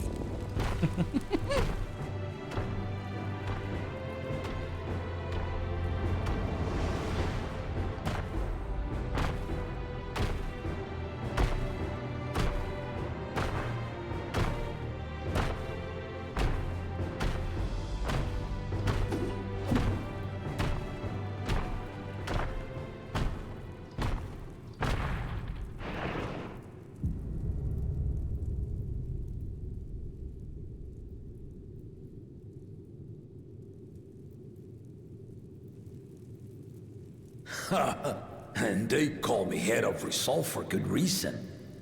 Old as I am, I have not lost a battle worthy of the name since the day I took the throne. And I've been craving a proper challenge. The lance wielder, Estinian, he fought well enough, but our bout was ended before a victor could be decided.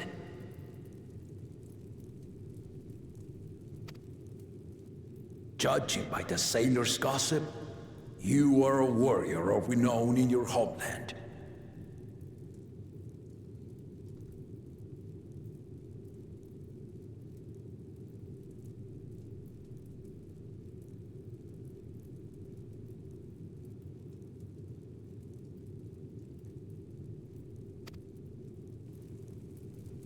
Yet I wonder, with all your deeds done and victories won,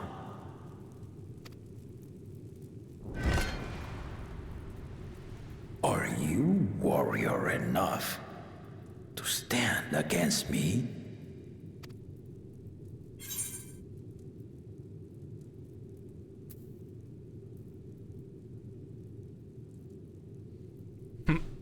So long as neither of us gets too carried away.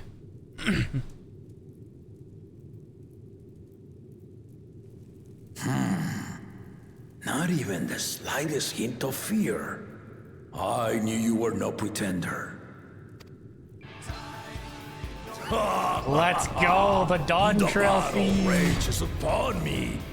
I'll stop short of killing you, of course, but expect no other mercies. Come, ready your arms, and show me the truth of the tales.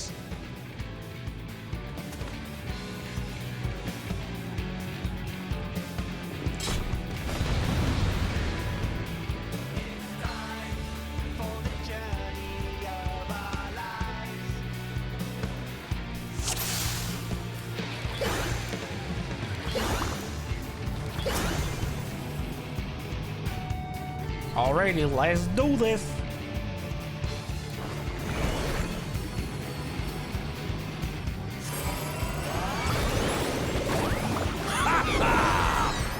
Give it your all! I want to fight to remember!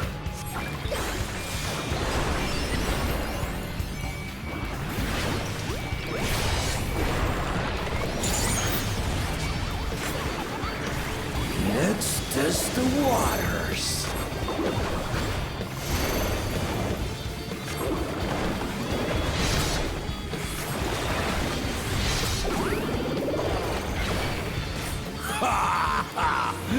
They didn't even blink.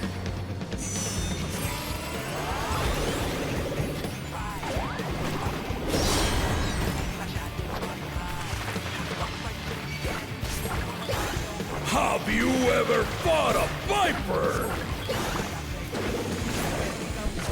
Ha! Let's see how you handle this. He's a viper? Uh-oh.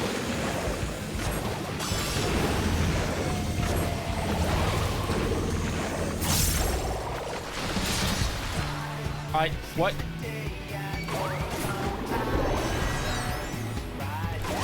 The spearman did not lie. Very well then.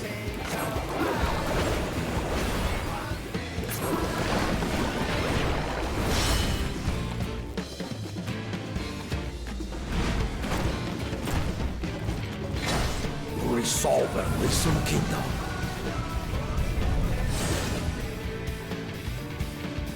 Right.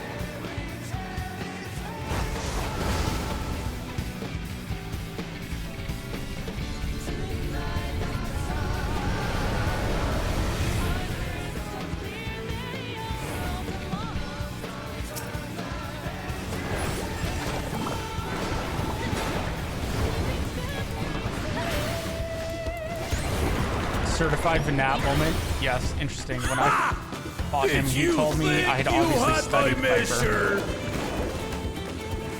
Take this! Ah.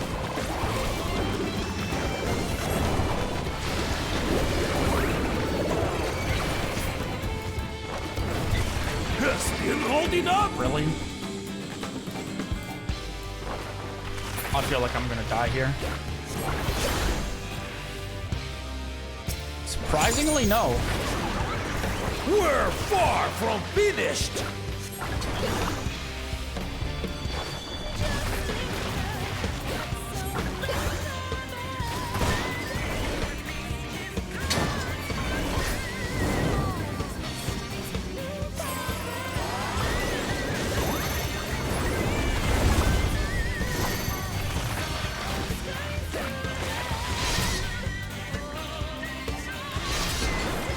I swear, I'm paying attention. No more holding back!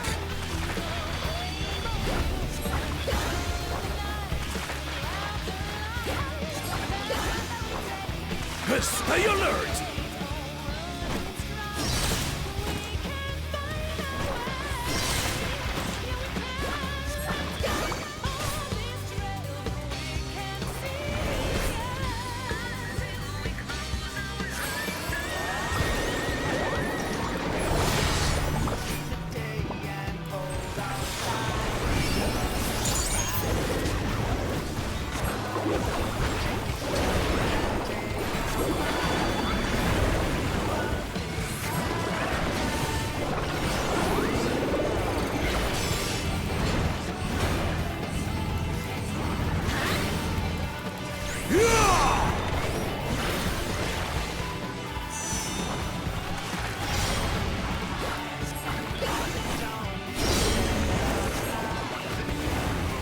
I understand now.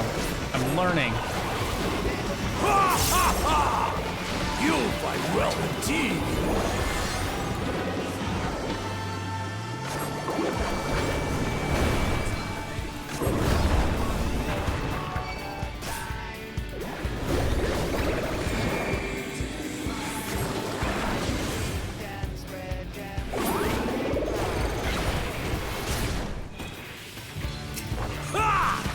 Christ, he's Jason Bourne.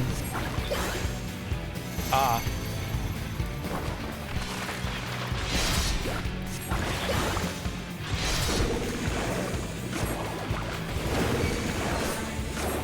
Jason Bourne is Jesus Christ.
And this is where I'm gonna die.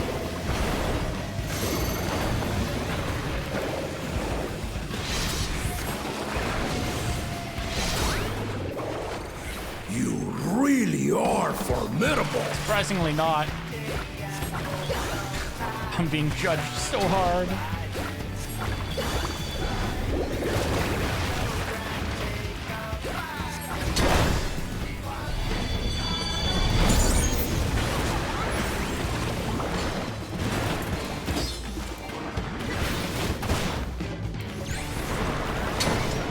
Now we'll see what you're truly made of. Oh, jeez.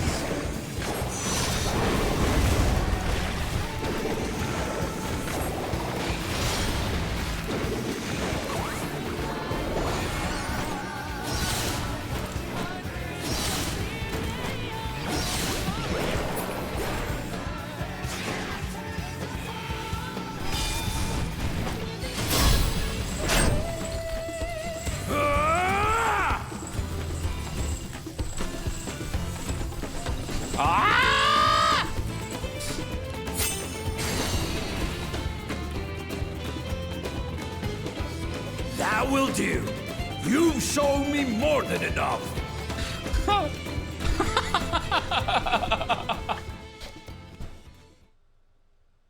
I almost didn't beat that quick time event. God damn.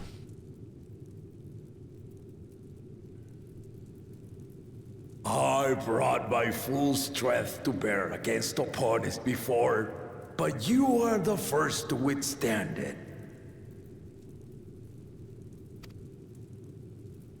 Even with my head of reason asleep, I never expected you to give me so much trouble.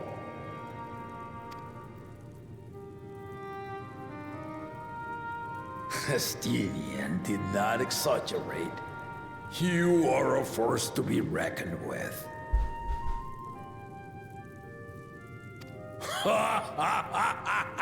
Galul Jaja is an amazing character.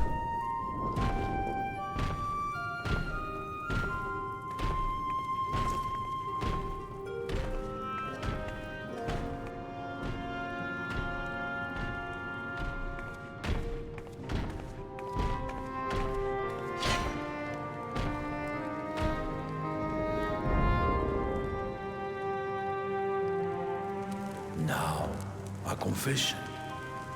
I said I crave a challenge, and that was no lie. But I had another reason for calling you here. Yeah, it's like, honestly, I wasn't sure what to expect with him when he basically we found out about him. But like, it definitely wasn't this, and I love it.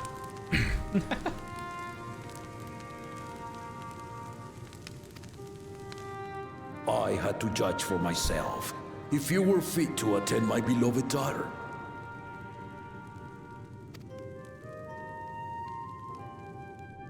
In some respects, she is much like me, hard-headed and prone to rush into danger.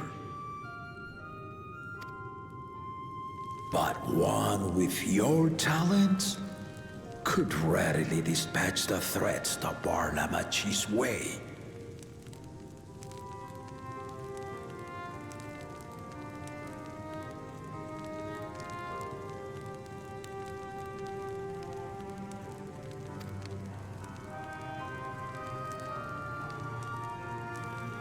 Will you hear my question and answer me plainly? Address me not as the ruler of Tuliyola, but a concerned father.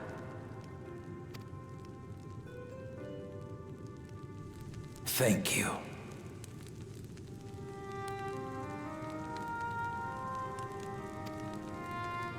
Then tell me, given your journey together thus far, what is your impression of Lamachi?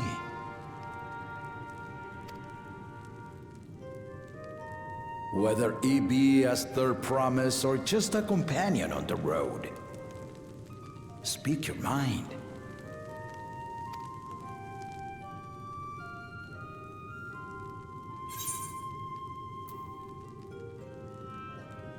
She is young, but has potential.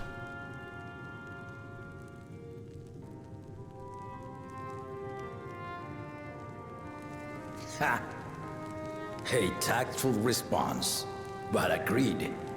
She is not ready for the throne. Not yet.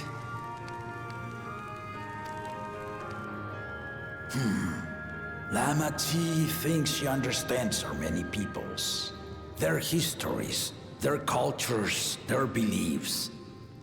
But she knows only what she's seen in the capital.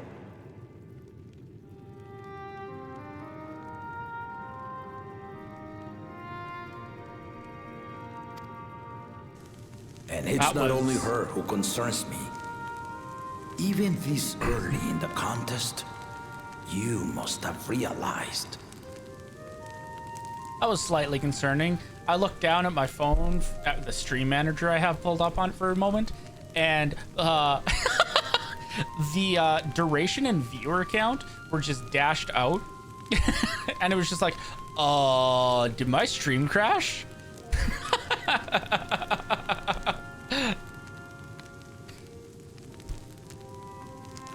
I mean, I would have been pretty sad. Yeah, like it's been a while. Like I'm not gonna lie, if it had crashed at that point, I would have just said, well, fuck it, I'm gonna go to bed and just we'll call the stream for the night. This likely will probably be the longest stream that I do for a while. But we'll see. Maybe I'll do another really long stream on like a Saturday coming up or something.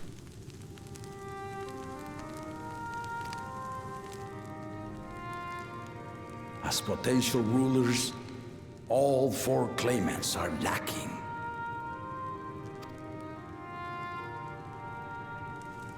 This is why I elected to hold the right of succession. Not to choose a fitting candidate, but to cultivate one.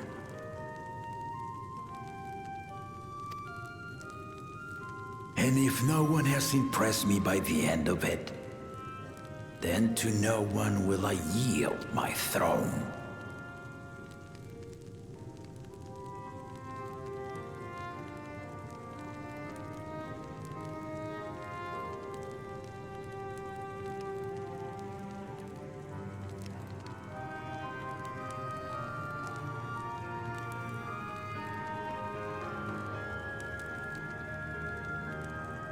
His voice is similar to the new actor Xenahort after Leonard Nimoy died. See, you know, it's amusing that you say that because, like, my first reaction was, what? Leonard Nimoy died?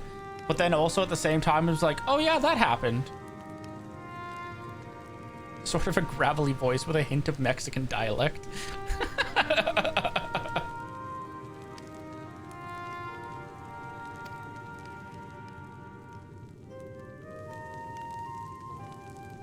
As a parent, I pray that my children rise to the occasion.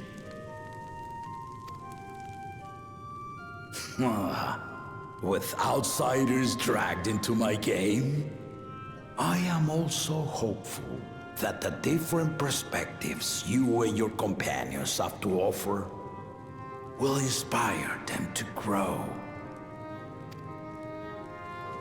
I imagine you in particular have traveled many lands, know many peoples and cultures, loved them and being loved in turn. Not just many lands, but many worlds and many times. Well, I'm a time traveler, you know? Guide Lama Chi as you think best. Walk at her side and, when needed, push her to walk ahead.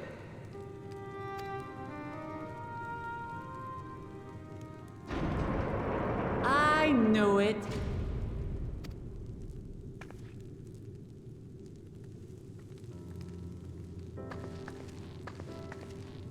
There I was, about to sit down for some of Namika's cooking, when I heard that Papa had sent for you.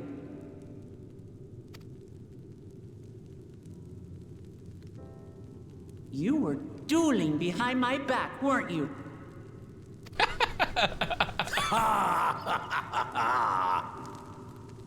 I see there is no point in denying it. You needn't worry, daughter. I took care not to inflict lasting injuries. All I can say after that duel is I now have a question. Does this mean that Vipers can get access to his swords? You and your ally may return to the contest without disadvantage. No harm done. Because they're pretty cool.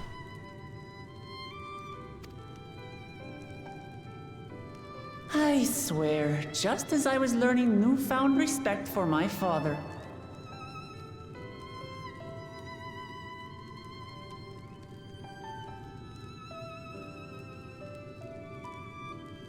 It's possible. Let's take our leave of this battle-mad oaf before he calls on the rest of my entourage.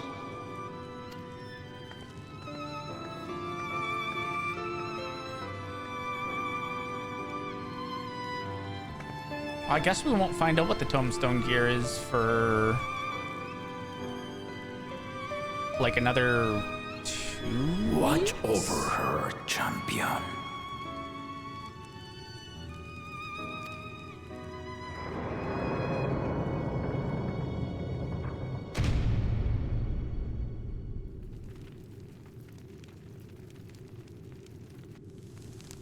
Kona's recruits are no less sharp, as one might expect of Galof's countrymen. They saw the flaws in our claimants from the outset. The other two, though, they dismiss comrades willing to point out their shortcomings, and no good can come of it.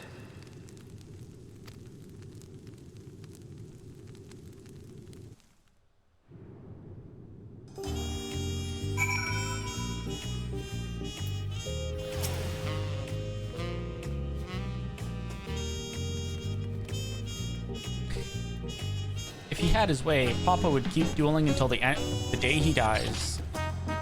Even now, I know of only 3 people who didn't need to be carried away after their bouts. Zeralja, your lance-wielding friend Estinian, and yourself. You really do live up to your fearsome reputation. I'm curious though, did Papa want anything else of you?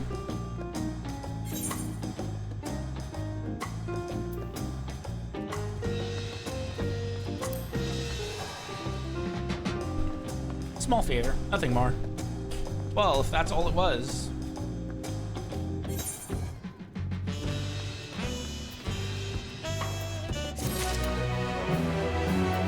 Eventually, I'll be able to use these equipment coffers, but not today.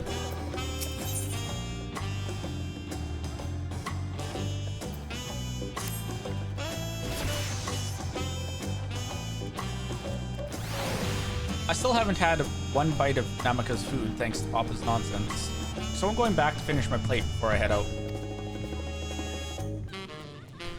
I've otherwise asked everyone to meet at the Forard Cabins. Come and join us after you've had a moment to recover, eh?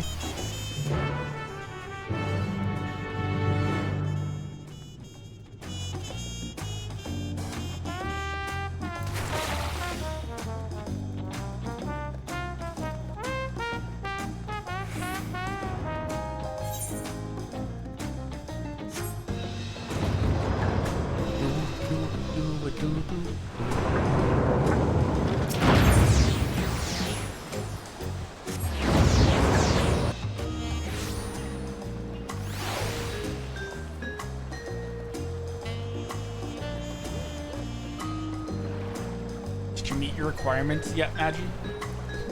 My requirements. I have to double check because I don't think it's updated yet, and it probably won't update until like tomorrow.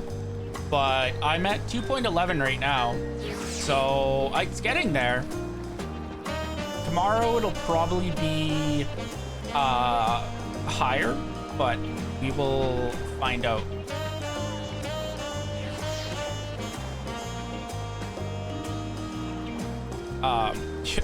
You know what requirements I'm surprised I somehow didn't hit?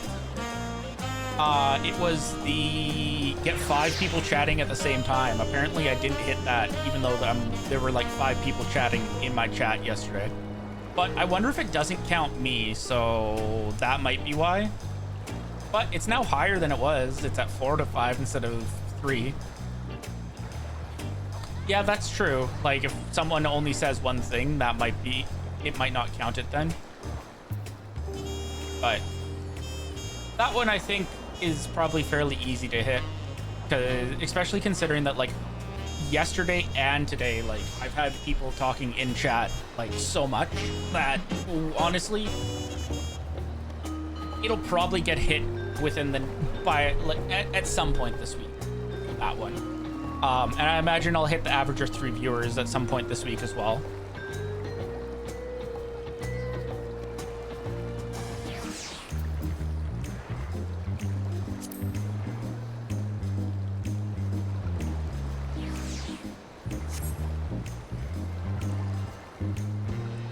So I'll be checking when I wake up tomorrow to see where it's at, see if what it's changed and all that.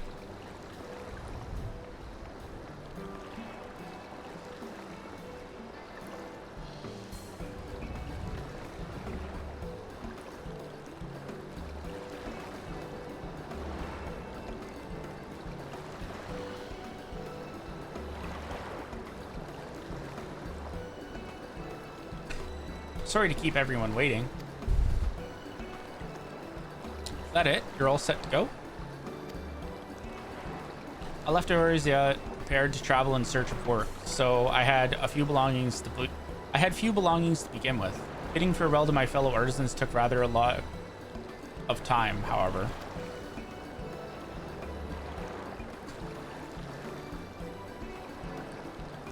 Again, I appreciate you making this commitment, Faun Jingtang.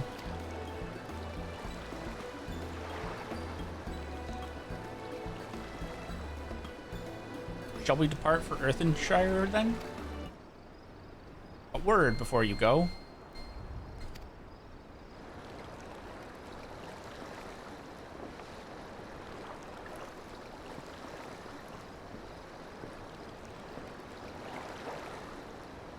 Wakavu, what are you doing here?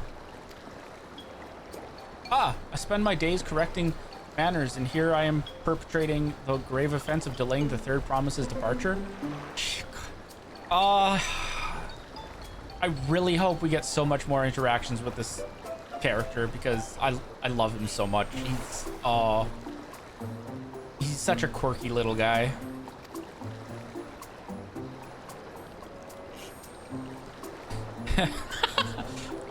Please take up your axe and rend my flesh into taco meat. Must your demands be so gruesome? Besides, I told you that kind of thing doesn't bother me. All right then, I won't let it bother me either. I don't think I will ever get sick of that interaction.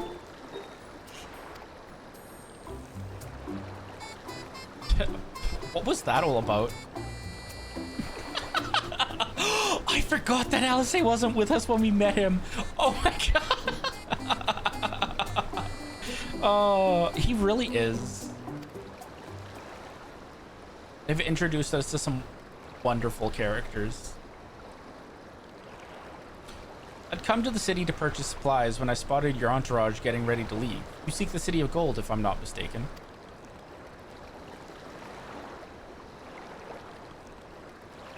That's right. It's the final step of the rite of succession. If you know anything about the subject, I'd love to hear it. Then allow me to be of service. As you know, legends of the Golden City have been passed down in Tyrol for thousands of years. Yet, when it comes to describing the place itself, the stories do not always agree. Some portray it as one might expect, a glittering metropolis of golden towers. Others suggest it is more unassuming and owes the name to a fabulous treasure hidden at its heart. Every telling, however, has one common thread. Those who go in search of the Golden City do not return.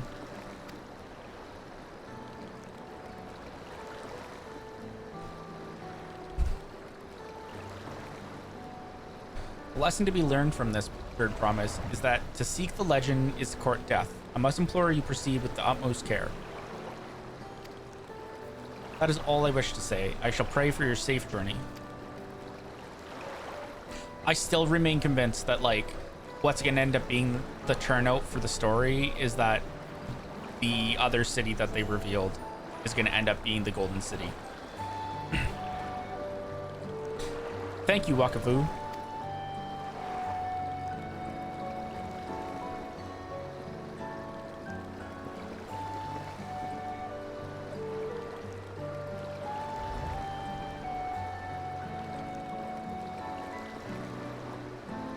What are we to make of these cautionary tales? If every expedition has ended in tragedy, how then did the Dawn Servant find the city and return without incident? It seems the legend originated from the Yokoi. Speaking with them remains our strongest lead, I feel. A lead we shall follow in time. But first, let us see Faun Shintang safely into the Moblin's care.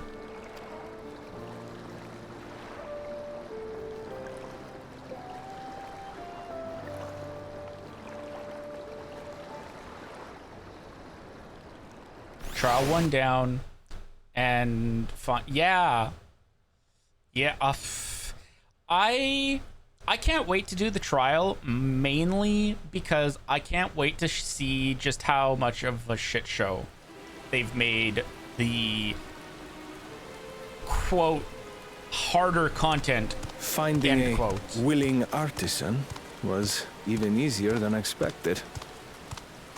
Many indeed are eager to curry favor with the Resilient Sun, especially if it means sharing the promise of new territories.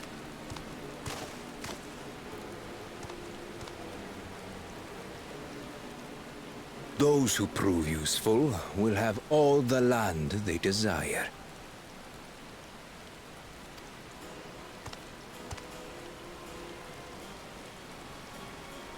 Such generous words, yet the manner in which he speaks them. If neither wealth nor territory are of value, wherefore does he seek to bring the world to heel?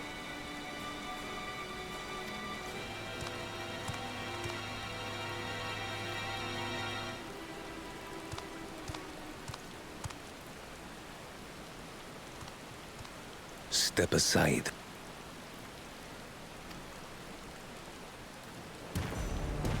Remind me. There was no rule against poaching craftsmen from other claimants. Was there?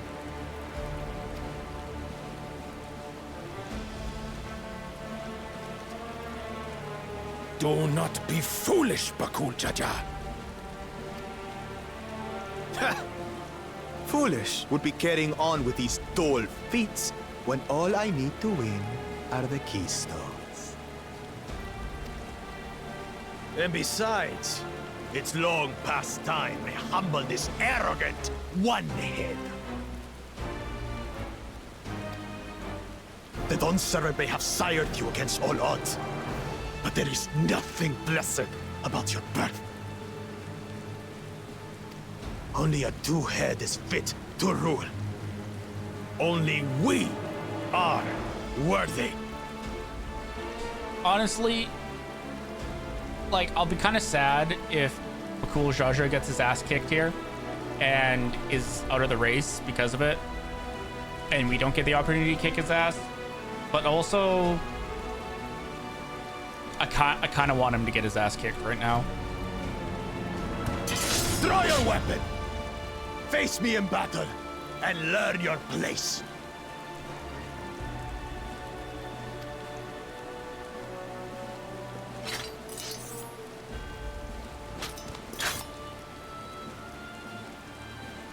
A moment, First Promise. Leave him alive, if you would. I foresee a use for this nuisance.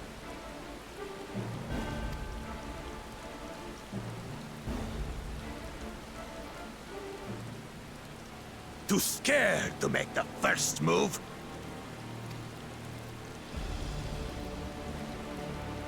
Then allow me!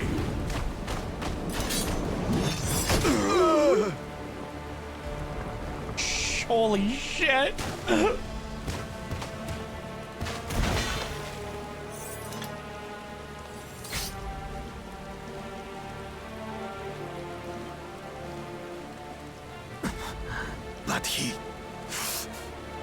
It's just a runt.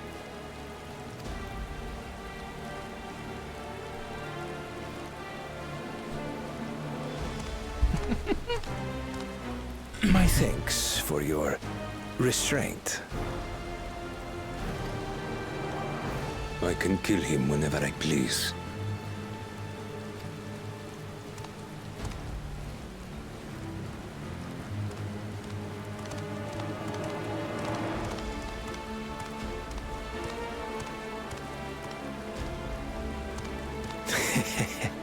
Your part in this is far from over.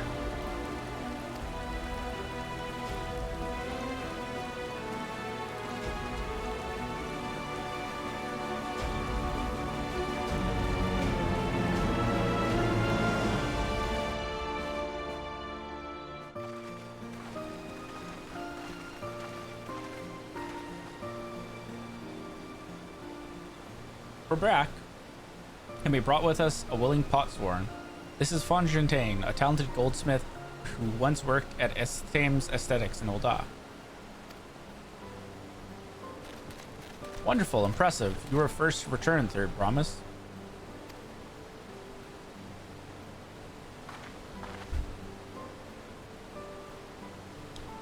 And with an artisan from across the salt, no less. We welcome you and your unique skills to Earthenshire. Helphand will show you to your work, to the work pot.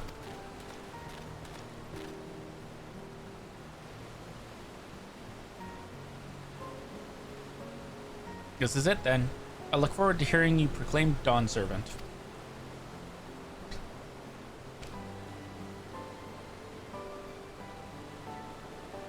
Thank you, Faun. I'll be sure not to disappoint you.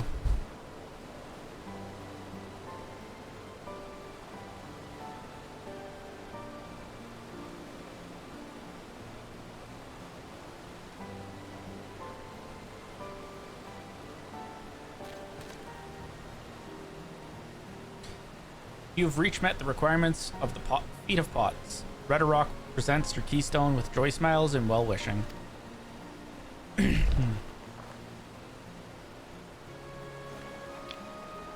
That's 3 Jolly Ranchers obtained.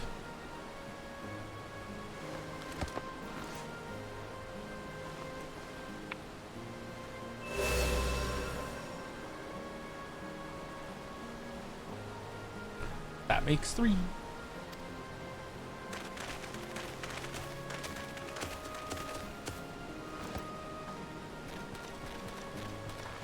Oh, more potsworn candidates? Come, come, tell Redderock your tales. As long as it isn't lemon starbursts.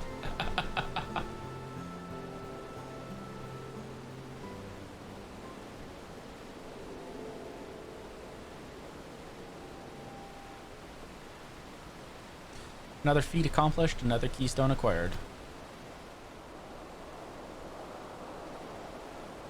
Oh ho ho, you're doing well. I expected nothing less of Zeralja's esteemed sibling. Your cleverness in particular is most admirable, Second Promise.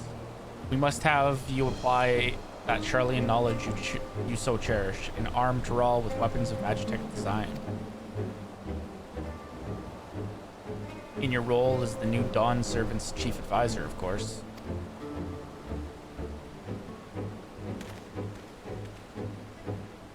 Tools of war hold no interest for me. I wish only to improve our nation through practical innovations. Foreign powers will think twice about testing our strength once Tuliolal is known for its advanced technology.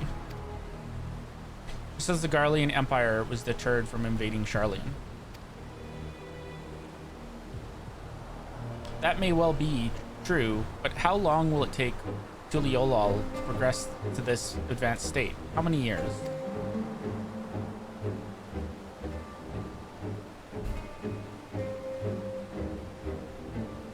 Did I need... Nope. Oh, I should be good without a taxi. Appreciate the offer, though. With a collective commitment to education and hard work, it should take so very...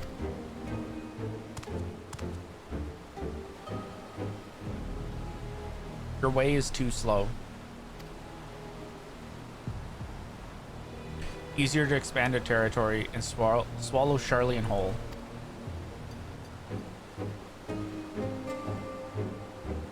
Conquer other nations through force of arms, and you're looking at a future of uprisings and bloodshed. Yours wouldn't be the first failed empire. Then we keep fighting until the mounting costs convince them to lay down their weapons, until all have grown tired of loss.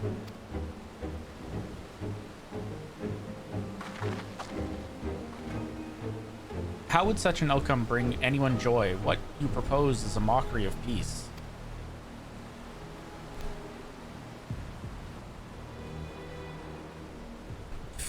Red Rock is reminded of days long ago. In the time before Tuliolal, there were no pot packs for the Potsworn. It was normal grab-snatch artisans and force them to work for Moblies. Until the day Glulal Jaja arrived, families of grab-snatched pleaded with him.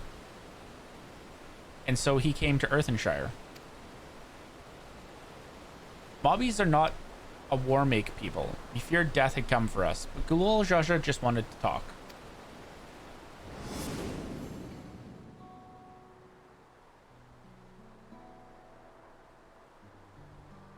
Be at ease. We are here to trade words, not blows. Goldwork crafted in this village is superb. One can tell at a glance the quality of materials used, the mastery of techniques employed.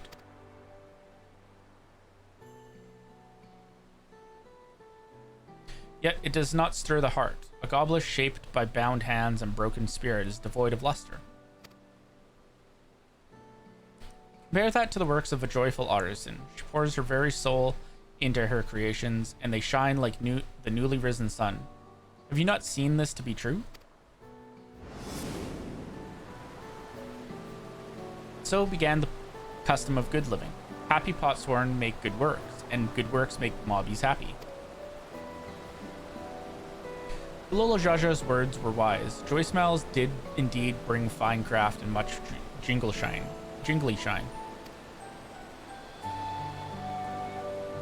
So the head of reason was behind the forging of pot packs.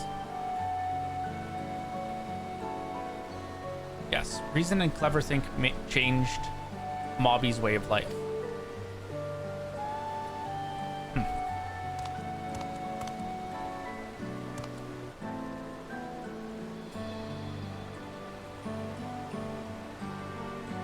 First Promise tires of your talk of olden days. He would rather look to the future and the next feat.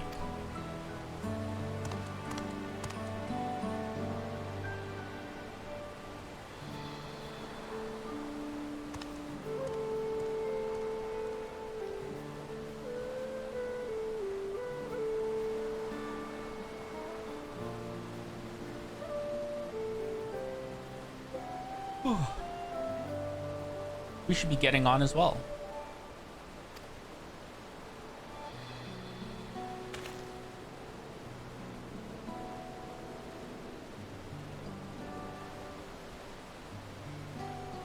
Cool Jaja never did come back, did he?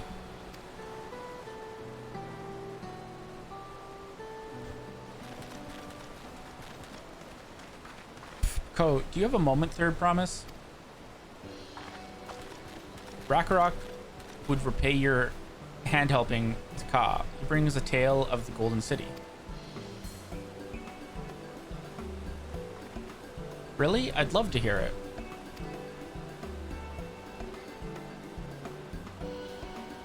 Towers, the street, all fashioned from gold. Everywhere you look, every splendor you can imagine.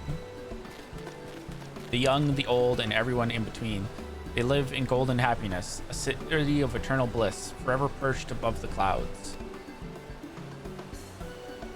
Everything fashioned from gold, eh? And just imagine everyone living in golden happiness. Now that's a city I'd like to visit. Excuse me, Rakarok, where did you hear that particular tale? From a longtime Yakhoi friends. They live up in the mountains in Urkopacha. Giants again. Seems everything is pointing us their way. defeat and everything leading up to it has taught me much about the Moblin way of life. I'll be sad to leave Earthenshire and your joy smiles behind.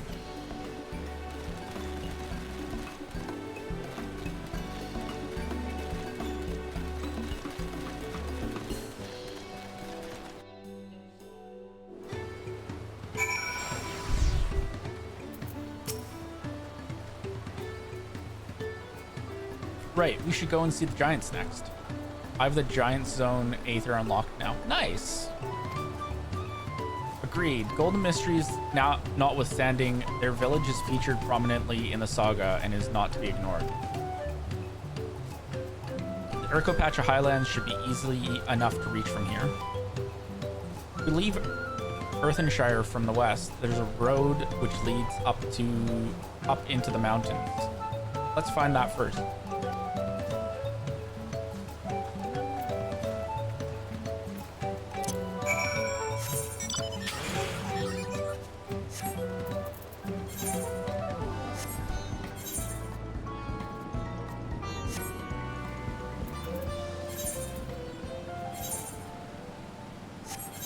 I can't see the quest marker on the map because it's covered by the zone name.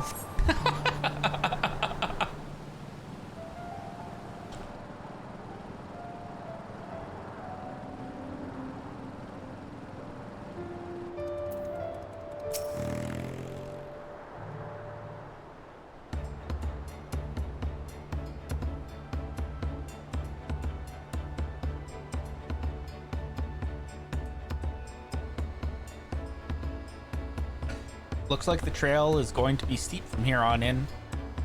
I hope everyone is ready for some climbing. Third promise. I'm glad I caught you. Redrock asked me to bring you back to the village. She says there's something she forgot to give you. Huh. Something other than the keystone? Yes, an item of great importance. Or so I was told. It shouldn't take long. If you would please follow me. Something seems sus about this. I wonder what this is all about. Well, no need for everyone to come. I'll be back in a little while.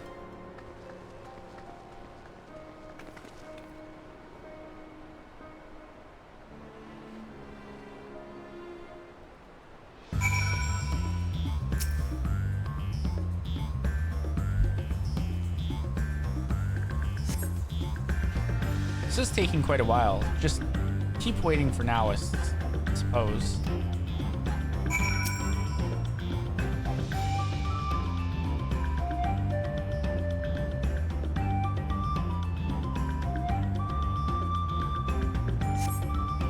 Perhaps there were complications? Well, let us wait a little longer.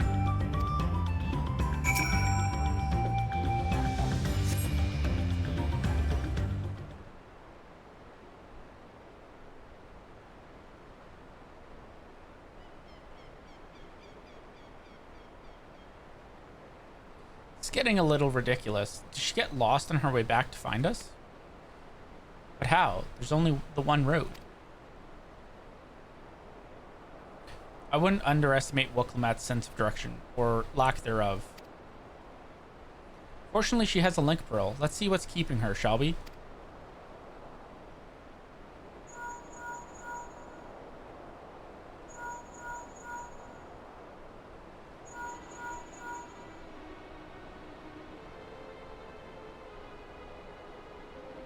So Yolal housing is going to be popular.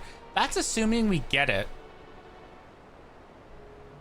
She's not responding. Perhaps we should all return to Earthenshire. It was Redrock who had business with her, yes?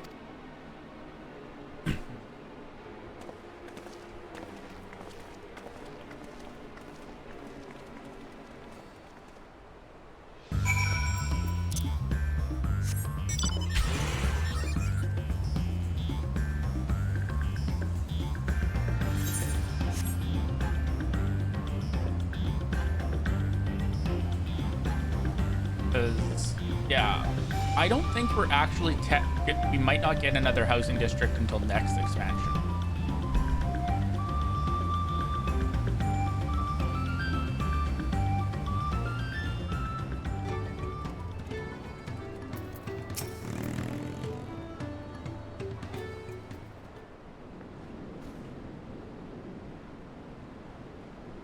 Ko, back again so soon? We've come looking for Wuk-Lamat. Did you not send someone to fetch her? Redrock did not. Neither has she seen the third promise since you were last here. And who was that man who came for her?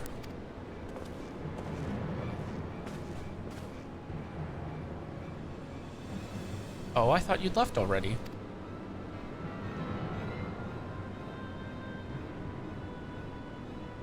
Where's Lamati? Is she not with you?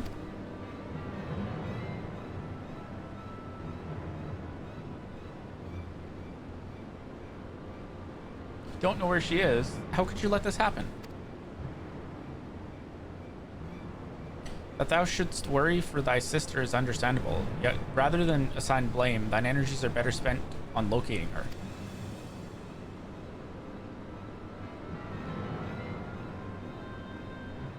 I will help you search. That is not how I'd wish a fellow claimant to lose the contest. My sister least of all. In that case, dividing our forces will allow us to cover more ground. Badgie and I should work together at least, better to facilitate communication between our groups. The rest of us will split up. Report in should you find anything.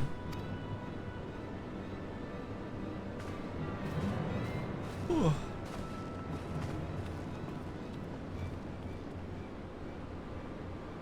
We'll be on our way as well. Right, keep in touch.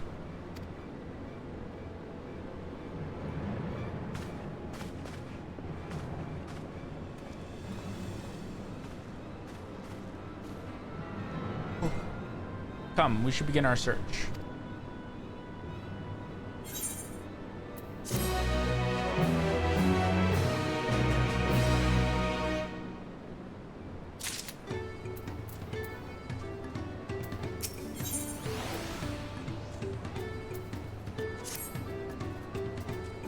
Lamati was returning to Earthenshire from the west. Then she should have passed through here, except Redrock swears she didn't see her. In which case, it is entirely possible that Lamati never made it back to the village at all. Only way to be certain is to ask the sentry stationed at the opposite entrance.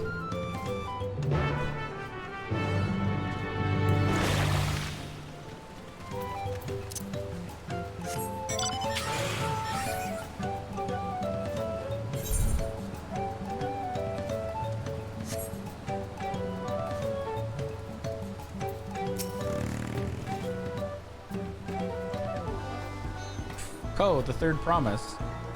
Bobby has been standing at his post with diligent eye washings. He has seen no claimants pass this way. What of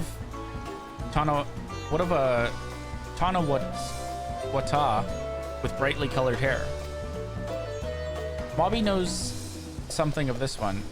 He hears tongue flaps about a Pelu peddler in Many Fires who was attacked by Crazy Hair Bandit on the road. Bandit, you say? Thank you, you've been most helpful. Sister's clearly not here, though I wish it were otherwise. We must consider the possibility that the Tanawatsan messenger and the brigand described by the sentry are one and the same, and that Lamati is in very real danger.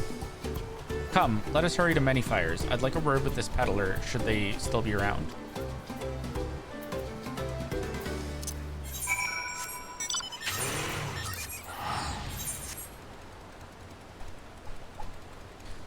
Oh boy.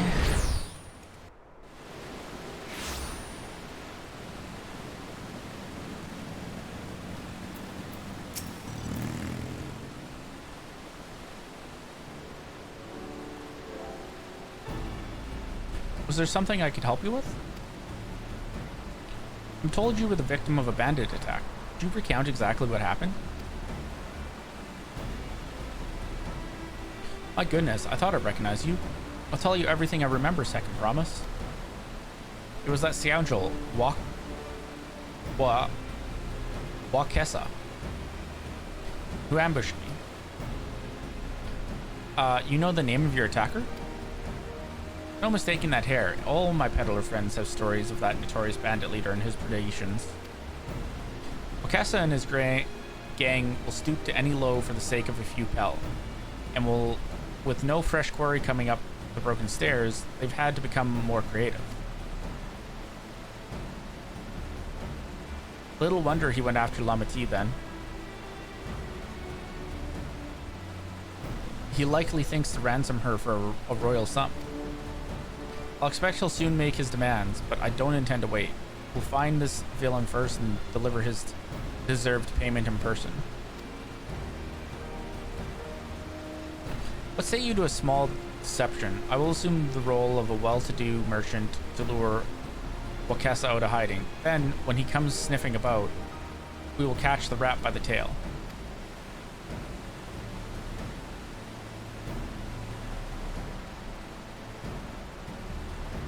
An excellent plan, and I have just the right garments for your disguise. At a specially discounted price, of course. A brush with bandits hasn't dampened your mercantile spirit, I see. Very well, I accept your generous deal.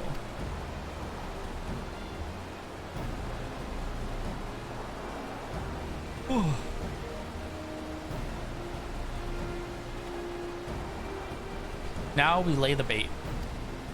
I will precede you into many fires to make my presence known.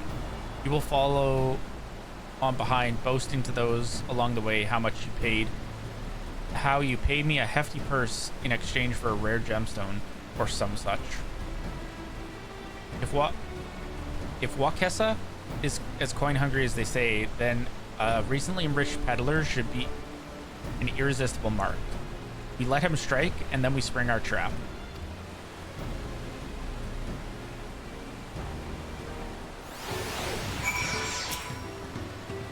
Time to play our parts. Follow Koana's lead and try not to fall behind.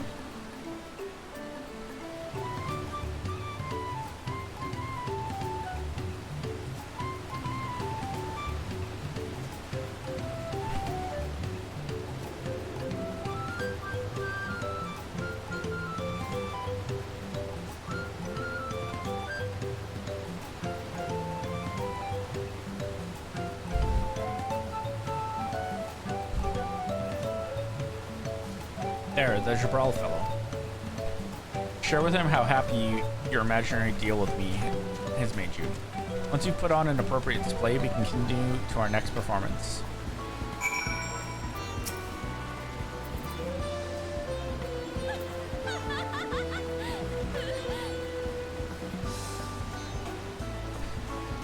A rare gemstone from that Katsaro merchant, you say? I envy the profit he must have made from such sale. Since the stairs were destroyed, I've not been able to peddle goods at my usual haunts.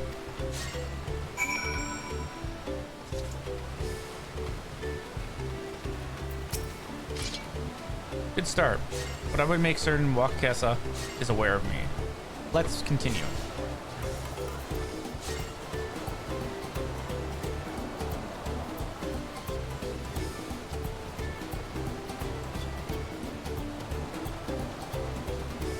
That moblin over there looks amenable to conversation. The stage is yours, Magi.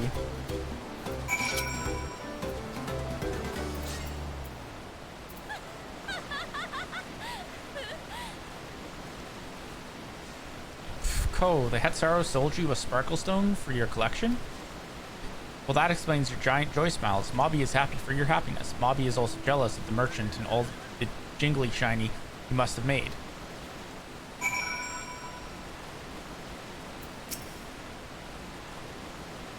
That should be enough, but perhaps one last act to drive it home.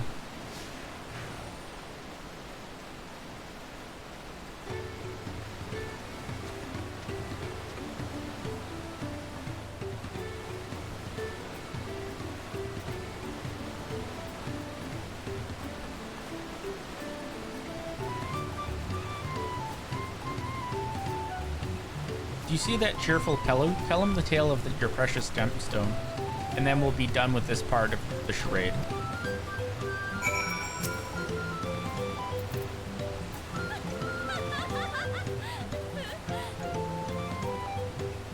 passing peddler had the very gemstone you sought for your collection. That is a stroke of luck. I'll wager the merchant was just as pleased to fill his pockets with your grateful coin, eh?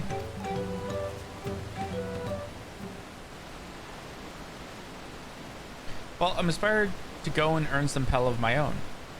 Who knows, maybe opportunity will find me even as it found you.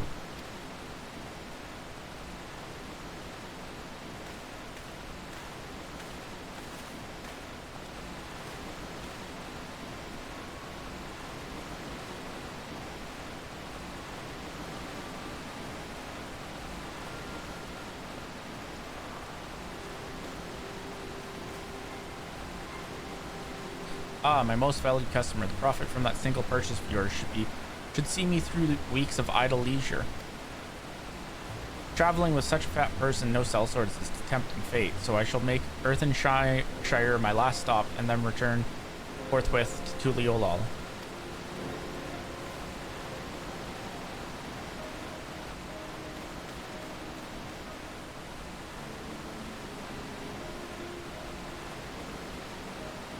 Did you see? The rat has come for a nibble.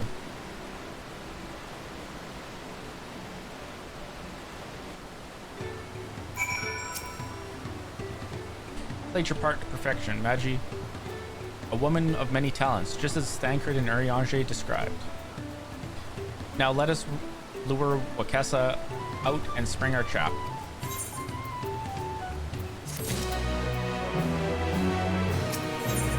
Oh boy! Oh, to hit 93. Let us execute the final stage of the plan. I will set out towards Earthenshire alone and unarmed. Better to sell the a defenseless merchant. Assuming Wakesa is watching, he will likely wait for some quiet stretch of the road before accosting me. I'll be relying on you to follow closely behind, remaining hidden until the time comes to spring trap. I skipped over that by accident.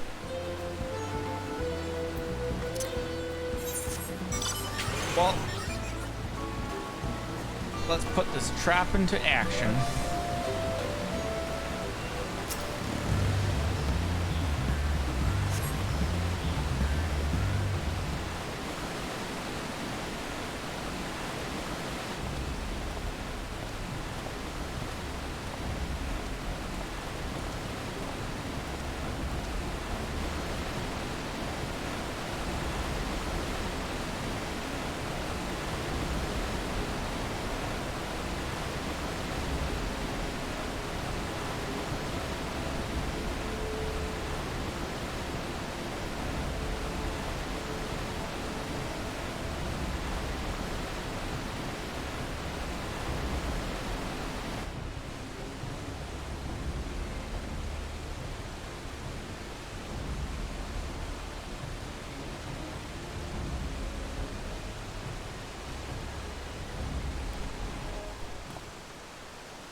I hear business has been good to you, Master Merchant. How about you share some of the profits? By some, I mean every coin you have.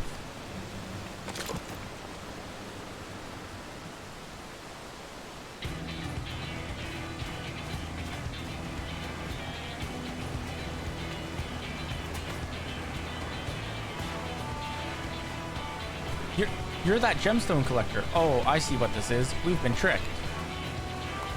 Spit in your eye, men. Kill these for Drow.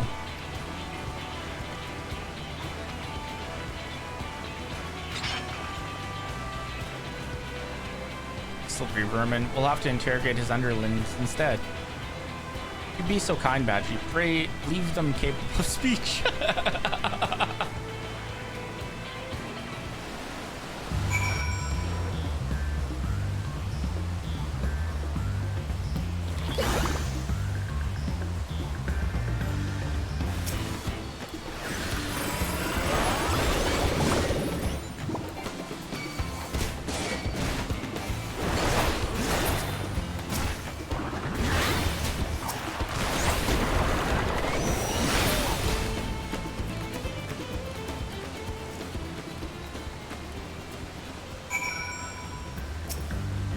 Hammer time.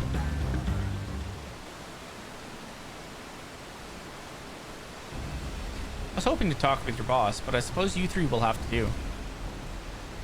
Wait, that's the second promise. What do you want with us? Think I'm scared of a fancy title? I'll take your royal ears as a trophy as soon as I get free of these ropes. I know your gang is behind my sister's abduction. Tell me where she is. Eat back a shit, salt lover. You'll get not an answer from us. That's right, we don't serve you. Do not play games with me. Where is Wuklamat?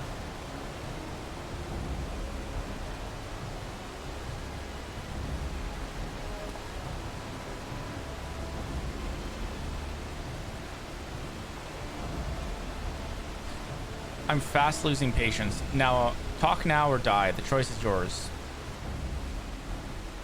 Gulp, we were hired to nab the third promise. That's all. We don't know where they took her. Hired? By whom? Weren't told that either. Only Wakesa knows. He's the one who took the job. Well, it seems we needed their leader after all.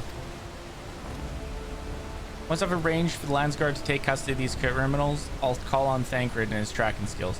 Perhaps you could pursue Wakesa in the meantime. Bandit was running in an easterly direction. Should you locate him, I suggest you shadow him rather than force a confrontation. He might lead us to where Limite is being held.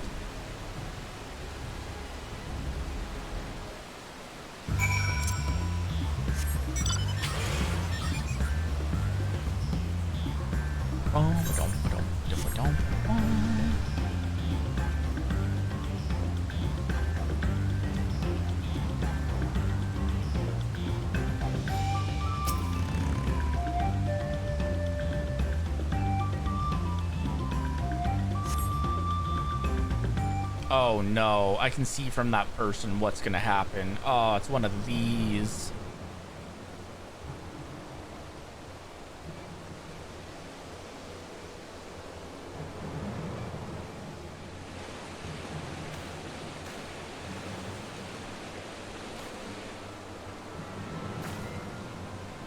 I love this mechanic that they added, but it's also so annoying. Follow Wakesa from a distance.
Jesus Christ, the Picto Dash for this clutch.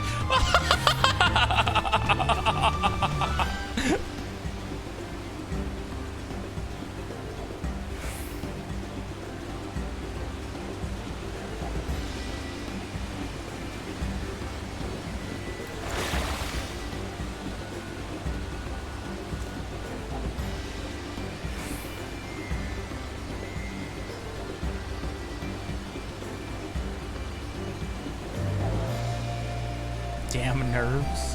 Only nerves you're having are those of knowing that you're getting tailed.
Finally, my money. Give it to me now. The Landsguard may be hunting us already.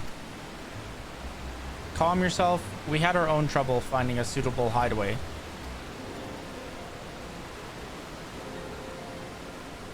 Right. We're finished. Take your prize and leave me out of the rest. Such hostility. You were hurting for coin. And I offered you gainful employment out of the kindness of my heart. Kindness? You brought a blackened tempest upon us. One look and I could tell that woman was a killer, a butcher, a salted devil in the flesh. Oh, spare me your fearful bleeding. Go on, scamper away now before the scary mercenary comes to claim your head.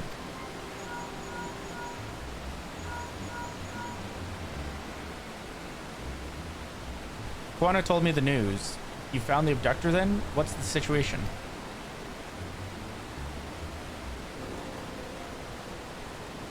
And you think the bandits were hired by this Hubigo?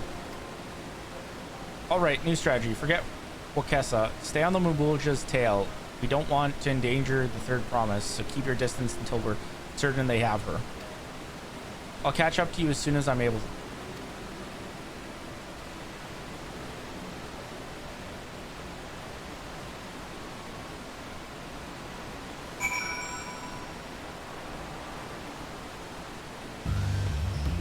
Hold the Hubigo from a safe distance. The objective will... okay, again. Another one. Let's go.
I don't know what it is, but doing like these stealth missions as Icto just kind of feels even more satisfying than doing them normally.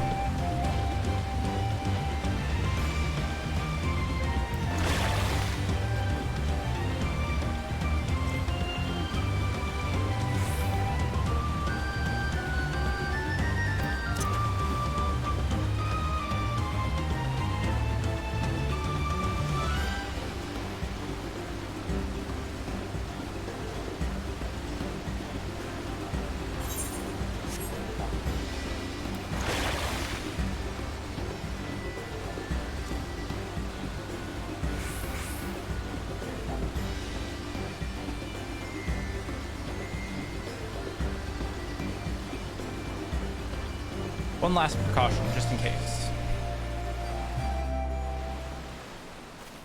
Draw a tree and hide behind. Right? Why can't I do that as a Picto?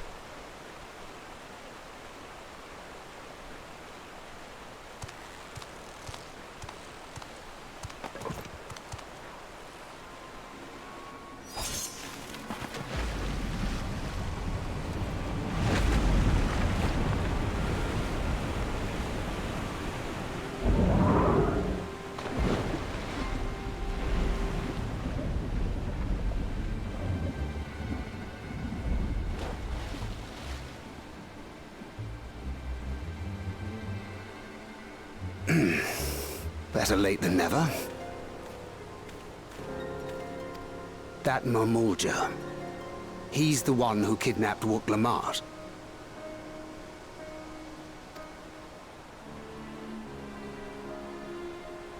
So we're still unsure. If we can follow him a bit longer, confirm his connection to the abductors.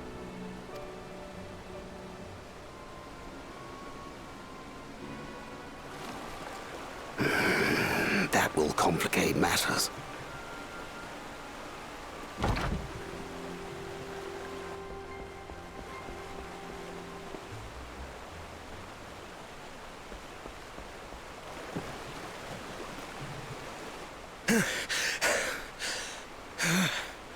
Confound it!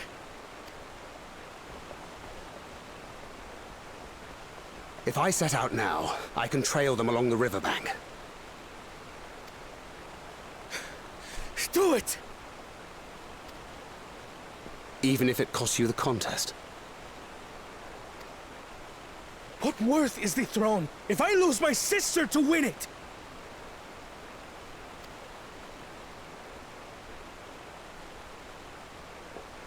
Very well then. I'll send word when I locate her. Till then, I suggest you save your strength.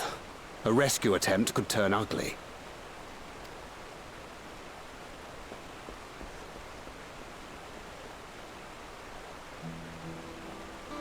That Hubigo just now. I swear I've seen him with Bakul Jaja. Knowing the way that monster works, he probably hired bandits to kidnap her so we could steal her keystones. But even alone, my sister is more than a match for a gang of untrained ruffians. She must have been ambushed or deceived. Gah! I should have been there! If those bastards have hurt her!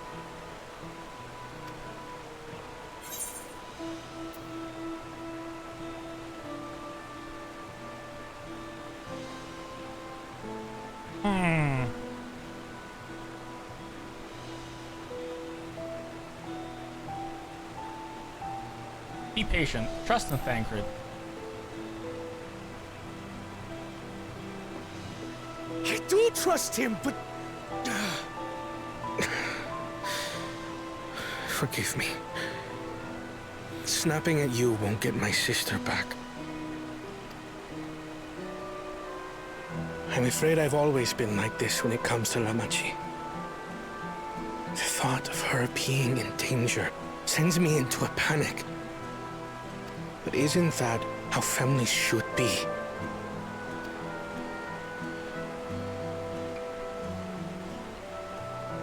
These days, Turali Mikote live however they please. But the clan into which I was born kept to the nomadic traditions of our ancestors. They herded their own neck across the plains, always moving with the seasons. During one such migration, my birth parents left me behind. A child.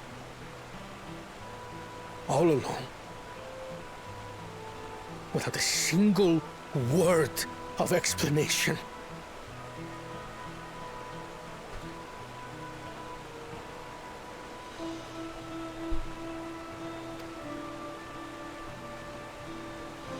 A chance encounter with a kind Pelu merchant was the only reason I survived. Taking pity on me, he taught me his trade that I might fend for myself.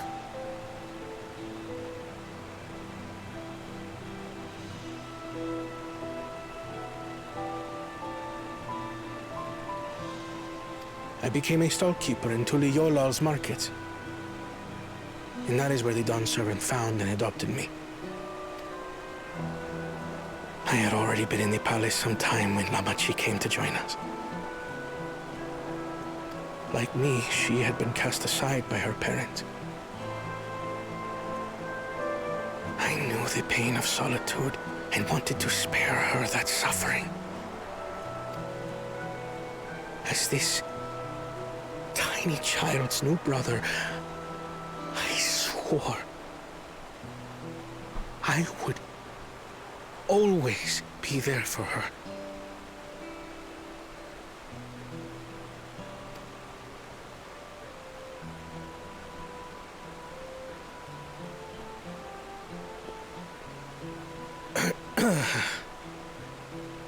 So, as you might now understand, I will stop at nothing to rescue her. While we await word from Tancred, I suggest we prepare ourselves to travel downriver. You have a boat, yes?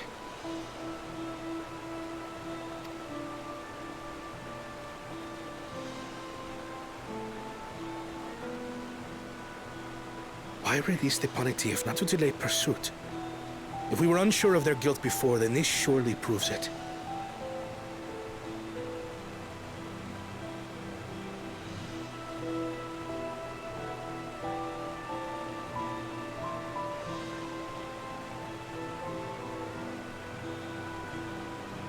Before we act, however, let us regroup with your comrades. Would you mind making the call?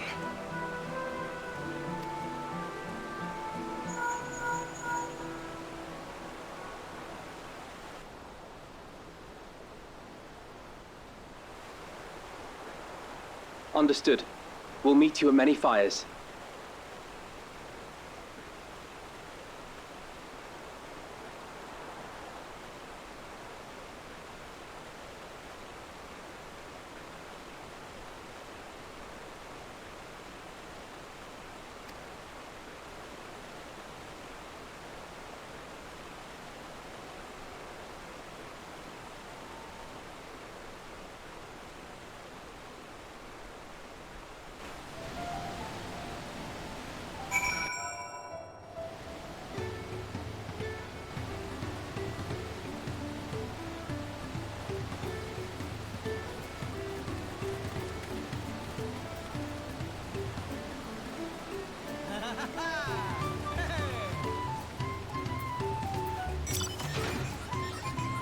Oh, I can only imagine how this is.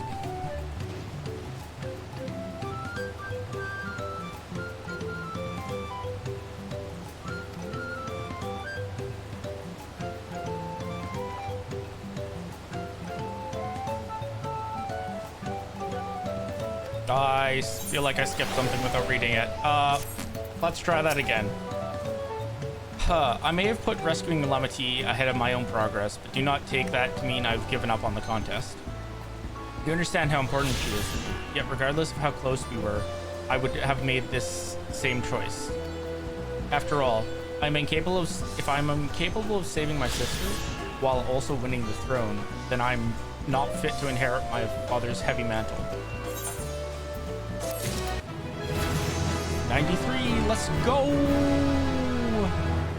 I'm technically high enough level to do the next dungeon.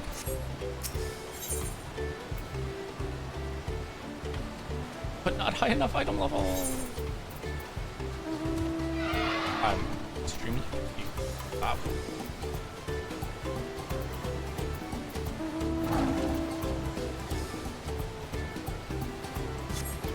would assume next dungeon, let's go. I don't think I'm at the next dungeon yet. Unless this is like the next dungeon coming up soon.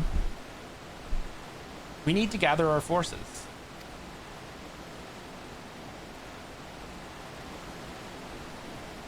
I don't know. I missed what level the quest said, but I don't think this is the next dungeon. Is the next dungeon not until the next area? Firstly, allow me to brief everyone on our present situation.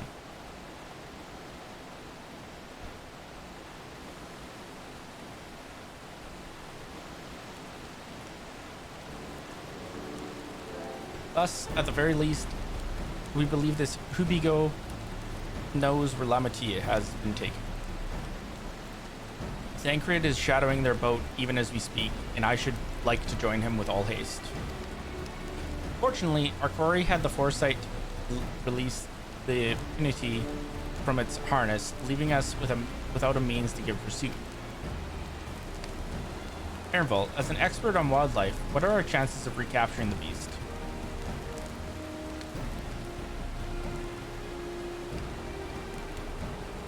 The right mix of feed, it can be done. I should like an extra hand to help scatter it about, however.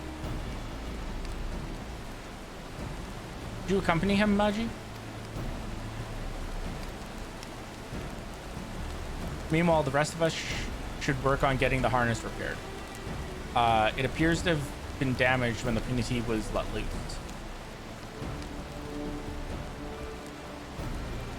With all the peddlers here in camp, we should have little trouble purchasing replacement materials. As for any necessary metalwork, Earthenshire's artisans are but a short walk away. And let us divide the tasks and have at it.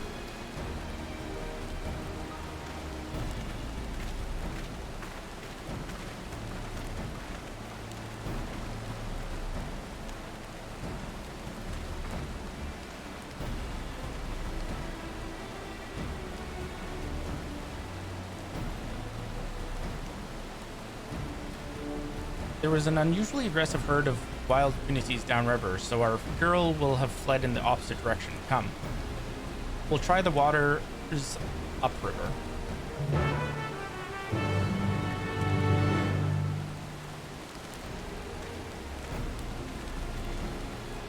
Or are you talking about you're at the next dungeon?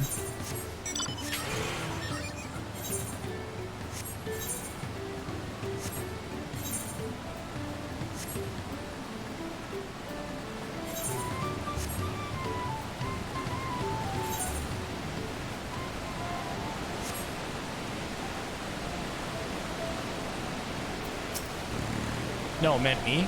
Am I actually? Assuming our Punity has come this way, she'll be hiding in the depths of Marsh Lagaki. We'll need to lure her back to the shallows with the promise of food.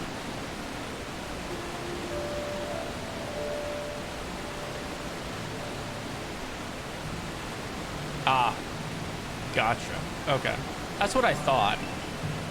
Wild Punities eat mainly aquatic grasses and plants, but the tame ones are often fed vegetable scraps. Knowing this, I added leftovers to the feed I've prepared. This should help the mixture stand out against the marsh's natural scent.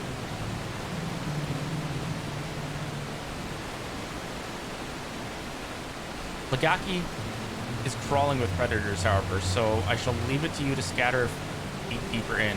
I'll be waiting for you near to the shallows with the rest of our Punity's enticing feast.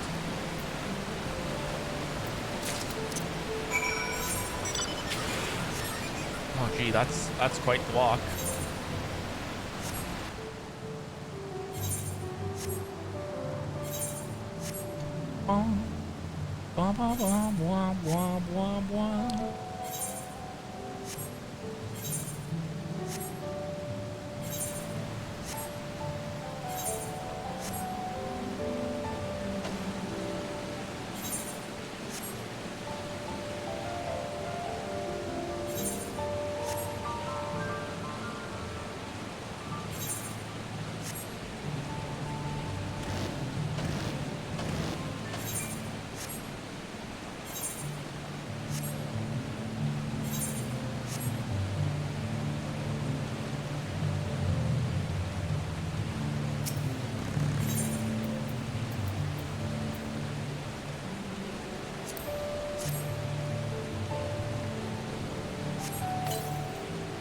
Scatter Ernvald's Punity feed along the water's edge.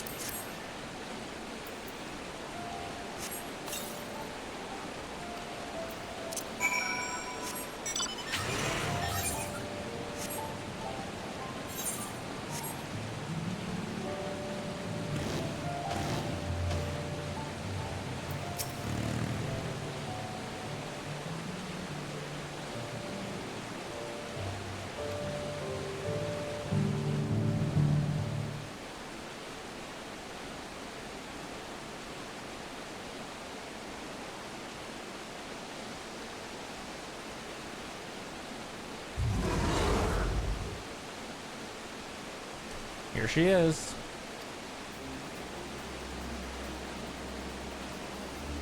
Shh, there's nothing to be afraid of. We just need your help one last time. You're hungry, I wager. Come on. Come with me.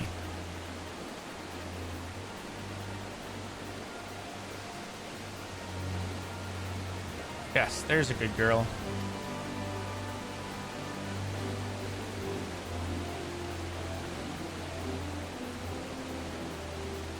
We'll be fine here, I think. I'll give her a few more treats and lead her over to the boat.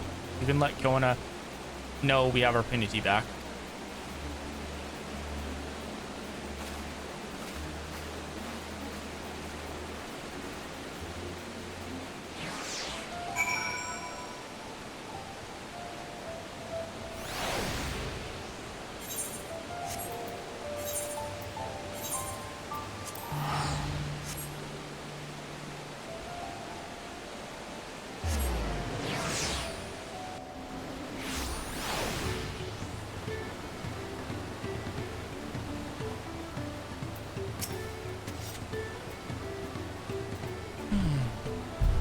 Aaronville has the Punity in hand, then?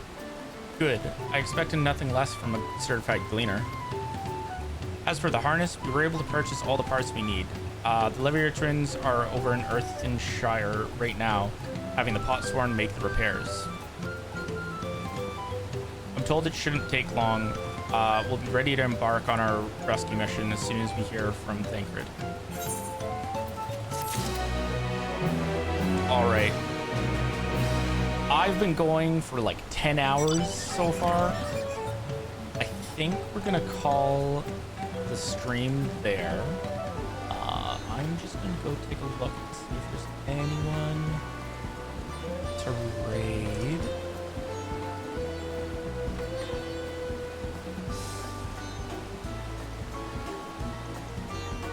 You know, let's go raid another person who's streaming some Final Fantasy.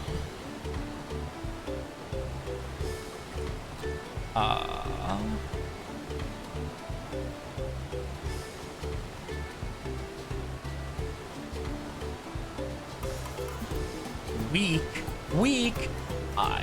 Listen, if my sleep schedule wasn't still messed up, I would probably still go a little bit longer, but I am going to take this opportunity to stop the story there for now and pick up again tomorrow when I stream, and we'll probably go a little bit later tomorrow as well. But we'll be starting at 6:30 Central, 4:30 PST, and 7:30 Eastern. And we'll be doing more Dawntrail, hopefully getting quite a bit further in the story, and probably going a little bit later. But for now, we're gonna go raid a Final Fantasy streamer that I've come across, Kiwi Cat. So let us go and say hello, and I will hopefully see everybody back tomorrow for more Final Fantasy. Goodbye.